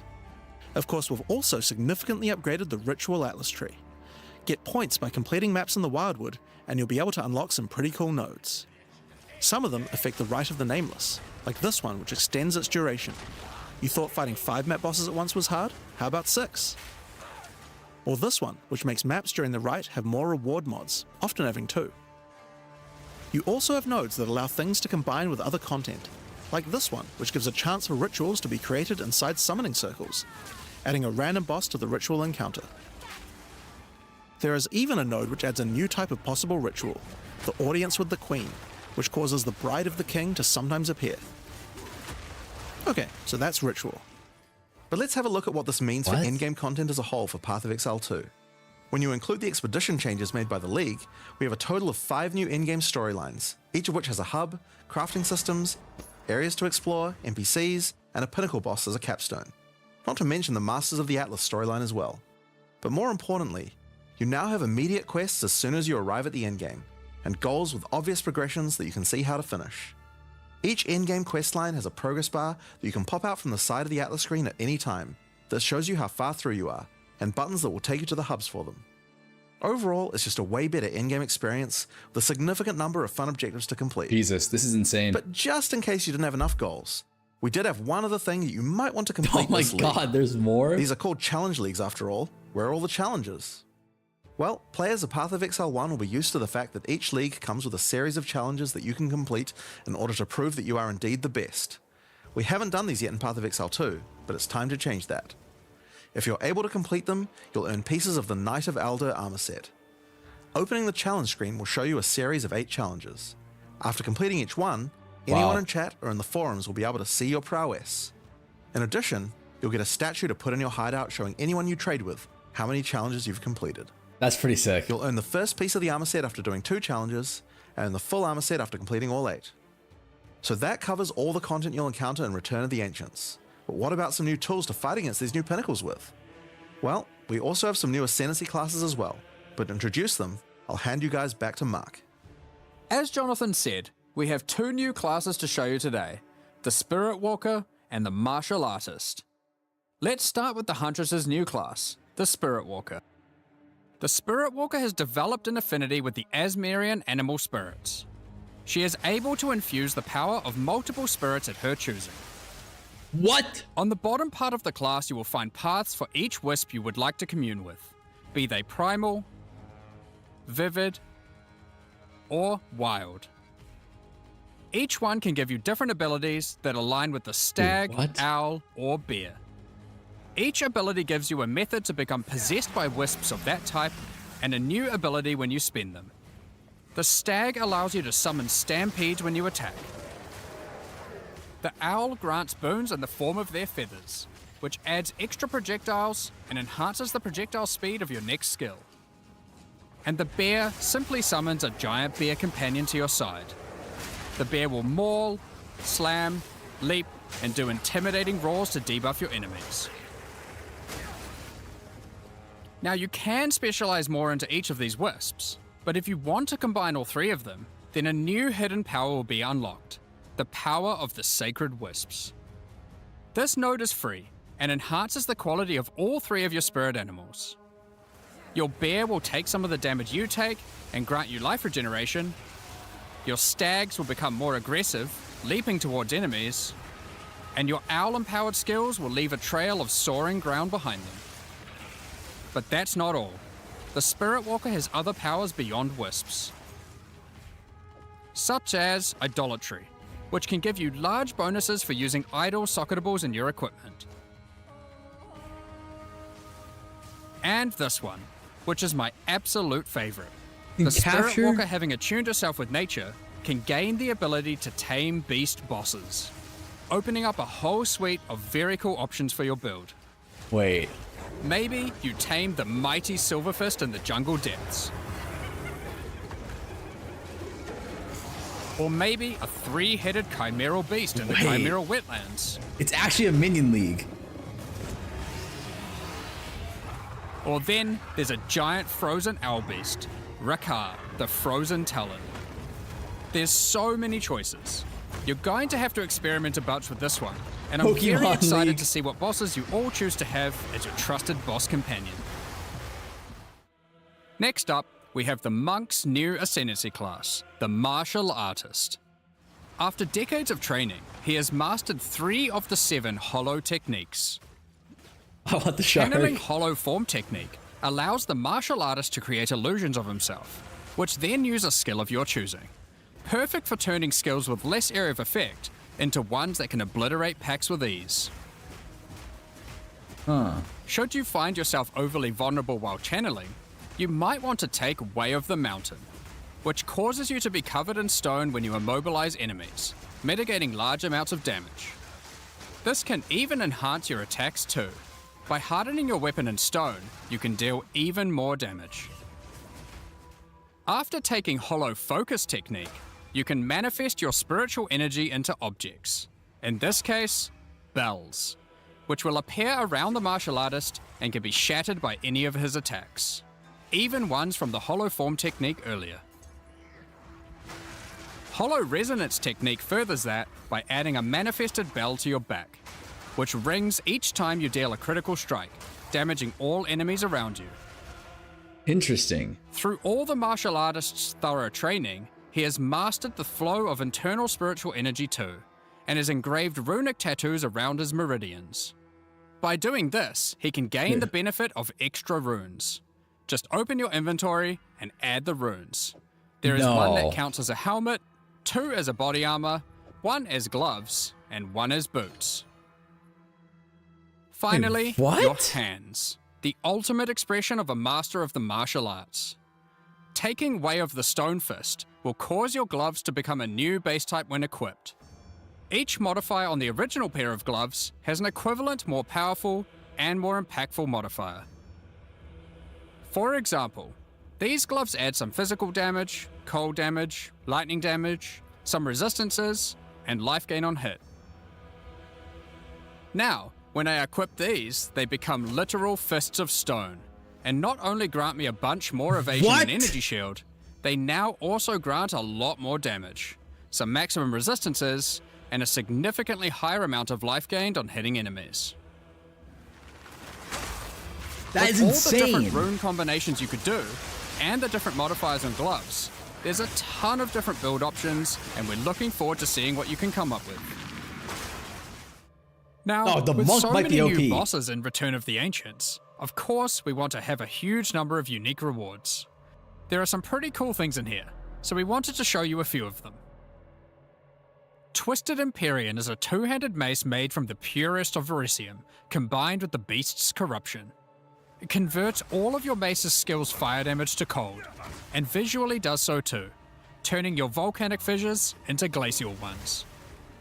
This mace also comes with its own built-in skill, Starborn Onslaught. Using Glory, you can leap backwards, throwing your mace at the ground, creating Verisium fissures, before calling behind it a storm of cold metallic bolts from the stratosphere. Next, we have Eventide Petals, an amulet that not only grants runic ward, but also comes with its own reservation skill, Midnight Zenith. This skill causes your critical hits to grant Arctic petals that hover around you. Once you have acquired enough of these petals, they will be consumed, creating a floral ice crystal near an enemy. Then, destroy that crystal to do devastating cold damage to everything around it. Wait, was that a comet? The Raven's Flock is a staff perfect for minion characters. Not only does it grant spirit reservation efficiency and minion damage, it also allows your minions to inflict grueling madness on hit, slowing enemies and making all other slows on them more powerful, for maximum crowd control. That's not where this item shines though.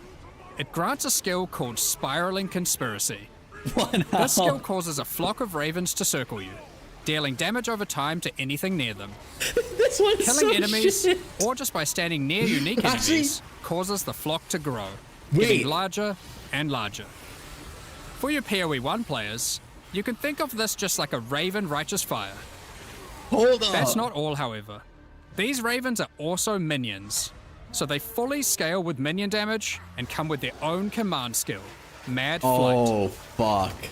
This command skill causes your flock to create a tunnel of deathly damage between a set of illusory mirrors, obliterating anything in between. Oh shit, that's broken. That's actually broken. Horror's Flight is a pair of gloves instilled with the purest of fear. Equipping these causes your enemies to become terrified of you. These gloves cause you to gain stacks of fear incarnate when you cull enemies. To aid in your culling, these gloves also come with the skill Crushing Fear. This is similar to the monk skill Killing Palm, except it deals chaos damage, and the amount of damage and area of effect scales drastically based on the power of the enemy.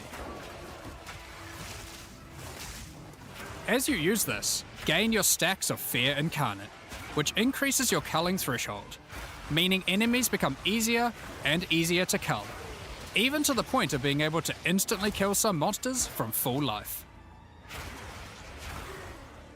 Sylvan's Effigy is a scepter for those wanting to run companions.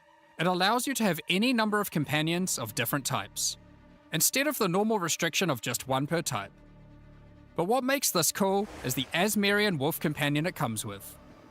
This is a persistent minion that bites foes to maim them, leaps to cause bleeding, and even howls to buff nearby allies.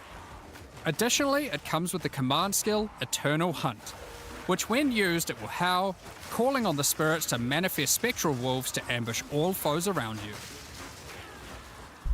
Liminal Coil is a crazy wand. It allows you to apply as many curses as you please, but those curses will have no effect. What's the point then? 2 reasons. Firstly, your spells gain a bunch of extra physical and chaos damage for each curse on enemies. Secondly is the skill it grants called Coiling Bolts.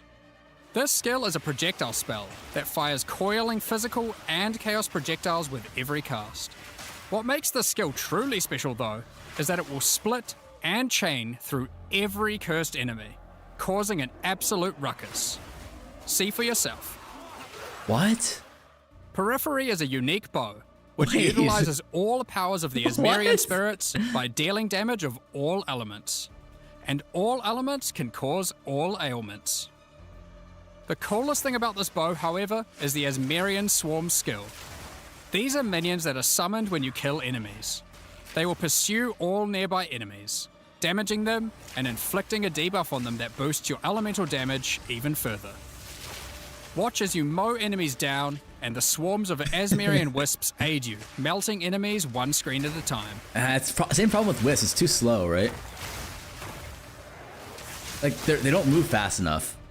The Ordained is a new spear, mastering in physical and lightning damage, with high critical strike chance too. This spear allows you to leech life not only from physical damage, but lightning too. It also creates a fragment of divinity nearby periodically. What are those? Well, this spear has the skill Righteous Descent, which is an epic, divine leap, aided by angelic wings. If you use the skill when a fragment of divinity is nearby, it will become empowered, dealing significantly more damage, gaining massive area of effect, and bypassing its cooldown. When fighting a boss, let a bunch of the fragments spawn, and then just unleash your divine havoc, obliterating. Wait, that was only 60k damage. This is a tier -5 Last, but not least, we have a new unique jewel, Voices. No. Voices is simple. Oh it my consumes god. 1 jewel slot to add more. There are versions that add 2 jewel slots, 3 jewel slots, and for those who are absurdly lucky or rich, one with 4 jewel slots. Jesus Christ. Equip it and notice the slots appear next to your character's portrait in the center. Yeah, free OSM for the gamblers for sure. One of the things we are concerned about is how long it takes for experienced players to replay through the game in each new league. Hold up. As we learned from Pathofexile 1, one of the things that can really help is having elements in the campaign that tell you where to go, if you know what to look for. We'll cover just one example per act for acts 1 to 3, but there are many more than just these. For example, Hunting Grounds in Act 1 is a large, sparse area, containing multiple entrances and landmark encounters. Here's an example of some of the changes we've made here. Finding the ritual encounter in this area isn't too difficult. Now after completing it, a trail of locusts will lead to the entrance to Freythorn. Just follow it and find the source of the evil. You may also find corpses of dead animals, killed and pecked at by the crowbell. You'll notice a trail of blood leading away from them. Oh, I like the trail, this. This is and great. it will lead directly to the boss.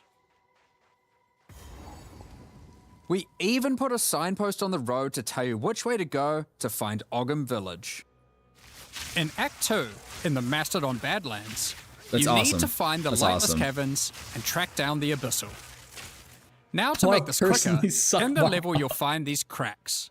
Just follow them, and it will take you right to their lair, allowing you to find and unlock the Well of Souls. Holy shit! In Act 3, the jungle areas have camps of explorers to sell you items. However, they are now even more useful. By talking to the explorers, they will point towards the next area. Not only that, but it will also reveal it on the minimap, so you can know exactly where to go. These are just some examples. We plan to do more and more of these over time in order to streamline the experience. Now, as this is an PVC. endgame expansion, it makes sense that we would work on Atlas QOL. We've added a search box that updates live as you type. Have a specific map you want to run? Now they will be much easier to find. Oh my god. If there are multiple maps, hitting enter will move you from map to map. Now, making a character build in pathofexile 2 can be pretty complex. And instead of designing a build yourself, many players enjoy following online build guides. Oh my god. We have a pretty awesome community that has built Oh my many tools God. over the years for Are they designing adding this builds. into game? But we wanted to improve the experience of following them. So, we are introducing a new build guide system directly into the game client. Here's how it works. Wait. Community creators who write build guides can now create a new file format, a build file. Once downloaded, the builds appear in the in-game client, and selecting one will show you everything you need to know to make that build. Oh my god. So you can see all the passives you need to allocate, ascendancy points you need to take, skill gems you need to equip, and recommendations for all the support gems you need to use as well. Oh my For god! items, the build designer can specify which uniques to use in each slot, or if needed, just add some notes to the item slot to say what kind of item you need. In fact, build creators can add notes to just about any of these areas, allowing them to explain different trade-offs in context, or just give more info about how these things should be used. They can also give level ranges to each element, allowing recommendations to change over time. Great for builds that need to respec after they reach a certain level. Now, all of this is written in a standardized build format that creators can use, and we imagine that a lot of community build tools will be updated to add support for this format. Now that we have trade market searching built into the in-game client, we have added the ability to price check items you can find more easily. Control-Alt-clicking an item will now search for it on the trade market, showing you the current prices. For rare items, it's handy to exclude some mods, so we added the ability to enable and disable each mod so you can see what effect each one has on the price. Next up, we're going to be talking about the new supporter packs for Return of the Ancients. Today, we're launching 2 new series of supporter packs, the Blood Reaver and Divinity packs. Each tier contains the pack's full face value in points, alongside several exclusive microtransactions. As always, the microtransactions in these packs are purely cosmetic and do not affect your character's power or progression in any way. The Blood Reaver series of supporter packs contains 6 Holy exclusive shit. microtransactions. Holy shit. Let blood fuel your bloodshed. The Exsanguinator weapon effect Wait, draws what the blood of fuck enemies was you've this? slain and funnels it into This your is 2 weapons. hours long? Oh no, it's not. Turn the appearance of your endurance, frenzy, and power charges into orbiting globules of blood with the Blood Reaver charges. While your charges are active, these blood orbs will grow in size when you absorb more blood from nearby enemies. There are options to have pure blood charges, or charges that still display which kind of charge they are at their core. Why is Farmer skipping A taste 0.5 for blood crafting doesn't league? negate You need the your taste guy. for What do you style. mean? The Elite Blood Reaver armor features crimson leathers and golden accents to set yourself apart from uncivilized leeches. It also features a back attachment, fashioned out of the wing of a colossal bat.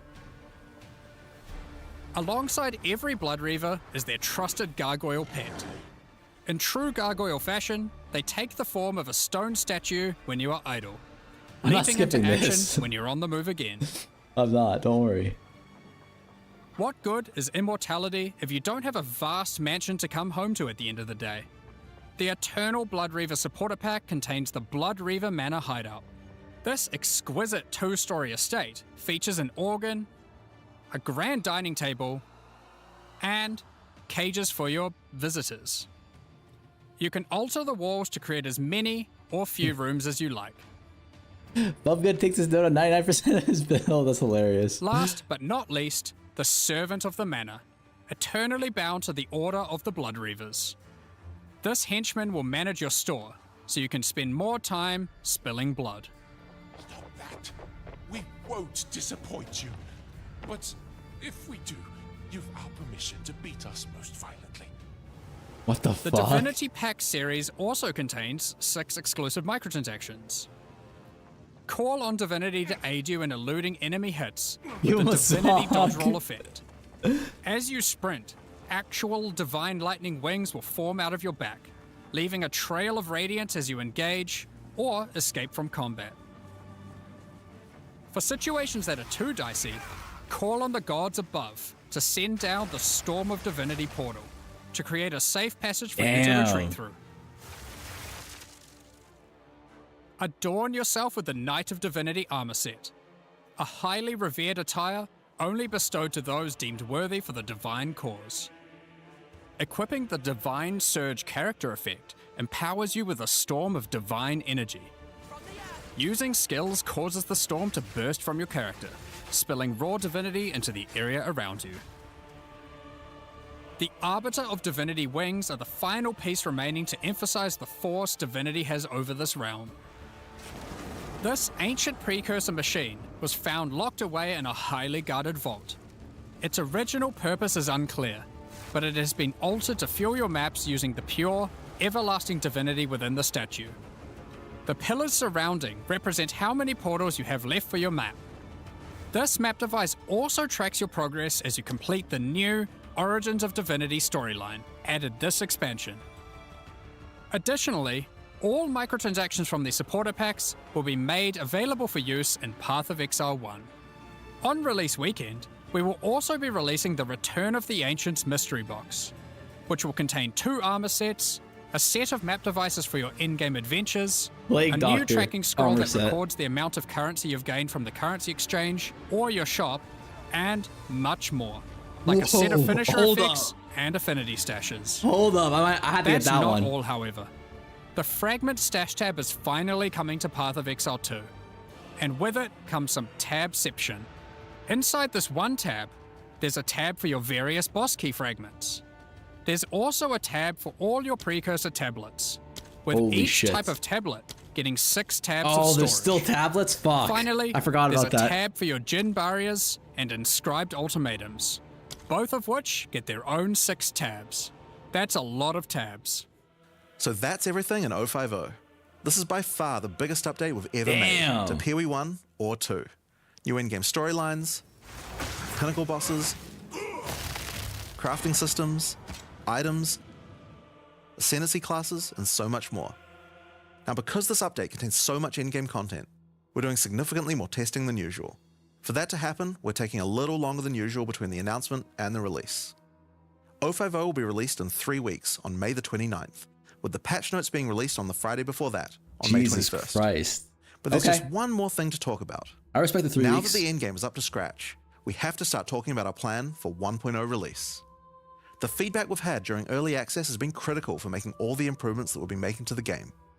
At the same time, we had to create enough in-game content to make an RPG that can call itself a successor to Path of Exile 1.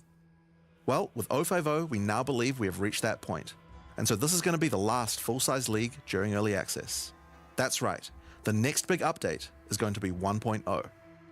Now, normally we would do our next big content release in August, but in the run-up to full release, our plans take a little longer on this one. As big as 050 is, 1.0 is even bigger. So we'll be launching 1.0 this year sometime after ExileCon. But that doesn't mean we won't be doing updates in the meantime. In this final phase, we have a lot of things to polish throughout the game and balance to improve. I'm sure there'll also be feedback about the new endgame that we need to incorporate too. Wait. The difference is that the focus is not going to be on adding more content like the previous updates. It's going to be on ExileCon's improving what we November already 11th. have. But we still want to encourage people to try out all the balance changes and improvements that we're making. So we're going to be running a few event leagues during this phase alongside each update. Think remixes of existing mechanics or features. And speaking of ExileCon, don't forget to pencil it in on the weekend of November the 7th in New Zealand. ExileCon is a gathering of our players, and a chance for us to showcase everything we'll be working on for both Path of Exile 1 and 2. And this one will be particularly important for us, since we finally get to unveil some of the coolest content that we've been working on for a while now with Act 5 and 6.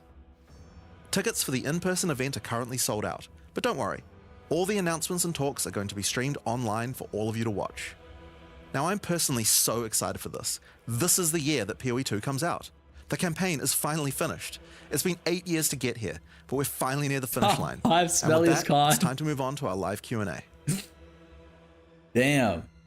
That was insane, chat. Yay or nay? Like, no, type 1 if that, like, if this is like the, if 0.5 is gonna be the best fucking patch of all time. Type 2 if you have concerns. Okay, so we're all hyped, right? We're all fucking hyped. Holy shit. Oh, it's off the rip. Off the rip. Good to sit down for a nice long Q&A again, once again today. We just had a teaser Mic is for inaudible. Return of the Ancients expansion and its complete overhaul to just every single thing in the endgame, complete endgame overhaul. The Runes of Aldor League with a frankly somewhat confusing amount of crafting and systems and things in it. It kind of keeps going. And then we've got like the Kalguran skills that work across weapons, the extra looking ascendancies. Donate subs and to this some, YouTube, no, you insane don't. uniques and all that sort of stuff. But honestly, it's kind of easy to talk about what's not part of 0.5. So with that very elegant segue, let's do that first. So I think some people definitely had an expectation or a hope that there was going to be a new class or a new weapon type here, swords perhaps. Unfortunately, it's just the case that making a class is something that takes longer than a single cycle. So yeah, it was never going to be on the cards for 050, unfortunately. But so it wasn't even that it was moved in this case. No, it just wasn't. It just isn't something that we can do in that short amount of time. So it's going to have to be the next one before we're able to get. Well, last time you guys teased like the druid and the huntress beforehand. Exactly. Right? So it's kind of funny seeing everyone like this. Like, probably the mistake we made was having a sword. Thank you for the 5 gifts. Teaser for the breach. Thank you. I thought it was a fishing rod. yeah. So no one thought about that, but it's just kind of funny. It is a shame, but it seems like you guys have kind of. Well, you keep raising the bar on yourself as far as class design is concerned. Like, and it's not like we're not working on it in the background, right? Like that is definitely happening. I've been seeing a little bit of work going on there. We're simple people from New Zealand. Like swords, they're advanced technology that we haven't quite gotten yet. So we just don't understand. We're trying to learn how they work. Dude, when are the patch notes dropping? Straight line. There's like some metal. Is it like after the Q&A? It's a complex thing. There's a lot to figure out there. But Tuna, thank you for the prime, man. Thank you. Speak at all, like kind of what your plans are in that regard? In 2 weeks, a week before. I really shouldn't, just because it'll spoil the reveal for that will come. Not some exactly, of the time, but like, what are you kind of hoping towards getting? Like from 0.5 onwards, in the lead up to ExileCon in terms of that? Are you hoping to get like all of the classes in the game, just 1 or 2 more or something like that? Dude, this is I nuts. think that what the main focus is going between 050 and 1.0 is going to be more about like improving what we have, like polishing everything, and 1.0 is where you're going to get the like the big new content update, like that's going to include the Acts 5 and 6, it's going to include like class stuff, it's going to include like all that sort of thing, because really ultimately the main goal of what of early access is like make sure that all the systems that we have in the game are good, right? So we need to make sure the end game is good. We need to make sure that all of the the skills, just the way that combat is good, and like all the various things. What like, more shit can they even add? Even stuff that isn't good yet, the like hell? ascendancy trials, right? Like there's going to be stuff that we need to do before 1.0 to get good, and so like that's kind of so long as we can get that stuff, then I think people trust that we know how to create like an act all at the this other point. oh, that's true. I remember the Something we need classes. to test per se, so really what we need to do now is like assuming that people are happy with the end game that we've released in 050, that will mean that we've kind of checked all the boxes of stuff that we need to know. Yeah, 6 months is rough. Yeah, there's still stuff that we need to improve, and like that'll happen between 050 and 1.0. But like that's the main thing we need to be sure of. And then once we've got that, it's like now we can get the big update, the ridiculous update that is 1.0 ready. And I heard you mentioning that recently as well, that you don't feel like you really need to get the last acts in for testing. No, I mean, like know how to do that. We know how to do that. It's one of those things that like I look, people saw in for like we know what we're doing when it comes to that stuff. It's just the plan's obviously to get like those last acts in, then finish the story and have all that come out at launch in 1.0 exactly, and that'll be the launch conclusion to the story then. Exactly. So you have done, though, one extremely gigantic update here for Endgame.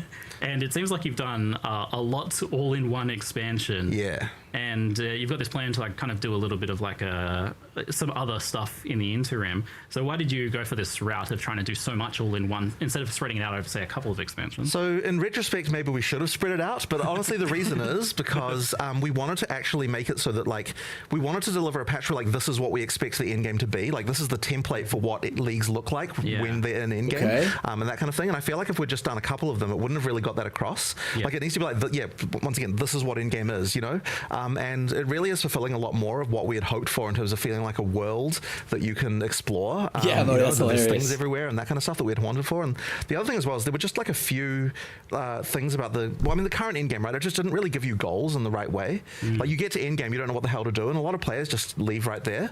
You know, but there needs to be the case that when you get there, like, there's objectives, there's things, you know, that feels like there's actually a storyline there, this kind of stuff, in order to entice players to actually go further than the campaign and actually get into Endgame. So I think that if we hadn't have done all of the leagues at the same time, it just wouldn't really have kind of gotten across what we're really going for there.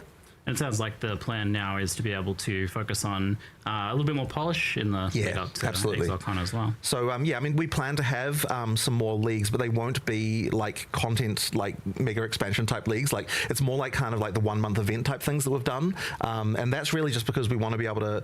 We still don't want to do mid-league nerfs, and so to be able to do all the balance changes we want to do, because there's a huge amount of balance still to do. You know, in order to do all that stuff, you still need to have an economy reset.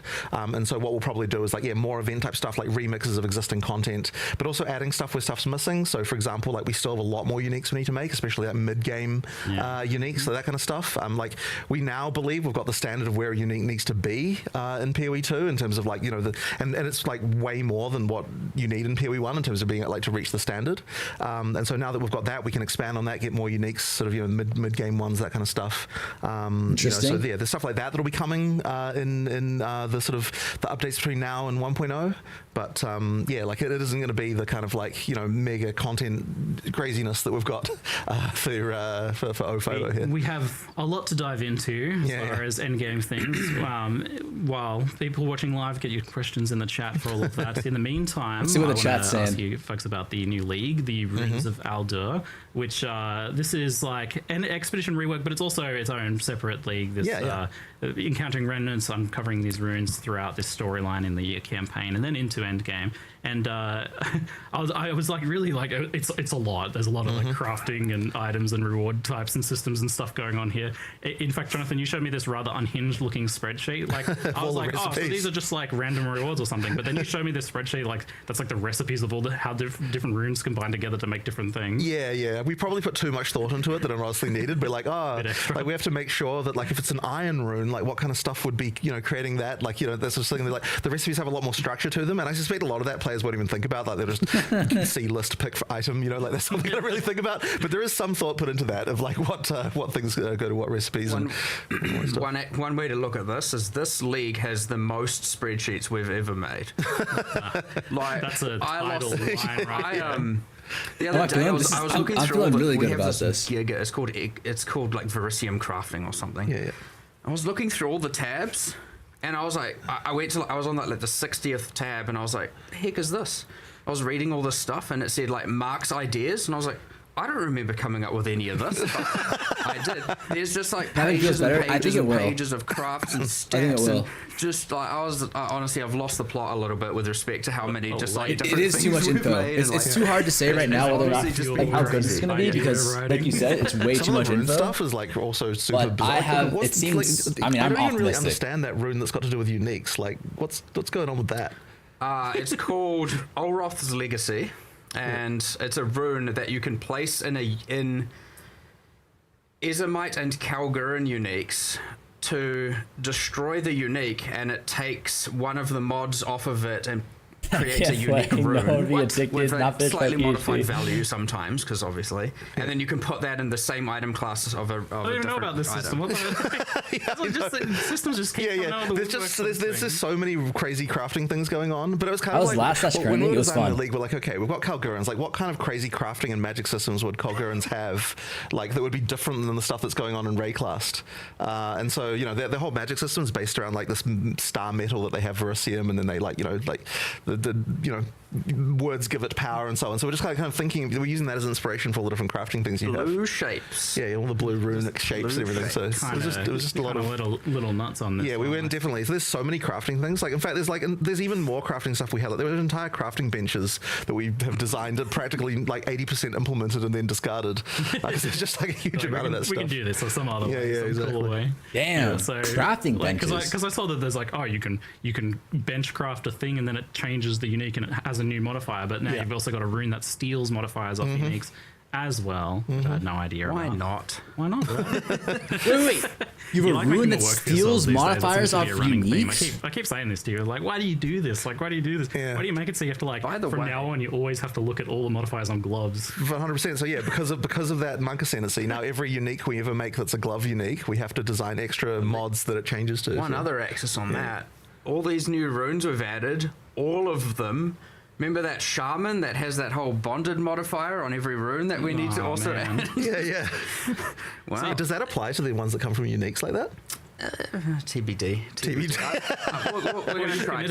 Yeah, dude. Jonathan and Mark both seem like they're in really good moods The today. idea is all of them will work, yes. So that's like, holy shit. There's some really unusual ones too, because there's runes that are designed to just be put into an item to metacraft and then be replaced, right? So I'm really proud of that one actually, because I really like the way that it's like doing metacrafting in a more understandable way, I reckon, than what PoE 1 had. So yeah, you put the item in, you can start rolling different mods, but then you can take it out again by putting another rune on top. So and I really I like guess it. there's going to be maybe some process where you put one of those in, do a craft, and then put another one in, do another craft. Almost certainly. I mean, if you put it up, I mean, like, shouldn't they be tired as fuck? Like, mods on boots. You got looking like shit right now. They look good. One for helmet. There's like a kind of decay, damage over time one for gloves, and there's a few others there. So we've kind of tried to theme them as well. Yeah, that's like even a different thing to what we've had in the past with meta mods. Like that's not just shaping how we not even like caffeine instead of blood. But rather new modifier pools entirely getting added to items. I mean, we also have that new modifier pool thing going on with Breach as well, where with the new minion set of mods and the new caster set of mods on rings and stuff like that. Like, yeah. But the thing is, part of the reason for this is because we really wanted to make sure. So one of the things we're in the sort of early design phase of this is we're kind of like every league needs to have something that you're going to keep, like, if you want to grind Justice League, that there's a thing that, like, a reward they coders that, like, too? you can keep on, that keeps on I think giving, Jonathan's you know what I mean? a coder, But there's like a but I reason don't to think keep he on does a doing lot of this coding economically. anymore. So therefore, every league has to have some kind of crafting system that you can engage with for a very long period of time. Like, we didn't quite have that. For, like, some of the leagues sort of had that a bit before, but now we want to make sure that every league definitely has something along those lines. So that, just a reason to keep going. Yeah, people can absolutely find like a niche, a thing, a service they provide the community or whatnot, which I quite like to see, especially the Breach Tree getting real deep cuts. Couple is hand coded by Jonathan, but I thought that was like the exception. Like he doesn't normally get his hands dirty, right? For the with the coding normally. The runes of Aldur, you're not actually needing to like find those runes that you're inscribing on those encounters, right? Because I wasn't quite clear on how that works. Thematically, that's how it works, but in reality, the way that you'll engage with it is when you find a rune that's sort of inscribed on a thing. Then 1.0 end of year. I would say end of year, early next year, but most likely end of year, like December. There's a few hidden ones that you have to do some quests to get. So there's some more quests throughout the campaign, and also some stuff in Endgame that you can do to unlock a few more recipes. Yeah, but you don't have to like physically like cart these sorts of things around. No. There's nothing like that. So effectively, like, you're just picking from the book every time. So, like, if you want to just look at this as, like, walk up to the object, there's some recipes, just pick which item you want. That's effectively how you can engage with it. But thematically, there's kind of more stuff going on with the way that the recipes form and what we decide to put and stuff. So you showed that these remnants then, this new remnant system, obviously it shares the name with remnants from expeditions themselves. And in Endgame it actually replaces those remnants. So you are still finding these standalone remnants from the League mechanic, like in maps as well as expeditions. Correct. So yeah, every area there'll be a remnant and you do the sort of standalone remnant mechanic. But then when you do expeditions, all the what used to be called remnants there have been replaced by these remnants, which serve a similar purpose because they both give you an extra reward, but also make the monsters harder. And even just making the monsters harder in itself, by the way, does add more rarity to the monsters. So like the more runes that you are adding to the fight, the more rewards you're going to get. So it's worth doing even aside from the reward that you're picking. There's still like extra juice that you're adding to the monsters as well. We've effectively got a more unified monster mod system now, and so anytime we're pretty much adding mods to monsters, be it now runes, and we've even updated delirium mods to apply to the same system. They all go through the same. They all add.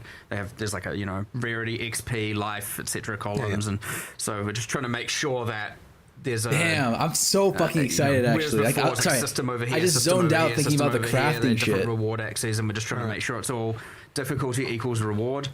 Right, and that's the key thing. Like, we always want to make sure that whatever the difficulty we're adding, we're always adding rewards in kind.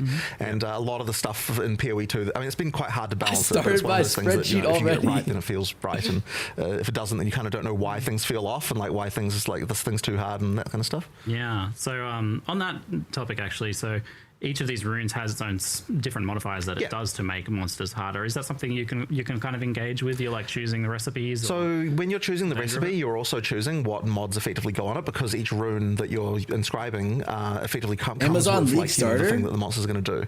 So there are definitely situations where you might want to decide to like pick something easier because you don't particularly like this mechanical. Like, doesn't Monk look way better than Amazon? So yeah, like the goal there is that Could be the biggest one yet. Farmer crafting video is gonna be insane. I'm gonna do a crafting video every day probably. That will be added to the monsters. Makes sense. There's some pretty, like in expeditions and what we're now calling grand expeditions, because as what people knew as logbooks before. The logbook is the logbook is now is exploring the ocean. So, yeah, it's actually thing, yeah. You get the cool things where, okay, let's say there's like 12 remnants. You get like a second weapon on your gloves with the new monk, though, no? Each remnant you do the fight, and then one of those runes is passed on to be additive with the next. So it doesn't manipulate. So effectively, the monsters have the mods of the remnant, and then all of the next remnants Leaker series, have true. one of those runes as well as all the ones they had. So every remnant's harder than the next, getting more and more and more mods. And you can imagine if you go down 12, you can have Hollow palm with those gloves? up to 22 extra mods, which you'll note is the reason why we don't display a whole bunch of lines of text on it, and we instead have the bar of actual runic symbols. So you can mouse over those or something, can you? Like to see the modifiers? You were meant to be able to, but probably not right now. Are you scared of Genesis Tree putting you out of business? Yeah, unironically, yeah. We'll do later, which is the pause rework. I'm going to just spoil it now because it's like one of those things that we're going to do. But effectively, the intention for frickin' ages has been, we just haven't had time to do it yet, that when you pause the game, you can mouse over all of the different things and like find out information about them. Oh my god, they're buffing pause? Let's go. Stuff. Like, so look at all buffs and explore like what exact stats they give and that kind of stuff. If you want to do that, we've just been planning on. Oh my dude, I'm actually beating Ben in the next gauntlet with these pause buffs. No. The runes do say what they do on the remnant, and when the one that moves onto the next remnant has an extra icon above it. It's not actually moving on all of them, because I was going to say, because it's kind of like each remnant has a lot of modifiers, so it's not. Is it? So let's say you have a remnant with 5 runes. Yeah. One of them will have a symbol above it, and that one forwards onto the next remnant. And so you can do a little bit of. You can have a crazy encounter, but the next one is maybe not as bad. You're like, oh, maybe if I just make it through that, it'll be okay in the next part of the expedition. Yeah, but then so the order of them kind of matters as well. And then, like, okay, let's say obviously each remnant gives a reward. There's a little bit of a. I think they'll answer the temple question in what's it called? A juicer, so to speak. You're going to want to do a thing where you're like, okay, I want to get as many runes as possible. And so you want to kind of do things like avoiding. What class we playing? We have to see the patch notes for this, but it looks like monks are going to be really good. And there's always like different little things. What's up, handsome stream? What's up, Twitch? Expedition then. There is, yes, and it's the kind of thing where people are like, I'm going to try and squeeze the most amount of rewards out of these out, or if you just want to just go blow up a bunch of stuff. Also, that's the transforming is just when you have it equipped. It doesn't actually change the gloves. With this new system then? The giant explosion. Not. Wait, does anyone have a screenshot of those that wand? Well, not with grand logbooks. That shit looked OP as fuck, no? Encounters and maps. I believe it's on one of the master nodes. Oh yeah, cool. I need to double check that because I can't be sure, but I believe it is. Yes, we are. Yeah, that was always the thing for regular expedition encounters anyway, right? But like, obviously, you don't want that in a grand expedition. The curse wand? What the hell? 1% of the island, I guess. Kinetic curse vault? Yeah, it actually looked insane. Regular ones, it should be there. Yeah, awesome. But cool. If it's not, it's funny though. How will Mage Lift work on charms? I think it'll work on charms. I mean, glossed over there as well in all if the, it has to work on specifically what used to be called logbooks, but unique now charms, right? Islands. And then they have to make it so like we put a lot of. They're finally giving you stuff to do while you pause the game. Shit. Like every one of them has got like unique things to find and blow up that like are kind of weird. And then they can build around the Fiddlesticks ult. That's going to be Pox. He'll probably make that. Yeah. They're actually got a lot of effort put into them in terms of every one of them has Quit ducking me on the race. Look at this gaslighter. That are interesting. So yeah, there's quite a look at this gaslighter go, man. Like, we didn't want to spoil too many of them because it's quite fun like finding out, oh, maybe this will explode, maybe that'll explode. There's like things things like that you can do. But Yeah, stick to a story. One link. Okay, thank you. There's like special logbooks you can find. Now that a logbook is just you click it to reveal a section of the ocean. Yeah. We have one that you can get that you can turn on, and then when you click it, this shit is all gonna of be the, so good. Islands revealed have extra modifiers on them, like expedition themed modifiers, so like more explosives, more radius, and a whole bunch of stuff like that that you can get in late game. Yeah, I guess kind of somewhat filling the role of how towers work in the rest of the Atlas as well, but for the 50% gain, by the way. We craft of maps. Well, but then you also have ones that reveal like guarantee. Olroth will be there, for example. So it's like a little bit, which is a way to trade for like then getting Olroth kills. Spicy, of course. Nice. Well, you can always, of course, just trade for like the pinnacle boss keys themselves. Anyway, so, yes, yeah. But he's not the fake pinnacle anymore. Right. Damn. And you are actually using regular waystone, so you can kind of juice up the expedition maps, the grand expedition maps now. Yes, you can. Potentially quite a bit. That's pretty juicy. It seems. I think you kind of mentioned, Jonathan, that it feels a little bit like Delve in some ways. Yeah, it is a little bit. So the Exploring Ocean is sort of supposed to feel that way. Let's say nerf level on rares, the unique is kind of bad. Wait, why? What do you mean? Nerf level on rares. But at least we've got this. You also don't have to run around the islands reading all those giant blocks of text anymore, hoping to not get some. Oh, you remind me actually. So with the runes, is there modifiers like immune to fire damage and can't leech from them? Plus level of skills. Just more traditional modifiers, and then there's no plus levels on this. There's one called Power Rune, which is the rarest. You can get 2 on the takes every mod and makes it tier 2. So there's some meta-y ones, and then there's the ones we showed, and there's one that causes all monsters spawned by the remnant to share a life pool. So each plus level is like 20% damage. It's about whether or not this coiling boat skill is OP or not. If it had been a normal live stream where we're just doing a league, like so much more of the stuff we probably would have delved into. Yeah, but instead, because we had so much in-game stuff as like other things as well. You're doing like 5 leagues. Yeah, exactly. Yeah, and then the gain per curse is nuts. How many curse can you stack? There's tons of like hidden stuff. I can't believe you glazed over this thing where like a rune steals a unique modifier. Yeah, that would have been like a core system you showed off in another one. Yeah, exactly. Just like, oh yeah, we didn't have time. We had to cut it for time. Well, I mean, like, another one of those we cut for time was the ability to upgrade runes. There's a thing that will upgrade a rune that's already in your. You socket blasphemy with 5 curses. Yeah, you can get like a perfect. So you get a perfect rune of any rune can be upgraded past the normal level that it can normally go to using one of those. Like it's called the Masterwork rune. Rub your runes. So okay, then yeah, you can get 5 curses. That's like 250% damage. You can then do incursion, extract, and trade. By the way, just to be clear. Yeah.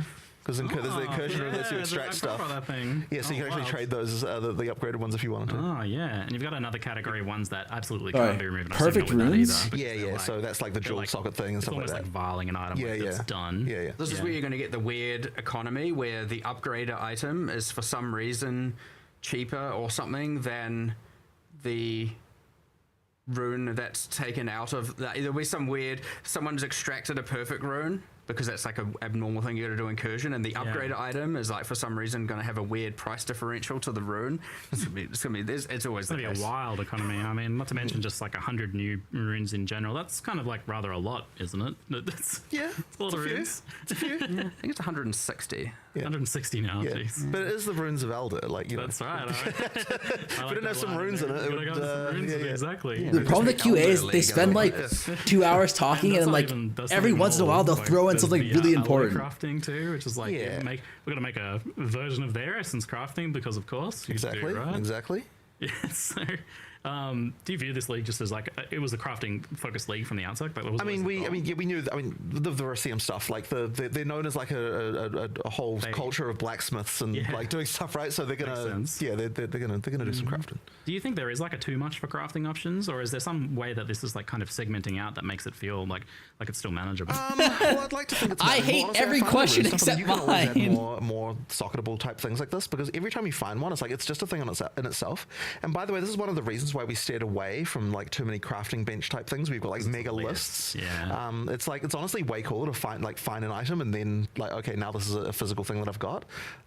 So yeah, like that. Yeah, I mean, if you'll notice the Verisium Metallurgy one we have, the rune smithing, rune forging, whatever the names we ended up going with, it's just Here's your input. Here's your output. Son, I started crying at work about this patch in front of a group, I think one of the man. giant lists are part of what scare people off from crafting as well. Yeah. So yeah, I think doing it the way we've done it here is honestly more new player friendly than the kind of than the giant list you feel like you need to understand when you see it. But of course, as these things go core, we'll see what works, we'll see what doesn't work, we'll see what worked in endgame and didn't, because again, once the things are core, how they appear in the campaign, you don't know. Maybe these things work really well in the campaign and need to be pulled into a system that's more campaign friendly without having to have remnants in every area and stuff like that. So it's always nice to keep an eye on that and see what works, what's good for onboarding, what's good for campaign progression, what's you know, all of that kind of stuff. I mean, honestly, all of this stuff, if you're using it all, you're going to be significantly more powerful in the campaign. We have a bunch of, you know, those kind of purple runes, those powerful runes appearing throughout the campaign that you can get from the remnants as well, and like they do. Was that even in the live stream? The purple. Some of them were, I think, but like, you know, there's the rune for bows that gives you, you know, 50% chance for an additional arrow, and like that. It's not like that's end game. That's just at early. Now, of course, you're going to get the thing of like, do I want to use stop it early, crying, or do you're I a want to grown save man, it till get some late? help. Because it depends on how many you get and all of that. But like, you know, the power is there if you need to use it and if you want to use it. So it's kind of up to you. And if they're abundant enough, go free. And But to go back to your original question as well, we do sort of want to make sure that each of the crafting systems does like have specific domains most of the time. So in the case of the breach one, again, you know, like that's about jewelry crafting if you're into, you know, like these specific things. And in particular, you've got the caster and minion stuff as well. So you're kind of looking at that and you're like, okay, like if I need to cast, you know, create some minion jewelry, then like this is the league I'm playing. But then if I'm not having to create that, then, you know, I don't have to necessarily understand that one. So we do try to like, we're trying to make sure that it's not like for every single item slot or every single use case, you have to know about every crafting system. Like there are specific ones that can help. I think this has the potential to be insane. You can look into that, and that does divide it down a little bit more. Yeah, Just make it a bit more. That's kind of the intention. chunks. This was actually one of those things we discussed way back in the early days of PoE 2 about how we would differentiate crafting from PoE 1. Is like try to have a little bit more segregation of the different crafting systems and different. If the single target sucks, you just weapon swap for a different. So you've also exactly. The single target will suck for this, by the way. So you can use rune forging to upgrade items, including unique items, to like increase their base damage, or give maybe some like armor. This single target will be shit. Like you're never going to be using this as your single target. This is like another route to modifying uniques, which you've been doing a little experimenting a bit more and a bit more with over time.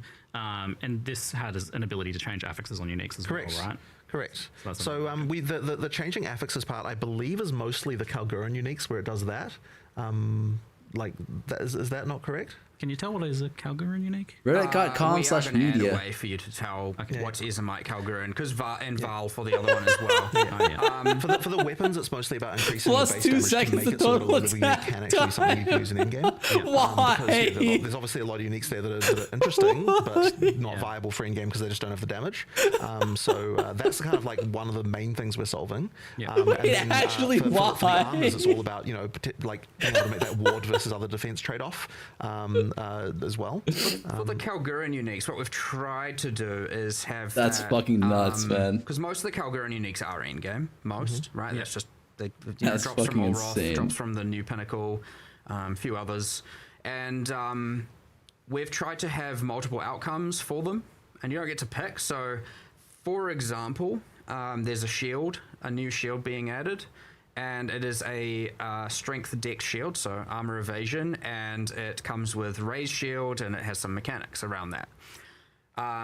In the Verisium bench, you can put it in, you can craft, and it can turn into a full ES base, a full evasion. You go AoE scaling, Baku. You're gonna go AoE scaling with some sort of minion damage scaling. Like, there's so much minion damage on the tree, though, isn't there? Example. Now you might have to get a few of them to get the one you want. Deal with it. But for all of them, that's kind of the idea. Is like some are just mods, some are a bit more transformative. You know, you probably just want plus levels, honestly. And one of the outcomes might be that it's just higher damage, slower speed. One of it might be that converts all of its damage AoE nodes to and minion lightning, nodes aren't like that close it's got a together. That's Tempest true. Theme. One of it might be that, you know, there's like just a whole Yeah, bunch of that's different true. stuff like that. And I'm like not some sure. of them are a bit more niche, some of them are a bit more spike. But the idea is that there's generally we're going to try and aim for 3 different outcomes for every Kalguran unique. You unique staffs. You're not scaling on plus levels. You can get +3 on amulet and then +4 because by the on way, helmet. there's more crafting things. I'm just not going to tell you because they're secret. Okay. And then I'm getting all my +1 with secrets rune. in. But I hope people can find them out and Yeah, it'll be hard. There are some other things as well that are a bit It'll be hard. You're more, right. out there. You know, +2 on helmet without vertex. You're right. +2 on helmet's more realistic. Secret, but like, there's the kind of the questions of like, what happens if you know, try and add runic ward to something that has no defenses to begin with. Tabula rasa. You know, like there's like weird things where it's like, what happens when you convert nothing into something? I don't know, you know. So and then there's some other weird cases as well. So yeah. Interesting. Well, there's going to be a lot of exploration and tinkering, and it seems like a long tail of discovery for this league as well. Yeah. Months in, people might be still discovering stuff. So that's Roster will give you the focus. It's not worth it to spec into an ascendancy just for the plus skills. In general, like I think this crafting, the ability to modify uniques, change how they work You know a what I little mean? bit, has been pretty popular. Do you feel like, are you worried at all about like losing the identity of uniques, or what makes them unique, or what is the feel of a unique, or do you have kind of like an idea of how you can maintain them? I think that it'll be possible to break that, but I don't think that we have. The ascendancy elf is really good. Okay, I've never looked at it. Each serving a specific purpose, and that is different from rares and how they work. You know, like so. I think it is okay. Like what I wouldn't want to do is just be like, oh, now a bunch of rare mods can spawn on uniques. Like I'm not a fan of that at all. So as long as we're not doing that, I think it's okay. I mean, like we do push the boundaries. Even just the fact that uniques have socketables that go in them kind of changes things a bit. But I think a lot of the time when you do that, you're not really looking at that as like the unique has got random mods. It sort of feels more like it's just Yay can turn this boring interview off and claim my pixels. What's wrong with these people, man? Actually, what's wrong with these people? Like, can't they be happy for anything, man? That's like a twist on the original concept, so it still retains that. This way exceeded my expectations. So, kind of like transitioning. Oh wait, first I did want to ask about the runic ward thing. So runic ward obviously has undergone a bit of a redesign, a bit of a concept change here. It's now a layer under your life. How did you arrive at this design? Kind of what's the reason for it? Well, once again, we were thinking, okay, we want to be able to make a magic system that feels like it's fundamentally different than what you'd have on Rayclast. We were trying to think like, okay, how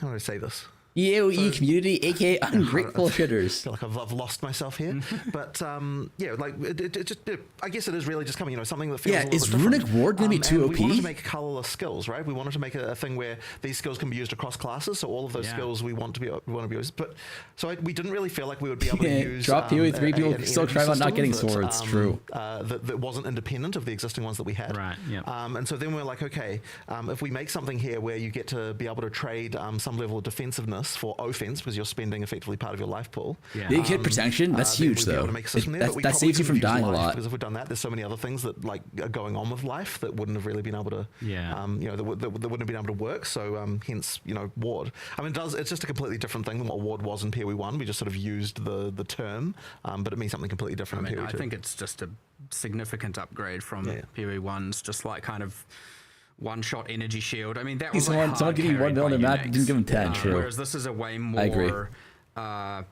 You know, just applicable system. You can just have a little bit of it, and you're just happy to have a little bit of extra life. Effectively, what are you adding me for? There's people that complain 1 week into the league, why am I so poor? Because you didn't listen to all the info that makes you rich. Like, okay, here's now 4 unique mechanics, and now my ward is a build, which is fine. If it's all in game, that's fine. But like you were talking about having something in the campaign here, a full league and a Level system you want to 90 engage wand with uplink? and get some, you know, borrowed power out of via these skills and whatnot. And so yeah, it just works a lot better. One thing I should mention with the ward is that in the early base types, it's usually strict upgrades. Like if you're during the early campaign, you're not trading off anything, you just get extra bonuses.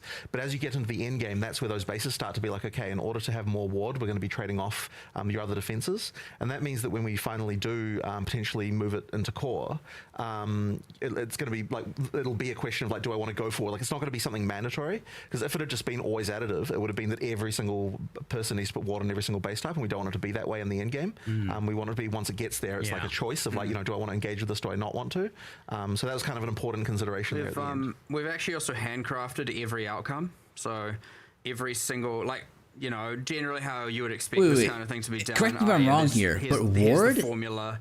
It's just two things, right? It's like an extra We've just HP or gone and ES said, pool, nah, like, and let's do it manually it's for the everything, which means it was a metric amount resource that of you metadata use to to cast add. the new Every skills, base right? type we add has to have the ward, the rune crafted rune forged And version. I don't reveal it on in-game YouTube you get now, some okay. cool stuff where base type A might become very, very heavy on runic ward, where base type B might have just a little bit, and some are in the middle, and some sacrifice a bit more defense where others don't, and then the same with the uniques. You're getting like crazy different outcomes where, you know, it's a similar thing where it's like, you know, what is Calm's Heart going to do? What's Brass Dome going to do? There's like different kind of things that people are going to play around with, and it's like, is it worth it? And the good thing is you can of course see the outcome before you do it with these non-random These ones on clowns armors, can't even release swords or Well, axes. They both can't the get slots, anything if you right. mouse over the right one, it'll show Badge. what you're going to get, except for like those Calgary and unique outcomes, like I said. Those Like, are so supposed to that's be a a bit bit of more, mystery, bit more transformative. special.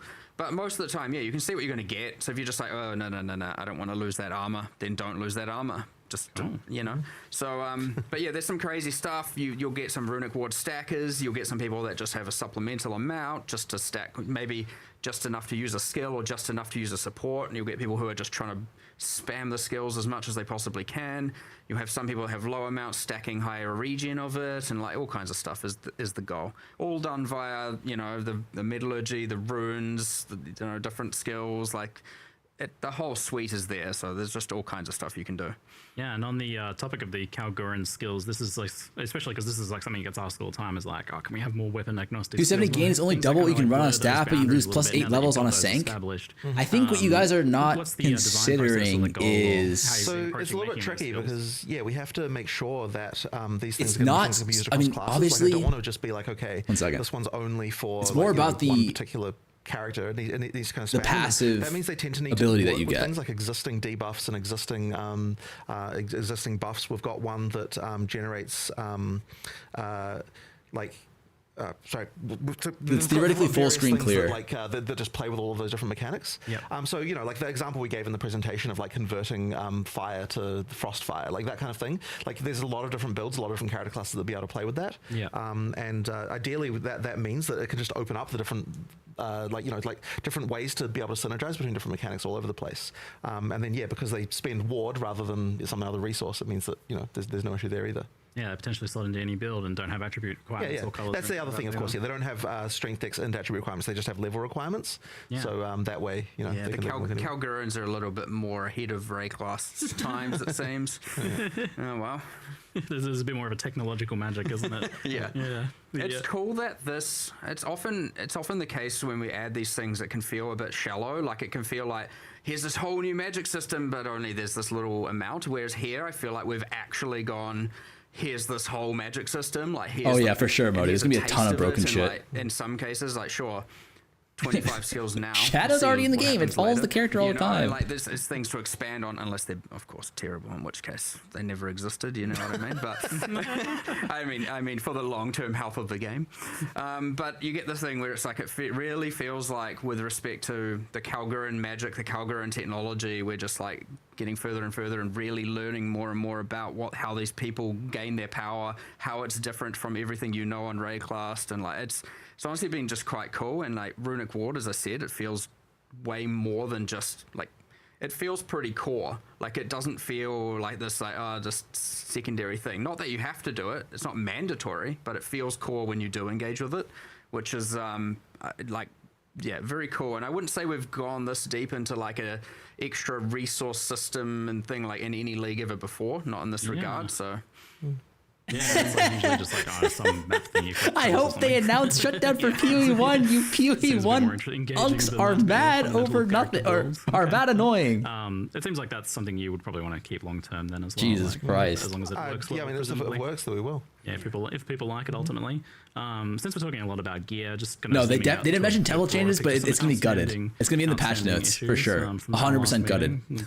If I consult the minutes here. What does Mageblood do? It makes so your Plus flasks skills are soften permanent morale uptime. is something that's has a very How's the high patch for you? level This of looks impact amazing. on your gearing choices and can feel Like, I think, a don't bit like to say that. restrictive as I don't think I said that for any of the last ones, but this one actually looks I sick. can't remember what we finally decided on there.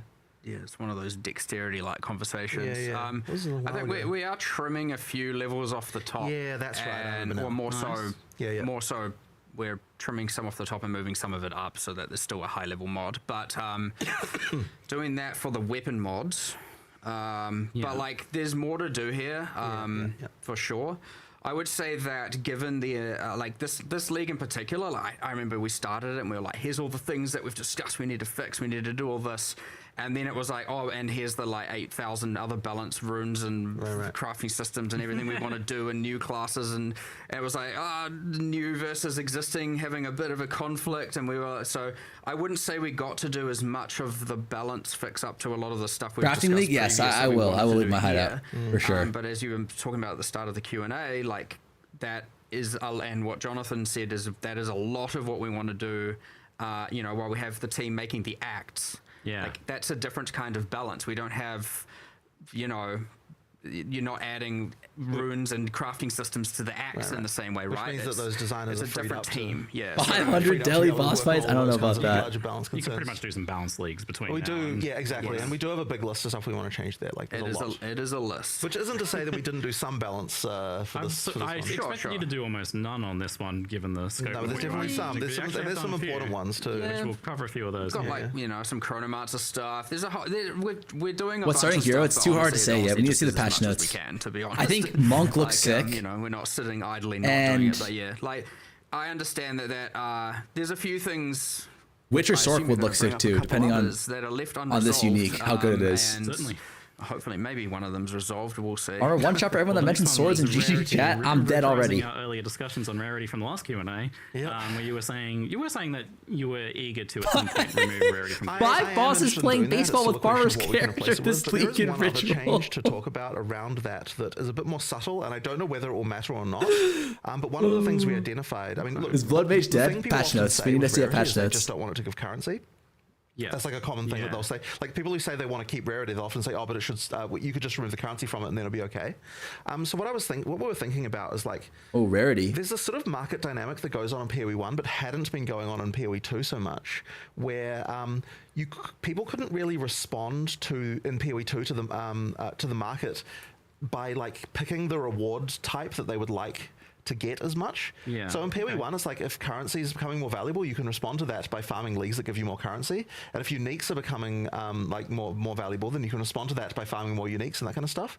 So there was like a little bit of an aim here to make it so that the league's a little bit more like by picking what league you're also picking more of what types of rewards you want to get a little bit better, which can mean that like if there's a gap in the market, you can fill it that way, and that should result in like more price. We're getting total economist here right now, but it'll mean that people can respond to the price signals that the market is giving them by farming the correct thing to like get the thing that like the market is valuing more right now. So we're actually seeing that phenomenal difference between the two games on like the economic statistic level. Well, I think it's not so much looking at the statistics, but just realizing that like without the ability for players to do that, it can mean that you can get endless inflation in one thing because people aren't able to respond to that by effectively getting more of that thing to drive the prices down again.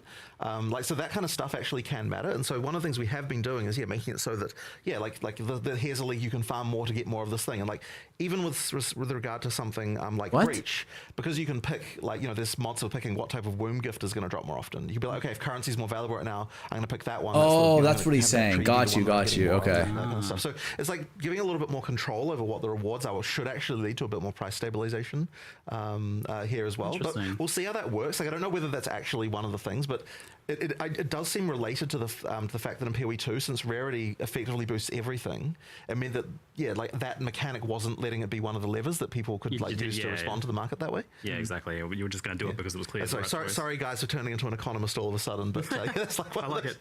It's one of those things. I think it's just ignoring the whole economy aspect. It just gives players agency to target what type of loot they want anyway, right? How is that not just straight up better for like, here's what I need, here's what I want, I'm going to go get it, and here's the different levers I have to be able to achieve that, be it via choosing a different league, be it by choosing different multi-choice atlas tree things within that league, be it by picking a certain master and taking a certain you know, Atlas Master skill that changes the rewards of one of the leagues. Like there's many different axes here, which is I'm so cool fucking excited for this league, man. I'm actually so excited. The best out of the this shit is gonna be so good. Farm this or that, and like it's just a win, even if you're just like, I don't care about inflation and all of the trade and all of that. Like it's just good. So win-win on that regard. Hopefully, assuming But the in economy saying adapts. that doesn't necessarily mean that we're like happy with how you know, item find stuff is. Like there still might be changes. Yeah, correct. Well, it sounds like you're still eager to replace that. Yeah, I am. Given that you can find the it's one of those things that's modifiers. surprisingly hard, you know, alongside Leech, alongside Dex and various other things like the forever topics that always seem to come back and 3 weeks no. Every time. The most brutal thing for me is 2 weeks no patch notes. I wish they give us like is that something I wish they you give guys us are kinda 2 weeks to look at the patch notes this looking at time. in some way, like syncs for exalts or divines? 3 or, weeks, I'm ending it. kind of Yeah, that's managing rough. That sort of stuff where you just kind of like see what happens. This is a weird one because some of the perceptions that people have about like what each thing means can be backwards from what people expect.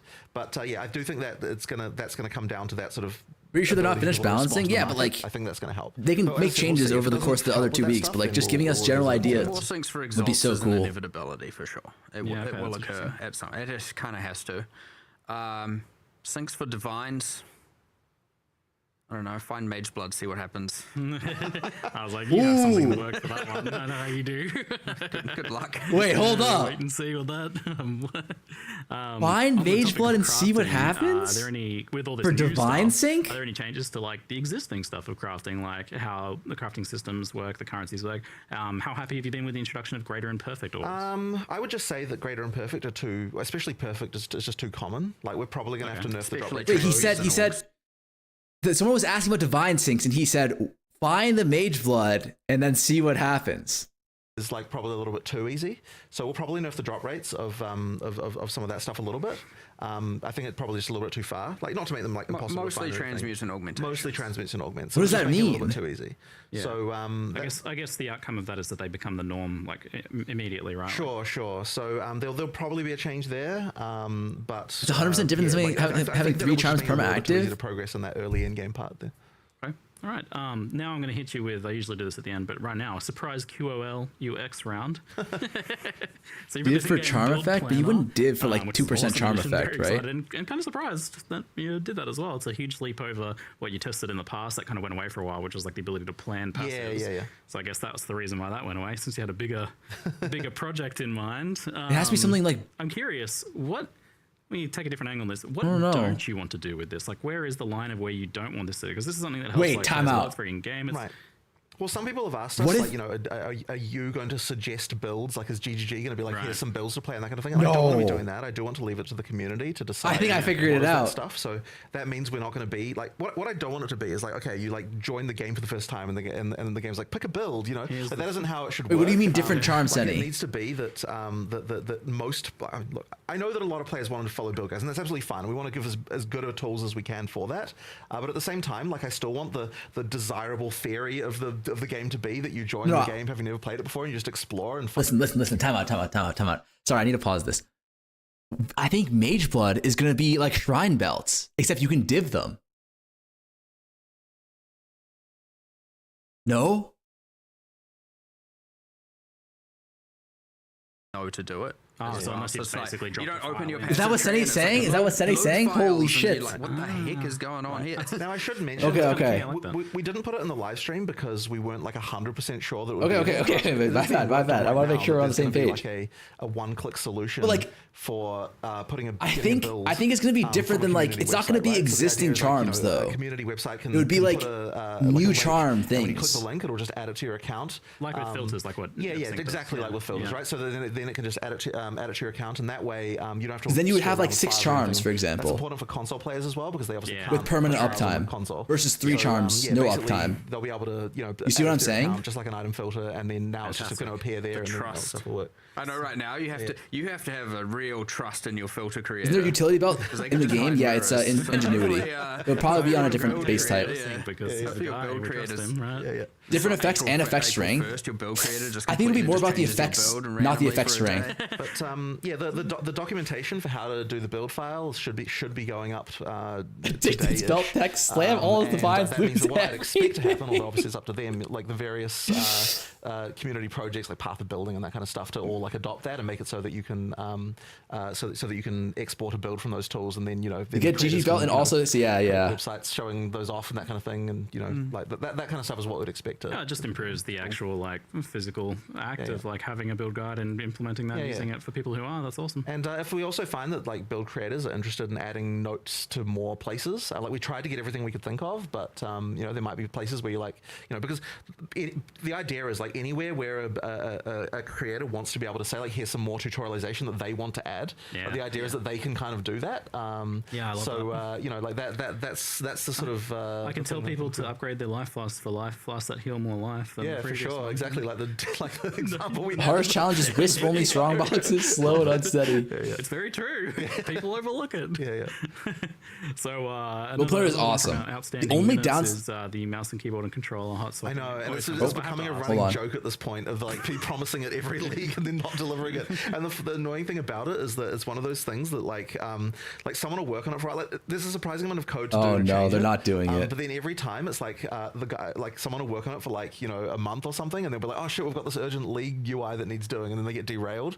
But I promise this time is the time that we will get it for 1.0. I took him for the fragment tab. Sorry. Oh god. Also not legitimately sorry. But not sorry because the fragment tabs. The problem with the build planner is you have to download something separately, and then install it into PoE2, and then you can get it. You can't do it all in the game. Like TLI had it done really well in that regard. Bingo card makers.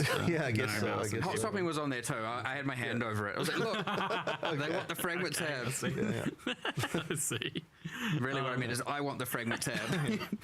Another one that I haven't mentioned before, but revisiting is UE2 strong browser is specifically made to be hyper dog shit with their currency, but quite good if they're being maps. designed to look as cool as possible under normal circumstances a lot of the time. Like the artist, I imagine, is working on them in that situation.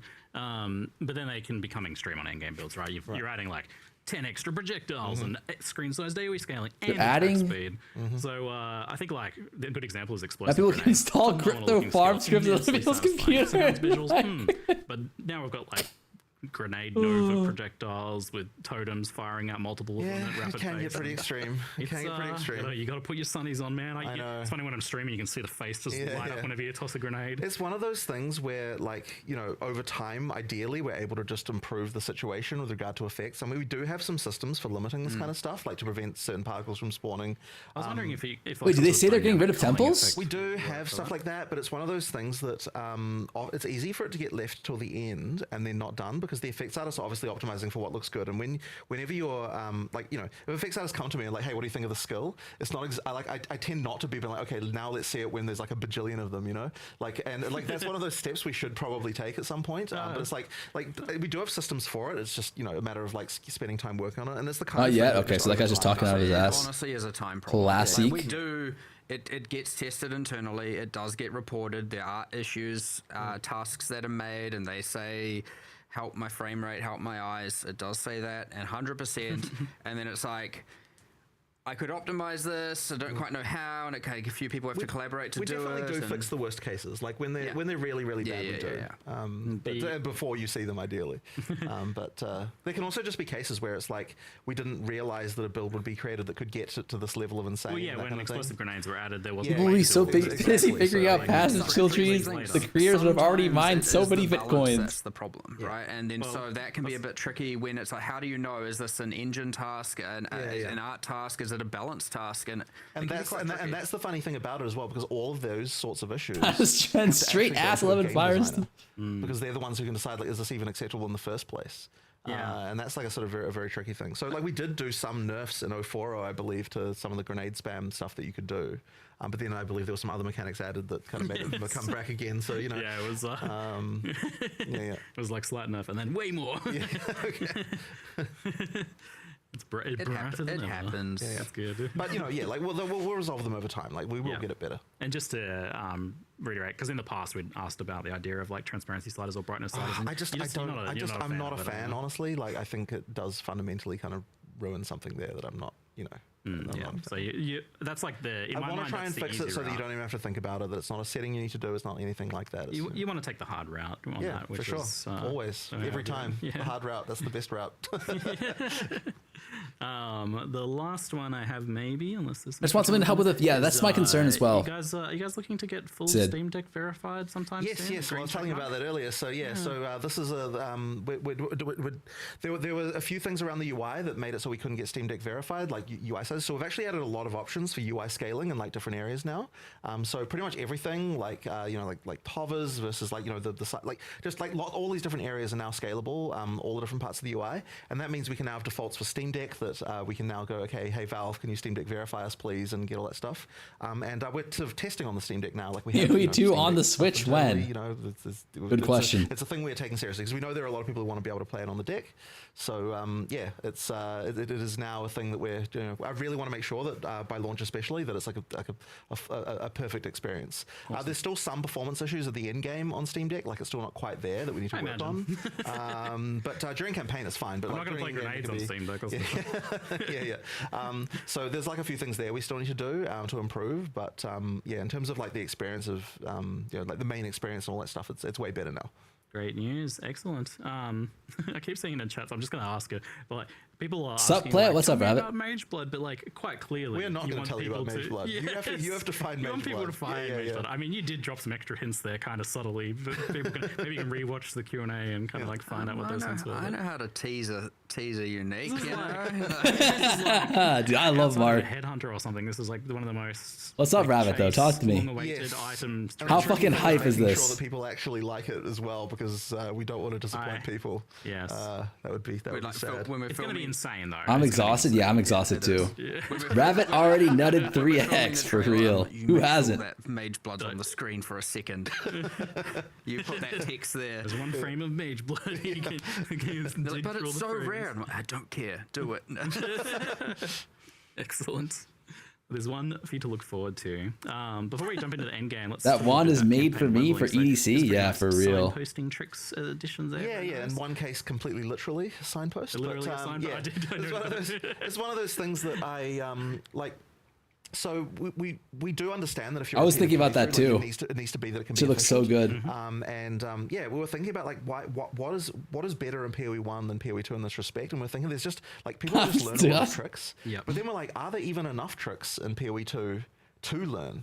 Like, Yeah. you know, like we want more mastery things. Like we want it so that if you're paying attention, you actually can work out, hey, like this thing leads to that thing and all that sort of stuff. Yeah, go nuts on this. I So like yeah, it. we are just going nuts on it, right? Because it won't actually affect the time it takes for a first-time player to play through, because like they're not going to know what it means. And that's the secret, isn't it? Yeah, That's exactly. That's the secret sauce there. And like, you know, in some cases we have shortened some stuff. Like for example, at the end of Act 2, there was like 2 areas of the cart. You know, like the Farragut cart. Now there's just one. Oh, nice. You know, like the one that there is like very slightly longer than one was before, so like it doesn't feel like a complete compromise of that, but like it is definitely shorter than what it was. There's just stuff like that all through the game, and then there's some counterintuitive things that we've done. Like in some cases, you want to take an area and that was linear and actually make it non-linear, but with wayfinding, right? Because if something's linear, there's literally only one path to go. Like it entirely depends on what your clear speed is to get from one end to the other. Whereas I if see. something is more shortcut. open, but then you've got things that point you where to go. It's like if you know what those are, now you can get through it faster. But if you don't know what they are, Make it's Shark still Battle linear, with it's gonna 6 take a while. bosses. That's what I'm saying. So, exactly. So things like that can actually be something kind of counterintuitive that you can do. No, with the Because I a was lot of people thinking just assume, Modi like, with the way to do you it can is make just it so launch that big the levels Ziri smaller, you know? spirits only But target that will unique, so you can get like compromise 20 of them in a first-time map. experience. So it really is about like, you know, how can it Yeah, actually Boss take you less Bonanza is time back, boys. while Don't also worry. not making it take you less time if you were playing for the first time. Yeah, so Even like the jungle ruins now, the silverback, the big old quadrilla is now in the direct center of the level. Right. So that means you can always find him easily, right? If Like you that's find a- him, you know, northeast, southwest, you just know. yeah. And then obviously you can find the camp is another way. You know, there's all these different ways. I mean, if you find the venom crypts, you escape out the other end. Yeah. So Like, there's an extra exit in the venom crypts that comes out directly next to the exit of the area. So if you want to go down through the venom crypts, it's actually can be a faster way to find the you can exit take to a the shortcut. zone. There's like a shortcut through there. So Oh, yeah, and interesting. the venom crypt- here's an interesting one. All the snakes. This is one people probably want to notice. I'm going to tell you. All the snakes will go towards where the venom crypts are. So all the snake, the little snake critters, they're going home. They're going towards it. So if you see a snake, that's the way. That's cool. I really like what they're doing with making the campaign more intuitive. Little things like that. That's so cute. If you get that minion staff early, I'll buy it. A little bit of stuff with monsters as well. Like there's in the Venom Crypts again. Towards the boss room. What else were you getting? Because you weren't getting currency, Baku. Is that what you're saying? More of the humanoid monsters of that tribe. So that was an area. It was really hard to find that final place like where it was. But now that you know, like, oh, if I find those type of monsters, that means I'm getting near the place where the you know where that Monk looks kind of insane. It does look kind of insane. A density of monsters increasing, or more so, the other types of monsters phasing out as well. So an introduction of an abnormal monster, or one that's not natural to the rest of the area, or now just Omen's unique. Natural to the area, and then you get to a section where now only those monsters are there, and all the other monsters aren't spawning. For example, the snakes in Keth. Yep. Right around Kabbalah's section, the boss there is only Serpent Clan. You don't get the so other if you want to find Kabbalah, then you find run in the direction where there's more snakes. Yeah. You know, like that kind of stuff. So yeah, that is it. I don't know if we'll get it all perfect. I'm so fucking excited. But we're going to be doing a lot more just that sort of stuff all through the campaign. We definitely got more to do, and we're just going to keep going. Excellent. Good stuff. And also, what we're finding is it's just adding more flavor. I'm flashed by this. Yeah, it's gonna take some time to like let it all sink in, you know. Yeah, it's just an upgrade overall and on every axis. I had a little bit of hands-on time, and I was especially a fan of the Yogam village change because like now you actually you come in and there's an obvious cobblestone road there, and if you follow that, you get to the blacksmith. Exactly. It's That was so annoying to find before. Yes. And it actually like it makes the zone feel a lot better as an actual zone too. Now it actually feels like a village, like a town. It doesn't feel like just a random maze like it was before. So it actually, a bit more of a, I don't know, believable, realistic area. So good stuff. On the leveling topic, something that comes up somewhat often is this idea of like, so you've got new skills getting unlocked all the way through into like late Act 4. And I always thought of this personally as like a good thing, right? Like you've got a nice steady progression of new stuff to play with. But recently I saw some interesting reasons why people don't like this. And that's the idea that you sometimes spend hours leveling a build that it just isn't your build. This is like PoE. This is like PoE 3. I'm not even gonna lie. You're right. Until you get you know, your top tier ice skill. This is nuts. Everything is like it's a completely new game. Like long tail of progression. No way. Chris just dropped the video. What did it say? You want this spread, and how do you feel the idea of compressing? I don't know, maybe the main skills down to the first 30 levels or something. That's actually not something that I've had come up before in terms of being a problem like that. So that's very interesting to think about. So this is the interview that people have been requesting for some time. Today I'll be chatting with Jonathan. Talking with Jonathan Rogers. It's certainly, as a first-time player, you want it to be that you kind of get that. That's crazy. It feels like your build is still progressing as you get through the game. That's actually crazy. But it is interesting, of course, to think if you want to just speed through and you want to play a certain build.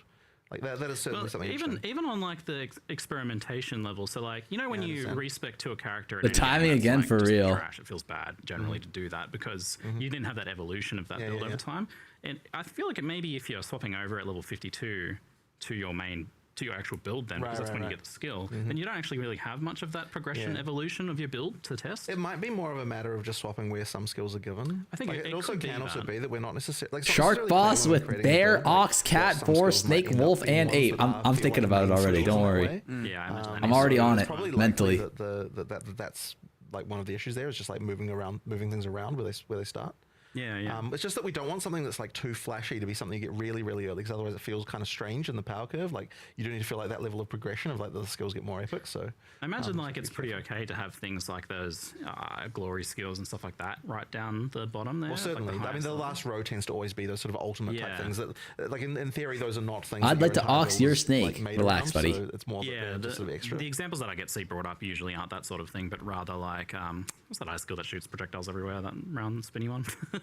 Black face comeback? No. It was blue. My face was blue. Winter, that's the one. Yeah, I winter is an example that I see get brought up because like it is on that last tier and it is kind of a main skill and it's not really like a big cooldown skill. Point.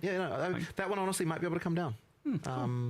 All right, so that's something to maybe. I suspect there's some tweaks to the levels. There's some reorganization. There's possibly. I mean, I could see a thing where also once we have the full campaign in place. Yeah, I did. Maybe there's a point where we're like, okay, we want every skill by 2 weeks ago. And then we 0.3 come up with a new point. You know, like. But I honestly suspect the rearranging is the solution there. Nice. Okay, that's good to hear. I think that would be good for these people who feel like they don't get to play their build for a long time now. Right. Kind of carrying on with the topic of skills, builds, and balance, we have the 2 new ascendancies, which you seem to be getting a little bit, like with the classes, they're following a similar trajectory of getting a little bit more, a little bit extra, a little bit more high effort each time. So, well, as we kind of learned from PoE1, like you know, we have changed some, but ascendancy classes are kind of like just forever things. Yep. You know, we obviously have a whole alternate classes league and stuff like that, which is cool, but you know, we don't. On rare occasions, we're obviously going to change the balance, change kind of what the skills are, but who those characters are and the identity of that. Makes a Thornbill I can tank 6 uber juice bosses. He can have my eventual mirrors. Balances, you'll get changes, like obviously, right? We've done that a lot, but like, you know, I wouldn't expect the Deadeye to despawn anytime soon as an identity. If ever. I'll be forcing myself to learn how to actually craft this league. Good shit, dude.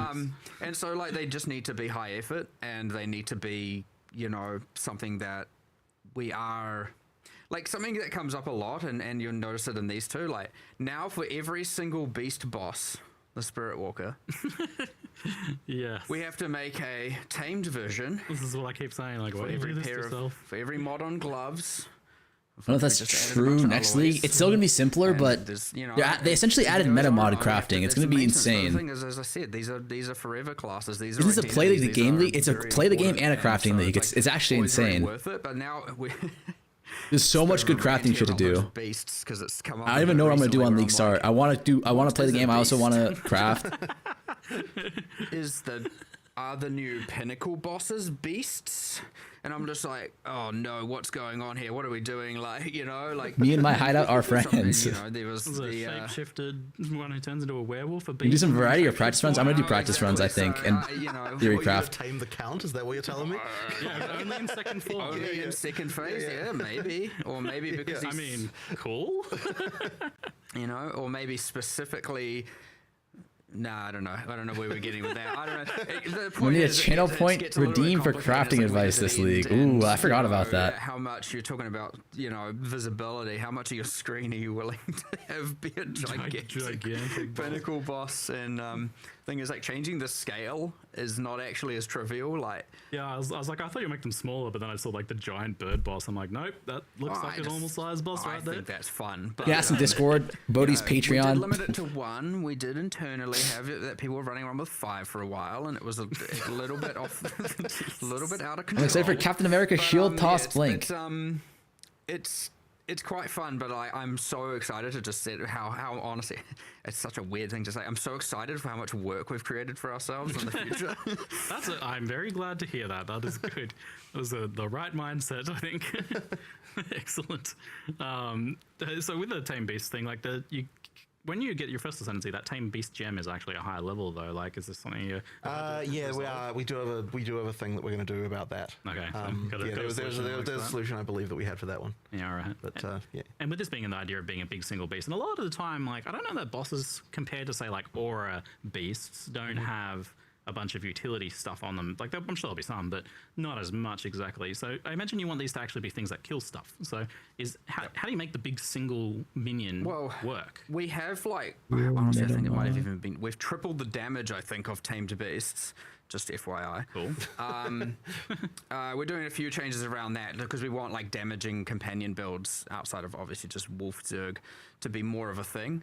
You want to see builds, people using builds to get from certain sites like Maxwell and Creator leaves a bunch of comments. We're trying to give them a longer revive time. The idea behind the revive time on that, which I know sounds bad, but just let me explain the thing, is that with obviously an undead build, you generally have a swarm, and so the revive time's a little bit lower, and the assumption that things are dying and reviving more frequently. Yeah. Companions should be a bit more. You obviously have 1 or 2, and you have a lot fewer of them. They're more significant, so they should take longer to revive, and so these like uninvested aura companions, and when they die you should feel that more, like you should be having to invest into them to keep it alive. Okay. On the other end, we're making them deal way more I really damage, just so want to they're hear them more talk about just a Temple. more Like, is it gone or is it going to be like and then severely for the bosses nerfed? in particular, what we've done is gone through, and for every single one of them we've gone, okay, are you good at stunning? Are you good at freezing? Do you, maybe they have Is it going to be giga nerfed? for stun thing, maybe they have, we're trying to just really give each of them something that can complement your build. Themes a bit. So it isn't just a question of just taking the boss as it is and being just like Temple Unchanged, all of them are GG. actually like designed, you know, in terms of like what they can be. Crazy. So it's even more effort there, because it's more like, you know, it's just more like taking a creature that's got existing animations and being like, now we can do interview. AI. Oh yeah, I saw that. I saw that. You're talking about this. For companions, there's obviously a bunch of uniques. Some of, I think we showed 1 or 2 today.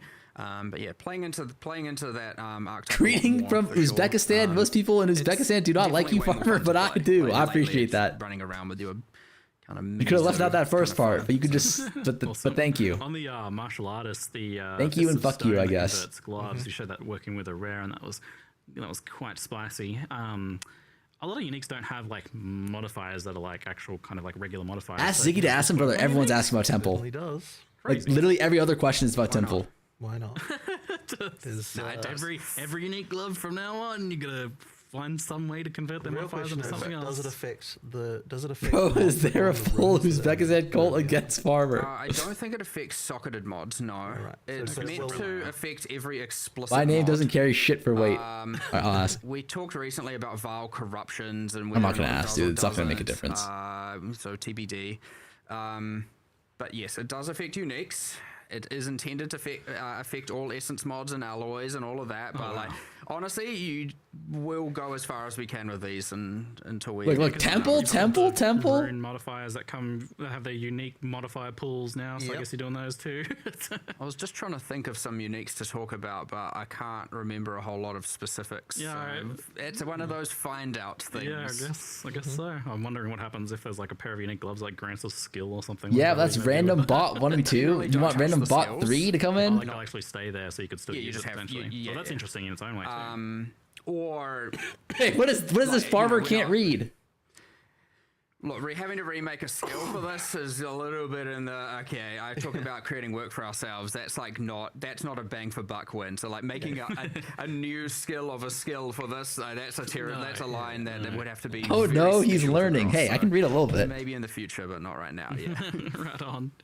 So normally patch notes would be right out of this Q&A, but thankfully we're not holding that hostage today, as that's coming out a week before. Yeah, so it still needs to be that it's a week before launch. Temple, buddy, come on. Change between well, usually going right up until the end. If you got them now, they'd be inaccurate, and then you'd get disappointed or even happier. Who knows? But too much would just change, and you know. But maybe we can. Farmer is not reading this. Which to some extent we've already been doing a bit, but like a classic, another minutes from previous. We've done some bust armor invasion, added some new mechanics here and there. Is there any? Why are they not talking about the fucking Temple? Are they talking about the new Mage Blood?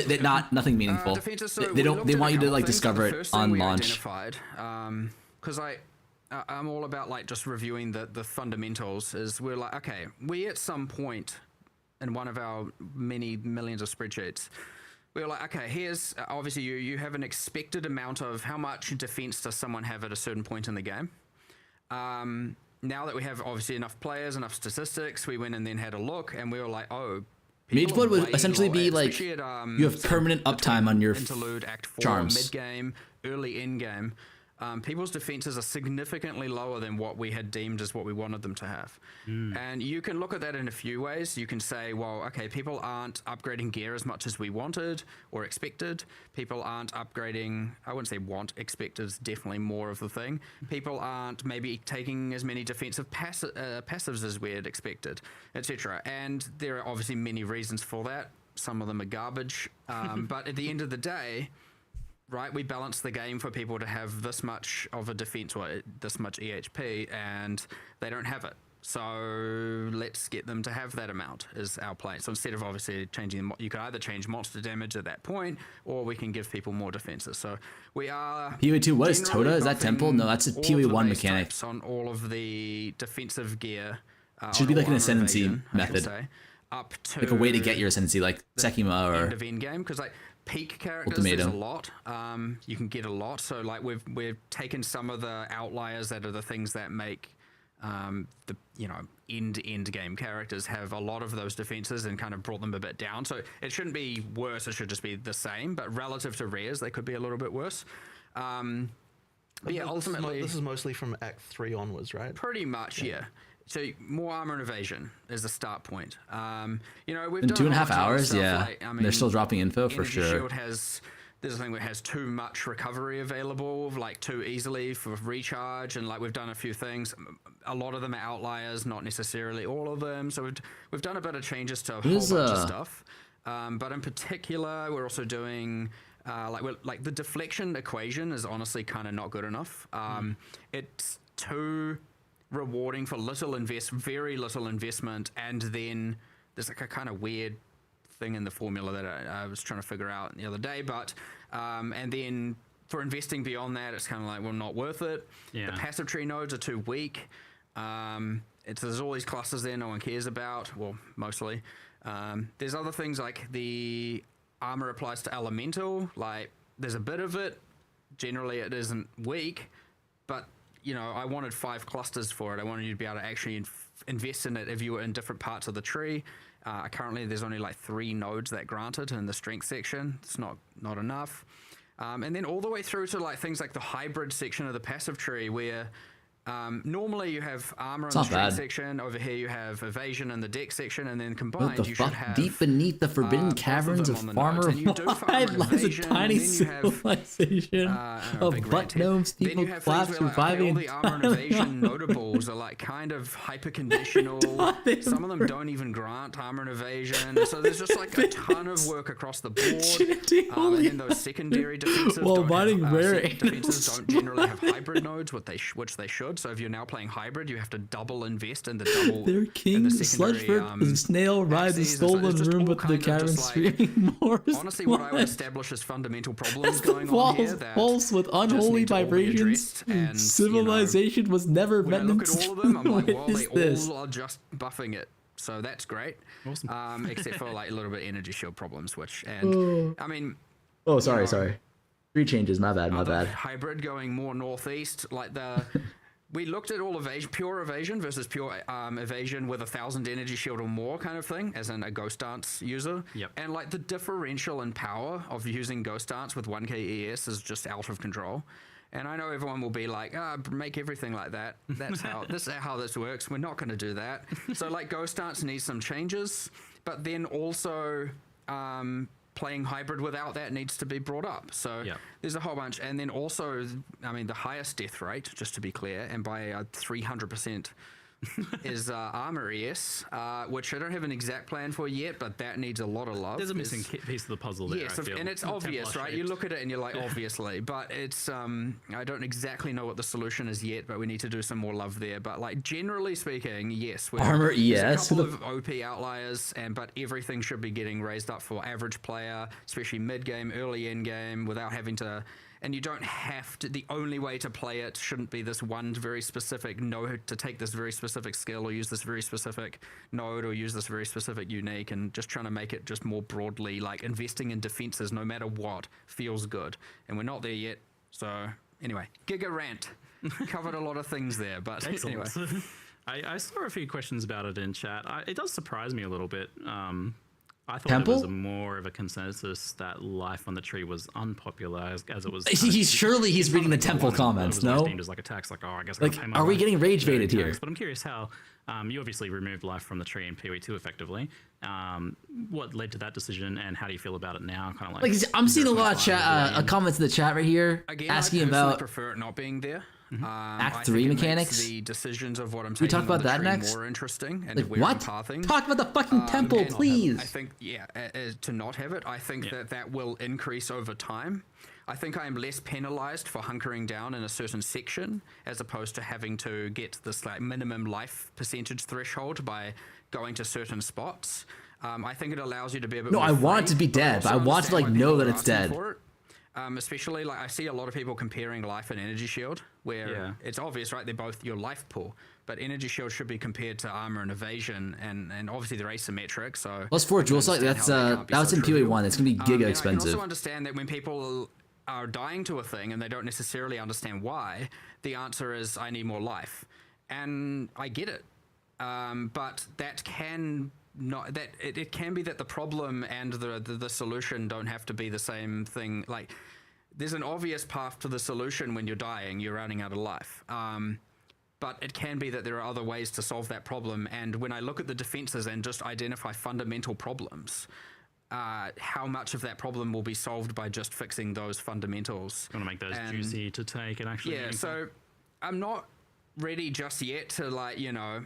But that doesn't say things like these are off the cards for sure. What? Yeah, I know you've been discussing. But He's saying defenses are bad, then we should fix. What other defenses? Yeah, really. Well, I'm just going to go follow the trail of bad until and then we'll see. It's just that the reason why we don't want to do it is really we just don't want to make it so that, okay, if you don't know to pick life, then you're just going to suck. And this is a thing that PoE 1 has, right? If you don't know that you have to pick life. Yeah. If you don't know that, you just die. And we wanted to try and remove, like, noob traps, right? Of just things where, like, okay, like the things you just have to know. And so ideally we can get to a situation where we just don't, you know. Thing is, I'd even rather solve it That's with fair. more I take it back. immediate That's fair. options. So, for example, if you're dying a lot and you're like, I need more life, here's a cluster 12 passive points away. It's like, okay, so I got to level 12 more times to now feel a bit stronger. I would rather just immediately go, if you need more life, then the way to get that should be itemization solutions. Like, you should be doing it on your gear, and that should be something that is readily available via things like essences or various crafting systems. Like, I mean, Runic Ward kind of is that in a way. Bro, It's have like, you looked at your tree? 90% of the nodes are noob traps. No, I'm probably going to die less. Like, I understand it's more Lo, of like he's talking about farmer. Fuck you. Newer player problem kind of thing, but I don't like, you know, I need to be tankier now because I'm dying. I can't overcome this boss. It's all good. I'll be able to solve it 2 days from now if they're playing only like an hour. Holy or two a BK day. just slapped in a free Whopper with my want to order. make sure there are immediate solutions to these things as well via itemization. So it might be even that we need to look at that more. I mean, okay, I am looking at that more recently. I was like, damn, a lot of these runes that go in your armor, just because we're doing the martial artist and you get these rune slots. And I was like, okay, in game there's some chase stuff, but these ones in the campaign are just kind of sad. Me 2 free Like, there's some Whoppers. sad, like, obviously resistances are fine. I got no issue with that, but some of these other armor runes, I'm like, well, that's just.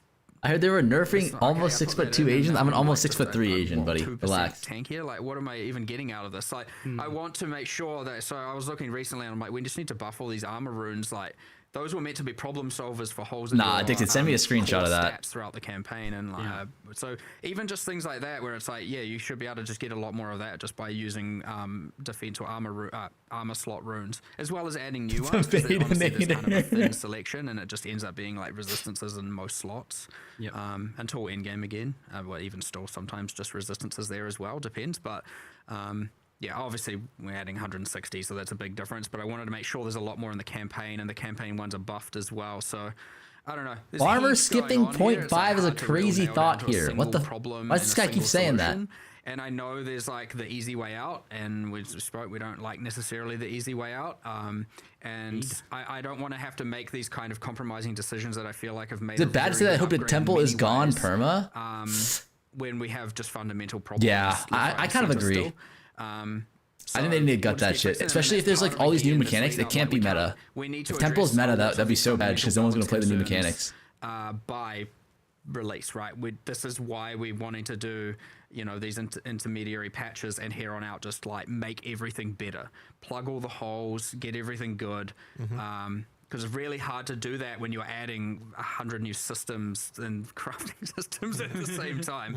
You're like, okay, we're making holes faster than we can plug them, and it's obviously not that dire. Like most of the time, it's like pretty. I still want it to things are pretty exist. comfortable, but it's obviously Probably in just a job farm to at make Ziri these instead of a good, Giga and so Snake. I give could see them a that lot more actually. Self-criticism. But I mean, like current temples, like the idea of building a huge ass snake and making like 40 div a temple, like that. I feel like balance is never perfect. We were talking about yesterday. How do you make the passive skill tree good for long? But yeah, like How do something you like get that? Like what are the problems? maybe with like it? 'Cause 5 div a it's temple or something that, 2 like, div you're a adding more and more temple, cool stuff to it, and then you kill but Ziri. at the same time, there's still people that just I think that would be don't cool. like the passive tree for some reason, and it's often a lot of different reasons, like the size of it, the travel nodes, like the downside nodes. It takes a lot of massaging to get the tree into a good kind of state, and it's really tricky detail work as well. Like the difference of just like one node here, one connection there, Ziri for Booba to quite a lot of stuff. So, Jesus. Yeah, it's just. I've identified. I mean, as I said, issues with defenses. Chris just dropped an interview with issues with lack of interesting mechanics, and parents. and some of those is just due to the absence of classes. Like you'll notice the parts of the tree that have 2 classes for the start point have just generally a lot more going on because there's a lot more stat design, mechanics design, and stuff that's happened. Yep. So that's the thing that expands, and as you get more ascendancy classes, as I said, we're doing the Spirit Walker. All of a sudden, companion stuff's going to be a lot more fleshed out. So this is stuff that's just going to happen over time anyway. But we're going to do a big push to try and fill in all those gaps. There's obviously just like a bunch of just terrible clusters. As I said, there's notable armor and evasion notables with no armor and evasion, and like, yeah, they have a stat, but why can't they have like a, immune to ailment thing, but why can't they also have armor and evasion? Why must it be only one or the other? And there's all kinds of just things like that kind of everywhere, and it does take time. It does take a lot of like really fine, work of going through and tweaking everything, and iteration after iteration after iteration, but it'll be all right. I think some of us Jack, can you see this? I told Haley that my mom made us dumplings and she texted me this. You seem pretty confident that you know exactly what you need to do. You're like, give me a day, I'll fix this section. Like 100%. I mean, I did literally say, give me a day and I'll fix one of the slices, and it won't be perfectly fixed because again, but it'll be twice, 3 times, 4 times as good. But like getting a day is not. Mom, boyfriend. What the fuck? We'll get there. I am confident we'll get there though. I have no doubt in my mind that I see a road to success. Can I get a W farmer for bringing them to her? I could have ate them all. And yeah, it takes time, and I don't want to make things worse in the meanwhile as well. So obviously knee-jerk reactioning everything in, and sometimes stuff you can't come back from or makes it very hard to come back from can be very dangerous. I would say that, if there's any criticisms after 1.0, which there always will be, like of course you can't, there's always going to be some finer than others. It should be significantly less core issues by that point if hopefully the majority of all of them are addressed. So yeah, but yeah, hopefully if we do a couple of cool event. Okay, DM asks. Surely the answer. And for release, we'll do some substantial passive tree updates as well at the same time. That way we can get a lot of feedback and testing, right? I'm not just gonna take a shot in the dark without people being able to get their hands on it. So, which is similar to why we're doing Mexican dumplings is Taco Bell. Is very important because you need a lot of testing and a lot of eyes on that for quality, for just making sure people really enjoy the end game after 10,000 hours, not just, how it looks at the start. There's a lot of time there, and obviously the player base is capable of testing this at a significantly faster rate than we are. And so that's the joy of being able to try and get all this done before the release and have it be as flawless as possible. Excellent. On the build meta side of things, one of the ones that came up was fire and ignite builds, but kind of like damage over time builds in general. In particular, there's kind of like absence of the pure damage over time build. Like it seems to be always better to scale the hit damage and treat things like ignite as an add-on. And there seems to be various other problems with ignite as well in terms of like scaling. It seems to be always correct to go like stacking, or in some cases people are saying like, well, the best way to play ignite is chaos damage. So how do you guys feel about kind of like the state of that sort of thing? Those keystones are always going to have that level of like one way is quantifiably better than the other in an interesting way. But this obviously it's not fully fleshed out or fully right. Like you can tell while playing this, and we do want to do more. It was number 3 on I had my like top 5. Here's the things I want to fix. So like defenses was number 1. Number 2, I think I actually had some stuff to do with some minion stuff, which, I mean, we've done a lot of itemization for, but I didn't get to do as much as I wanted. You know, we had the Ascendancy classes in there, had Chronomancer in there, and I had. Are you dropping more money than you don't understand what to expect? We had Chaos Hits, and you know, by correlation, Archon. We had Ignite. Like these are all in my, I was saying top 5. This is now a top 10 list, That's I guess. more than 5. Okay, yep. But you know, like they're all up there, and so as soon as we actually get to haul ass and start fixing all the balance, more than we, you know, have been able to with this patch, given that it's kind of the same resources, trying to ensure endgame is good and trying, like, there's quite a bit of overlap there, and with all the crafting systems in the league, like the same resources that are going to be looking at all of these. So as soon as we can get to, you know, as soon as we're like back focused working on the campaign with our core like content, monsters, pipeline, etc., and you know, thus doing less systems, we can have those guys come in and just like start fixing all of these balance systems. Is the intention to get to there being builds that are like the pure dot feel, like where you don't really have the upfront hit damage, so you dual flame blast and then it's just pure ignite, that sort of thing? Oh, like the whole spreading wildfire ignite fantasy 100% needs to be a thing where you're just doing like, you know, there is the thing where like when you take away hits, things can lose a lot of satisfaction, but there is a different kind of satisfaction of just watching the world burn around you or decay around you. So, you know, you trade one for another, and different players have their different preferences, but 100%. Fiddle 6 ulti? It does look like Fiddle 6 ulti. We had a bunch of keystones in mind for enabling it. We had different supports that we thought we could try to enable it.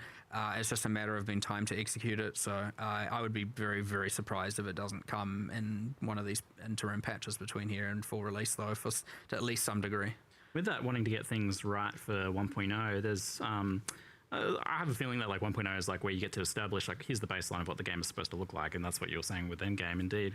So I kind of wonder about like how you feel about a few things and how close they are to where you want them to be for that game's foundation thing. One of them is the pace of combat, especially in Endgame maps, across the build spectrum. So like from the lower end build to the really high end builds that are just currently like 100 move speed through maps. It's a really tricky question because like people get such different experiences here. I mean, like there are definitely a few, like part of the issue that we have is that people often judge things by watching No new streamers class, who new often brother, play it's the something that's Endgame completely league. cracked and out of control. Sure. And so people don't get an understanding of what the average player is actually experiencing. And it can even like affect like our designers in some ways, because like, yeah, when you look at people and they're just like completely trivializing things, it's easy to forget that the average player isn't like, you know, is actually taking it longer. And when I say average, like the true average is like way worse than you might expect in terms of the number of minutes that it takes them to kill bosses and so on. Like, you know, like it's easy. Yeah, it's easy to look at it and be like, oh yeah, like everyone's killing bosses in 5 seconds, but really there's a lot of people out there who aren't. So do you feel pretty good about the lower end of things, but less good about the higher end of things? Well, I mean, there's things that need to come up as well, for sure. But it's more just that, like, okay, like, you know, there's some things that are a bit out of control with, like, you know, on the top end, like, you know, there's some of the stuff going on with triggering, and like is a bit out, you know, it's a bit out of control. And so there's stuff like that, and like as I said, I don't think they're talking about Temple combat from things like that. So you know, yeah, like I guess that's ultimately it comes down to if you have a mage blood or equivalent, you should be cracked. Right. Yeah. So I mean, I think I've said before that the ideal situation is the first time you fight a pinnacle, it should be a pretty damn tough fight. But then after that, you're getting more Dad stuff, gamers like, the post-pinnacle content of getting uniques and with 15 minutes to play every third solar eclipse. You feel like a complete god. Like you do want to get to that point. It's just that, you know, like there's just By the way, I have made a change in that regard, by the way, which I know will be nice for some people. Every boss where you've had to farm for the fragment and go through 60 maps and you finally got there does now have infinite attempts. Nice. So once you've earned it, unless you decide to log out and I thought we did that in 040. We did it for some things and not for others. Right. Okay. It's just it is across the board now. That's good. That's a good change. That's actually a huge change. You can try. Well, you can try it. You can die 150 times and keep going. But I'm sure you will find broken things in this league for sure. Die. It's a different story. So if you go to bed, you know, sorry, my bad. Go to bed defeated and failed. I would still love to be able to do that, such that if you log back in, like the next day, you're still there and able to do it. But there's a slight technology gap there for maps right now. But I know that's just it's the whole the reason I bring that up is because that whole like, oh, I don't want to fight the pinnacle yet because I might fail it, you know, and or fight and then what that leads to is that you only do it once you've over prepared. Yeah, and then like first encounter is disappointing. I've done that before, yeah. So that's the reason. You're like, oh, that was kind of lame. Yeah.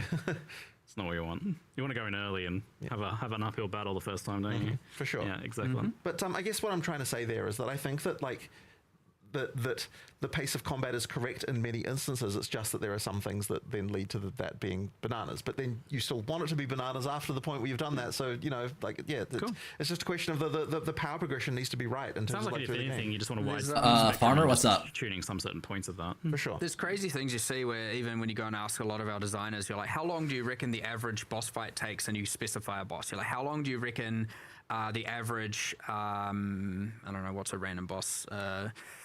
That killing the Forsaken Sun takes, let's say.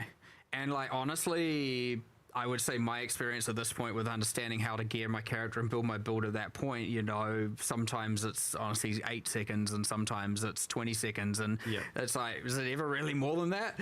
Yeah. And then and then you get that with all of our, obviously a lot of our designers play and a bunch of people. And then you go and actually look at the stats and you're like, oh, it's 119 seconds average. That's 2 minutes. That's what we intended for it to be. Yeah. And so the average across and that's the average, which means there's some people taking 4 minutes and whatnot. And so it's actually like, oh, okay, the numbers are not as bad, and yeah, it turns out if you know what you're doing and you are good and you play a lot, you kind of kill things quickly. I know a lot of people might be like, oh, you should have that be flatter because what the hell, an 8-second fight's not necessarily fun, right? You're not engaging with any mechanics and stuff. And some people are like, nah, if you're that powerful, you're that powerful, and if you know what you're doing, have it be that fast, right? So it's a bit of thing where some people want the way less variance between character power, but also then that feeds into the end game of, yeah, you want characters that feel like gods among gods. Did they say anything about Temple? Right? No, like we're still waiting for that. You can do that, but it is again just comes back to who, you know, do you have item X, item Y, item Z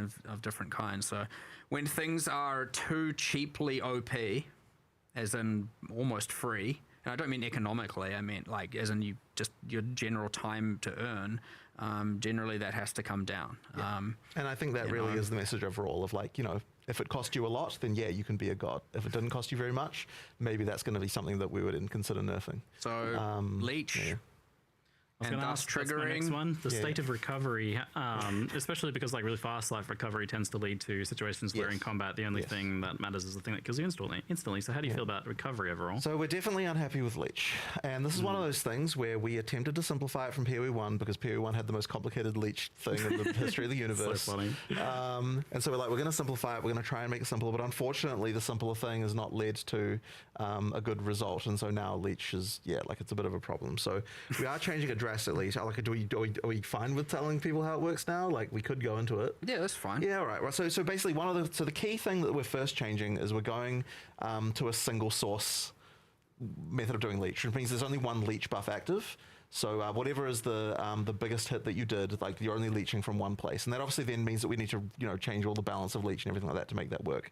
But it does mean that.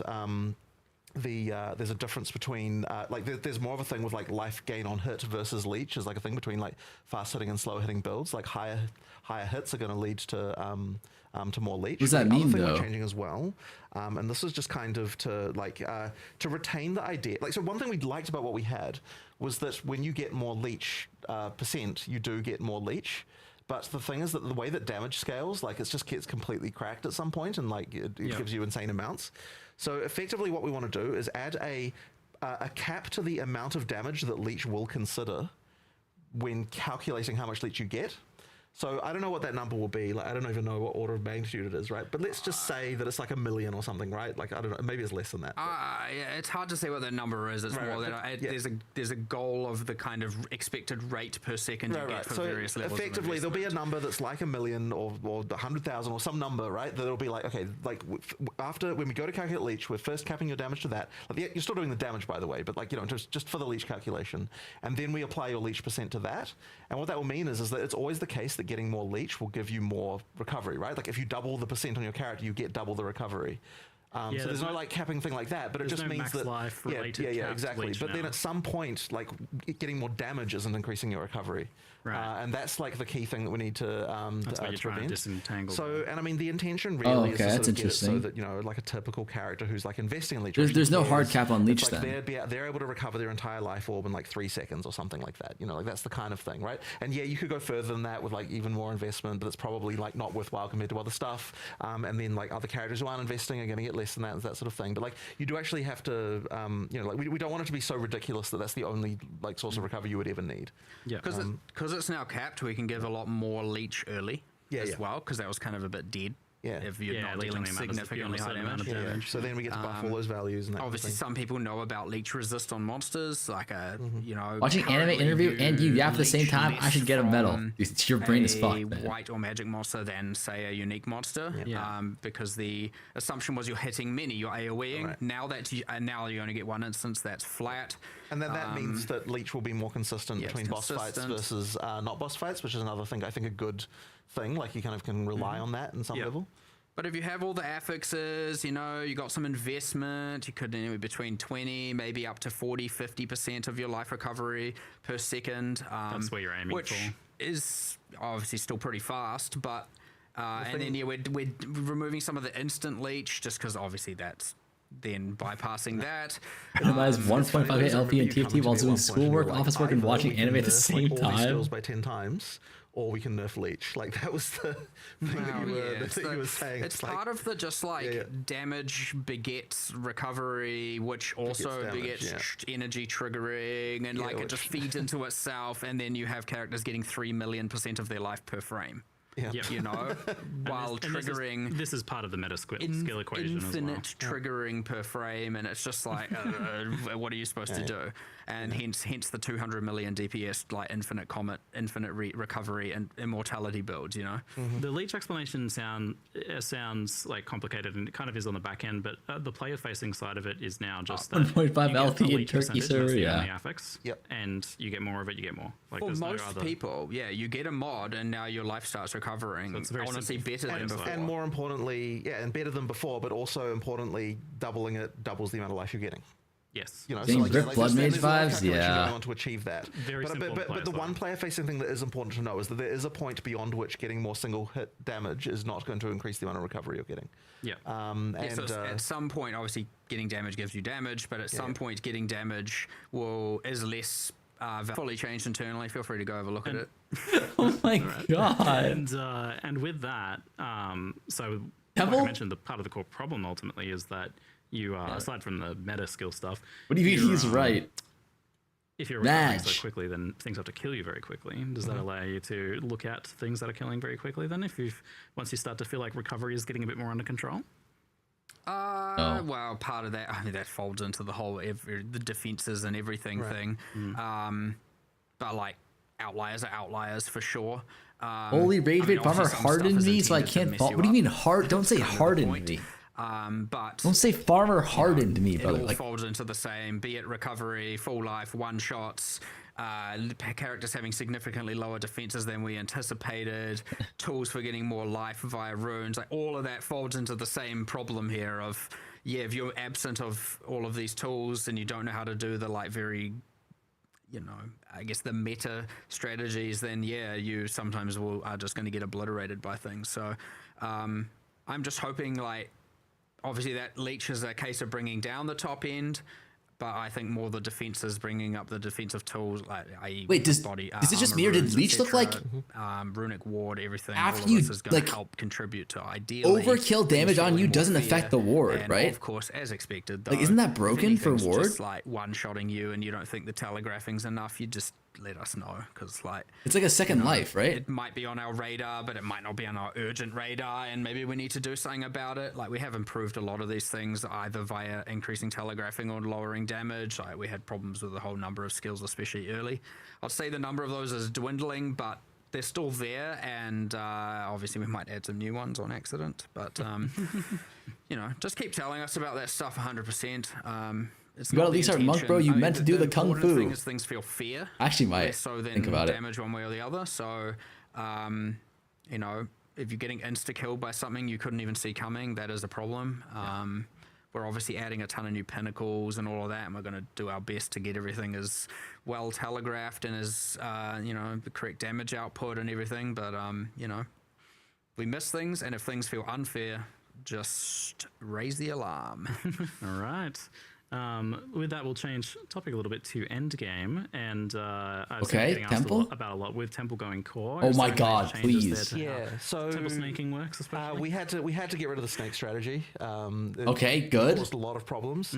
We actually had a solution for the snake strategy, the proper solution, as it were, that we wanted to do right after the league launched. Like, it was actually I was actually on holiday, and Marco was like, okay, I need to like fix the snake strategy. But the problem is, the one that we came up with is that we felt like it would be a mid-league nerf if we deployed it. Yep. So we made like a few band-aid fixes, but it wasn't really the correct strategy. And ultimately what the snake strategy is it comes about because there are rooms that the game wants to delete, but it can't delete them because it would disconnect the temple. Yep. And so what we've got as a solution to that effectively is that if that would happen, then it will just create an empty room there that still connects it up, but isn't the room that you had there before. And that just means that there's no incentive to kind of do those weird strategies anymore, which should result in all of the weird, really broken stuff from happening. Yeah, like you can kind of take it more at face value because you don't have to worry about this like particular way of organizing things to be able to, you know, to be able to do well. And to be clear, the current like snaking is resulting in what we deem as 1,000% unacceptable levels of item drops. Yeah, like, the item drops are out of control due to that.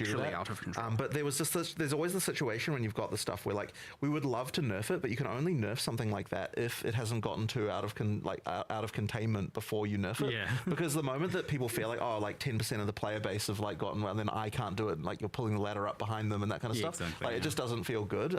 So the whole thing. We just sort of had to let it be. And the thing that sucks about it is that it can make people's perception of what the correct level of item drops is. Only, dude, it was too much loot. What do you mean? Can mean that like when we it was way too much loot. Temple loot going on, that people like might not be as happy with that, but it'll be a thing there, like, you know, one league down the line after they've forgotten about that part. it'll be okay. But yeah, like that was it was out of control and we didn't love it.